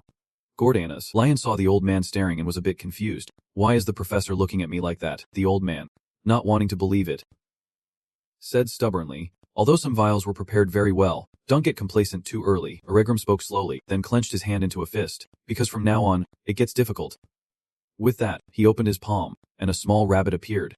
Today, we will learn about spirits. If you want to become good alchemists, you must be able to prepare various magic potions and receive support from spirits. As Eregram continued, the rabbit-shaped spirit opened its bright eyes and looked around. Seeing this, everyone was surprised and started discussing excitedly. It's the first time I've seen a spirit, Lihan thought to himself. So all spirits have shapes like this? I want to learn dark. He pulled at his clothes, revealing several bones neatly tucked in his pocket. Lihan's face darkened as he thought. No wonder no one wants to learn dark magic. On the other side, the old man continued. This is the eye spirit I usually use. This meat rabbit may be small, but is powerful. Everyone looked at the spirit with great interest. Eregram continued. Because this little guy is strong enough to take down the whole class.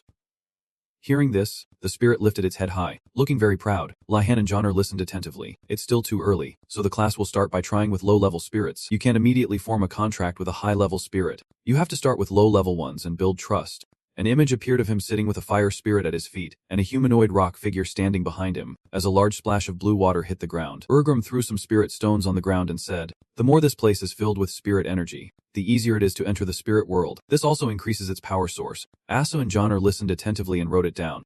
First, make a plan to befriend the spirit. The only way is to be sincere and honest. The old man explained further. If you approach with bad intentions, the spirit will immediately run away. So be careful. Lihan turned to look and thought to himself. This is probably his most useful class so far. Suddenly, a potion vial appeared on his desk. Eregram told everyone, now, drink the potion in front of you. He stared at the vial. Johnner had already picked up her vial and drank it. Asa was still looking at the vial, thinking about something, and so was he, the old man said excitedly. Now then, I wish you all a pleasant trip. He closed his eyes, then opened them. In front of him was a land of ice and snow, surrounded by ice mountains and even volcanic craters. Lihan looked around and thought, this feeling is like the headmaster's black book. So this is what it feels like to enter the spirit world without being forced. He smiled. Apparently, I've landed near the habitat of both fire and ice spirits. Neither is bad. He took a step forward. Resolute. All right.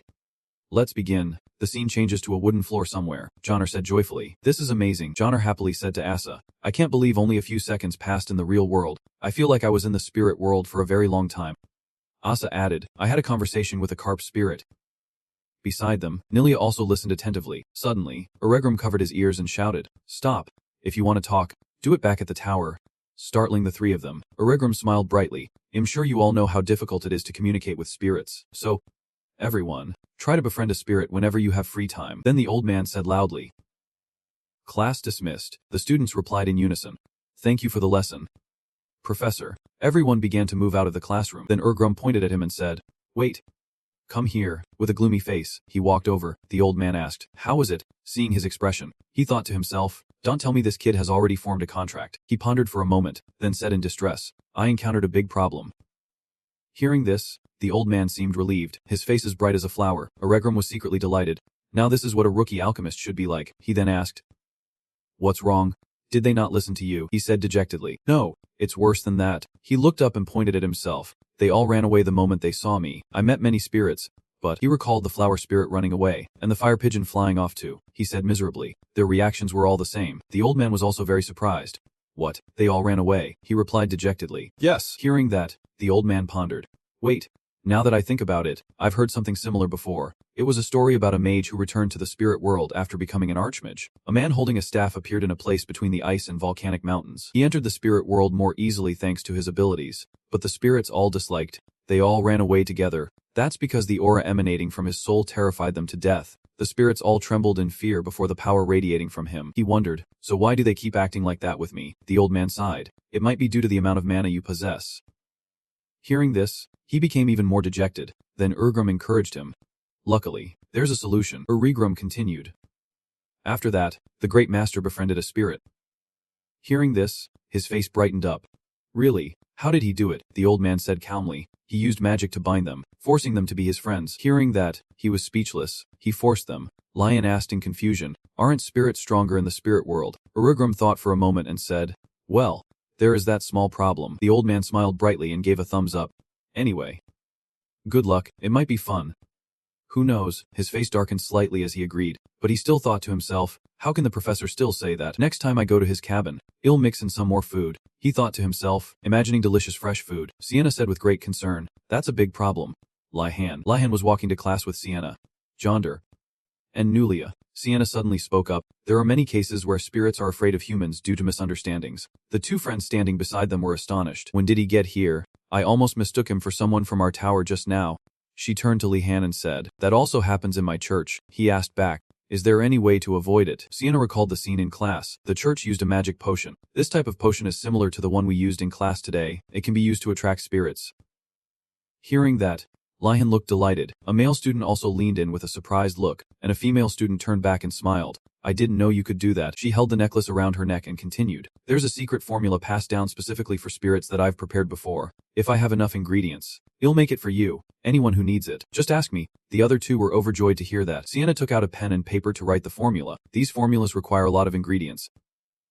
After writing, she presented a super long piece of paper full of text. See. It's full. Seeing that, Zoner was astonished. He thought it was way too much. Seeing the long list of ingredients, Lihan asked, is there any way to collect all of them? Sienna replied with a nod. Yes. She looked up and continued. Professor Urgrum's research lab has all of these ingredients. Sienna clasped her hands together. If you have a way, I'm ready to help you get those ingredients. The radiant light from Sienna made Lihan feel bewildered. The other two cheered happily, as expected of Sister Sienna. No wonder everyone admires you.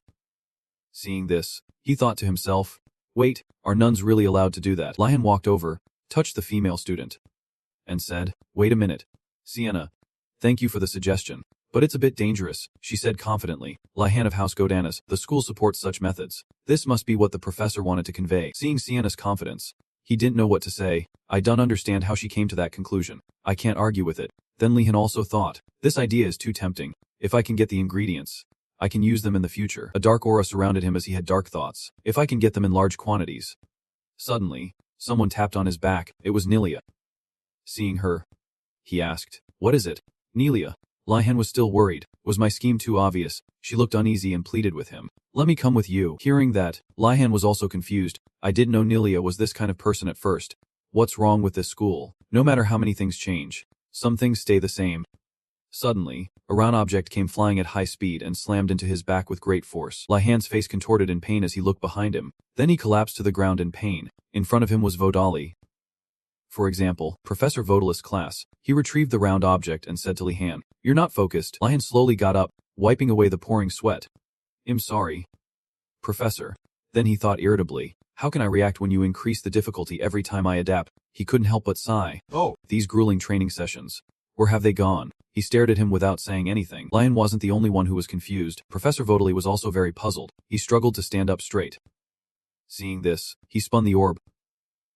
Looking confused. Why? Why does he look like he's having such a hard time dodging? A professor could obviously easily break through a student's defense, but Professor Vodali didn't realize that. He stood there as the orb flew around him.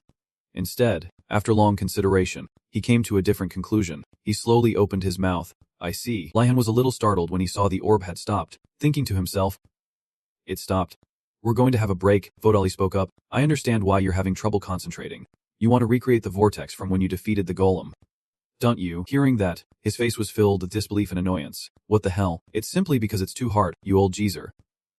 He continued, there's no need to rush, or you'll end up dead. Then Vodali waved his hand again, sending the orb flying elsewhere. He stared at Lihan with a mysterious gaze. For the first time, Professor Vodali put himself in a student's shoes to think. Seeing this, he held the magic tool in his hand. Looking confused, seeing Lihan standing still. He thought, what if I were him? Even if it were forbidden, I would still do it. Vodali was standing in a forest. A large chunk of the ground around him cracked. Those who were afraid to move forward when the path is right in front of them do not have the makings of a mage. The scene changes to inside the building. He slowly spoke. I understand. Lihan gripped the magic staff in his hand and asked.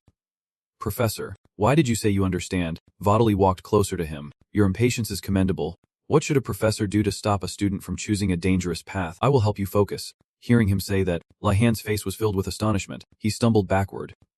Professor, the answer is very simple. Teach them that the moment they walk that path. Vodali channeled power into the orb. Blazing red power enveloped him. A cold glint flashed in his eyes as he made a powerful gesture towards him. They could die. The orb, with immense power, flew towards Lihan, causing him to panic. Lihan cried out in alarm before he could finish his sentence. The power shot past his shoulder, tearing a piece of his clothes. He thought in terror. I didn't dodge it at all. That was pure luck. Before Lihan could calm down, the orb charged at him again. He used the magic staff in his hand, and a surge of power appeared. Lihan created a large surge of power to block his orb. Vodali's orb rushed towards his power. The two forces collided, creating a bright flash of light that shot out in all directions. Lihan's face was splattered with falling water droplets. He panted, his face full of confusion. Thinking, what the hell? Is he really going to be this lenient? Even the magic orbs are heavier. Vodali's face darkened, his eyes full of gloom. Seeing this, Lihan was terrified. Is the professor trying to kill his own student? Lihan bowed his head and thought, if it's Professor Vodali. It's possible. He closed his eyes and thought, it's come to this. Lihan's face was full of bewilderment as he thought, do I have to kill my own professor? Good heavens. I have thought about it before. Vodali immediately used his power to attack him. The orb shot past him. Lihan cautiously retreated to dodge. He ground his teeth and thought, although it seems impossible, I have to find a way to stop him first. In that case, you'll have to. Lihan gripped the magic staff tightly. He stood up and shouted, flow. A stream of water appeared, surrounding Lihan. Vodali was slightly startled and thought, is trying to increase the number of water orbs he controls. Good idea, but wrong direction. It will only make things more difficult. He panted. Please, let this work. Lihan's hand gripped tightly as he shouted. Water Shield. He used another surge of power. Water Shield is a tier 2 spell. The spell itself isn't too difficult. But Lihan stood beside the water ring that surrounded him. Seeing this, Vodali smiled to himself. It still impressed Vodali because Godanis had never learned Water Shield. He retracted his magic tool. This is a sign of his potential. He continued to attack him again.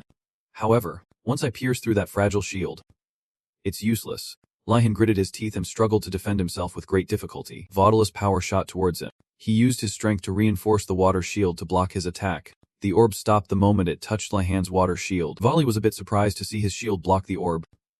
Seeing that, he thought to himself, so that's it. Because he doesn't need to control the shield back and forth like with water orbs. He only needs to focus on compressing and strengthening the shield. Lihan smirked, looking a bit smug to see his shield was effective. Now it's my turn. Professor. Then he used the magic staff to control Vodali's orb and attack him back. Vodali saw it coming but didn't move. He didn't seem scared or worried at all. But then Vodali just tilted his head and dodged it very easily. Seeing him dodge the attack so easily, Lihan cursed in anger. Damn it. That won't work. Then he took a skeletal arm out of his pocket. Lihan threw the skeletal arm towards Vodali and shouted, go bite him. Then he turned towards the desk and thought, that's not enough. Lihan kicked the desk. I have to take down the professor at all costs. He gritted his teeth and kicked the desk straight towards Vodali with determination. The skeletal arm was heading straight for him, but seeing this, Vodali still didn't react. Just smiled. Seeing that expression on his face, Lihan was terrified. He flew backward. He just gently waved his hand, and the desk flew up. The orb on the desk also started to move along with it. Then it shot up high in an instant, too fast to see clearly. The skeletal arm's fingers were shattered by the orb before it reached him. Lihan witnessed that scene with great surprise. After that, the orb pierced through his water shield. Only then did Lihan react in time and raise his hands to defend himself. Before the water was broken, the droplets fell like rain all over him. Lihan collapsed to the ground, and Vodali slowly approached. He stopped right in front of him. Vodali looked down at him with a gloomy expression. He kept that face without saying a word. Vodali had resolved everything. I knew it. What I did was just self-defense. Vodali raised his hand slightly, about to do something. Then suddenly, he clapped him on the shoulder and praised him with a single word. Excellent. Lian panted, his face covered in water, looking at him in confusion. A few months later, after countless questions, Lian finally understood Vodalus' intention. He was deep in thought. The professor is telling me. Lian was very confused. He likes to push me into a corner because that's when I reveal my full potential. He sat still at the desk while Vodali stood below. Lian was unwilling. Next time, it's my turn to do it again, he slowly said. The desire to improve your strength is understandable, but you will learn. He spoke. Sometimes, taking a step back is actually a shortcut. A cute chibi version of him appeared, pointing and saying, "Give it here." While he ran for his life, Vodali encouraged him. "Don't be discouraged. The next lesson will be about what you've shown," Lian replied, but was still very confused. Hearing him say that, he thought to himself, what is the professor talking about?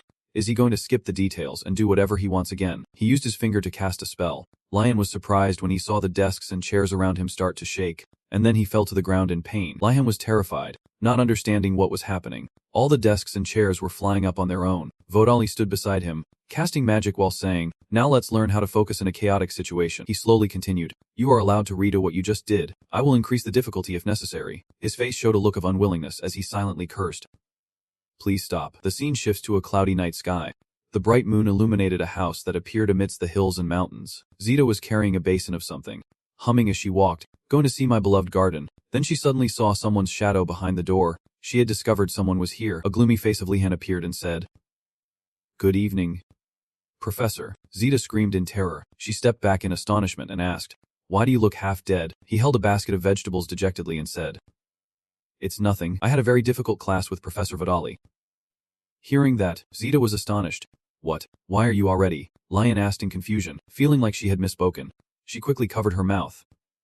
"It's nothing." Zita quickly changed the subject. "After studying here for a while, do you have any questions?" He walked to the stream, thinking, "Questions? Are we allowed to keep flying pets at the school?" She asked back in astonishment. "Why are you asking this?" Lian sat down by the stream with the basket of vegetables. "I'm just curious about our school." Zita thought to herself, "It seems he doesn't know that White Horse is a griffin." She continued, "There's everything in this academy.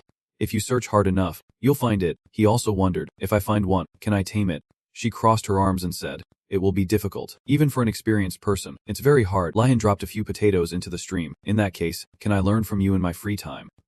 "Professor, I trust you." But in his heart, he was thinking, "To help me escape from the school." Hearing Lihan's words, Zita exclaimed to herself, "I didn't expect the kid to have such a passion for taming monsters." She smiled with determination and said, "All right. I'll teach you everything." Hearing that, his face lit up with joy. Seeing this, Zita also gave a warning, "Don't regret it. The lessons will be very difficult." Lian happily accepted. The next day, he covered his mouth and yawned, looking tired because he had gone to Blate the previous night. Lian and Jonar were leisurely walking into class together. She asked with concern, "You've been groaning this whole time. Didn't you sleep well last night?" He walked tiredly towards his seat. "I just had a nightmare." Lian recounted in horror. "I dreamt that the professor appeared. It was terrifying. In the dream, he was being brutally trained by Vodali." Professor Gaxer entered the classroom and greeted the class. Everyone replied in unison, "Good morning, Professor." Seeing Professor Gaxer, Lian sighed in relief. "At least this professor doesn't mentally terrorize me." Suddenly, she spoke up and asked, "Do you all remember the professor who came to teach dark magic a week ago?" The students all screamed internally, "Don't tell me we're learning that subject again. We don't want to." Then Gaxer pointed towards the door as if to introduce someone. The footsteps of a mysterious person gradually entered the classroom. Another professor walked in. The whole class fell silent. Gaxer began the introduction. "Another professor will be teaching us summoning magic." Miu Li introduced herself. "I am Professor Miu Li, and I teach summoning magic." The students sitting above were extremely excited about the new professor. Seeing the students' excitement, she greeted them. "It's a pleasure to be welcomed." Professor Gaxer explained, "Just like dark magic, summoning magic will be taught to you in your second year. But the reason I invited the professor here is because..." Two birds appeared outside the door, flying right past it, interrupting her. Then Gaxer smiled and continued, "I think it will be very useful for you all right now." Two female students were very moved. "Professor Gaxer, you're the best." Miu Li, standing beside her, cleared her throat lightly. "Now we will begin the lesson. Are there any students interested in summoning magic?" Dasa, Jana, and Lihan all raised their hands at the same time, showing their interest. Looking around, Lihan thought to himself, "It seems everyone raised their hand." After all, summoning magic is indeed very convenient. There are many types of summoning magic, so many that no one knows all of them. They even appear in fairy tales. If you're lucky, you can summon a jackpot. Seeing everyone raise their hands, she pondered for a moment and then said, "I'm glad the whole class is interested in this subject." Muley looked up and said loudly, "But only a few students here can learn it. Summoning magic is very difficult. If you sign up just out of curiosity, You'll have to work hard. He was also secretly surprised when he heard her say that. Lion placed his hand on his chest in satisfaction. Now this is a real professor. The others don't understand how profound these words are. He thought back to what Professor Vidali said. Why can't you learn it? What if you're pushed to the brink of life and death? Thinking back, he cursed inwardly. This person isn't a professor. As a thug, back to Mealy, she continued to explain. Magic is related to many fields, so your knowledge must be sufficient. Even summoning an inanimate object is a difficult goal. If you're just interested, you should reconsider. Hearing that, the students also discussed. We have to try to know. What if we have talent? She sighed, while Professor Gaxer stood beside her. Smiling, she turned to Miu Li and said, they are all talented students. Please give the kids a chance. Hearing that, she immediately waved the wand in her hand. A piece of paper appeared in front of every student, surprising everyone. On the paper was just a single drawing that everyone recognized, a magic scroll. Johnner picked up the scroll. It wasn't a disposable magic scroll that you just tear in half. Lion also replied that it was a normal scroll with a magic circle drawn on it. Professor Mi Li, standing below, asked, you've all learned the Empire's basic geometry and arithmetic, right? Everyone answered in unison. Yes, ma'am. Lion was impressed upon hearing this. With just one word, the classroom's atmosphere turned gloomy. It was clear some students weren't good with numbers. Ganando slumped dejectedly onto his desk. This is so hard, but he remained calm. What they were learning here was much easier. She pointed at the students. Then, those of you who can't use summoning magic, pay attention in class. Drawing magic circles and making calculations are necessary. Now, visualize the magic circle on the scroll in your minds. Lion picked up the scroll and began to study it. No matter how long he looked, there was still only one magic circle on the scroll. He calculated mentally. A magic circle is like a type of circuit board. Mana flows within the circle like an electric current. The higher the rank in difficulty, the more complex it is. The magic circle supports all of this. Amplifying, reducing, bypassing, and blocking the flow of mana requires many formulas. I see. So that's how mana flows. Suddenly, he was reminded of a quill pen, and then many quill pens appeared in his mind. Lion scratched his head in confusion. Quill pen. Why did I suddenly think of that?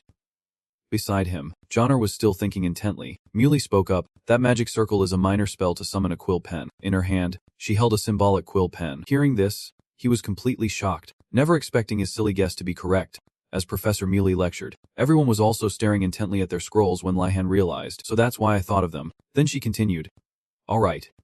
Let's begin. As soon as Muley finished speaking, the students immediately began to practice. One boy commanded with all his might. Appear. Quill pen. The person next to him was struggling with the formulas.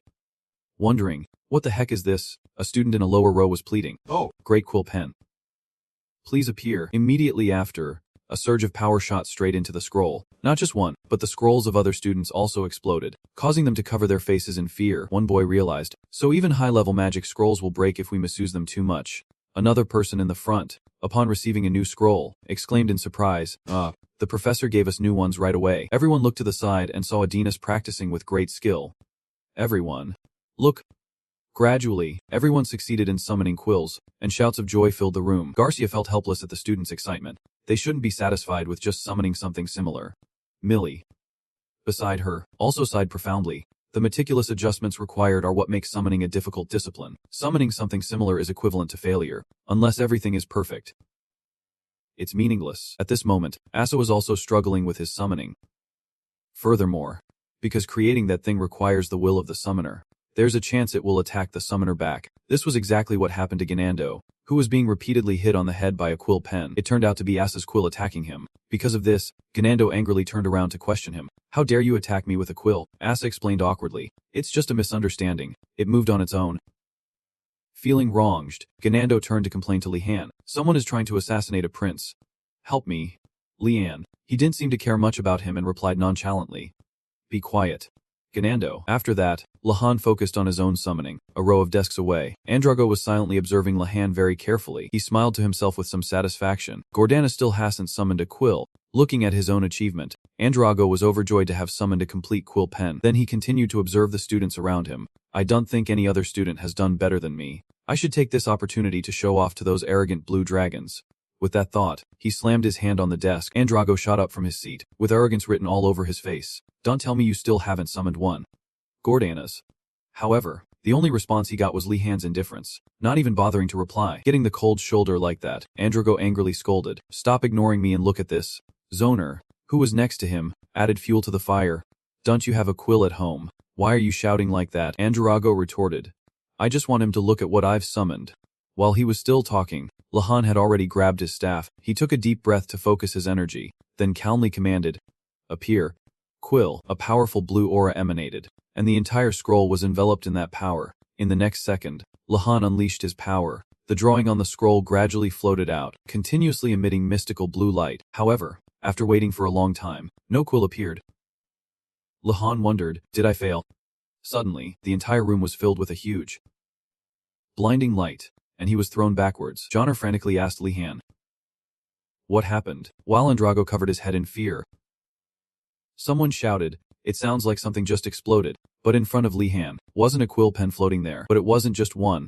Now countless quill pens had appeared at once and were flying chaotically around the classroom. All the students were astonished by this. Everyone asked in amazement, "What are these things?" Another person guessed, "I think Godana summoned all of them." Only Andrago was still terrified.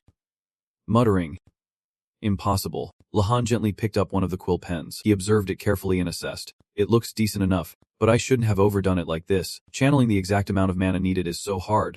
Looking at the scroll, he assumed the magic scroll was also damaged. But surprisingly, the scroll was still perfectly fine. No different from the beginning. Lihan was completely shocked. He picked it up, unable to believe this could happen. Lihan's mana control was better than he thought, and the reason was Vodali. Over here, Gaxer was also reaching out to catch a quill pen. Once she held it, she smiled happily, as if very pleased. Therefore, Gaxer looked towards Muley. Just one is already so difficult. Yet he could summon so many. Professor Muley must be... Before she could finish her thought, Gaxer was surprised by Muley's attitude. She wasn't proud at all. On the contrary, she was extremely angry. Seeing this, she approached and said with a smile, "Lihan has too much mana, so mistakes like this are..." Not letting her finish, Muley cut her off with a shake of her head and a single word. "No," she replied coolly. This wasn't a mistake. Gaxer was confused and looked bewildered. Muley looked at Lihan and asserted that he was a very talented student, but too arrogant. She judged Lihan with a serious expression. She continued to explain, "Summoning so many quills just to show off, if that's not arrogance, what is?" Hearing this, Gaxer could only reply helplessly, "Is not like that." But Muley gave her an unfriendly look. This made Gaxer a bit flustered. Not knowing what to do next, there was also a hierarchy among the professors. And this was especially true when one professor was once a student of another, which was Gaxer's current situation with Muley. She turned to correct her again. "Trusting and loving your students is a good thing.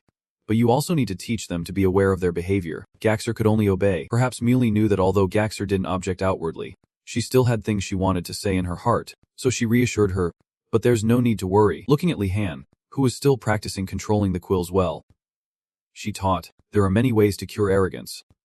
Over here, Andrago was being teased by Lihan, who wrote on his face, "I don't have a quill." He was struggling and protesting, while Johnner found it very amusing and laughed out loud. After that, more people wanted to rescue Andrago.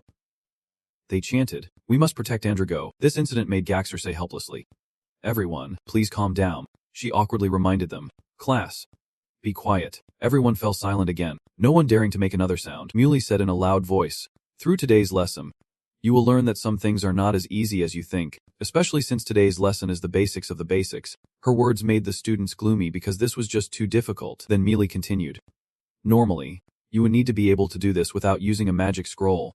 However, if you still wish to continue learning, come and join my class." She directed her gaze towards Lihan and advised, "Many people believe that the most important thing when learning magic is talent." He felt as if these words were meant for him, as it felt like she was looking at him. Muley seriously warned, "The most important thing must be patience and perseverance." You'll say it again. What's most important is patience and perseverance. Lihan and Genato stood outside looking at the shadow tower. He couldn't help but exclaim, still as gloomy as ever, "They should at least make this place a little easier on the eyes." He immediately recalled, if it weren't a sought-after subject, things like this would also be important, especially when the only ones interested in this subject are the two of us. The two of them were startled when they saw someone ahead. In front of the shadow tower's gate, two people were already standing and waiting. They slightly tilted their heads to look at him and Genato. Lihan was slightly surprised. "Wait, there are other people, two more students." Genato was terrified seeing this and turned to him, making him confused. Why did those two come here to learn dark magic? Seeing his reaction, Lihan then asked, "Do you hate this subject that much?" He looked bewildered and pointed at himself proudly. "The professor said I have talent. But don't you hate dark magic?" A voice interrupted their conversation. "Those foolish Blue Tower idiots are so noisy." Lihan crossed his arms arrogantly. "So it's the infamous Gordanus." His face darkened, showing his disgust. When Lihan saw his golden eyes, he was startled. He quickly shielded Genato behind him. "You must be from the White Tiger Tower." Golden eyes and a strange aura. Lihan was startled. "Could you be a Nephilim?" The other person heard this and was very proud. That's right. The blood of my great ancestors flows in my veins. Even a vile sinner like you can recognize my nobility. Hearing this, Lihan sighed inwardly. He seems proud of his half-angel bloodline, but his angelic blood isn't even as pure as Tizzling's. He glanced at him, calculating, although is showing hostility towards me. He doesn't seem like the type to follow Gissel. Lihan looked at Laftel and came to a conclusion. Perhaps I should take this opportunity to give the White Tiger Tower a shock. Why would someone with such a noble bloodline work for Mority? Hearing this, he denied it. Don't misunderstand. Gordanas. Lihan seemed confused. If you don't take his orders, then why are you? His voice trailed off. Slightly hesitant. Why are you hostile towards me? Hearing this, Laftel angrily pointed at him. You really don't know. Immediately after, he stated the reason. Deju of the Choi family. That is the name of my esteemed friend, whose honor you insulted. Hearing that, he fell silent. Understanding internally. So that's what it is. Janido was startled upon hearing this. Wait, speaking of which, could you be from the Grey family? The Grey family, a family of knights from the south. The Grey family is very proud of their angelic bloodline and is also one of the most justice-worshipping families. Even when compared to other knight families, Laftel didn't deny it, which made him a little panicked. Just as that lowly person said, it is. What I mean is, why would a member of the House of Grey want to learn dark magic? Your family is famous for training knights. Hearing this, he replied very arrogantly, you blue dragon people need even the most basic things explained to you. It's to kill dark mages faster. Of course, the two of them were stunned, speechless upon hearing this. The professor is gonna cry. Lahan and Janido looked at the other person sitting in the corner. They were both very surprised. Then why is that guy learning dark magic? Suddenly, that person stood up, causing him to hide behind Lihan in fear. His figure was much taller than both of them. Jano clutched Lian's hand in fear. He was sitting down this whole time. He looked at the person and couldn't help but think to himself, perhaps as half-giant. The guy turned around with a shy face. Imin, it's nice to meet you. He quickly introduced himself awkwardly. I came here because I'm interested in dark magic. I hope we can get along. Not a chance. Lahan also spoke up and extended his hand to greet him. I also hope we can get along. He seems kind. You really shouldn't judge a book by its cover. The two of them shook hands happily. Immediately after, he was terrified by something. An amount of mana instantly transferred into his hand. Emitting light, his hand trembled in pain after letting go. Lahan looked at his red hand and couldn't help but shudder. If I hadn't transferred mana into my body, my bones would have been broken. He's incredibly strong. Giannato, behind him, hastily ran forward, and he couldn't stop him in time. Me too. It's nice to meet you. Someone's loud scream echoed throughout the forest. Inside the room in the tower, a voice called out. Students, please come in. Mortem had a radiant face. I didn't expect so many students to be interested in dark magic. The old man looked at Laftel and spoke happily. You seem particularly enthusiastic about this subject. Yes. Professor. Lion glanced at the overjoyed Mortem and suddenly felt sorry for the old man. Immediately after, Mortem gave an order. Please stand behind the tables I've prepared. We're in your care. Sir, the old man glanced at him and asked, have you found the summoning bones yet? He immediately answered, not yet. Sir. Hearing this, Mortem narrowed his eyes dangerously. Try looking in more peculiar and darker places. Hearing this, he felt a bit helpless but still replied reluctantly. The old man immediately started the lesson. Do you remember the last lesson? Today, we won't dive right into learning. First, we need to enhance your understanding of curses. Hearing this, Giannato suddenly exclaimed, to be honest, cursing is much more fun than summoning. Mortem was startled and asked back, wait, you've learned summoning magic. After receiving his answer, the old man became dejected. And how did the other students react? He immediately replied enthusiastically. They loved it. Everyone besides us went to the summoning classroom today. Mortem silently closed his book and bowed his head in dejection. Immediately after, he pushed the stack of curse books to one side, his face filled with surprise as he announced loudly, we will not be learning curses. Instead, I will teach you how to summon the undead. Everyone was very excited. Lahan heard this and wondered to himself, is it really okay for him to do this? He was extremely surprised. How much material did we just skip? Mortem began the lesson. You may not know this, but it can be said that undead summoning is the core, the most basic element of summoning magic. Laffin suddenly spoke up, I have a question. He immediately asked a question that left the old man stunned. Don't we need bones to summon the undead? Yes. In the old days, professors had to dig up graves, but now they use licensed corpses. Even though it's a taboo, dark mages still enjoy digging up graves. Don't they? Mortem replied.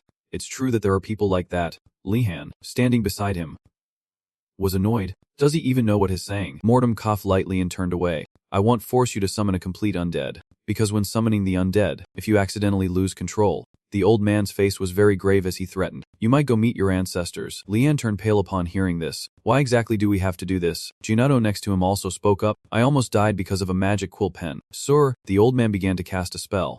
First, Well, start with the hand. Mortem began to chant very seriously. Lean was extremely surprised to see this scene. A magic circle appeared on everyone's table. Suddenly, a skeletal hand rose from below. Its fingers began to move, looking very creepy. Lahan was incredibly surprised looking at the skeletal hand before him. Everyone couldn't help but exclaim in awe, "That's so cool." Mortem coughed lightly and then explained, "Everyone wants to learn how to summon because it looks cool and grand in class.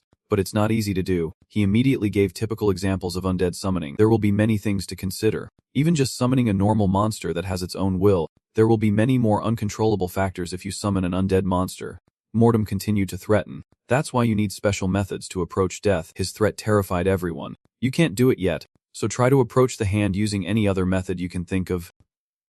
Hearing this, Gennaro immediately raised his hand, wanting to try. Lion silently looked at the skeletal hand on the table, deep in thought. Immediately after, he asked Mortem a question. "Professor, are there any undead monsters that are easily frightened?" The old man heard this and couldn't help but reply with confusion. "No, because they are not living creatures. Most of them don't know fear at all." As soon as he finished speaking, his eyes widened in terror. The skeletal hand on his table was trembling in fear. It seemed to be terrified as he stared at it. Mortem was in disbelief and confusion. Why is it behaving like that? Is there a problem with the chemical region I used? He glanced over at Janito being tormented by a skeletal hand and immediately dismissed the idea. That's not the reason. The other hands are all normal. He suddenly paused and speculated to himself. Could it be? He heard this and asked confusedly, "Can I do it?" "Of course. You can." The old man immediately gave him a piece of bone and explained. The strength of a dark mage is that their training can be adjusted at will. Lahan followed the old man. Very confused. Is it really self-adjusting? It sounds more like improvising. The old man placed his staff on the ground, about to do something. Immediately after, he turned to look at Lihan standing inside the magic circle. "Now, you chant the spell." Hearing this, he frowned slightly and sighed to himself. Here goes nothing. He immediately dropped the bone fragment into the center of the circle. Lihan began to exhale a breath of black air. Then, he seriously performed the spell. Rise. Skeletal hand. Everyone stared in amazement at the scene before them. A stream of black gas moved to surround the bone fragment. Mortem watched the scene before him very seriously. Silently assessing, the streams of gas began to seep into the bone fragment. After a while, the bone fragment gradually changed. Lion stared blankly at the skeletal hand slowly crawling up. His eyes widened as if he couldn't believe what was in front of him. The skeletal hand slowly rose up as if it had regained life. Then, it stopped completely in front of him and everyone else. Lian was terrified by its appearance. He couldn't help but wonder, did I succeed? Lion immediately turned his head to look at Mortem. Why is the professor so quiet? The old man stood silently, staring at the skeletal hand. His eyes were filled with scrutiny as he stared at it. Then he made a silent assessment. The nature of summoning magic is actually like a chain that controls the summoned monster. That's why a novice mage can control those chains. Mortem stared at it very seriously and couldn't help but think, that skeletal hand intends to attack Lihan. I need to cancel the summon immediately. The old man suddenly saw that the hand was still motionless. Mortem was extremely shocked. It's reacting without a command. He immediately rushed forward to shield Lihan. Stay still. I'll cancel the summon. The skeletal hand slowly raised up, spreading its fingers as wide as possible. It immediately fell flat, surprising both him and the old man. The skeletal hand lay flat on the ground. Trembling violently, Mortem and Lihan silently watched the scene before them. Outside, the shadow tower was enveloped in a dark aura. Mortem seemed confused and asked a question. You have too much mana. Hearing this, Liam became dejected. Is there a way to reduce my mana? The old man was extremely surprised. Why would you? That's a god-given talent. He frowned and began to ponder. You don't need to approach the undead monsters. You just need to make them submit by force. Yes. Thank you, Professor. Mortem replied. I wasn't much help. Suddenly, Genato's voice screamed, interrupting his thoughts. You bastard. I'll kill you. Genato, with a bruised face, angrily yelled at the skeletal hand. Bring it on. His face was bruised from being tormented by the skeletal hand. Leon saw this and couldn't help but feel confused. The others. Isn't Genato supposed to be the talented one in this field? The old man heard this and sighed. Talent doesn't mean he can fully develop all of his power right now. Everyone left the dark tower together. Genato looked miserable and lamented. That corpse has no noble etiquette at all. Immediately after, he looked over at him and called out softly, Lihan, let's go to summoning class. As long as it's not a corpse, it should be fine. Right? Hearing this, Lian sighed softly. Are you sure? Most summoned creatures, including spirits, are ferocious, laughed El. From behind, suddenly shouted angrily, you damn dark mage. I've got my eye on you. He angrily pointed at his own face. How dare you slap me? Lahan sighed at his words. It was an accident. He remembered what happened a little earlier in class. Not just summoning, Lion also wanted to test what kind of commands he could give and to what extent. Mortem was extremely surprised. You even successfully commanded it to self-destruct. Lafdell looked at him with eyes full of resentment. He silently cursed him.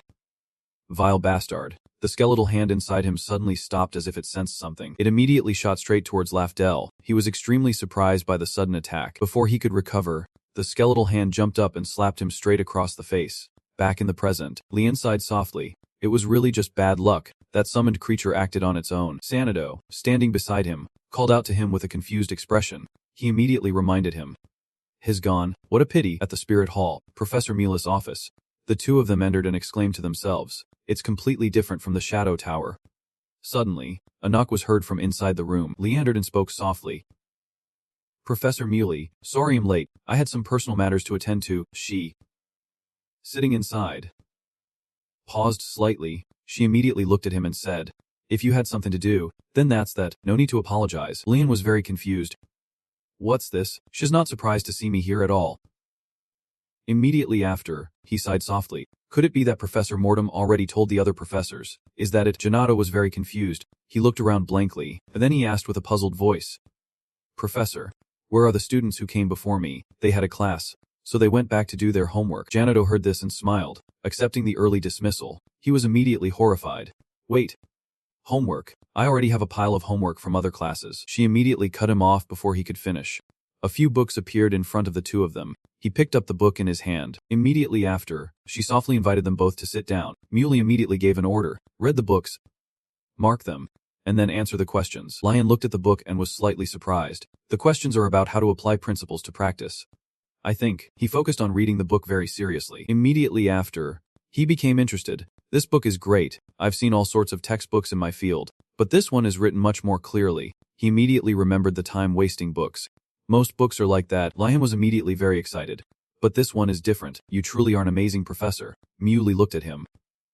Very confused. Why is that kid looking at me like that? She glanced at him and assessed. Surprising. Usually, this type of teaching makes students complain, especially the young ones. She looked at him, but the student I thought would be the most arrogant is quietly following instructions. Muley thought to herself, I need to keep a closer eye on this boy. Muley's voice rang out softly. That's all for today. Remember to read and study all these books by next week. The two of them were very surprised to hear that. Then they picked up the stack of books in their hands. Janetto, with a soulless expression, said softly, Yes. Professor. He and she both had the same thought. Has not coming back to class. That kid is definitely never coming back. The two of them left the building. See you this weekend. Muley heard this and was immediately silent, unable to say anything more. Her voice rang out, surprising him greatly. Muley stood at the door, looking at him. Then she smiled softly. I'm sorry for misunderstanding you. See you next week. Lion stared blankly at the closing door, not understanding what was happening. He turned his head to look behind him. Completely confused, his face turned pale with worry. What did the professor misunderstand about me? Oz's voice rang out, surprising everyone. Alright, it's time for life skills class again. His face was full of excitement. I'm sure you haven't forgotten the homework I assigned. Right, let's take a look. Lion sighed upon hearing this.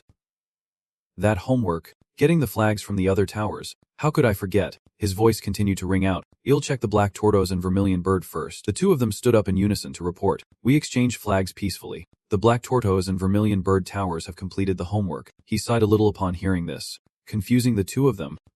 Good job. Does he have to show his lack of interest so obviously? Hearing him call, he began to stand up and report. What about the Blue Dragon Tower? We also obtained the flag through peaceful means. The Blue Dragon Tower has completed the homework. Ozu looked at him with slight disappointment. Good. You did a good job.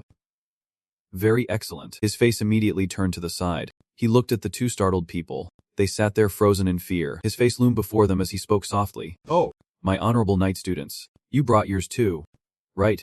Say yes. Lion felt a chill in his heart. It feels like someone is pointing a laser at the back of my neck. His voice was questioning. Why didn't you bring it out? GL stood up and bowed his head. I'm sorry. What? Then he said dejectedly. We couldn't get any flags. The White Tiger Tower did not complete the homework. GL immediately clenched his fists in anger. Damn it. This is going to affect our grades a lot. Osu heard this and smiled with interest, making him feel helpless. It seems your negotiations failed. Didn't they? Just shut up already. Immediately after, his voice boomed. I've said it before. The purpose of this class is for everyone to get to know each other and get along while studying here. However, It seems not everyone understands that. He immediately made a request. So, I will make this homework assignment easier for all of you to understand. If you head west of the academy, you'll find a lake. Those who have seen it will know it's as big as an ocean. There's an island in the middle of the lake, and I've hidden a permit to leave the academy there for you. Everyone paid attention upon hearing this and was extremely surprised. Osu saw this and was very interested. Your eyes are really sparkling now, aren't they? He continued to ask. Then, he made a request that shocked everyone. So this time, I want all of you to cooperate and bring it back to me. Giannato trembled with anger. That damn professor. He immediately yelled, pointing forward. Why do we have to work with these guys? In the time before the teams are divided, Black Tortoise and Vermilion Bird will be a pair. Blue Dragon and White Tiger will be on the same team.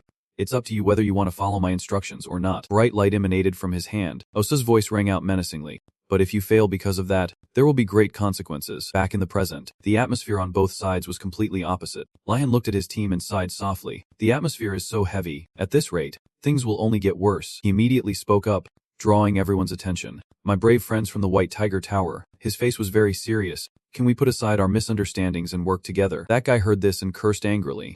It's more likely for this academy to collapse than for that to happen. It's not that bad. His angry voice surprised him. My grades are crap because of you. They're that worried about their grades. Lion immediately spoke up to explain. It seems everyone has misunderstood. Think about it carefully. His explanation made everyone ponder. The headmaster teaches this class to be able to teach the students. Would he really give his students a failing grade just for one mistake? In fact, you'll get a straight F if you give up without cooperating. As he was about to continue explaining, a voice cut him off. GL stepped forward and called out, everyone, snap out of it. GL stepped forward boldly, interrupting his words. He immediately interjected, don't be fooled by his silver tongue. Have we ever had anything good happen when we get involved with him? His questioning tone greatly surprised him. We even got punished because of him, and recently we were even ambushed. GL's voice rang out, making everyone look at him angrily. In the end, who do you think tricked Deju and Andrago? The two of them glared at him as if they wanted to eat Lihan alive. Johnner slowly stepped forward and gently patted his shoulder to comfort him. Lihan closed his eyes tightly and thought, I don't want to do this, but he turned and called out, Deju, come here, which made him freeze. He immediately put his arm around him, planning something. Lion then put him in a headlock. Surprising him, he pointed his magic staff at Deju and shouted, if you don't cooperate, another tragedy will occur. This time, I'll drop him into the lake. Everyone was shocked to see him do this. Deju couldn't help but be surprised. I can't believe he chose this despicable method to make everyone cooperate. Laftel called his name in fear. Immediately after, everyone compromised. Stop. Well, cooperate, so please let him go. Everyone spoke in unison. We give you our word of honor. Hearing this, Lion immediately let go of Deju. All right, fine. I'll let it slide this time. His face immediately darkened. I hope you'll be more careful from now on. Deju was extremely shocked. That cruel bastard. He was stunned on the spot. His voice screamed in terror. I can't believe he did that. Although some complicated relationships were formed in the basic magic ethics education, that wasn't the focus. The problem here was that the tigers were unwilling to cooperate. Sienna seemed a bit hesitant, as if she wanted to say something. She asked in a low voice, Lihan, when will you start? He turned and walked away, just replying that he was still thinking. Lion believed that raiding Professor Ergrum's laboratory was a truly urgent matter. He pondered, the right timing is crucial. His friend Johnner, standing next to him, seemed confused by Lihan's formal demeanor towards Sienna. He was still lost in thought, wondering what would happen if they both really went to that room. What if he just recklessly entered the professor's room like that? And just imagining Professor Ergrum's large figure and bright, startling eyes was enough to give him nightmares for the next month. It would be better to find out his schedule without being detected. One morning, class proceeded as usual. The teacher announced, today's basic horse riding training session is now over. Everyone did well. Lion was gathering with his friends for some fun. Sis, Zita approached from behind and called out to him. Lion turned around. A little surprised, she happily announced, you don't need to come to the tent today. I'm planning to take my nephew to the market with me. As soon as he heard the professor say she wouldn't be back until tomorrow, all sorts of plans popped into Lihan's head. Lion politely bowed his head in greeting. Have a safe trip, Professor. He secretly calculated, they're leaving so suddenly tonight. However, this was his chance. Johnner and the other students were standing not far away. She noticed him walking over quietly. Johnner, not understanding what was happening, asked, Lihan, what's going on? Lihan and his group of classmates put their arms around each other's shoulders and whispered. After a quick huddle, Lihan decided the time for action would be tonight. Faced with his sudden plan, Nulia seemed unable to keep up. Asa was also a bit surprised. It's a little sudden, but that's fine. This way, we can relax over the weekend. Johnner, on the other hand, seemed mentally prepared. After a few seconds of processing, the classmates held hands to show their determination. The group put their heads together and shouted enthusiastically, for a peaceful semester without homework. Only Lian felt a bit helpless with this bunch. He wondered to himself, when did you guys come up with this slogan? There are two types of students. One type has snuck out many times at night, and the other has never done it. So they're constantly scared and worried. But of course, just by looking at Li Han, one could guess he was type number 1. He called out to everyone. My friends, members of this operation, gather here. Sir Sienna slowly approached and asked him, do you know how to open the door to the Horned Beast Tower? For this situation, he and Reford had already figured out a way. Lion told everyone, watch quietly. You'll soon see what we've prepared. Before them now was a completely shattered wall, with large stones scattered across the wooden floor inside. The hole in the wall was so big that all of them could walk through it without a problem. Dasa, in disbelief, pushed up his glasses to get a better look. Sienna was also so surprised her jaw dropped. For a moment, everyone thought Li Han was terrifying, not expecting him to have prepared to this extent. He looked like he was about to say something. Then, just as surprised as everyone else, he turned and asked what that thing was. His friend Essa asked in surprise, you didn't do this? He turned to look with a helpless expression. Sometimes I wonder what kind of person you guys think I am. The original plan was for Reford to do the physical lock-picking, and I would do the magical unlocking. But this is bad. His words confused everyone. Lion carefully observed the situation inside. The debris is inside the Horned Beast Tower, which means someone has already gone into the tower. In other words, something that should have been outside has infiltrated the Horned Beast Tower. The friends who were sneaking out for the first time couldn't help but be scared. So what should we do? Should we go back? He coldly cut off his classmates' desire to turn back. Lian spoke slowly. Everyone, listen up. We are not secretly infiltrating the Horned Beast Tower. From this moment on, we are here to stop the summoned monster that has invaded the Horned Beast Tower and to protect the professor's valuable property. We are volunteering to act together. Hearing his words of encouragement, the students became excited, as if they were about to be honored for doing a good deed. Therefore, they quickly and enthusiastically went inside to do the so-called protecting the professor's property. He waited for everyone to go inside one by one and thought to himself, all right, now the search will be quick. Suddenly, a friend expressed, but I wonder if it's because this place is dark, but it feels so creepy. The surrounding space was eerily silent. Lihan immediately used a spell to light up his wand like a lamp. He reassured everyone, don't worry about this. The darkness isn't the problem. The real problem is, as he spoke, he started walking up the stairs. Standing on the stairs and looking down, Lihan continued, we've only visited the first floor. The second floor is a completely unknown area. Asa and Johnner stood side by side, their faces showing their determination to see it through. Now that there was light, he realized something. Everyone was worried, but he couldn't blame them. However, we can't turn back now, because the second floor is just one step away. On the outside, it looks normal, but we can't let our guard down. Lion was just as nervous, but he tried to stay calm and reached out to open the door. He cautiously moved forward, slowly raising his hand to open the door. As Lion opened the door, he wondered, what could that secret be? While everyone followed him in an orderly fashion, Lion lightly touched the glowing light ahead and immediately pulled his hand back. Johnner approached in surprise. Lihan, what's wrong? He hesitated and said, I can feel a very powerful source of mana. Could this space itself be filled with mana? He touched it once more. Instantly, the light split open into a small entrance just big enough for a person to enter. At first, it seemed a bit blinding, but upon stepping through the gate, they found a vast, overwhelming forest. It turned out to be space expansion magic. Sir Sienna marveled as she walked. There's a saying that an excellent alchemist must first be an expert gardener. The scale of this garden is astonishing. Many were excited. There are so many plants here that we've never seen before. As for Lihan, he wasn't as thrilled. He thought to himself, however, I can also see many dangerous plants. Luckily, this isn't a dormitory but a workshop. That means I don't have to worry about traps like before. He spoke up to instruct them. Everyone, calm down. Let's find the path the professor might have taken. As Lihan was trying to look around, his companion appeared. It pointed straight towards a glowing light ahead. Everyone ran in the direction it pointed and discovered some very strange footprints. He observed attentively and speculated. Monster tracks. Hearing the word monster, the students' morale was shaken again. Could we run into one? A timid female student asked. Maybe we should retreat, but Johnner suddenly had an idea. Wait, I just had a good idea.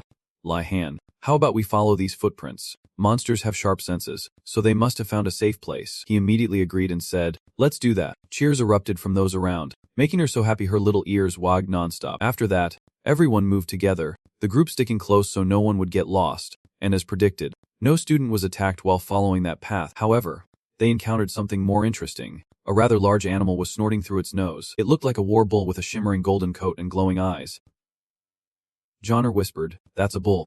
isn't it? Lihan was a bit worried. Yes, but I don't think it's an ordinary bull. Reford asked him, what do we do?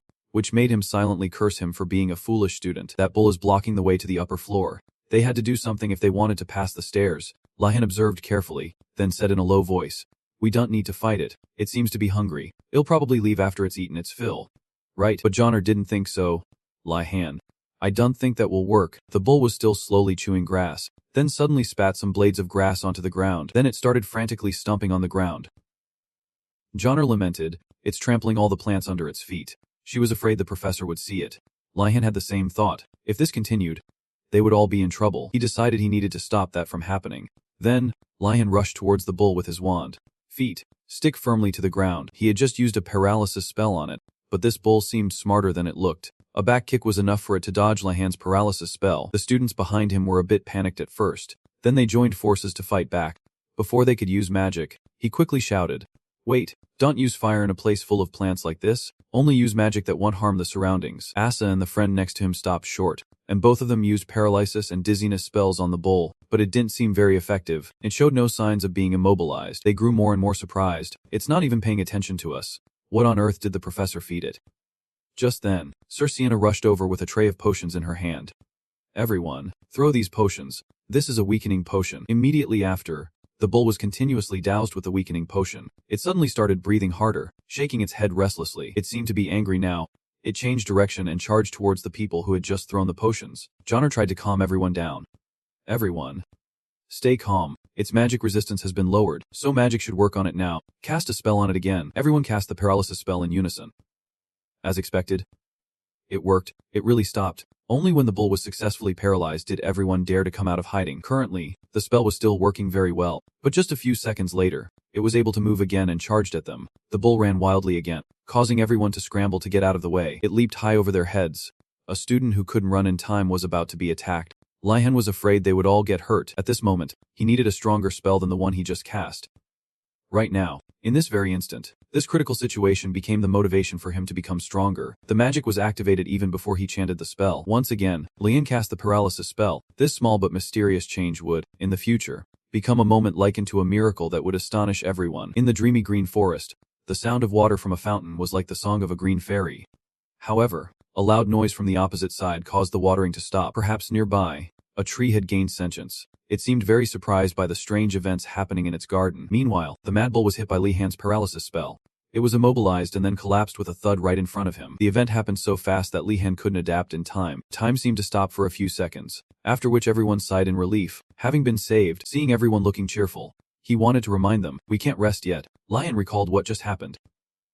Still puzzled, something was very strange just now. It felt like a different kind of magic was present. But anyway, that bull will wake up. It was only knocked out. I wonder if there's anything else around here. As soon as he finished speaking, a sound that shook the leaves echoed from behind them. Everyone was terrified by the sight before them. It seemed something was approaching. Its steps were countless large, moving roots. The willow tree shouted loudly, "Who are you to dare trespass in this place?"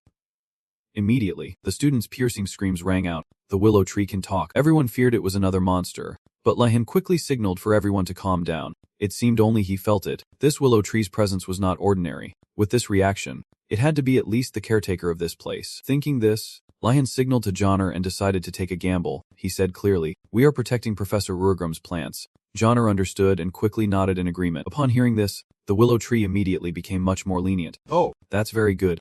You're protecting the plants while he's not here. I am a professor of botany. You can just call me Professor Willow." Looking at the unconscious bull beside him, he praised, "Did you do this?" "Very impressive." Willow picked up the bowl while chiding. "This is the bowl Professor Ruhrgrum is raising. So clumsy." Lihan approached and asked, "Have you always taken care of the plants here?" "Professor," he replied, "today, I was assigned the responsibility of guarding this place. It's dreadfully boring. But what can I do when he has to meet someone from the king?" He was surprised. Professor Ruhrgrum said he was going to the market with Professor Thunderstep. Professor Willow seemed not to fully believe him after hearing that. Solian reinforced his point. "You can ask Professor Thunderstep to find out." After hearing this, he seemed a bit annoyed. "I understand. Thank you for letting me know." Then Willow changed the subject. "Right. I should reward you for taking down the bull to protect the flowers and plants here. What would you like?" He took this opportunity to ask. Do you know where the ingredients and reagents for alchemy are? Willow hesitated slightly. This place has too many things that are dangerous for you. Realizing the professor didn't want to say, Lion had to rack his brain for another way. Then he scratched his head and said sincerely, I'm sorry for being demanding. It seems I was a bit greedy in such a wonderful place. I'm also curious to see Professor Urgrum's laboratory. Professor Willow immediately agreed. He slowly walked up the stairs and said, follow me to the 3rd floor. It'll give you what you can use. Just tell Professor Urgrum the bull ate them, and that'll be that. Lihan, having achieved his goal, was secretly delighted. Everyone continued their journey, and inside they had to pass through another door. The space inside was completely different from the forest outside. It was dark and had no plants. Johnner sighed. It's so dark I can't see anything. Even Lihan's light spell isn't working. Professor Willow reminded them, be careful not to get lost. The path is a bit complicated. Suddenly, something bright rushed towards them from ahead. As it got closer, it stopped. It turned out to be a moving door, with the number 6 marked on it. Johnner wondered to herself, did that door just jump in front of me? The door opened, and inside was like a cold lecture hall covered in snow, and there wasn't a single piece of equipment. Professor Willow was a bit stunned by the door that had just opened. He then immediately closed it. Willow muttered, I think it's better to close this laboratory permanently. After that, the same thing happened again. Professor Willow had summoned several more laboratories, but the spaces behind the doors were not realistic. Lion quickly took out a pen and jotted notes in a book. He thought to himself, I'm starting to understand. There aren't many traps on the 1st and 2nd floors, but the 3rd floor is carefully guarded. I've written down how to summon the laboratories. I can probably use this now, besides the secrets he had just learned. There were a few other things, many bags of items. Finally, they received their gift after finding the professor's laboratory. He bowed his head to thank the professor. Willow awkwardly said, I didn't really do anything. Everything was going smoothly, all according to plan. They thought they could get out of there without any trouble, but life at the Magic Academy is not that easy. Professor Willow had given him and Johnner an order, water this entire area. As soon as he heard the assignment, Lihan's face fell. How did it turn out like this? Earlier, at Urgrum's laboratory, Professor Willow instructed the students, take those bags and go back first. He'll clean up this mess later. Lihan, on behalf of his classmates, thanked the professor and asked for permission to leave. He glanced at some flower pots by the door, which had all withered, so he picked up a watering can and walked over. Just then, Lion saw him. He called out to him, causing Professor Willow to stop in surprise and look up at him. Lion puffed out his chest and said clearly, would you mind if I stayed behind to help you clean up the rest? In truth, this act of his was intentional, because making a good impression on a professor is never a bad thing. Johnner also hurried over and offered, I want to help too, she said enthusiastically. I'm very good with plants. Hearing these words, Professor Willow was so moved his face turned red. Oh, I never expected to meet such excellent students. He then led them out the door excitedly. I have a reward for you too. Follow me. Lihan and Johnner looked at each other, seeming very excited about the reward, but that was only what he thought. After all, a professor is still a professor, even if it's just a willow tree, so the reward the two of them received was to water the entire area. Lihan immediately felt deeply disappointed. How did it turn out like this? I thought he said there was a reward.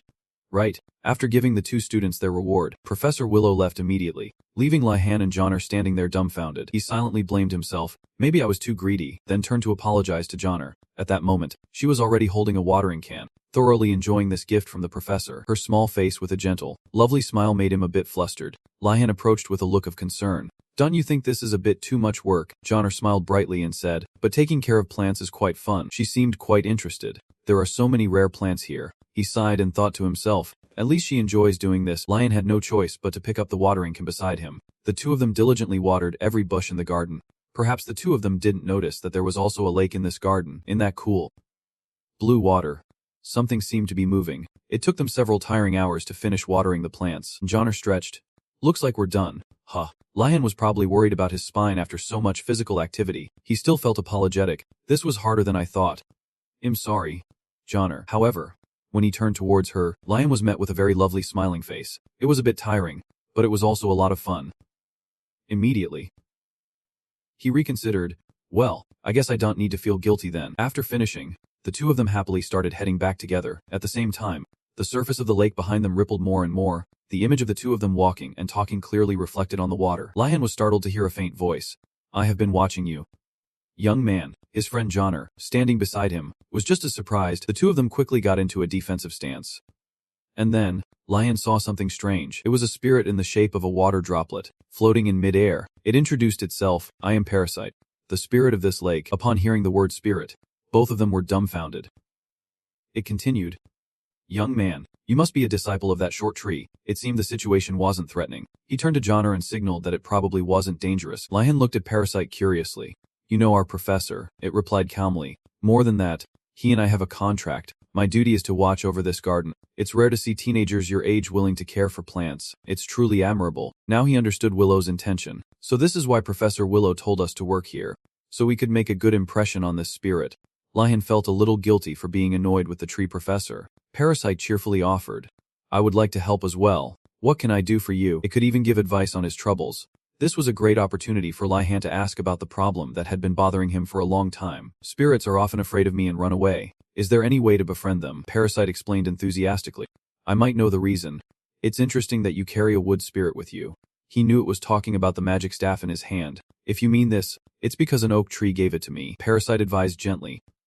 Don't worry. Although the spirit in your staff is also afraid of you, it says that your nature is very good.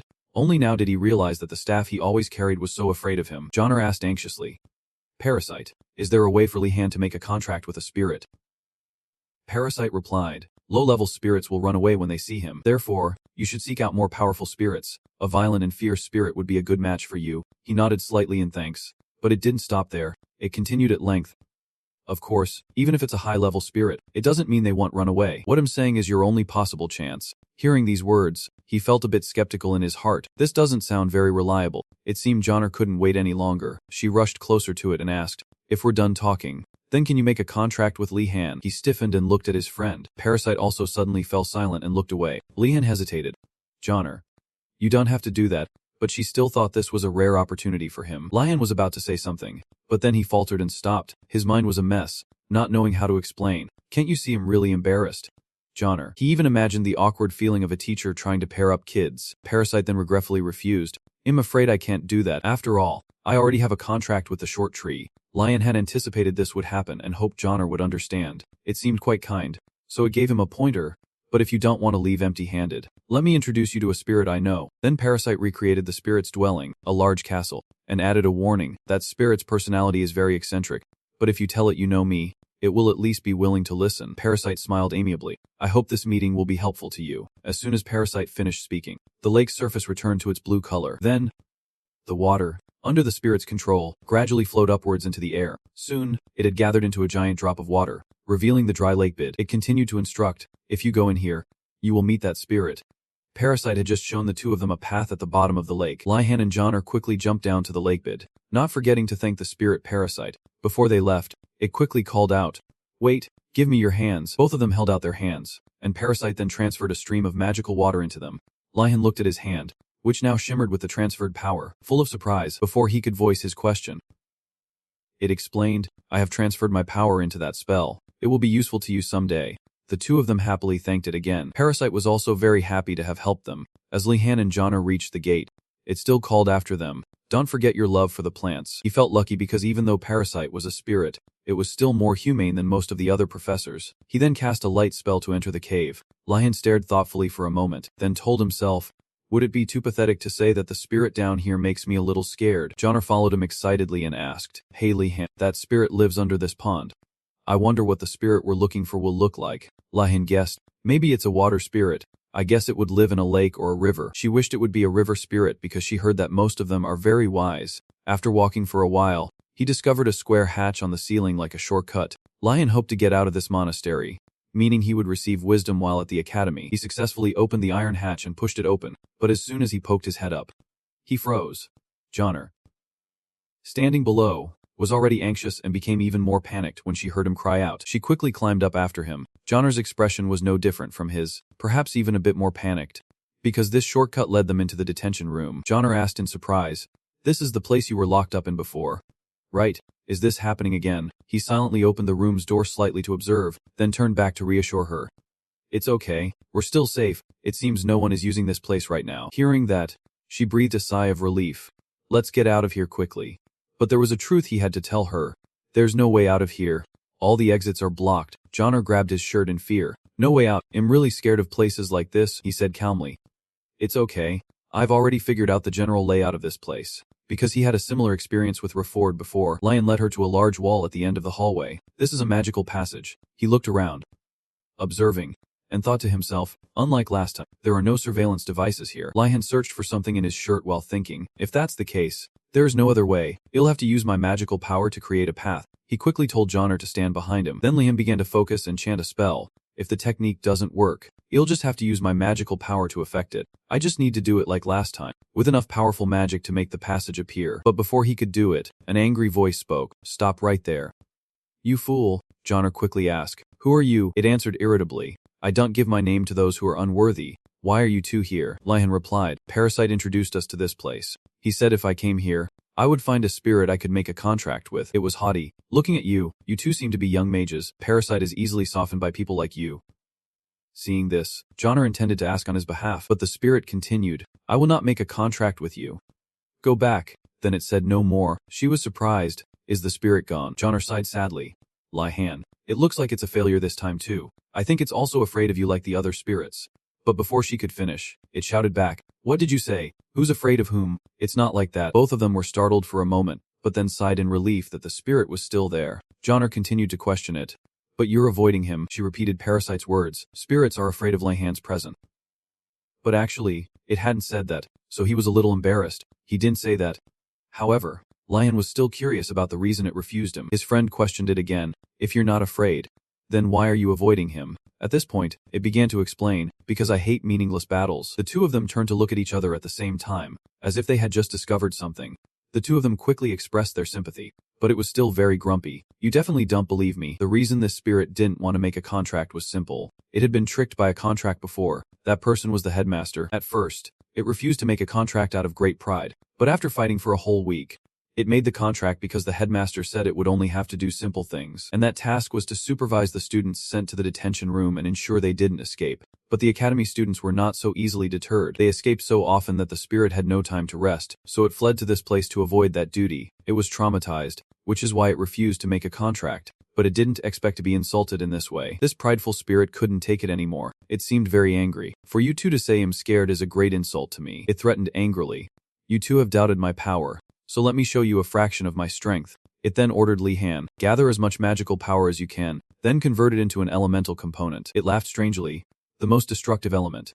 That is, Lihan, feeling a bit helpless, had no choice but to agree. He worried to himself, I can't let what happened before happen again. I'll compress it as much as possible. Lihan took a deep breath to calm himself, then he focused and chanted a fire spell. A blazing hot flame immediately formed before his eyes. It wasn't too big, just like a small fireball. Lihan sighed in relief. Contrary to my worries, it seems the magic is still stable. The lightning spirit suddenly flashed incomprehensibly. The next second, a bolt of lightning suddenly struck the staff in his hand. The continuous bright flashes of lightning surprised Johnner, but her thoughts were a little off. I can't believe he summoned such a big bolt of lightning in a place like this. What's about to happen? Then, Lihan's flame returned to its original state. He asked. Confused.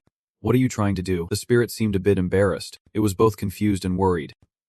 Impossible. I failed to transform the element. Elemental transformation is an ability that spirits display when they want to show off their talent, and its ability to interfere with magic or elements is the very way it proves its power. Yet, with what just happened, it still couldn't understand what had occurred. It thought to itself, I can easily deal with the elements of even veteran mages, yet I can't transform the fire magic of a young mage. Or is there something special about that magic? After observing it, the lightning spirit was horrified when it discovered the key point. The flame looked normal on the outside, but inside, it contained an astonishing amount of magical power. It was as if what it was looking at was the flame of a dragon.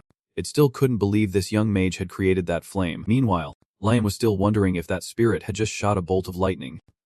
The spirit, on the other hand, was terrified. This is truly incredibly dangerous. The more it worried, the thicker the lightning bolts emanating from it became. It secretly calculated. The magical control of young mages is usually very weak, no different from a child holding a time bomb. How did he get so much mana? If that thing explodes here, then not only this room, but they themselves would be in danger. Their lives would definitely be threatened. It suddenly became more responsible, as this was no longer a matter of pride. Its most crucial thought right now was that it had to dispel the magic before he panicked. Lion spoke up, bit confused. That lightning bolt you showed us was really cool. Then he waved the flaming staff in his hand and asked, can you open the way for us now? The lightning spirit suddenly roared angrily. Don't move that staff of yours. Confused, he shook the thing the spirit had just called a staff, which made it furious. I just told you not to move it. Lion looked at it.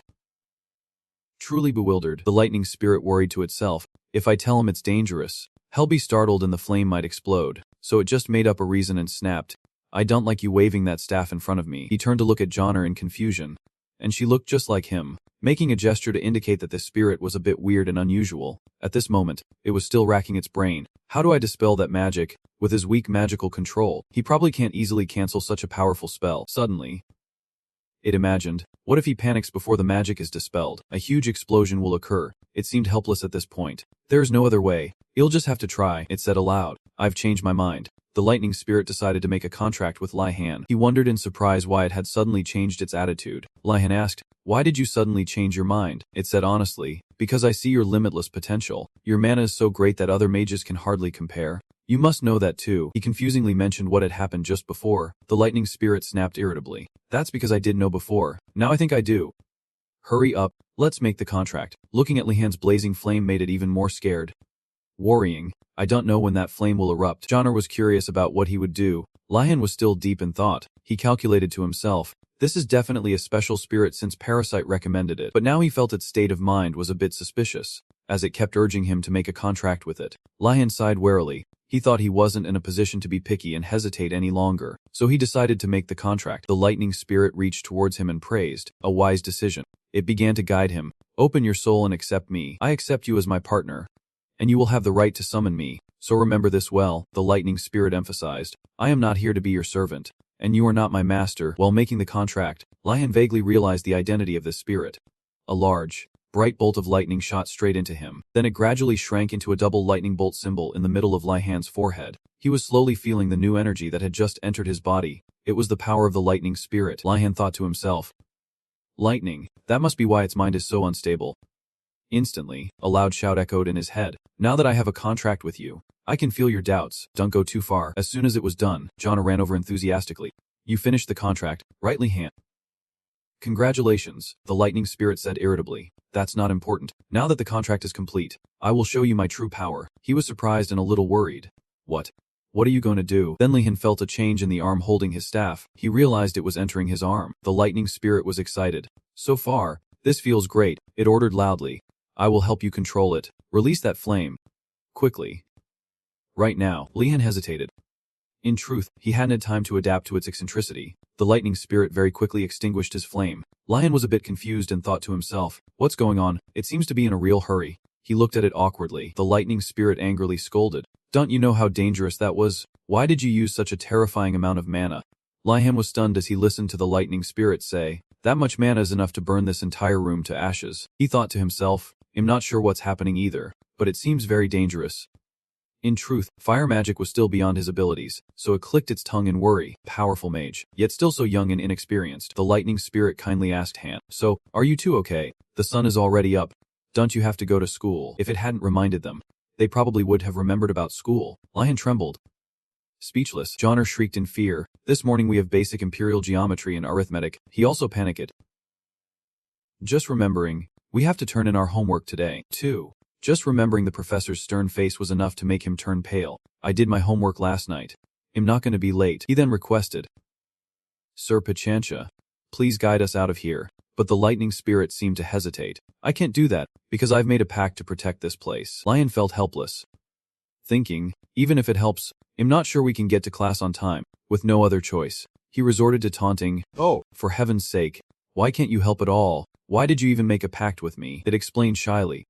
Being stuck in the punishment room is a different matter. Wait until you get out of here. When you summon me again, I'll be able to show you my true power. The lightning spirit then opened the blocked path for them. I cannot leave this place, so seal me right away. Just recite the sealing spell here. After hearing this, Lihan felt a bit helpless and sighed, complying with its request. As soon as he finished reciting the spell the lightning spirit had taught him, chains immediately appeared and bound it tightly. Lihan quickly pulled Johnner away. The lightning spirit, locked in the tower, tried to call after them. When you get out, don't forget to summon me. My abilities are much greater than this. The two of them escaped the sealed room, and Lihan spread a piece of paper on the hallway floor. Then he began to draw some squiggly lines. Johnner pointed at the map Lihan had just drawn and asked, what about this way? But he looked thoughtful. It's just another dead end. This homemade map is not good enough at all. At that moment, a skeletal leg slowly approached. He turned and asked, are you also looking for a way out? It stood before Lihan and gestured yes. He started thinking about an exit again. This place is structured just like an ant's nest, a structure that makes it difficult to escape. Lihan decided, let's check this hallway one more time. Then, a female voice came from behind. You two are just wasting your time. Both of them turned in surprise toward the sound. The voice spoke again. Are you looking for a way out of here? He noticed someone was in the cell and approached the door, asking who it was. The girl seemed to recognize his voice. She asked him doubtfully, "Are you that new student? The one who was caught after escaping the tunnel?" He seemed to remember. "Are you the senior who was caught stealing from the headmaster's warehouse? What did you do this time?" Johnner came closer and asked who she was. Lihan explained, "When I was locked in the punishment room, this senior was in the room next to mine." Speaking of the bone from earlier, it seemed to be looking for the remaining bone fragments. The senior in the cell said coldly, "The way out isn't easy to find." The bone seemed to want his attention, but Lihan was talking to the senior and ignored it, so it went off on its own. It turned out it was searching for a place where the rest of its bones were. The scattered bone parts automatically connected with each other, and in the blink of an eye, they formed a complete creature. At this time, the senior's voice was still indifferent. "Why should I tell you?" This made him think. This time, I have nothing to persuade her to help me with. Then he was bothered by the bone from earlier again. But when Lihan bent down, he was taken by surprise. The scattered bone from before was now a complete skeletal foot, and there was even a bony tail wagging. It had assembled into a four-legged beast, with only its head missing. Although he couldn't see its face, it seemed very excited to show this to Lihan. As soon as Johnner saw it, she thought it was a monster and screamed in fear. He quickly reassured her. "Wait. Calm down, Johnner. I think I summoned it. It was probably because of the golden thread tied around its other leg." Lihan sat down and asked, "Is this skeleton yours?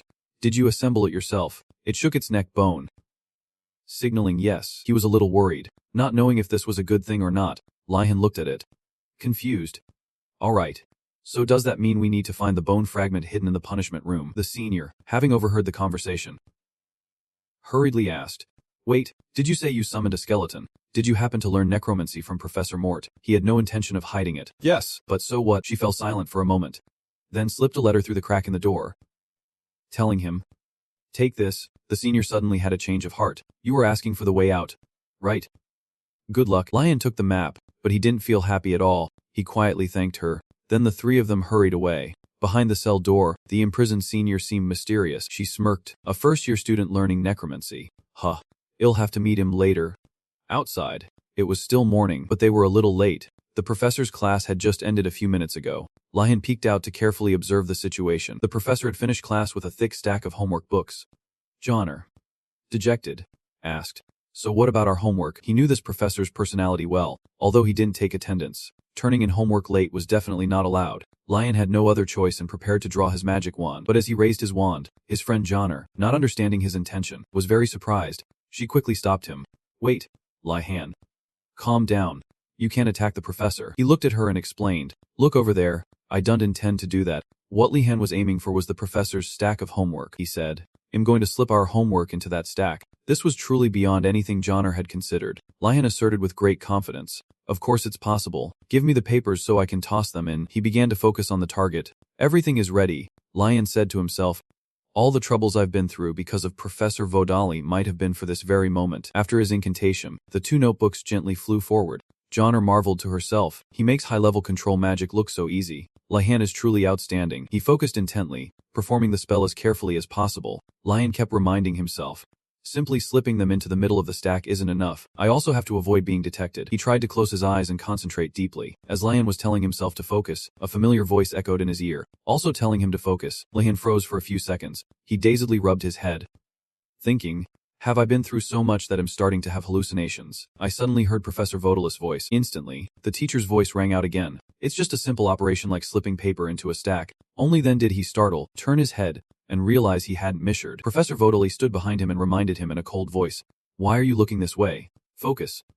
Instantly, Johnner and Lihan nearly fell into a pit of despair, as if they were thieves caught by the police. He silently lamented his terrible luck this time and also wondered about the stranger standing next to the professor. That person was common. He rubbed his chin and said casually, "There's a barrier around it, isn't there?" He pointed forward and continued, "The moment you touch it, the barrier will send an alert. It's quite fragile and detailed." Following the man's words, he finally noticed the barrier. Lihan had to look a little closer to see it. The two notebooks were hovering, about to be placed in position. Kamen observed and said to Professor Vodali, "I don't think a student can get past that." Before he could finish his sentence, he had completed maneuvering the two notebooks to touch the protective barrier. They passed through the protective barrier smoothly without a single alert, landing gently on the professor's stack of books. His figure disappeared down the stairs at the end of the hall without any change in his expression. Only now did Lian dare to breathe a sigh of relief. Johnner stood beside him, looking at him with admiration. While Common couldn't help but be surprised, he hurried over to him, full of admiration. A barrier that thin can send an alert for even a small mistake. I can't believe you were able to do that, Professor Vodali said flatly. Because he learned how. Lian looked at him hesitantly. Yes. It's all thanks to the professor's guidance. Common took the opportunity to smile and introduce himself. To be honest, this student is a bit too skilled to be just under your wing. Wouldn't you say? You're a Godanis. Aren't you? He introduced himself cheerfully. My name is Professor Common. I teach illusion magic. Specialty is magical barriers. Common extended his hand towards him. Now I should probably shake your hand, but I advise against it for racial reasons. Lian understood immediately and politely agreed. He thought to himself, illusion magic? Huh. I should maintain a good image with this professor. He seemed very interested in Lian. You'll surely see me soon in Professor Gaxier's lecture. He'll teach you about the fun of illusions. Beside him, Professor Vodali seemed displeased. He said coldly, illusion magic is useless. A mage who reaches a certain level won't be fooled by illusions. He became worried. Does a professor have to spit on someone else's specialty right in front of them? The situation is probably going to get tense now. Yet Common still asked casually, by the way, why did you want to try slipping paper through the barrier just now? This surprised him a little, but maybe it was because he was embarrassed. Lian scratched his head and mumbled. Because we were turning in our homework late. After hearing that, he seemed surprised.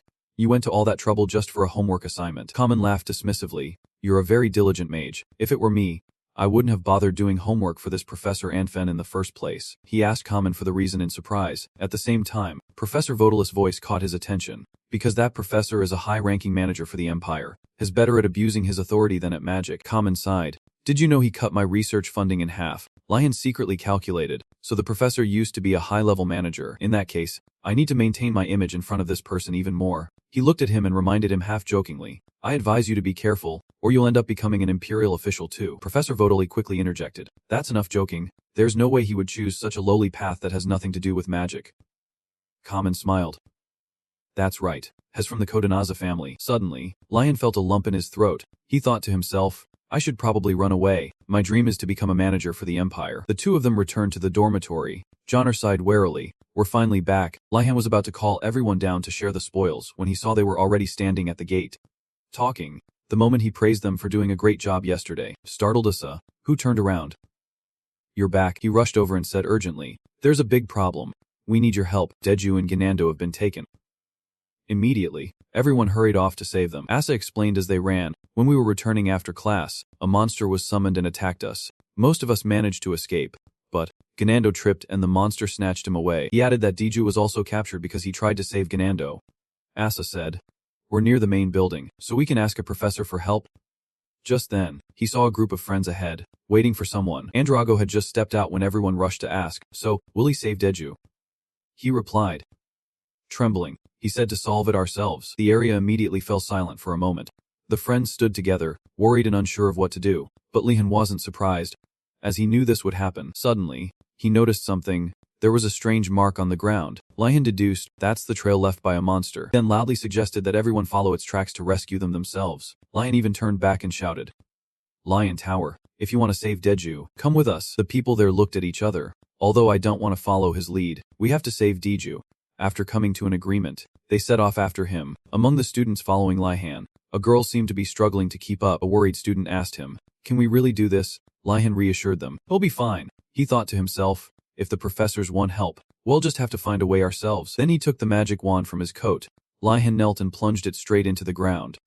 At first, everyone seemed very surprised by his action. Lian didn't bother to explain and began to summon the lightning spirit. He focused and chanted, O spirit, call forth the rain and thunder. Although you are the guardian of the fallen Bell Tower Kingdom, seafarers still fear your name. Adnaneth thought in surprise. The incantation used to summon a spirit reflects the proficiency and level of that spirit. With a long and complex incantation like this, at this moment, a brilliant yellow light surrounded Lian. He was still chanting, who have made a pact with you, have the right to call upon you.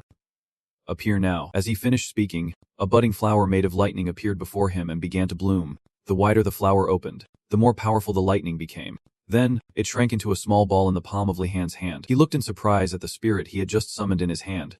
Lian even brought it closer to get a better look. The people from the Lion Tower sneered. What's that? I thought it would be some powerful spirit, but it's pathetically small. He asked with a frown, why did you only appear partially? It explained grumpily. Have you forgotten? It's your fault I'm stuck there. Lian grumbled at it. Even so, this is too small. If you always shy away when I need you, how can I ever trust you? The lightning spirit was secretly annoyed. I'm starting to hate arrogant and illogical old men. I could just electrocute them to death. The lightning spirit quickly detected something and informed him. There's an enemy. Someone is hiding. Lihan immediately cast an invisibility spell. He looked around and asked, "Where is it? I don't see anything nearby." Although Lihan didn't notice, the ground near where he stood had developed a very large crack. Right below, the monster suddenly shot up and attacked. The unlucky Endrago was captured. The lightning spirit silently assessed. That monster must have the ability to travel underground. It whispered to Lihan, "A mage in this place must have done something unnecessary, like granting it a skill. Be careful. If you get caught, your mana will be drained just like theirs," he said calmly. "Alright." Ill destroyed immediately. The lightning spirit quickly shouted, "You can't use fire magic. If something goes wrong, you could burn the other students too," he retorted in annoyance. "Then are you going to do something?" It shook its head weakly. "In my current state, it's a bit difficult. But there is another way," the lightning spirit decided. "I will teach you a magic spell because you need it." Lihan was surprised. "What? Isn't that even more dangerous than the magic I just learned?" It quickly interrupted him. "I want you to imagine lightning. Just as you did with the other elements. I want you to imagine lightning striking down from the sky. To use magic, mana needs to be gathered at a single point. However, the image of lightning is the complete opposite. Because a giant bolt of lightning doesn't stay in one place. It splits into many branches after striking, so it's very suitable for the current situation. If the lightning branches out in many directions, the worst-case scenario could happen." Lihan frowned worriedly. "That's really dangerous." The lightning spirit thought it would be difficult to keep the lightning from branching out like that, so it would help him. First, borrowed his hand to transfer energy. Lihan focused intently on the bolt of lightning materializing in front of him. Then he turned and asked, "It's materialized. I did it, right?" it asked. Startled, "You did it. How?" He thought it wasn't that difficult. Strangely, he kept thinking of an ice cube while doing it. Seeing Lihan easily control the energy, the lightning spirit praised, "You're quite talented at controlling lightning." Meanwhile, he thought to himself, "This spirit just overcomplicates things." It continued to guide him. "Focus on the incantation I'm about to tell you." Although spirit magic is brutal and often changes, even a novice mage can use it with the help of the lightning spirit. It was just low-level lightning magic. It was teaching Lihan a second circle magic spell. The lightning spirit explained, "That monster is in an unstable state from being experimented on a lot. Because of that, it absorbs electricity very well. So this magic will be even more effective." Lihan understood immediately. "I'll cast it right now." It continued to guide him. "That's right. Bring what you've imagined into reality." He then focused on chanting the spell. However, the lightning spirit seemed to have just noticed something was wrong. It noticed too much mana was concentrating in one spot. The lightning spirit looked at Lihan, confused. "What is this boy doing?" Immediately after, he aimed his magic wand straight at the monster and fired the lightning bolt, giving it no time to block. At the same time, a student had called for Professor Gaxia, who was rushing over. They hurried toward the rampaging monster. As soon as they arrived, Digilink and the professor were stunned by the sight before them. Gaxia worried, "Oh my god, it's captured this many students. I'll save them right away." She carefully took out her magic wand, preparing to use just enough mana to defeat it. Suddenly, Gaxia noticed something strange. A giant bolt of lightning was splitting the sky and striking down. It aimed straight for the monster, creating a terrifying electric shock. The aftershock it created forced everyone nearby to brace themselves to avoid being blown away. She thought in amazement, "What is this incredible amount of mana?" The monster was quickly subdued by the electric shock, writhing in pain. Gaxia was completely stunned, unable to even guess who could do such a thing. Digilink quickly shouted, "Professor, the students are falling. Quick, catch them." Gaxia swiftly used a spell to gently lower them to the ground. She ran over worriedly. "Is everyone okay? Are you injured anywhere?" Professor Gaxia looked at her students with pity. Andrago also seemed to be slightly affected by the lightning, his face soot black as he lay dazed on the ground. On Lihan's side, he looked at the monster with satisfaction. "It's been scorched." He turned to the lightning spirit and asked, "Did I do it right? I feel like you weren't very focused." It retorted angrily, "Hey, this isn't my fault. It's yours." Just then, he heard Professor Gaxia's voice. "I was wondering whose mana that was, and as expected, it's you, Lihan." He looked toward the voice and saw the professor approaching with Digilink. Lihan worriedly asked about the condition of the captured students. She smiled cheerfully and told him not to worry too much about them. They're just a little numb from the electric shock. Hearing about the shock surprised him. Gaxia approached with her wand. "Here, let me heal you all." Then she gently waved her wand, and a green light gradually appeared. Seeing this, Lihan told himself, judging by the professor's reaction, it seems like nothing serious happened. Moreover, I didn't know Professor Gaxia could use healing magic. Usually, professors don't know anything outside their specialty. Fortunately, after she healed them, the students attacked by the monster were able to move again. Andrago was able to stand up and walk. "We're alive. Thank you. Professor Gaxia, as the one who defeated the monster to save you all." After hearing the professor, They were a bit surprised at first. Then their gazes turned to him, clearly showing anger. Lion felt guilty. Getting electrocuted is a worse injury than having your mana drained, so I understand why they're angry. Just as he was about to ask Han a few questions, Andrago formally approached, bowed his head, and thanked him. He said awkwardly, "This is truly awkward, but as a knight, it would be right for me not to thank you for your help."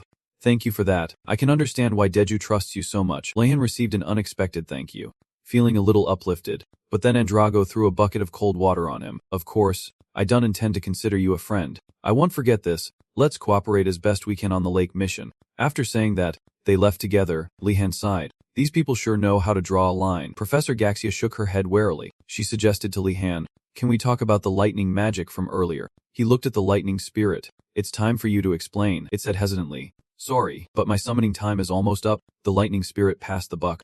"Looks like you'll have to handle this yourself." Professor Gaxia stood there waiting for an explanation but still didn't understand anything. Just when it was needed most, the lightning spirit left. It told him, "Next time, I'll show you my true power." Lihan was helpless, unable to keep it for a few more minutes. He hurriedly explained, "Professor, there's a story behind it."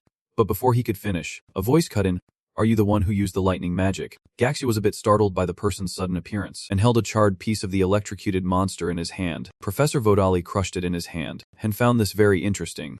Lion looked at Han timidly, his face pale. Professor Gaxia quickly stood in front of him and asked Han, "Wait. Professor Vodali, why are you asking about the lightning magic?" Han replied flatly, "It's necessary for his studies." She turned back to Lihan in surprise. "What? Does that mean you're taking his class?" His yes reply left Professor Gaxia utterly astonished. She thought to herself, "I've always respected the professors here to a certain degree, but Professor Vodala's classes have crossed the line." Gaxia believed they were too harsh for students to keep up with. Moreover, she looked at Lihan with great worry. "Is just a rookie, and is already taking his class." Professor Vodali was calm. "Don't worry, he can always keep up with my pace." However, Gaxia seemed very displeased. Han continued, "He has learned a great deal about magic. He even enlightened himself to learn how to create a water shield." Vodali praised him highly. "His thirst for knowledge is so fierce that I have to hold him back." Gaxia looked at Lihan, her heart full of concern. Why is it so contradictory? Lihan's outstanding talent has poisoned him. It breaks down barriers to allow him to take an impossible course. She sighed in resignation. "If he's still learning well, then there's no way I can keep him back," Gaxia said dejectedly. "Please take good care of Lihan." He replied nonchalantly, "I've always taught this way." She suddenly turned to him.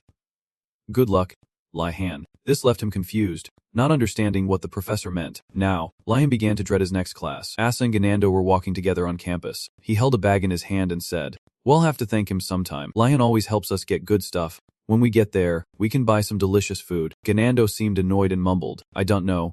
The last time I went there, the black market didn't have much food." Asa explained, "Actually, a lot of food was just put up for sale a few days ago. It seems they've made a deal with the Tiger Tower." As the two of them reached the fence, they were stopped. "Halt. We need to check." It was Senko from the Tutana family. He greeted them. "You two are from the Dragon Tower." "Right.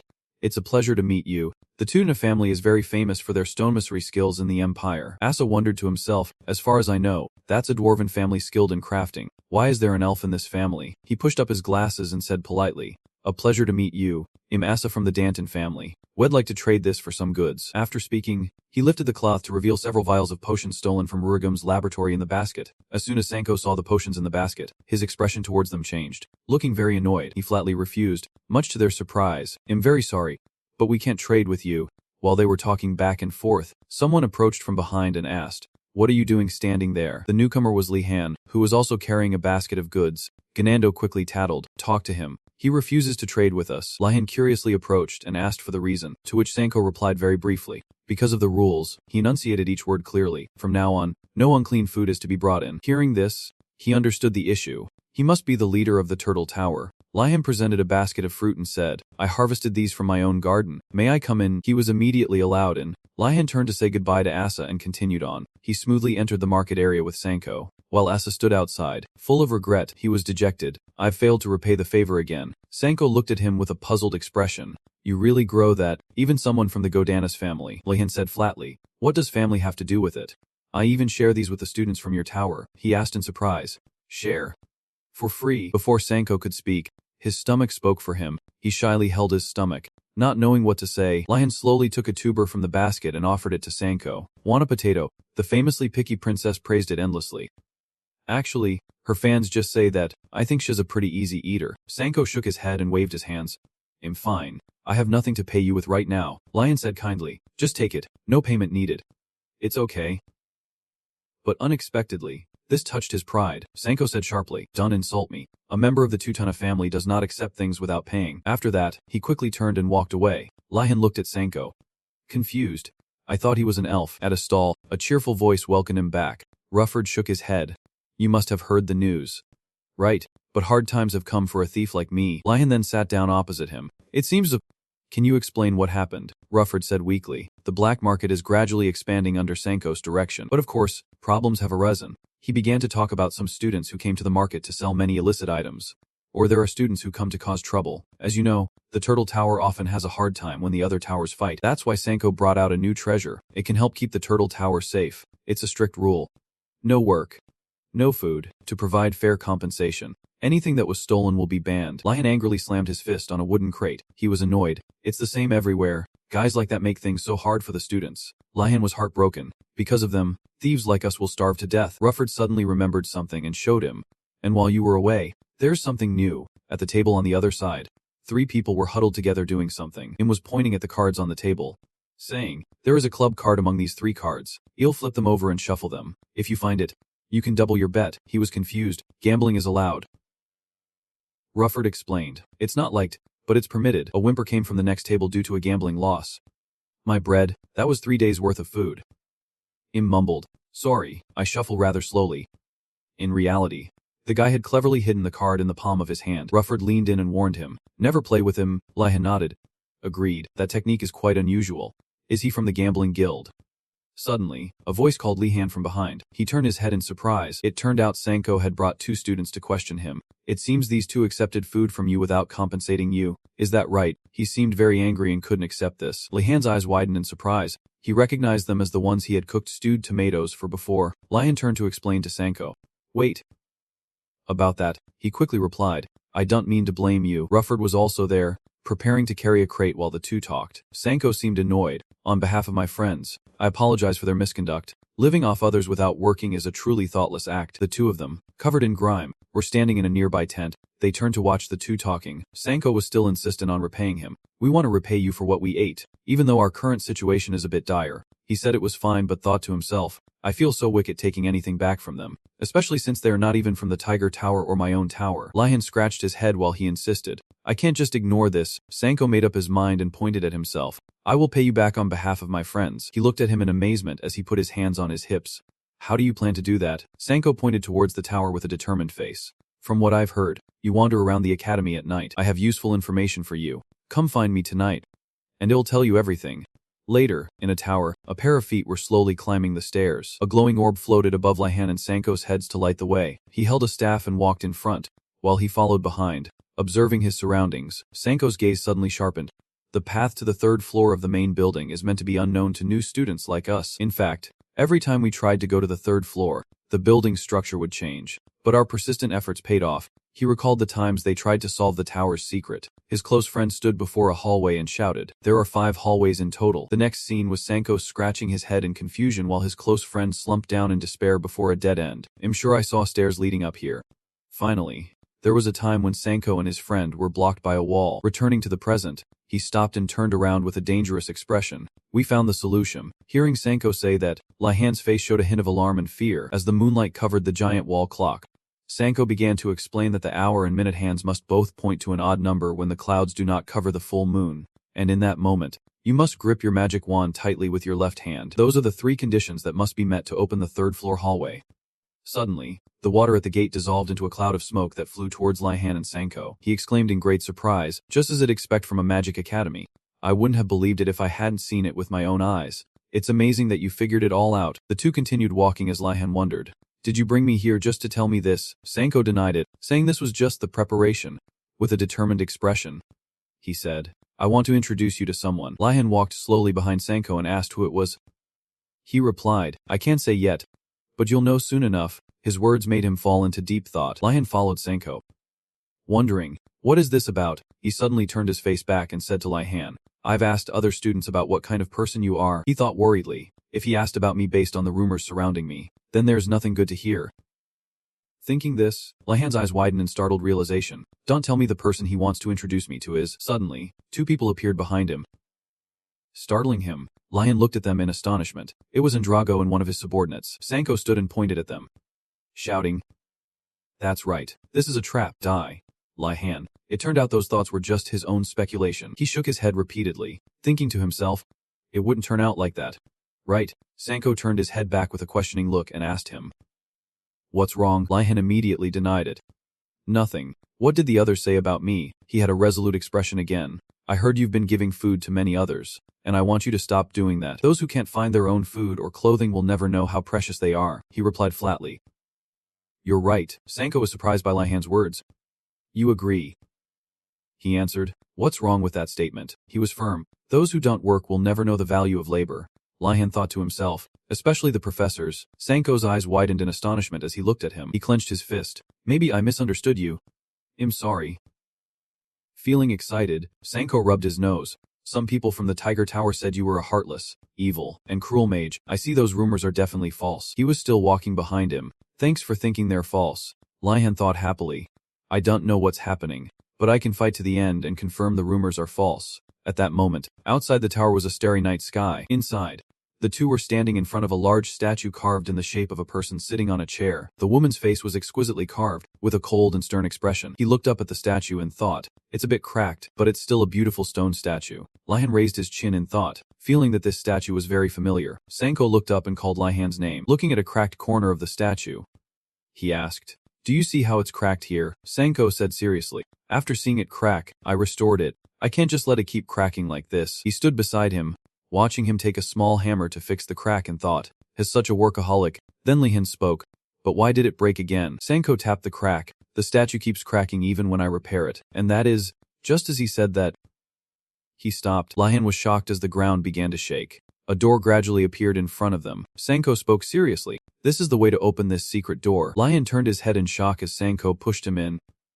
"Keep going. From now on, you have to go alone." Lihan hesitated and looked up. He stood before the doorway, looking into the dark path, breaking out in a cold sweat. "Sanko, I trust you." He had a satisfied expression. "You can trust me." Lihan took a breath and strode in confidently. The scene changes to a pair of glowing red eyes opening. This divine beast was a two-horned lion. It thought to itself, "A new student has arrived." Lihan approached and looked up at the monster statue carefully. He worried to himself, "I don't know what this is." It spoke, "It's a pleasure to meet you. I am the statue of a forgotten monster, student who has come to repair the statue. Will you swear not to tell anyone around you about me?" Lihan immediately swore he wouldn't tell anyone. He asked curiously, "Excuse me for asking, but what are you doing here?" The monster statue wagged its tail. "I'm just killing time. The room I'm guarding was sealed 187 years ago." Lihan, a little worried, continued to ask, "Why can't I tell others about you?" It shook its head. "Because the professors might put me back to work again." He immediately praised the monster statue's wisdom. Lihan wondered, "I heard that you know the way to escape." He corrected himself. I heard you possess the wisdom I need. Do you know the location of a room located in the main Lodi Tower?" The monster statue licked the corner of its mouth. It then replied, "I know of 3. He thought excitedly. "Finally," Lihan exclaimed with excitement but was cut off by it. The monster statue stomped its foot. But first, it stared at him. "You must beat me in a game." Suddenly, 2 tiles under Lihan's feet slowly opened. Then a chessboard appeared. He was shocked to realize, it's a chessboard. The monster statue laughed enthusiastically. "Let's play a game." Lihan's face paled as he thought, this statue must be really bored. Outside, Sanko was repairing the statues. The rustling sounds, though small, echoed quite clearly in the gloomy, quiet area. He thought pensively, the monster statue has top-tier chess skills. Even I, who was once the best in my family, couldn't score a single point against it. I don't know how good Lihan is at chess, but it's almost certain he will lose. Of course, I'll have to comfort him. I must respect his pride. Suddenly, sound interrupted Sanko's thoughts. He looked behind him. Sanko saw Lihan standing there and spoke. "You're back." He dusted off his hands as he walked toward him. "I'll guide you until you can beat it. Just tell me whenever you want to challenge it again." Lihan refused because he had already won, and in his hand, he held a map created by the statue. Sanko was stunned. His jaw dropped, not believing his eyes. Lihan sighed. "That statue was worse than I thought." The monster statue's skills weren't even as good as the foreign professor who lived next to his house. "Of course, it's possible that professor was super good," he asked again, seemingly unable to believe his eyes. Lihan confirmed it once more. "It even told me that thanks to me, it could finally sleep well." Sanko fell silent. Then said, "Well then.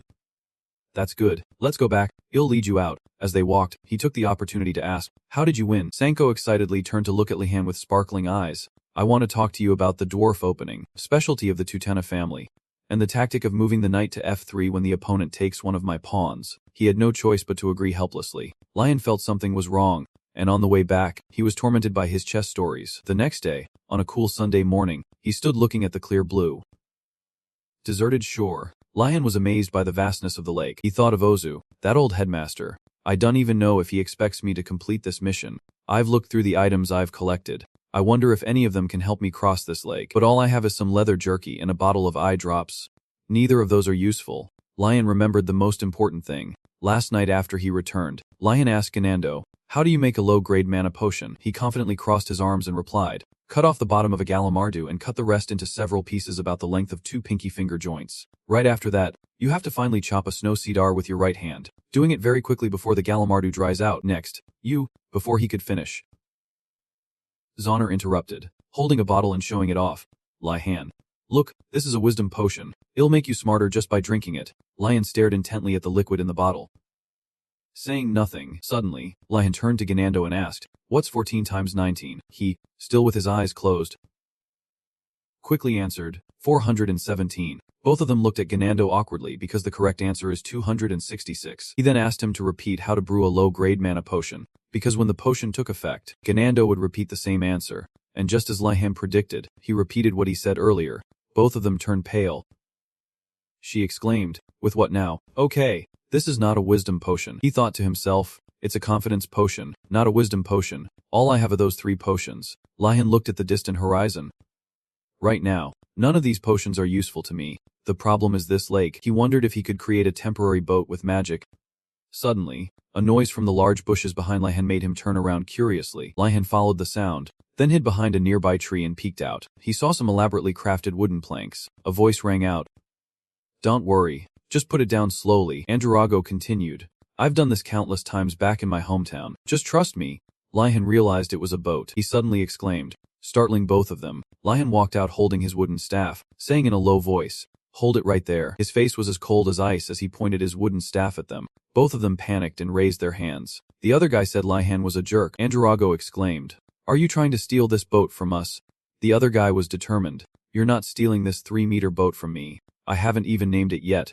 He ordered them not to move. Lihan suddenly realized, why am I threatening them? These habits are pretty scary sometimes. He lowered his staff. It seems there's a misunderstanding. I didn't come here to steal your boat. I just wanted to ask where it's going. Both of them froze. Androrago lowered his head in thought, then looked at Lihan with a smug face. Are you interested in the boat I made? He laughed loudly. If you're interested, then try it out. His face paled. So you made it yourself, Lihan thought. I feel very unsure about this. Later, Lihan was sitting in the boat built by Androrago and his friend, thinking pensively. The boat isn't leaking even with several people on it, but it's unbelievable how easily these guys were tricked. Lihan recalled tricking Androrago and his friend. Thinking, I pretended to doubt their skills, so they offered to look around. They even let someone they don't like on their boat. Contrary to what I thought, we might actually become friends. Breaking from his thoughts, Lihan spoke while leaning against the side of the boat.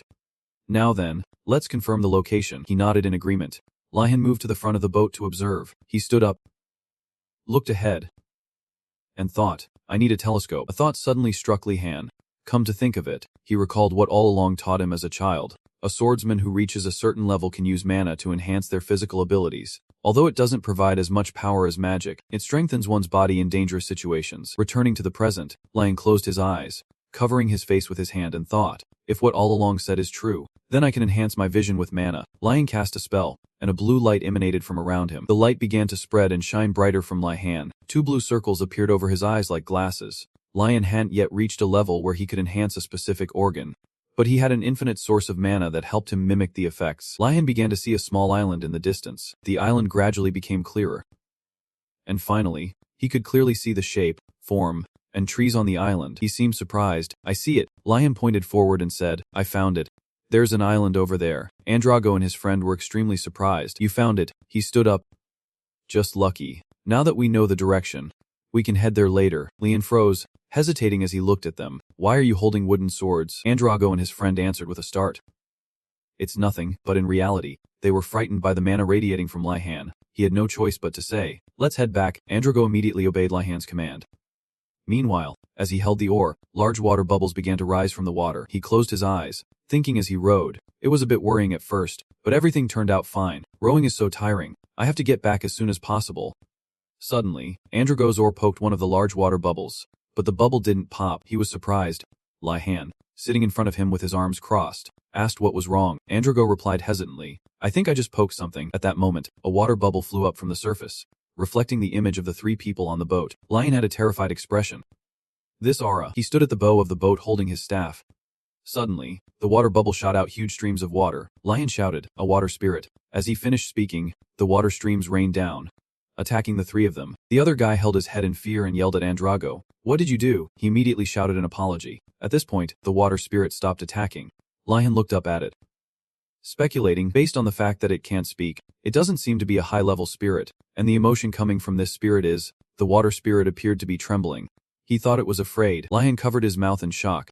Having realized something, Lihan remembered using his mana to find the island earlier. The real culprit wasn't Androgo, it was me. It was startled by the mana I was emitting. Lihan told Enrogo to calm down and stand up. He held his staff with a worried look. He said again, I need your strength. Androgo and his friend, scared, hid behind a partition and whimpered. You don't blame me. Lihan turned with a helpless expression, thinking, he still thinks it's his fault. Suddenly, his expression became serious. Lihan looked at Androgo with a solemn face. Everyone makes mistakes, but what's important is how you face them. He was surprised by his words. Lihan turned his back, looked at the water spirit, and said, keep rowing. Androgo immediately started rowing.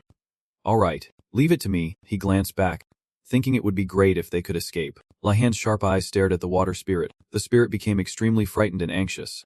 Compared to the water spirit, he was clearly a much larger being. From the spirit's perspective, his eyes were full of terrifying killing intent. The water spirit suddenly released a burst of energy. Lihan immediately sat down and shouted, what was that? He looked at the water spirit and thought, wait, this feeling is, the water spirit released a burst of energy, causing other water spirits to rise from the surface, which greatly surprised Lihan. Androgo and the fat, brown-haired guy hugged at each other, crying, while he sat at the front with a fearful expression. The other water spirits began to shoot out streams of water. He immediately shouted, shield, in front of me.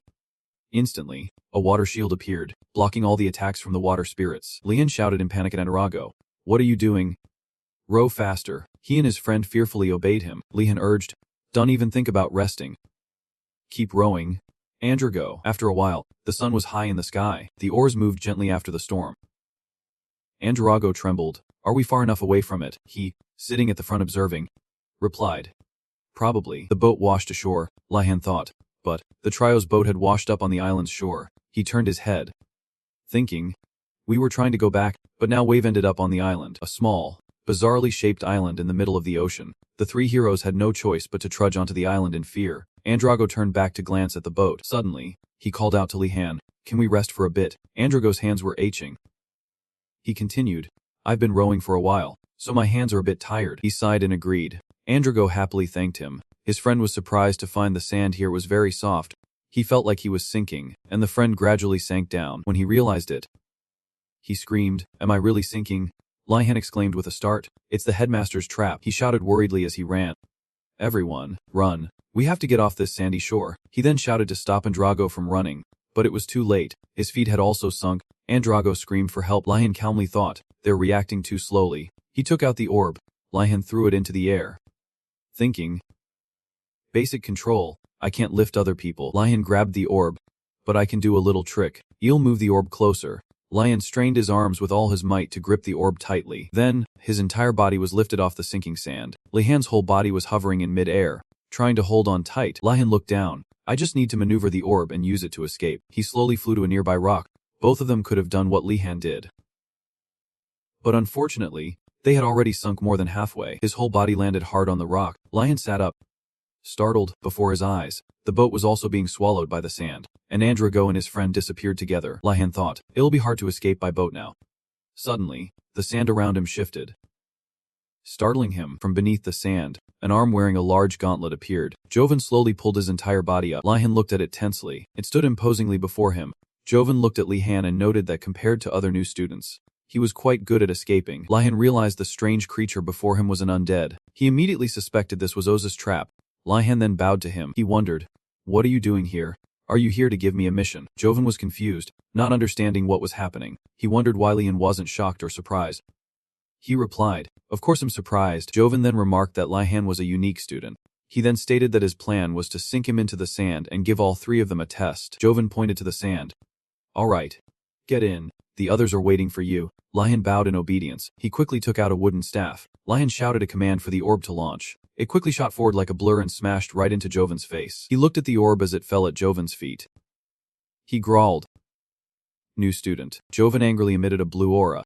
"What the hell did you just do?" He immediately bowed and apologized for his hand slipping. Joven was very confused by this, taking advantage of the opening. Lihan controlled the orb to fly up. Then he shouted another command to the orb. It spun in front of him. Sand flew up from under his feet. As Lihan attacked, Joven used sand to defend. The orb flew back. He got angry. "You dare to mock me?" He then sighed. Lihan thought with determination. "Teammates. Instead of trusting them, I'd rather defeat this undead." He then chanted, "I hide in the night. Feet on the ground." Joven was stunned, then said angrily, "How do you know the master's magic? Did you steal that spell?" In his heart, Lihan didn't want to learn that kind of magic either, but life forced his hand, so he had to learn it. Lihan then summoned a skeleton and ordered it to charge. He tossed his summon aside. "You're truly a nuisance." Joven breathed heavily. "You used a summon to buy time, then concealed yourself with an invisibility spell." Right. His whole body was covered in a sharp aura.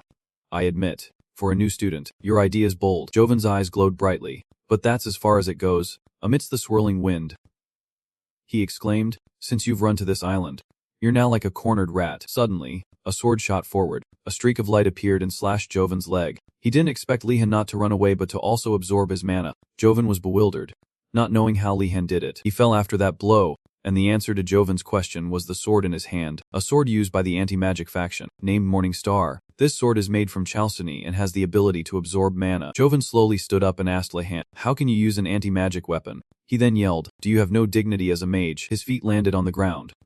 Instantly, Lihan slashed at Joven's arm. His face was as cold as ice as he thought. "The headmaster, your master, is the one who made me this way." He furiously threw sand in Lihan's face. Joven was extremely angry, cursing under his breath.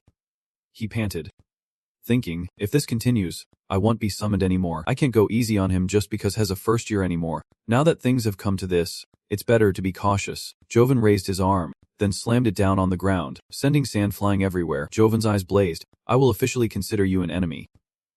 He continued, "Under the name of my esteemed master." Joven appeared with a new look.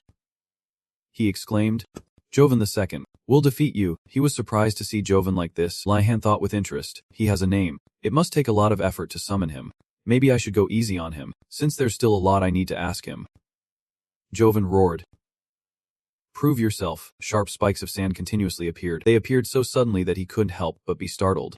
Before Lihan could react, the spikes rushed toward him. Lihan struggled to dodge them. He thought, "I can't just stand here if he keeps launching wide-area attacks like this." Lihan looked at him worriedly. This time, I'm really at a disadvantage, he thought. In this situation, light magic isn't a good option. Using attacks like before won't be effective either because he won't wait for me to finish chanting anymore. So, he made a decision. Lihan's body began to glow. "I have no choice but to use this," he shouted. "Ignite." Thanks to Lihan's shout, Joven knew his location. "There you are. What do you plan to do with one spell?" He suddenly realized the entire island was engulfed in the sea of fire from Lihan's magic. A moment later, Andrago cuffed up the remaining sand from when he sank. Both of them struggled to climb up. Once they were up, he asked, "Did we sink into the sand again? How did this happen?" Suddenly, Andrago froze. He saw Lihan walking out from the remaining flames. His face looked like he wanted to eat someone alive, which made both of them a little scared. Lihan plopped down. They ran over worriedly. "Are you okay?" Andrago saw his arm and wondered what had happened since they passed out. Lihan calmly replied, "I encountered the headmaster's undead summon and fought it, but it's safe now." The two of them stared at each other, too shocked to speak. His friend understood and told him to quickly show him his hand. Lihan wondered if he could trust his friend enough to do that. He then advised Lihan to trust him, because his friend had studied healing magic. He noticed his self-treated arm and praised him endlessly. Andrago then spoke up, "By the way, I have a question." Surprising Lihan, Andrago asked, "Did you handle it by yourself?" He nodded. They were completely surprised. The other friend exclaimed, "Unbelievable. You really defeated one of the headmaster's summons." He glanced over and thought, "I can tell just by looking." He admired. "It must have been a tough battle." Lihan sighed. "They must be thinking that." But actually, back in the battle, he was in the sea of fire, looking at Joven. He was panicking. How can he cast this much firepower with just a normal first-tier magic spell? At this rate, the Master's Island will turn to ash. A large object appeared from the air. It stabbed straight into his body. Joven, not expecting this move from Lihan, exclaimed, "A rock. Wait. This is..." Streams of light seemed to be drawn into the sword in his hand. Lihan's entire body was also covered in that blue light. Joven could feel his mana being drained away. He held a grudge. "Just you wait. First-year student. He'll remember your face." Before disappearing, Joven asked for his name. Lihan replied, "I am..." He lied without blinking, saying he was Gigio from the Marathi family. Joven then swore, "Wait, Marathi. Next time, I won't go easy on you just because you're a stranger." He tried to speak his last words. New student. Then Joven vanished with the wind. Lihan sighed. "It's over, huh."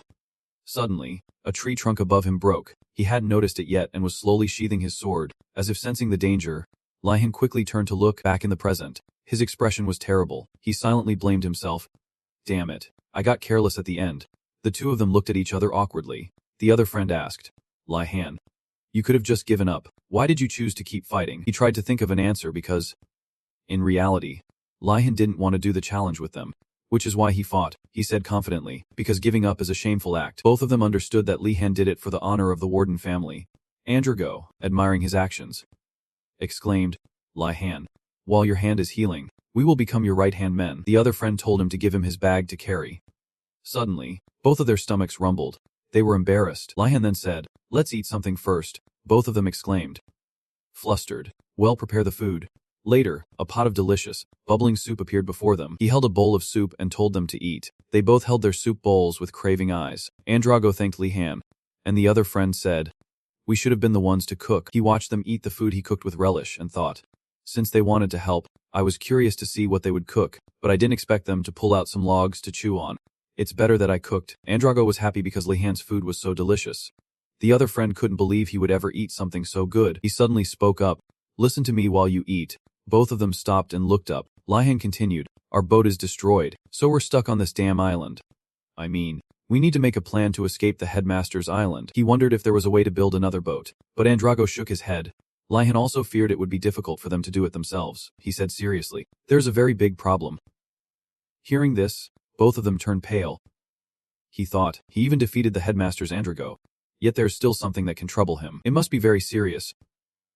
Hearing that, the other friend couldn't swallow his food and wondered what it was. Lihan spoke up. At this rate, he was tense, his face showing clear fear. "We won't be able to make it to class tomorrow." They both looked at him and thought, "Going to class? His face is that tense just because of this. Is he kidding?"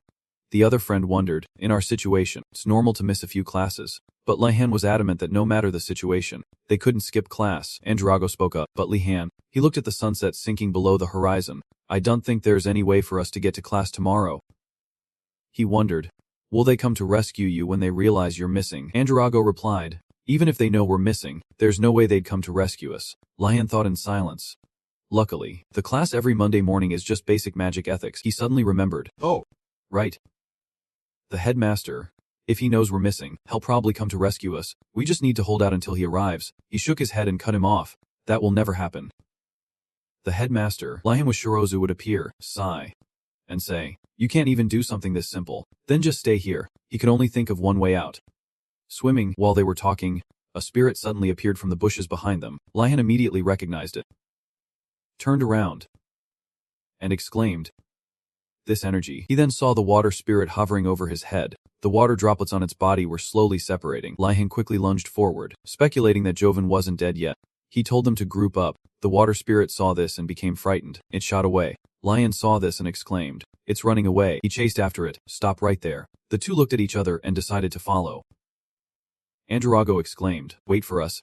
I haven't even finished eating." The water spirit shot out streams of water, but the three of them quickly continued the chase. Lihan looked at the water droplets being shot by the water spirit and saw that its attacks were very simple. He stopped chasing, but just chasing it won't solve anything. Streaks of blue light pursued it. Lihan exclaimed, "Stop running." He then unleashed a terrifying amount of mana. Lihan calmly told the water spirit, "I don't intend to harm you." Andrago, behind him, thought, "Who would believe that?" He asked, "Are you one of the headmaster's minions?" It frantically shook its head. Lihan continued, "Don't even think about lying to me. Why did you keep attacking us while we were resting?" The water spirit pointed, and he followed its direction. The water spirit was pointing towards a broken, leaning tree trunk. The two behind him didn't understand what it meant. Lihan was tense, I see. His face paled. It's angry because I burned down the area around here. Andrago came over and asked what the spirit said. Lihan played his bluff card. It's angry because you hit it with the oar. Andrago was flustered. I didn't mean to. If I had known you were there, I would have rowed more carefully. The water spirit was confused as to why this person was acting this way. The water spirit felt something was strange, but it got caught up in the story. He spoke up. The water spirit says it has forgiven you. Don't worry. He immediately felt relieved. Lion turned to it. Also, I want to ask you, even if you're not the headmaster's minion, you must have witnessed what he did on this island. What in the world? What kind of spell did he place on this island? Lihan, along with Andrago and his friend. Talk with the water spirit. Lihan pondered. This island can't be this simple. He must have hidden a trap somewhere. Parasite began to change shape, and Andrago keenly reported. It's trying to tell us something. The water spirit transformed into various shapes. The people chattered. Guessing. A lock. A grave. Lihan remained silent. Thinking, the professor sealed something here. He mused. It can only be that. The other two were also busy whispering and guessing the meaning. Picnic card. Lihan used the command card. Take us there. The scene changed to an image of stairs winding through the air. A large stone pillar stood amidst the cold mist. Lihan's group and the water spirit had arrived in a large area inside a cave. Andrago and his friend kept looking around. He commented, Are these the stairs connected to the dungeon beneath the beach? Lihan observed with suspicion. Thinking, why is a structure like this on this remote island? What is he planning? Andrago stepped onto the stone platform that opened the way. Lihan, I think the professor wrote something on here. This discovery caught Lihan's attention. He asked urgently, What does it say? That a trap will appear from now on. Andrago replied, No, let me read. Then he began to read intently. Congratulations on making it this far. My new students, a sudden challenge must have surprised you, but all of this is part of the process of training young mages like yourselves. He continued, On your way here, you must have learned how to handle the other towers. I want you to remember that lesson for the final cooperative mission. If you go inside, you will see an altar in the middle of the stone pillars. When one person steps on it, you will break the altar seal and a picnic card will appear. The three listened seriously until the end. After the instructions ended, a question arose in Lihan's mind. What happens to the person placed on the altar? The other friends spoke up immediately after. This is so weird. There must be another way. Lihan replied helplessly. That's not going to happen, he explained. This is exactly what Professor Azudik was talking about. More precisely, it's the kind of cooperation he had in mind. Lihan continued to worry. This is bad. There are two of them, and my hand is injured, so I'm at a disadvantage. While Lihan was lost in thought, I have to ambush them to win. A figure suddenly dashed past him. He was startled. Damn it. Andrago made his move. I can't react in time. Lihan was a step behind, watching him from afar. Suddenly, from behind, the other friend screamed in terror, which also confused Lihan. The friend shouted in alarm. What are you doing? Andrago replied with acceptance. I will sacrifice myself. He continued, I cannot forgive the evil things Lihan has done. Lihan was shocked. He holds such a grudge. Then Andrago explained, but if we didn't have Lihan's help, we'd still be trapped in the dungeon like we are now. So I'll leave the picnic card for him and get the next one on my own. Andrago's words moved his friend as well. He cheered along. Let me go with you. Andrago was also moved by the chivalrous act. Lihan also made a decision. Maybe they still have some conscience. He'll just watch them. Suddenly, his thoughts were interrupted by the water spirit's actions. He guessed its intention and asked, You want me to stop them? I don't know why. But okay. Lihan cast a rising wave to block the two figures ahead. Both Andrago and his friend were immediately knocked face down. Two suit-covered faces looked up and screamed. Lihan, what are you doing? Andrago continued to yell. Are you interfering with our noble sacrifice? Being blamed, Lihan's face turned cold and sharp as he questioned the water spirit. I did as you said. You must have had a reason for telling me to stop them.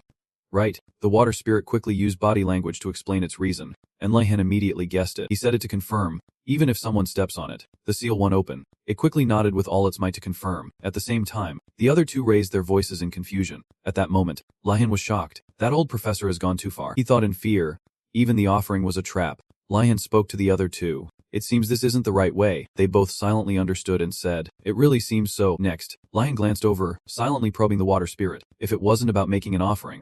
Then the thing that looked suspicious from the start was the altar. It was too well maintained, as if it wanted people to look at it. He thought as he acted. Then, just like how I destroyed the Tiger Tower's shield, he raised his magic staff, which lit up with power. A strong force gathered at the tip of the staff, ready to attack. A strong wind rose. The other friend asked, Wait, Lihan, what are you doing? Lihan, strong and decisive, cast the spell. The water spirit beside him cowered in fear. Immediately after, there was a blinding flash of light. After a moment of silence, the water spirit gradually calmed down. It moved about, observing everything around it. Lihan's figure stood in front, muttering, I knew it. The altar, despite being attacked, remained completely intact. That's no ordinary altar. Andrago and the other friend ran over. He asked loudly, Li-Han, what just happened? He calmly replied, I tried to use mana to break the spell cast on it, but I failed. The other friend, in disbelief, started to stutter. Li-Han pondered. There should have been some reaction. Is this spell different from the one at the central house? If so, the only way left is that, but if I get caught, Li-Han's face began to change, tense and fearful. He was filled with internal conflict. I could lose my life. Li-Han called out coldly. Everyone, step back. Li-Han continued to raise his magic staff into the air. He shouted loudly. Water surge. A water bubble began to form rapidly. Li-Han thought to himself. Professor Vodali said creating a whirlpool was a bit much, but his next action contradicted his thoughts. But as long as they don't know, it's not a problem. An image of Vodali with a sharp, cold gaze appeared in his mind. Li-Han felt a pang of fear. But what if I get caught? Pieces of brick and stone shattered as water dripped down each rock face. The faces of both Andrago and his friend were too shocked for words. The surrounding bricks and the altar were destroyed in an instant before the eyes of Li-Han's group. Andrago stared intently. What kind of magic is this? Andrago thought to himself. He created a giant water bomb and made it explode. I've seen Li-Han use water magic a few times, but I never knew it was this powerful. Andrago looked at him with a wary gaze and thought, just how strong are you? Suddenly, a moment later, the magic staff was planted into the ground with considerable force. Li-Han, weakened, leaned on it for support. Thinking, I've only used it once, and it's already consumed so much mana. I definitely can't overuse it. At that moment, something inside his robe was about to fall out. A book fell to the ground with a thud. The book, as if containing magic, began to open and close. Li-Han wondered in confusion. He panicked in his mind. Wait, could it be? Before he could finish his thought, the book flipped through its pages rapidly, simultaneously releasing ancient characters. The light in the characters shot out in a flash. The light gradually faded. Li-Han's mouth was hesitant and anxious. The next second, he collapsed in front of the two. Andrago cried out in alarm. Li-Han, what's wrong? At the same time, his friend also shouted, are you okay? At this moment, Li-Han raised his hand to reassure them. Weakly, Li-Han whispered, I'm fine. You guys go ahead and find the exit pass. Andrago didn't dare to refuse and quickly agreed. Only then did he feel at ease. Picking up the ancient book from earlier and pondering, why did he do that? Li-Han looked at the book with many thoughts. Why teach me all these spells? A thought began to form in his head. Gonadan to Sharp Hand, a second-level body-strengthening spell that makes a mage's hand unusually sharp. He was still lost in thought. Is he mocking me for recklessly destroying the altar? Or does it have another meaning? Just then, Andrago's shout of discovery cut through his thoughts. Andrago exclaimed excitedly, the exit pass is here.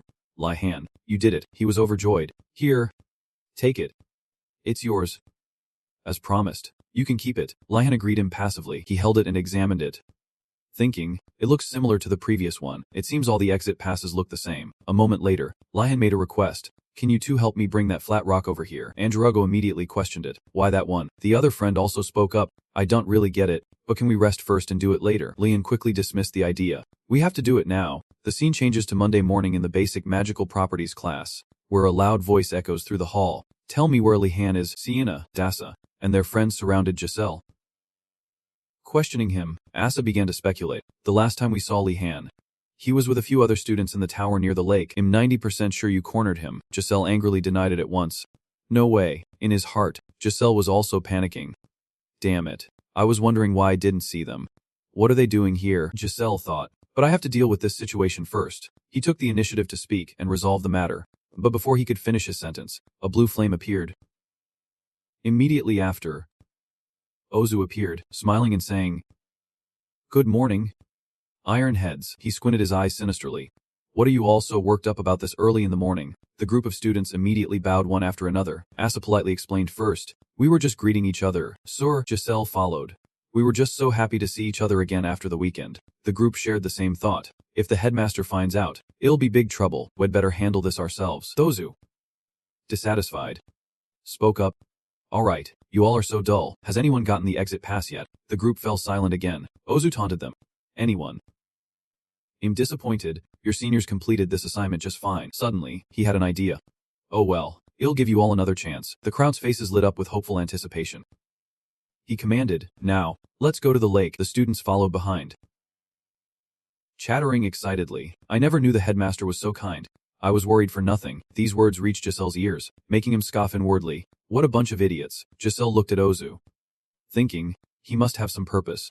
But I can't figure it out. He continued to be lost in thought. Although I don't want to admit it, if Li-Han were here, He would have figured it out. Suddenly, as if sensing something unusual, Ozu zipped through the air. He spun around in mid-air, then flipped upside down and thought, strange. Where is that kidly hand? He flew high above, observing the students and thinking to himself, if that boy has a reason to be absent today, then is lucky, but if he already went to the island first, Ozu imagined the scene with Lihan.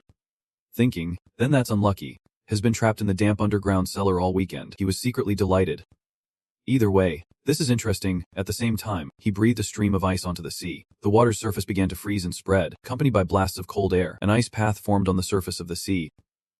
Ozu ordered, pair up and cross over, but his true scheme was revealed. The headmaster had guessed that the students couldn't finish the assignment. Some students would try to escape even if he forced them onto the island. This was all just to prevent anyone from running away. Not a single student suspected a thing. If he gave them an impossible task and then helped them, Ozu was thrilled in his mind. Your suffering is just beginning. Just thinking about their screams makes me so excited. No, it makes me sad. But suddenly, he noticed a change. Ozu thought in confusion, why isn't anyone sinking? The group of students set foot on the island, safe and sound. Laughing cheerfully, he was shocked and pressed his hand against the sand in disbelief. Why aren't they sinking into the sand? His hand sank deep as he felt it. I don't sense Jovan's magic at all. He can't be summoned anymore. At this point, Ozu had a good guess. The only one who could do this. He became extremely furious. The blood rushing to his head. A moment later, a pair of familiar feet appeared. Lion slowly walked out from the forest. He appeared with a tired, haggard face. His presence drove him mad, and he immediately unleashed explosive bursts of light. Ozu roared in anger, you damn brat, because of your arrogance. The other students have lost a precious opportunity to learn. But before he could vent all his anger, the worried students cried out his name and rushed towards him. Asa asked with concern, are you okay? She said worriedly, we thought you'd been kidnapped. Lihan was puzzled.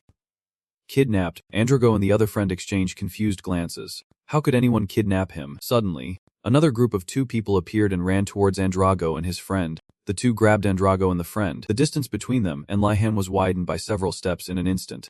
One of the 2 boys whispered to the other friend, are you guys okay? He didn't use any strange magic on you, did he? This strange action made the friend feel awkward, and he denied it. Androgo tried to smooth things over. Actually, he helped us a lot. The friend chimed in, if Lihan hadn't defeated the headmaster's summon, we probably would have been trapped underground. The 2 classmates listened in silence for a moment. A moment later, their expressions changed as they thought, they're done for. I think they've been brainwashed by Lihan. The headmaster would never do something so extreme. The next second, Ozu's voice rang out. Well done, very well done. He was furious, scolding them, defeating the very summon I prepared for the lesson. You did a great job. Huh. Hearing this, Lihan resignedly accepted the blame. He still hadn't stopped scolding. You defeated the summon that was supposed to take you underground the moment you stepped onto this island. What about the challenge that was supposed to be harsh and educational? At that moment, the 2 students from before were shocked in their minds. They were telling the truth. A second later, Ozu sighed helplessly. Anyway, I can't believe you got the off-campus pass. This certainly deserves praise. As he spoke, a thin stream of light enveloped Lihan's arm. In an instant, he looked at his arm in surprise. Thinking, my hand is healed, Lihan immediately remembered to thank Ozu. At this moment, he also added, also, I didn't complete it alone. Those 2 friends over there, he spoke clearly, pointing towards Androgo and the other friend. I got the pass with those 2. The 2 of them spoke up in turn. Looking dignified, the friend started, no, we didn't do anything. Immediately after, Androgo spoke up shyly. Lihan did everything. Ozu complained. I knew that even if you didn't tell me, you don't have to state something so obvious. His words hit a sore spot, making the 2 angry. But they couldn't do anything. Below, Lihan had to silently admit, he really has a talent for getting on people's nerves. Ozu's voice rang out, as light as a feather, Lihan of the Warden family. As the first to complete the homework, I will give you special points. He spoke again, reaching out to take the pass from him. I have checked the off-campus pass. The next second, a glint flashed in his eyes. The pass in his hand began to transform. In a flash, a blinding light flared up and the pass disappeared. Asa and Nilia's group couldn't help but gasp. The students next to them also whispered loudly. The off-campus pass disappeared. As his group spoke up indignantly. You're taking it back, sir? Headmaster, isn't this different from what you promised? He spoke, twisting his words. What I promised, he said with his eyes half closed. Remember my exact words. A memory of the lecture appeared. Ozu was instructing, there is an island on the lake. I have hidden an off-campus pass on it. I want you to work together and bring it to me. After the flashback ended, the students cried out in disappointment. Wait. Thinking back, Asa held her head and cried out. He never said he would give us the off-campus pass. Ozu looked at the students with delight and laughed loudly. See, now do you realize the importance of wording? His joyful voice echoed. Consider today's events a learning experience. All resentful eyes were now fixed on Ozu, making even Lihan sigh helplessly in his mind. He certainly has a talent for causing trouble. Ozu's voice rang out again. Lihan, since this bothers you the most, do you have any thoughts? Did I lie to you? He was silent for a moment. The next second, he replied firmly, no. Headmaster, from the beginning, I didn't think I could get the off-campus pass by myself. I have no objections at all. Everyone around him admired his statement. Lihan, you're so magnanimous. Ozu thought with satisfaction. It's normal for talented people to become arrogant, but it's heartwarming to see him so humble. But it seemed things didn't go as he had initially hoped, so he still showed his displeasure, not giving up. Ozu thought, there will be another chance. Finally, the group of students dispersed and returned. The group returned to the ice path to head back. While Lihan was walking back with the others, he suddenly noticed that the other friend and Andrago were still trailing behind him. Lihan also acted strangely, silently thanking his luck because he hadn't expected the headmaster to come here himself. He thought, the thing I gave him was, the situation flashes back to last night. A voice rang out clearly in the quiet night. Is this the right way to do it? A questioning voice asked. Will he be fooled? And another voice replied, it's worth a try. The three of them, Lihan included, breathed a sigh of relief as they looked at their work. Before them was a pile of identically designed passes scattered on the ground, a mix of successes and failures. So that was the secret between the three of them.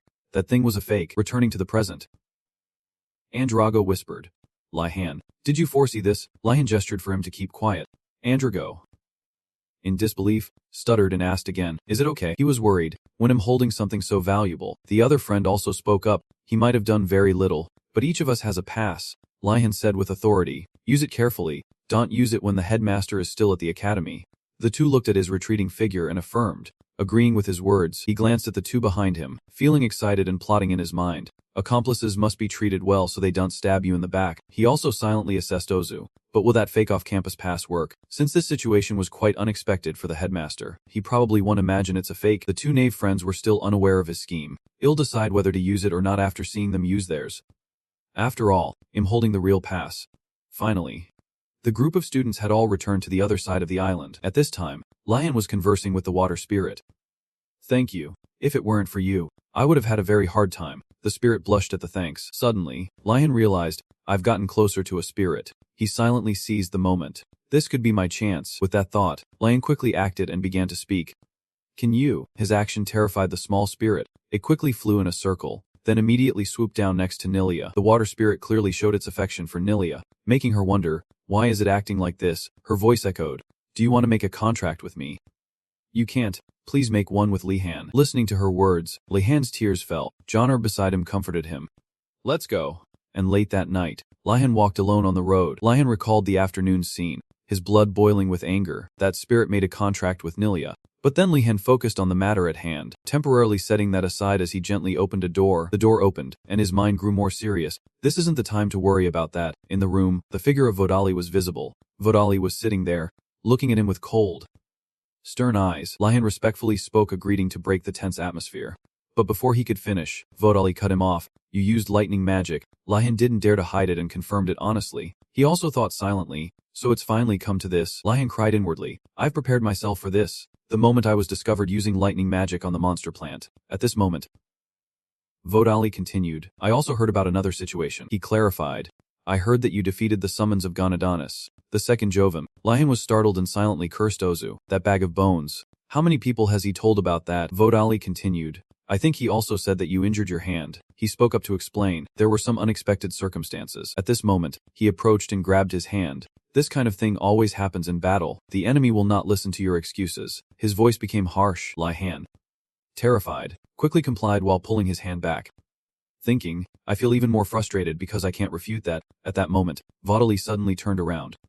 He spoke, that is why I have prepared this. Lihan also sensed it and quickly got into a fighting stance, silently on guard. Something else is coming. The very next second, a dark force emerged. Vodali's eyes glowed red like blood. Surrounding him was a dangerous, chilling aura. Terrifying lightning bolts looked like they were about to erupt. Lihan attacked first with a shockwave.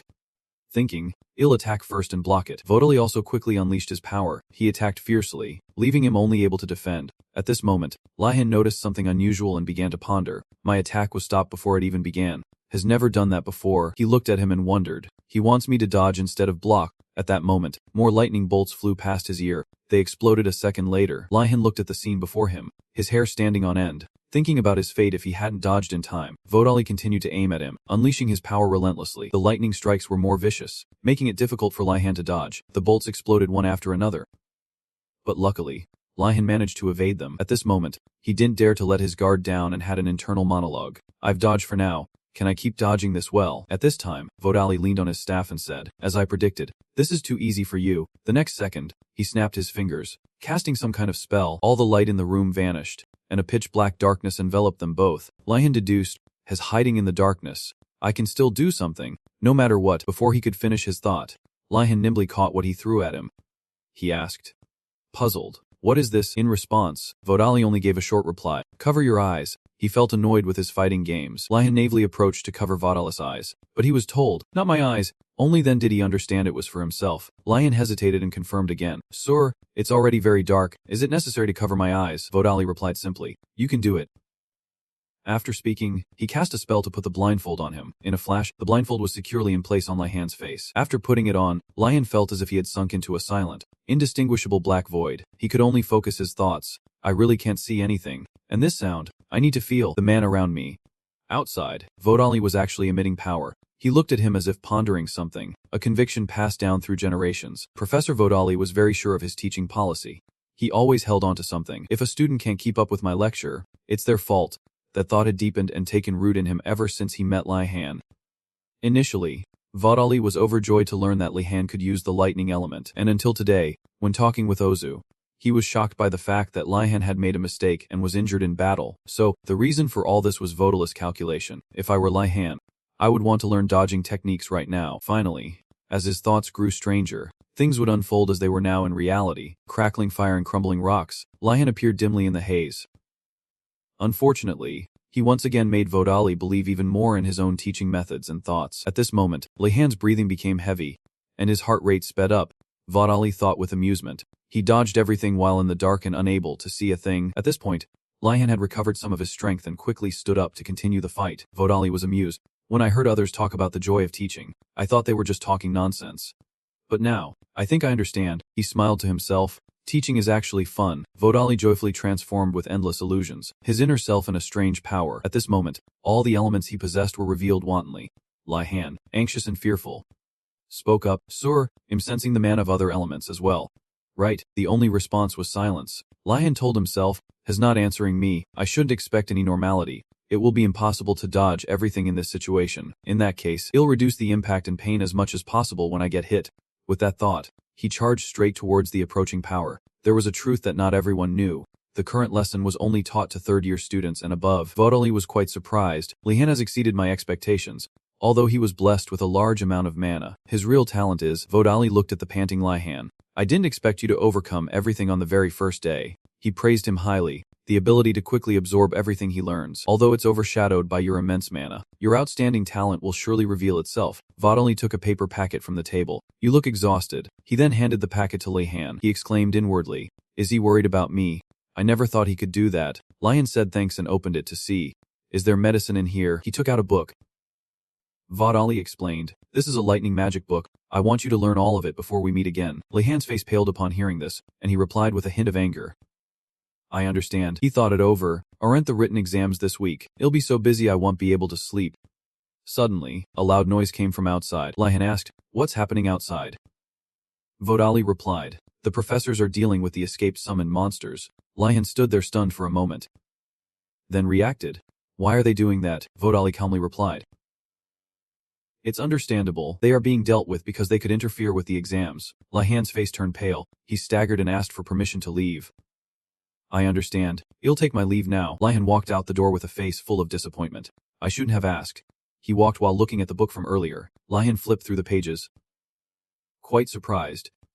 This book is better than I expected. It not only teaches about magic but also about safety situations. It's very comprehensive. The author's name isn't written here. Is it a book written by the Magic Academy? Learning this book will be quite easy. Suddenly, someone appeared behind him. Nice to meet you, Warden. Lihan was surprised to see it was Kerman. He asked him, are you on your way to class? We can go together. Lihan saw Kerman's cheerful smile and thought, he's so cheerful, it's hard to believe he's friends with Professor Vodali. Lihan started a conversation. Do you teach illusion magic? Sir, Kerman immediately replied. Yes, Illusion magic is more useful than people think. Things like barrier magic to stop intruders and creating illusions for enemies to see are just a part of illusion magic. There are mages who combine it with spatial magic to create labyrinths. There are also mages who combine it with mind magic to take down opponents just by looking into their eyes. Lihan was amazed. That's incredible. But in his heart, he thought differently. It would be very suitable for stealing. Kerman asked him, "You seem to have some talent for illusion magic. Are you interested in learning it?" Lihan was quite surprised. "I have talent." He pondered. "Now that I've joined the Magic Academy, learning is unavoidable. What's important is who the department professor will be, and this person seems to have good methods." "Alright, illusion magic isn't my choice," Kerman suddenly asked. "Are there any other professors you're studying with privately, besides Professor Vodali?" Lihan recalled. "There's Professor Rurigam, and also Professor Von Ziegel and Professor Willow, and Professor Millie too." Kerman seemed to tremble a little. "Wait, you're learning from that many people?" Suddenly, something moved in his bag. A white skeleton ran out. Lihan urged it. "Bad boy, get back here immediately." Kerman inquired, "Is that a summon?" He replied happily, "Professor Modem gave it to me." Suddenly, Kerman saw something. A giant white sphere fell down. It landed on Lihan, making him feel helpless. Has even learning dark magic too. How many people are keeping an eye on him? I'm getting tired just hearing him mention them. Lihan called out to Kerman, startling him. "Sorry. I was thinking about something when I saw the summon. I hope you don't feel too tired. That Seacan is a rare and valuable monster." Lihan asked blankly, "Isn't it a leopard?" Kerman was startled once again. "Yes, it's a leopard." Lihan was full of suspicion. "I'd better find out what a Seocan is after class." Kerman glanced at him secretly. He has so many private lessons. Just studying with Professor Vodali is mentally and physically exhausting enough. I really want to have him, but his opinion is what matters most. Kerman cleared his throat. "If you don't mind." Before he could finish, he was cut off. "The headmaster also gave me this magic book. Could you help me take a look at it?" He held the book out in front. Kerman stood there, stunned. He screamed internally. The headmaster gave him that book. I can't believe even the craziest person in the academy is interested in him. Lihan then asked, "Professor, I have something to ask you about illusion magic." Kerman held out his hand and smiled friendly. "Warden, you don't need to learn illusion magic." Lihan couldn't believe what he had just heard. He stammered, as Kerman changed the subject.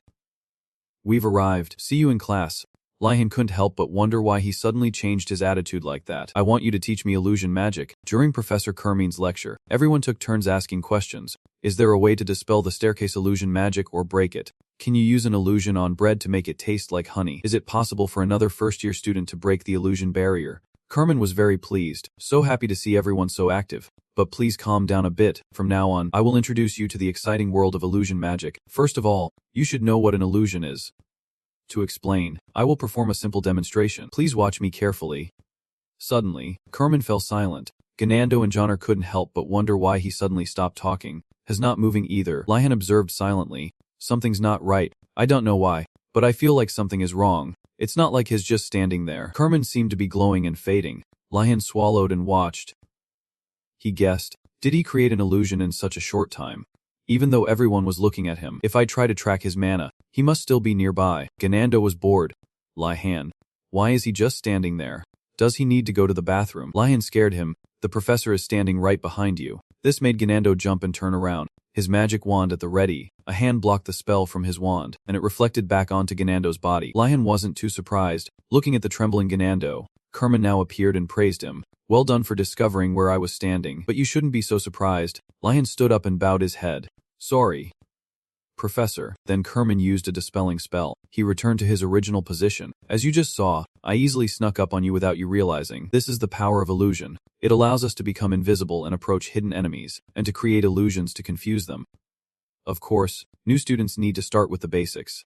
I will invite the student who saw through the illusion to come up and demonstrate. If you feel something is wrong, then maybe you can practice. Try to dispel the illusion that has been cast here." Lihan was surprised.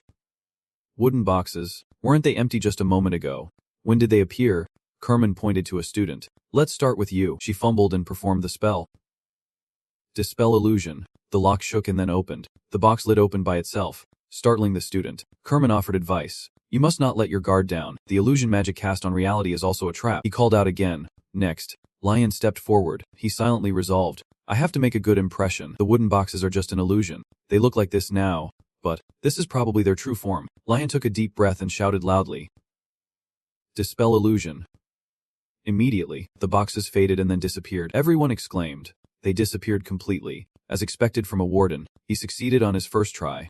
Kerman called him over, speaking to him with a slightly awkward expression. You did very well for your first time, but you don't need to try so hard to be good at illusion magic too. Lihan stopped smiling, not expecting that. This is the first time I've gotten a reaction like this. Did I do something wrong, or is it because I have too much mana?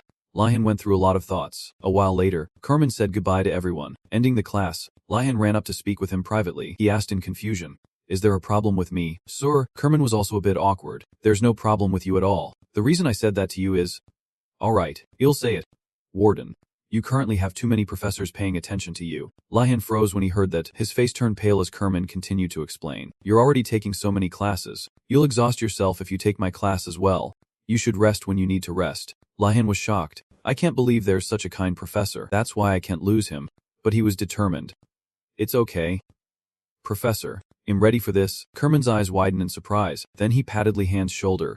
"If you really want to join, then attend the next session. Don't overwork yourself." Lihan replied firmly, "Please don't worry. I have no intention of taking any more classes after this one." At that moment, Professor Kerman instinctively felt that things would not go as Lihan said, and Professor Kerman decided to bury that thought deep down to keep Lihan's spirits up. On Tuesday morning, a fresh and bright morning, but Lihan's face was extremely gloomy. He thought to himself, "I can't believe the test on basic magic knowledge includes everything I've learned from all the other types of magic too. Do we have to learn all of that?" Johnner from behind patted his shoulder to encourage Lihan to keep his spirits up. He was surprised and said, "I know." Lihan shook his head, thinking, now is not the time to think about this. He looked at Zita worriedly. "The basic horsemanship test is today."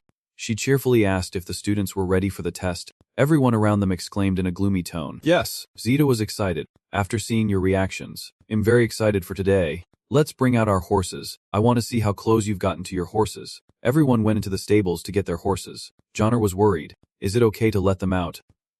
Beside him, Ganando was worried his horse would try to run away again like before. Lihan looked at them and also became worried about his own horse. Lihan stared and thought, "This horse, it seems to have the worst personality in the stable." Heshik looked at him with angry eyes. Lihan thought to himself, "It's also very large and has good stamina, to the point where sometimes I wonder if it's really a horse." Professor Rugum didn't give it any magic potions, did he? Lihan took the bracelet from his hand. "Luckily, I found a way to control it." Both of its legs were shackled, and its neck was tightly bound by a strap. Lihan cheerfully led Heshik out. "Alright, let's go." It gloomily followed his lead and went out. Everyone was surprised. One person pointed at Lihan and exclaimed, "Everyone, look, I can't believe he tamed that wild horse." "That's Lihan for you. I can feel the elegance from both him and his horse," he thought to himself. But actually, everyone is misunderstanding. This horse is just waiting for a chance to get revenge. Not many people from our tower can tame their horses. Not far away. Zita exclaimed. "Alright. Pay attention. I will talk about today's test." She put down the sundial, then Zita explained the rules. "I want you all to lead your horses along this path. Eventually, you will see a river. I want you to let your horses drink water and come back. That will be considered completion. I will use this sundial to record the time. Does anyone have any questions?" Ganando whispered to Lihan, "If we just let the horse drink water from a well and come back, surely no one would know, right?" As if she heard him, she looked at him and exclaimed, "If anyone dares to lie, I will drown them in the water." Ganando, terrified, immediately complied. Zita exclaimed, "Alright, begin." Johnner, sitting on her horse, looked at him and asked, "Lihan, aren't you going to ride your horse?" He replied, "It might get tired if I ride it," because Lihan had attached a magical tool to it. Heshik's stamina was reduced. She pondered for a moment. Then Johnner also dismounted. "I'll get down and walk too." He then advised her to just ride her horse and go ahead. Johnner happily petted it. "Come to think of it, my baby might get tired too." Looking at her and Johnner's horses, which were covered in sparkling light, Lihan looked back at his own, which was shrouded in gloom. Tears of self-pity fell as he wondered why only his horse was like this.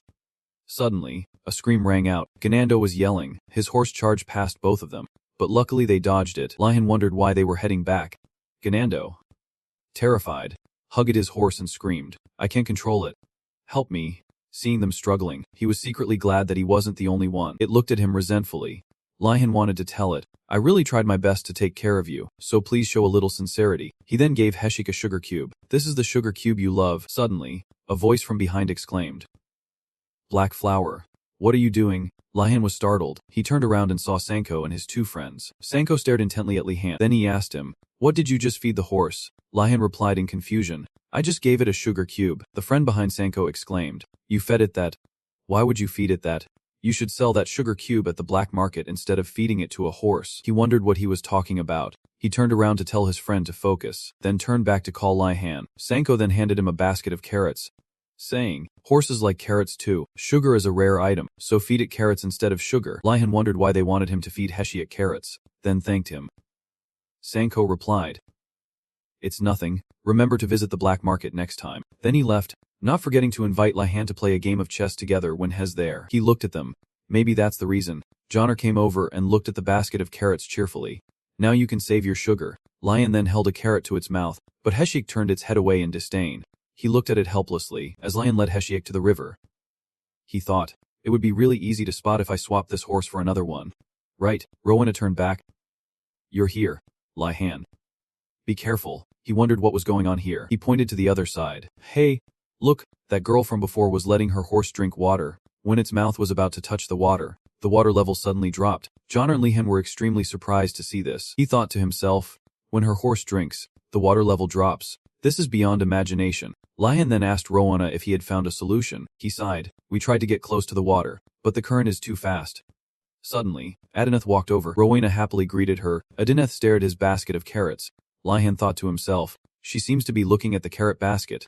Not me. He gave Adineth a carrot. She excitedly put it in her mouth and chewed it deliciously. Adineth was startled. Her face turned pale as she looked at Lihan, because she didn't know she had just eaten a raw carrot meant for horses. He said quietly, I was going to let her feed it to my horse. She told Lihan to be quiet and act like he knew nothing. They both turned away, pretending to know nothing. Lihan spoke up, let's use water control magic to bring the water over. He then chanted, rise. A large sphere of water floated up. Rowena was amazed.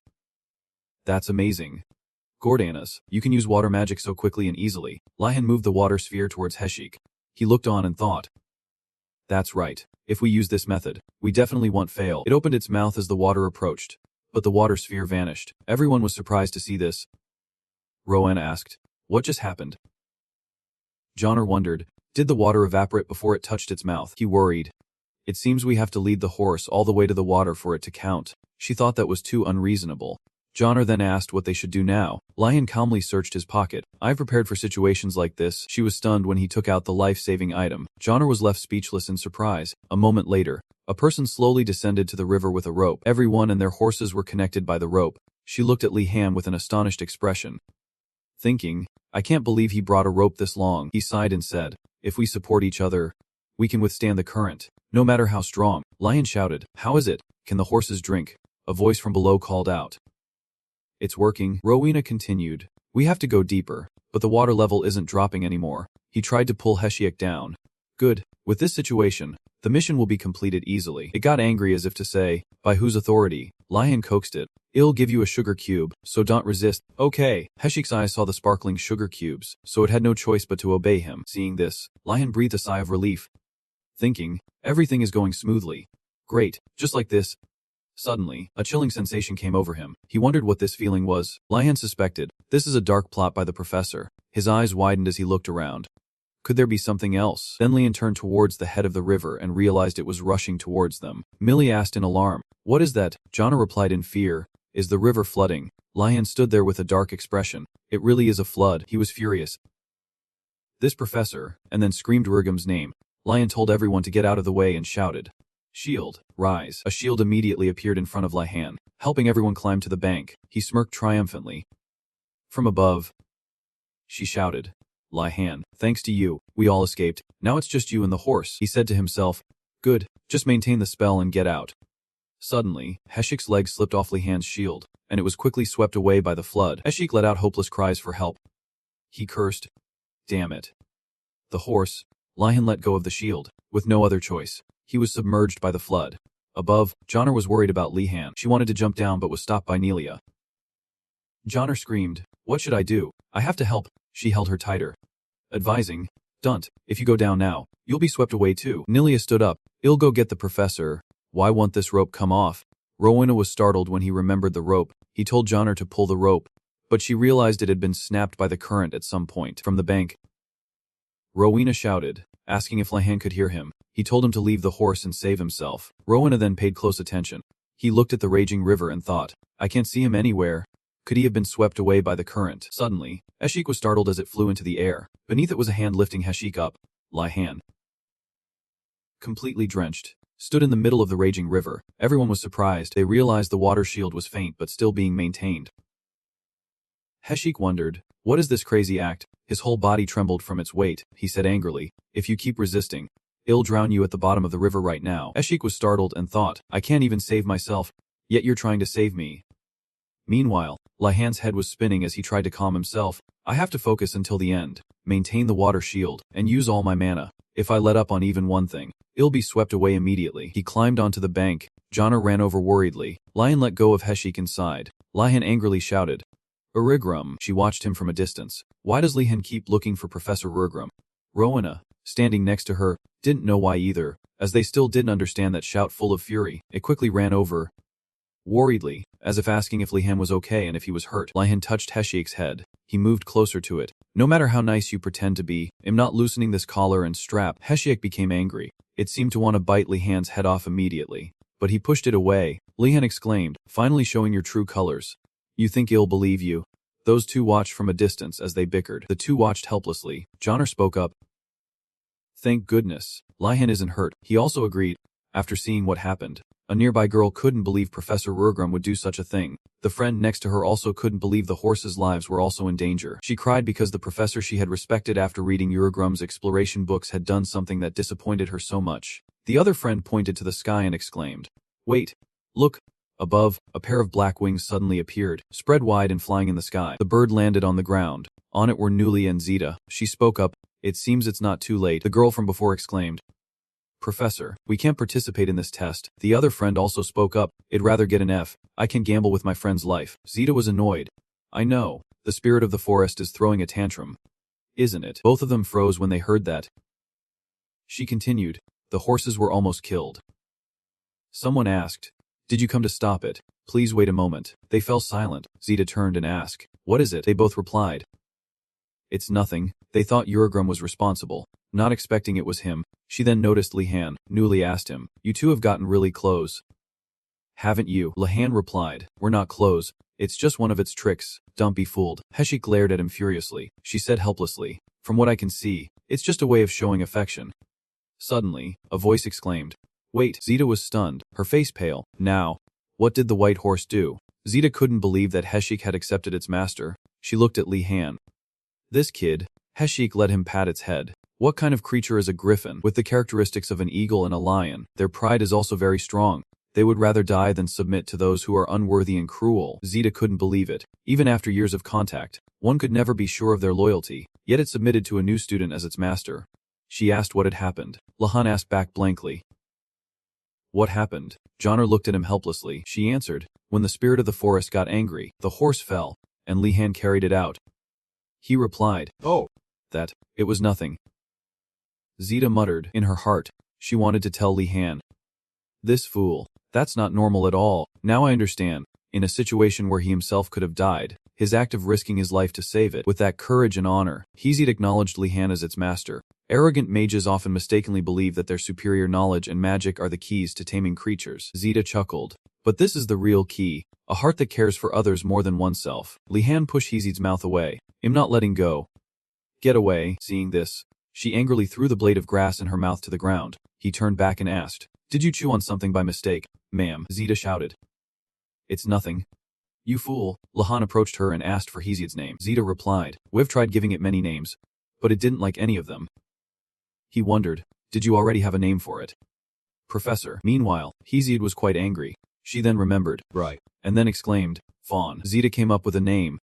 Fawnric. He looked at Hezid, repeated the name, and felt it was quite special. Li Han petted it. You finally have a name. Are you happy? It got angry, not liking the name at all. He sighed. Li Han was helpless. What an unpleasant personality. Afterward, everyone let their horses drink water. The two from before were talking to each other. The girl said, that's not the way to give a horse water. Her friend felt that when the spirit of the forest is angry is the right time to let the horse drink. Suddenly, someone approached Zeta from behind and called her. Zeta turned to see Li Han. She said, are you asking about your grade? Your score is perfect. Don't worry. He replied, but I came to ask about something else. Li Han slowly sat down. Professor, can you tell me about the monster Sakun? Zeta said, what is there to say? It's the king of leopards. According to legend, it was born among the leopards in a rocky mountain range. Li Han asked, Is it a dangerous monster? She was surprised. Do you even have to ask? A normal leopard is already dangerous. He hesitated. What if I turned Seiken into an undead and controlled it? Zeta said casually. Why would you do something so dangerous? Even as an undead, its wild nature from when it was alive doesn't completely disappear. If it sees an opening or if its frustration builds up, it could turn on you and attack. Lahan imagined a scene of a skeleton preparing to attack him. Lion closed his eyes and thought, it might be even worse than the headmaster. Even the headmaster wouldn't give that kind of monster as a gift, she asked curiously. You want to try creating an undead monster already? Lahan shook his head. Even so, Zeta still advised him to research carefully and choose the right kind for his benefit. She then asked, do you know the third most common reason why many dark mages of the Empire died last year? It was from controlling undead monsters beyond their capabilities. Lahan remained silent upon hearing this, silently telling himself he needed to do better than he was now. Later, Zeta exclaimed, today, you all have learned many things through this test. She rested her chin on her hand smugly. The lazy ones will learn the consequences of laziness, while the diligent ones will see how their hard work bears fruit. If you feel you are lacking, don't stop there. Strive to perfect it. Johnner looked at Zeta with eyes full of admiration, listening intently to every word she said. It's not just about taming animals. Magic can't be learned overnight either. Lahan thought hesitantly. Wise words, but the lazy ones aren't here right now.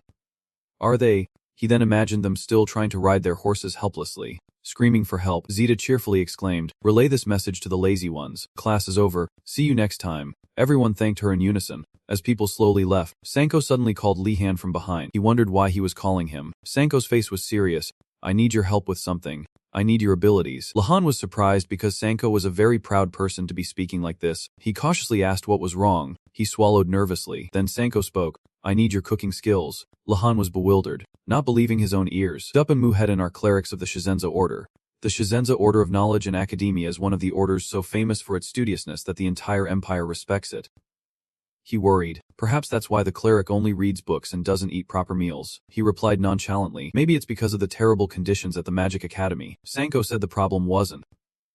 He explained, he has always eaten very little. The thing is, at the order, there were others to take care of him. But here, no one does that. Lahan wondered why it had to be him.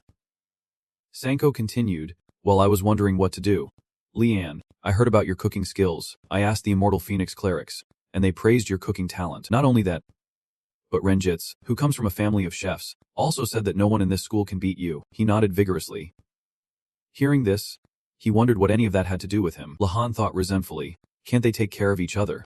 He thought about it carefully. Lahan sighed. All right, I don't owe you anything. He spoke up, have you prepared the ingredients? Sanko was overjoyed. Yes. You just need to come with me to get them. He pointed a finger to the sky as a show of determination. Sanko exclaimed. In the kitchen in the basement of the main building. Lahan suddenly realized something when he heard main building.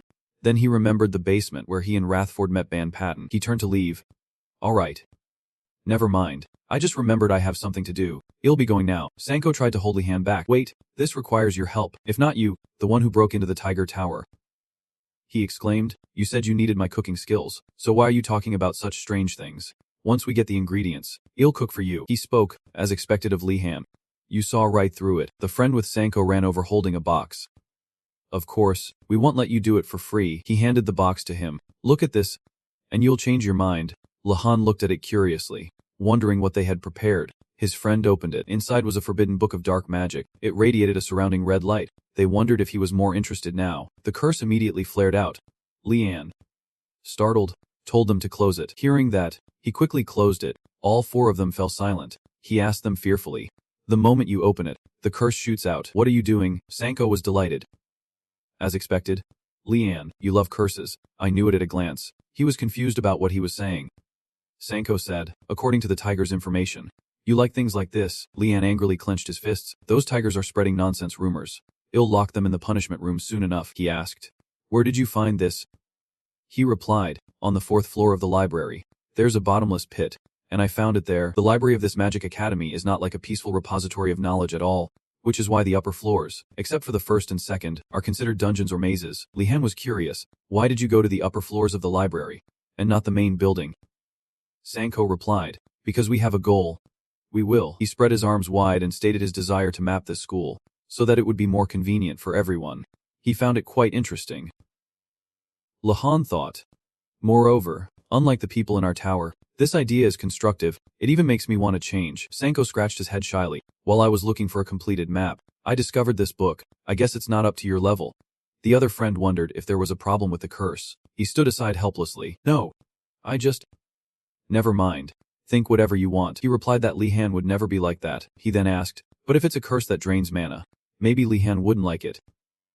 Hearing that, he paid attention. Li-Han ran over and asked what curse they were talking about just now. Sanko replied, a mana-draining curse. All the students who tried to read this book fainted from mana exhaustion. He looked at it curiously. Li-Han held the box in his hands. I'll try reading it once. Seeing this, Renjit was overjoyed. That's Li-Han for you. He really does like cursed objects. He opened it. Waves of cursed aura rushed out before Li-Han's eyes. A moment later, he was holding the book and reading it nonchalantly. Li-Han felt no difference. It seems to be slowly draining my mana. Despite the 1 or 2 curses, they were all amazed. As expected, Li-Han can withstand the curse. He read the book. We'll talk about that later. This book is truly amazing. It's amazing for 2 reasons. This isn't a book of dark magic, but blood magic, using blood to enhance mana. Although it's dangerous because it uses blood, it's a legitimate secret art. He searched in his pocket. And the second thing is, this book. Li-Han took out a book and placed it next to the cursed one. The handwriting in it is exactly like the book Professor Vallata gave us. Now that I look closely, the cover is quite similar too, but Professor Vallata isn't the type to write in such detail. Sanko wondered, are you interested? Li-Han replied, it's pretty good. He broke out in a cold sweat. As expected, Sanko watched him hold it and thought, I heard this book contains spells that consume so much mana that they require blood magic. Perhaps for you, this spell will have a synergistic effect. Li-Han spoke up. Come with me to the kitchen in the main building. He turned around. But then Li-Han turned back. I have one condition. Many hours passed. The moon shone brightly in the silent night. A voice rang out. Well then, Rathford continued. We're counting on your help. Sir Li-Han. He looked around vigilantly to survey the situation. Li-Han asked, isn't Leia coming? He answered in surprise. Because we didn't call her. Li-Han immediately felt regret as a scene of her looking sad appeared in his mind. In being left out again. He thought, I guess I'll have to explain it to her later. Li-Han spoke up, before we start. I'll explain. All 3 listened attentively. He continued, there are many facilities in the basement, starting with the food storage, and the warehouse keeper guards that place. Even if you can't see him, he has a very keen sense of perception. Once discovered, it's nearly impossible to escape or distract him. Sanko was curious how Li-Han managed to get out. He then asked, if you were caught wandering the school at night, how would you avoid being detected? I have invisibility magic, he replied. One person would go out and act as a decoy and get caught, while the others avoid attention. Li-Han looked at Sanko helplessly, thinking, what a crude method. I'll try that method when I'm with the tigers. Ozu angrily scolded, no matter what, mistaking me for a new student is unacceptable. Isn't it? Thanks to that, the new student almost managed to escape, Ban Patton explained. Even if you say that, it's impossible to distinguish based on mana levels. He reminded him, don't rely too much on mana, check for intruders in other ways too. If it's too difficult, I'll lend you my spirit beast. Its eyes flashed when it heard itself mentioned. Ozu continued to instruct. Instead, if you find that kid Li-Han, do not let him escape under any circumstances. He sighed, the path to this warehouse is strangely easy. After the last incident, they should have increased security. The other boy's face turned pale. That's a moving suit of armor. Li-Han wondered, you know it? He replied, I've encountered it before. I don't know how many people have been caught by it. Even if you attack it, it recovers immediately, so it's no use. He hid behind the wall and observed. Is there no way to catch it? From the looks of it, it's an inorganic type, like Jobin 2. Inorganic spirit beasts will be unsummoned if they accumulate enough damage energy. If this keeps up, we'll be discovered. Li-Han guessed. This sound of thunder must be that Godana's guy. Unfortunately, I can't use the most effective magic right now. If we don't want to reveal our position, we can't make a racket. He asked. It seems it hasn't discovered us yet. It's best to avoid it. Can it pursue targets up high? Well, that guy couldn't give a precise answer, the young man said in a panic. Wait. Look, there's another moving suit of armor. Li-Han quickly realized something was wrong. Damn it. We're surrounded. He couldn't hide his tension. Let me lure them away. But he was quickly pulled back by him. Don't be ridiculous. Follow me. The boy was confused, not understanding what was happening. It looked over to where they were, but there was no one in that area. The suit of armor was puzzled, not understanding what was happening. They didn't realize there were people hiding inside the door. Li-Han covered his mouth, signaling him to be quiet. He sighed in relief. Good, we're past the danger. But this place is... The room looked like it was once used as a classroom. Rathford wondered if there was a problem, but Li-Han avoided answering. The other 2 young men were rummaging through the items in the room. He looked up at the ceiling. I suddenly feel uncomfortable. It's probably just my imagination. Nothing has changed. After all, Li-Han reminded them, we probably can't hide here for long. Everyone, if the armor breaks in here, Use magic to take it down and then run quickly. It'll cause a huge commotion. The two quickly understood his meaning. The boy hadn't even finished his sentence when he was suddenly pushed down. He panicked and yelled. Someone's there. A blank piece of paper appeared in front of the boy. A pen floated in mid-air, writing the words, "Can't you be quiet?" Freshman. This made him even more scared and he backed away. A ghost? It immediately wrote more. Not a ghost. A senior. You foolish freshman. Lihan was extremely surprised. A senior. The boy was suspicious. If you're a senior, why don't you show yourself? Show us your face. Aren't you actually one of the headmaster's minions? He replied, don't say such absurd things. I don't want to be sent to the discipline room. Coming here is already pushing it. Lihan now understood. So seniors get sent to the discipline room if they interact with us. The headmaster is really overly cautious, the senior reminded them. Anyway, you should lower your voices, and stop talking nonsense about freshmen using magic to take it down. Lihan and Rathford looked at each other. He thought, this is an opportunity, and immediately asked, Senior, how do we shake off that armor? Lihan thought to himself, I don't know when I'll get to meet a senior in the school again. The other two also took the opportunity to ask random questions, making him feel awkward. I told you to be quiet. You don't even know what that armor is. He spoke up. Everyone, calm down and listen to the senior. Senior, what is that suit of armor? He began to explain. That moving armor is Headmaster Sasa's spirit beast. It can move all day and has the ability to sense temperature. Among the students, it's famously terrifying. Lihan wondered, is there really no way to escape? The senior wrote on the paper, but we're not completely helpless. Use fire magic to distract it, or create a heat-generating illusion to trick it. Or you can cover yourself with a layer of paper so heat can't escape to fool it. I've also covered this classroom with an illusion spell, so it's safe. He emphasized, but if you make noise, the magic becomes useless, so please keep quiet. He nodded, so that's why I felt something was off. Sanko asked, are you here for something? The senior answered, I'm just on my way to the kitchen. Lihan guessed. The kitchen? Are you also planning to steal food? He pondered, don't tell me all the upperclassmen are also this hungry. Hearing that, he retorted, Lian, this is a senior, not a freshman, but he admitted. That's right. I need to get a regent hidden in the kitchen. His hope was extinguished. That doesn't seem right. The future is bleak. The senior was flustered. All the armors have passed. Let's go now. But Lihan refused to go. Senior, is there a way to learn the illusion magic to trick the armors? Right now. He explained, even if I taught you, this isn't a type of magic a freshman can learn, but if you want. I'll explain, this is a low-level illusion spell of Fairhide, a spell that summons an illusion with temperature. I use this spell to create a covering mist without changing the scenery. That's enough to deceive the sight of those armors. Summoning an illusion with heat consumes a lot of mana. He read the words on it. I see. Lihan stared intently at the paper, frozen by the difficulty. Actually, for a freshman, this is a very difficult spell. Their mana control is still poor, and their mana capacity is limited. So how could they use this magic? After thinking for a moment, he understood. Lihan raised his staff. Ready. He commanded. Heat, distort the air. Everyone was surprised by Lihan's action. His magic began to spread throughout the room. The paper was still floating in mid-air. The senior was stunned, not understanding what had just happened. Lihan suddenly turned back and asked, how was that? Senior. The senior flinched slightly and then pointed out the mistakes. But he quickly crossed them out. No, why am I doing something so shameful? Am I just trying to nitpick my junior's talent? But it seems he has a talent for the fire element. Professor Garcia said so. Didn't she? He raised his staff and looked around, but the professor forbade the use of fire magic. The senior wondered, who is his professor? After observing the surroundings for a while, Lihan spoke up. Besides, we don't know when they'll be back. Let's move to the kitchen quickly. He began to introduce. This place is the kitchen, the senior instructed. Freshman, look over here, and be careful not to scream. Over there were all sorts of tempting-looking meats, he said smugly. The poor freshman will definitely rush over with greedy eyes. He calmly picked up a sausage. Oh, thanks. This is pretty well made. This greatly surprised the senior. He wondered, why is he so calm? Has even evaluating it. Who is this guy?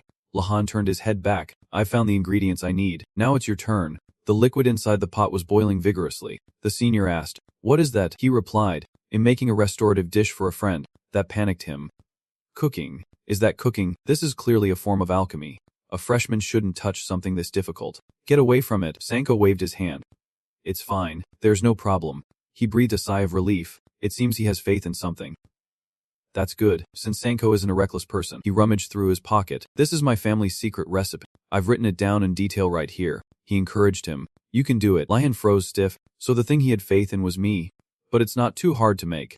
Is it? I've done much more difficult experiments before. The senior was helpless. I already warned you. He turned back to reassure him. It's okay, he thought. What an arrogant freshman. Oh well. They usually have to stumble to know their limits. I just hope he doesn't cry when the liquid inside spills on him. A moment later, the liquid inside was finished. Everyone couldn't help but marvel at Lihan's talent. The senior was speechless and stunned. He seemed unable to believe what was happening before his eyes. You're not a freshman. Are you? Tell me. What year are you? He calmly replied. I am a freshman. Senior. But the senior was still suspicious. Lihan asked, so, is it done? Sanko. He stirred the liquid in the pot. That's right. This is my family's secret art. Beer candy. Hearing that, he froze and then became curious. Sanko put it in Lihan's mouth. This beer candy is a nutritious food with amazing effects. It's also a preserved food that can be stored at room temperature for several months. And just eating a piece the size of 2 knuckles is enough to provide nutrients for 2 days. He licked the candy. It's delicious. It's like malt candy. Isn't it? He continued to introduce it. Moreover, it also has a mana recovery effect. Our ancestors created this as a substitute when they were trapped in a mine and ran out of beer. That's how it got its name. Lihan listened to the story. I see. We've achieved our goal. Now let's get out of here. The senior was startled when he heard that. He slapped the paper against him hard. There's a problem, Lihan asked angrily. What's wrong? The senior warned. Don't say anything. Outside, a dark figure is approaching. The warehouse keeper is getting close. He stopped in front of the door. Ban Patton said nothing and looked towards the door. He silently approached it. This made everyone even more panicked. The senior quickly instructed. Hide in the corner. Let me cast a spell. He wondered. Are you sure this will fool the warehouse keeper? He reminded him. I don't know either. Be quiet. Ban Patton placed his hand on the door, but after a while, the door still hadn't opened. This made Lihan even more confused. His standing in front of the door but not coming in. A stream of light emitted from his hand. Ban Patton stood in front of the door and channeled his magic. He sensed something and quickly spoke up. Senior, the warehouse keeper is using magic. The senior felt it too. He wondered. Wait, how did you know I placed a charm outside? Lihan explained. Because I can feel the movement of mana. The senior was extremely surprised to hear that. You can feel it from here. Everyone couldn't help but marvel at his talent. He crumpled the paper. Anyway, let's forget about that. The storekeeper seems determined. The senior thought. Usually, the storekeeper just passes by. Why is it like this time? He didn't just cast a spell on this kitchen, but on all the doors as well. Even that type of magic is, before he could finish his sentence. He froze. The senior was so shocked that he dropped both his paper and pen. He was horrified. Space magic, one of the most difficult and dangerous types of magic. Seeing this, Lihan asked, Senior, why do you look so tense? A door suddenly swung wide open. Another door also burst open, surprising him greatly. 2 doors opened at the same time. Everyone looked around in fear. Lihan wondered, Senior, what are you doing? The senior wrote on the paper, try going out the back door yourself and see. This made him even more confused. What? Why so suddenly? Stinko volunteered. Lihan. It's dangerous. Let me go first. He was startled by the phenomenon that had just occurred. As soon as SNQ stepped out, he returned to the room. He was bewildered. I clearly just went out the door. Why is this happening? He explained. The space of the doorway has been warped. It's the storekeeper's magic. He wondered. Is there no way to solve this? The senior admitted. That's right. Do you understand what helpless means? Lihan silently looked at the paper for a moment, then closed his eyes and thought for a bit. Then he said, so we're finally going to the punishment room. This horrified the other two. Oh no. No way. Lihan spoke calmly. Well, I was prepared for this from the beginning. Just keep your promise later. The senior was surprised by his expression. Even though it's confirmed he has to go to the punishment room, his expression hasn't changed at all. How can a freshman be this calm? Oh no. Now I feel embarrassed for misleading them. At this point, he finally wrote, no. Actually, there is a way. This made the other two overjoyed. Really, the senior stated a condition. But you guys have to help me a little. He took some corn kernels out of his bag. The senior began to eat them slowly. He sighed in relief. I'm saved. Using magic just now completely drained my mana. Soniki was skeptical. Can you really do it? The senior said confidently. Alright. Just watch. He picked up his magic staff. Good. I have to make it work as a symbol of the silver god and a top student. I have to show something in front of these freshmen. The senior chanted a spell. Enhance sensory perception of space. Fire. Become an arrow and fly. Lihan was surprised. Is that 3 incantations at once? He shouted. Commanding the magic flew towards the door. He silently assessed. His magic is on par with Mir. Quaddens. The form is still imperfect, and the control during casting is also unstable. I need more practice. Am I thinking like Professor Volody? My thoughts have been tainted. It flew into the door. The attack created a large explosion. Both of them stared intently in that direction, not knowing what the result would be, but the magic still had no effect on the door. The senior was helpless and silent for a long time. He stammered. My apologies. It failed. The senior took out the corn kernels again and continued to eat them slowly. While apologizing, he explained, the storekeeper's magic range is stronger and wider than I thought, so it consumed too much mana. The senior was fuming with anger. These idiots don't even understand the difficulty of this magic. Lion stood silently in front of the door, looking. He touched it and called out. Senior, he said with determination, teach me that. I'll try. The senior was startled. What? Do you think you can learn it? The senior then recalled what had happened, successfully creating Pahit's low-level illusion in one try, successfully making beer candy on the first attempt. He had no choice but to go along with Li Han's wish. Fine. Do whatever you want. Wait a minute. Let me write it down in as much detail as possible. Hearing that, he thanked him profusely. The senior began to instruct. This magic requires at least 3 steps. The first is a tier 2 spell. Enhanced Senses. Enhanced Senses is a support spell that improves reflexes. Not only that, but it's also necessary when facing an enemy who distorts senses. As its name suggests, it enhances all 5 senses. Next is a tier 1 spell. Spatial Perception. A support spell that helps the user clearly perceive the surrounding space. It's often used by combat mages and is also essential when dealing with space magic. Although it's tier 1, it's as difficult as a tier 2 spell. Finally, a spell with great destructive power. You just need to find the weak point in the distorted space. Lion sat and read for a while and finally understood.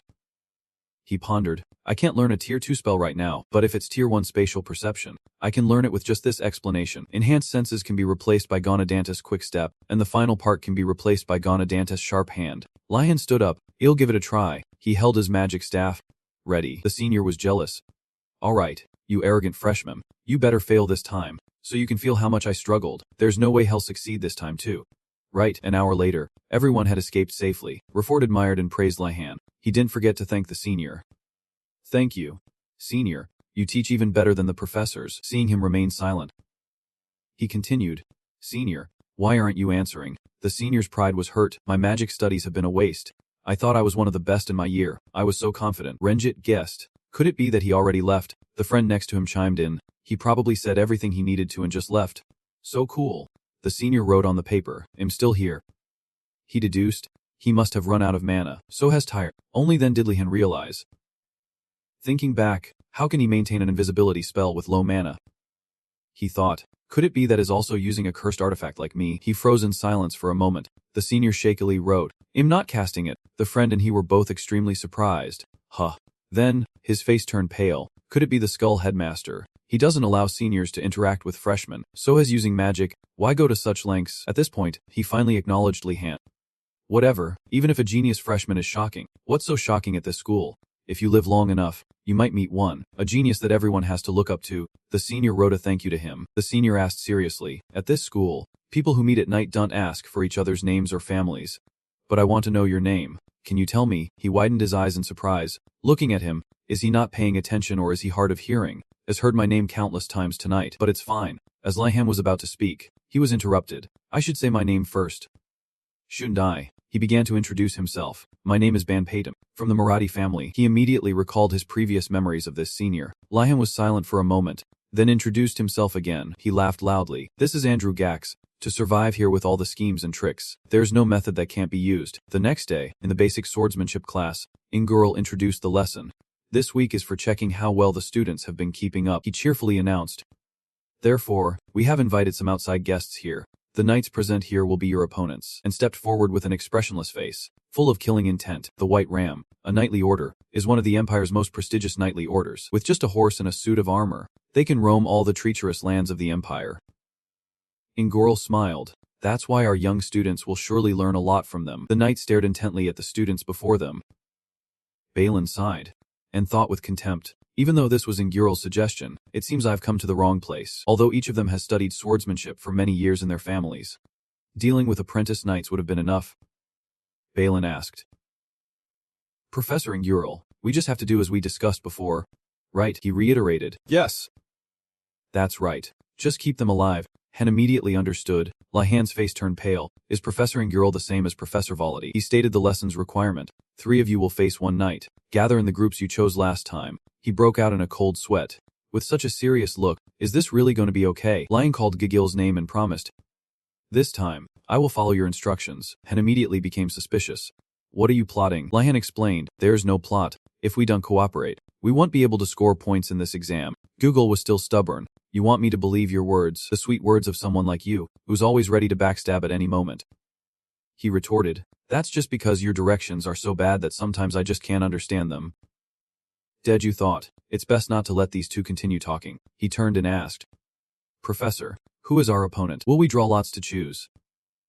Inguro replied, it's already been decided based on the student's abilities. Your opponent will be, he turned and called out, Balin, since these are the 3 top students. They need a worthy opponent. Hen replied coolly, I look forward to working with you kids. Jijil had no choice but to go with the flow. We also look forward to your guidance. The atmosphere suddenly became unusually tense. Balin slowly stepped forward and stopped, and got into his fighting stance. Balin challenged, use everything you can to attack. If you can, use magic to... I won't hold back. The two tensed up and looked at Han. Lion prepared his fighting stance. Just standing in front of him, I can feel his power. This person is on par with Alolan, maybe even stronger. There are no openings at all, like a magical fortress. Alright, victory is impossible anyway, but to score points, I have to show everything I can. He chanted a spell.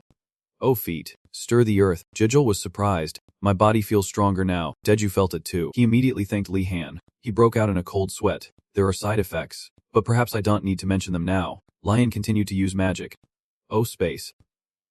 Reveal yourself. Deju was extremely surprised. Is using more magic. A stream of light surrounded his body. Oh fire. Make the air writhe. Oh hands. Tear the enemy apart. Lihan thought. Facing a regular knight, I don't know which spell will be effective. The only way is to try every type of magic possible. Balin was worried for him. Using so many spells like that, if a young mage runs out of mana, it will be very dangerous. He looked worriedly at Inguro. Why isn't Professor Inguro stopping him? Seeing his chance, Lihan immediately cast a spell. A flash of light appeared. He turned around and shouted, Deju. Attack. A streak of light shot past Balin's head, but he quickly dodged it. He turned around to see Jijil closing in on him with his sword. He frowned. My feet feel much lighter than usual. Although I'm angry, I have to admit this magic is really impressive. The two of them pointed their blades at Balin, but he quickly disappeared. Jael was extremely surprised. He shouted, where did he disappear to? Balin suddenly struck from behind Deju. The blow knocked them both to the ground before they could react. He raised his sword, intending to deliver the finishing blow to the two of them, but he was immediately stopped by Lihan. Gush forth, Balin swung his sword to block the attack. Basic spell. I just need to dodge this, but the orb suddenly changed direction, turned back, and rushed towards him. Balin still hadn't processed what had just happened. Then the orb flew in and hit him. His hand was soaked from blocking the water orb. Balin smiled and began to praise his ability. He called out to him, hey, you young mage. He ignored his words and continued to attack. Gush forth, Lion continued to summon countless water orbs. He tried to concentrate intensely. The spatial perception magic is really important. It was originally very difficult to control a large number of water orbs, but now it's much easier. He was impressed by Lihan's ability. Truly amazing. Balin thought, could it be that all the first-year male students at this school can use magic like this? No. That's impossible. A talent like this is very rare. This is a talent that belongs only to him.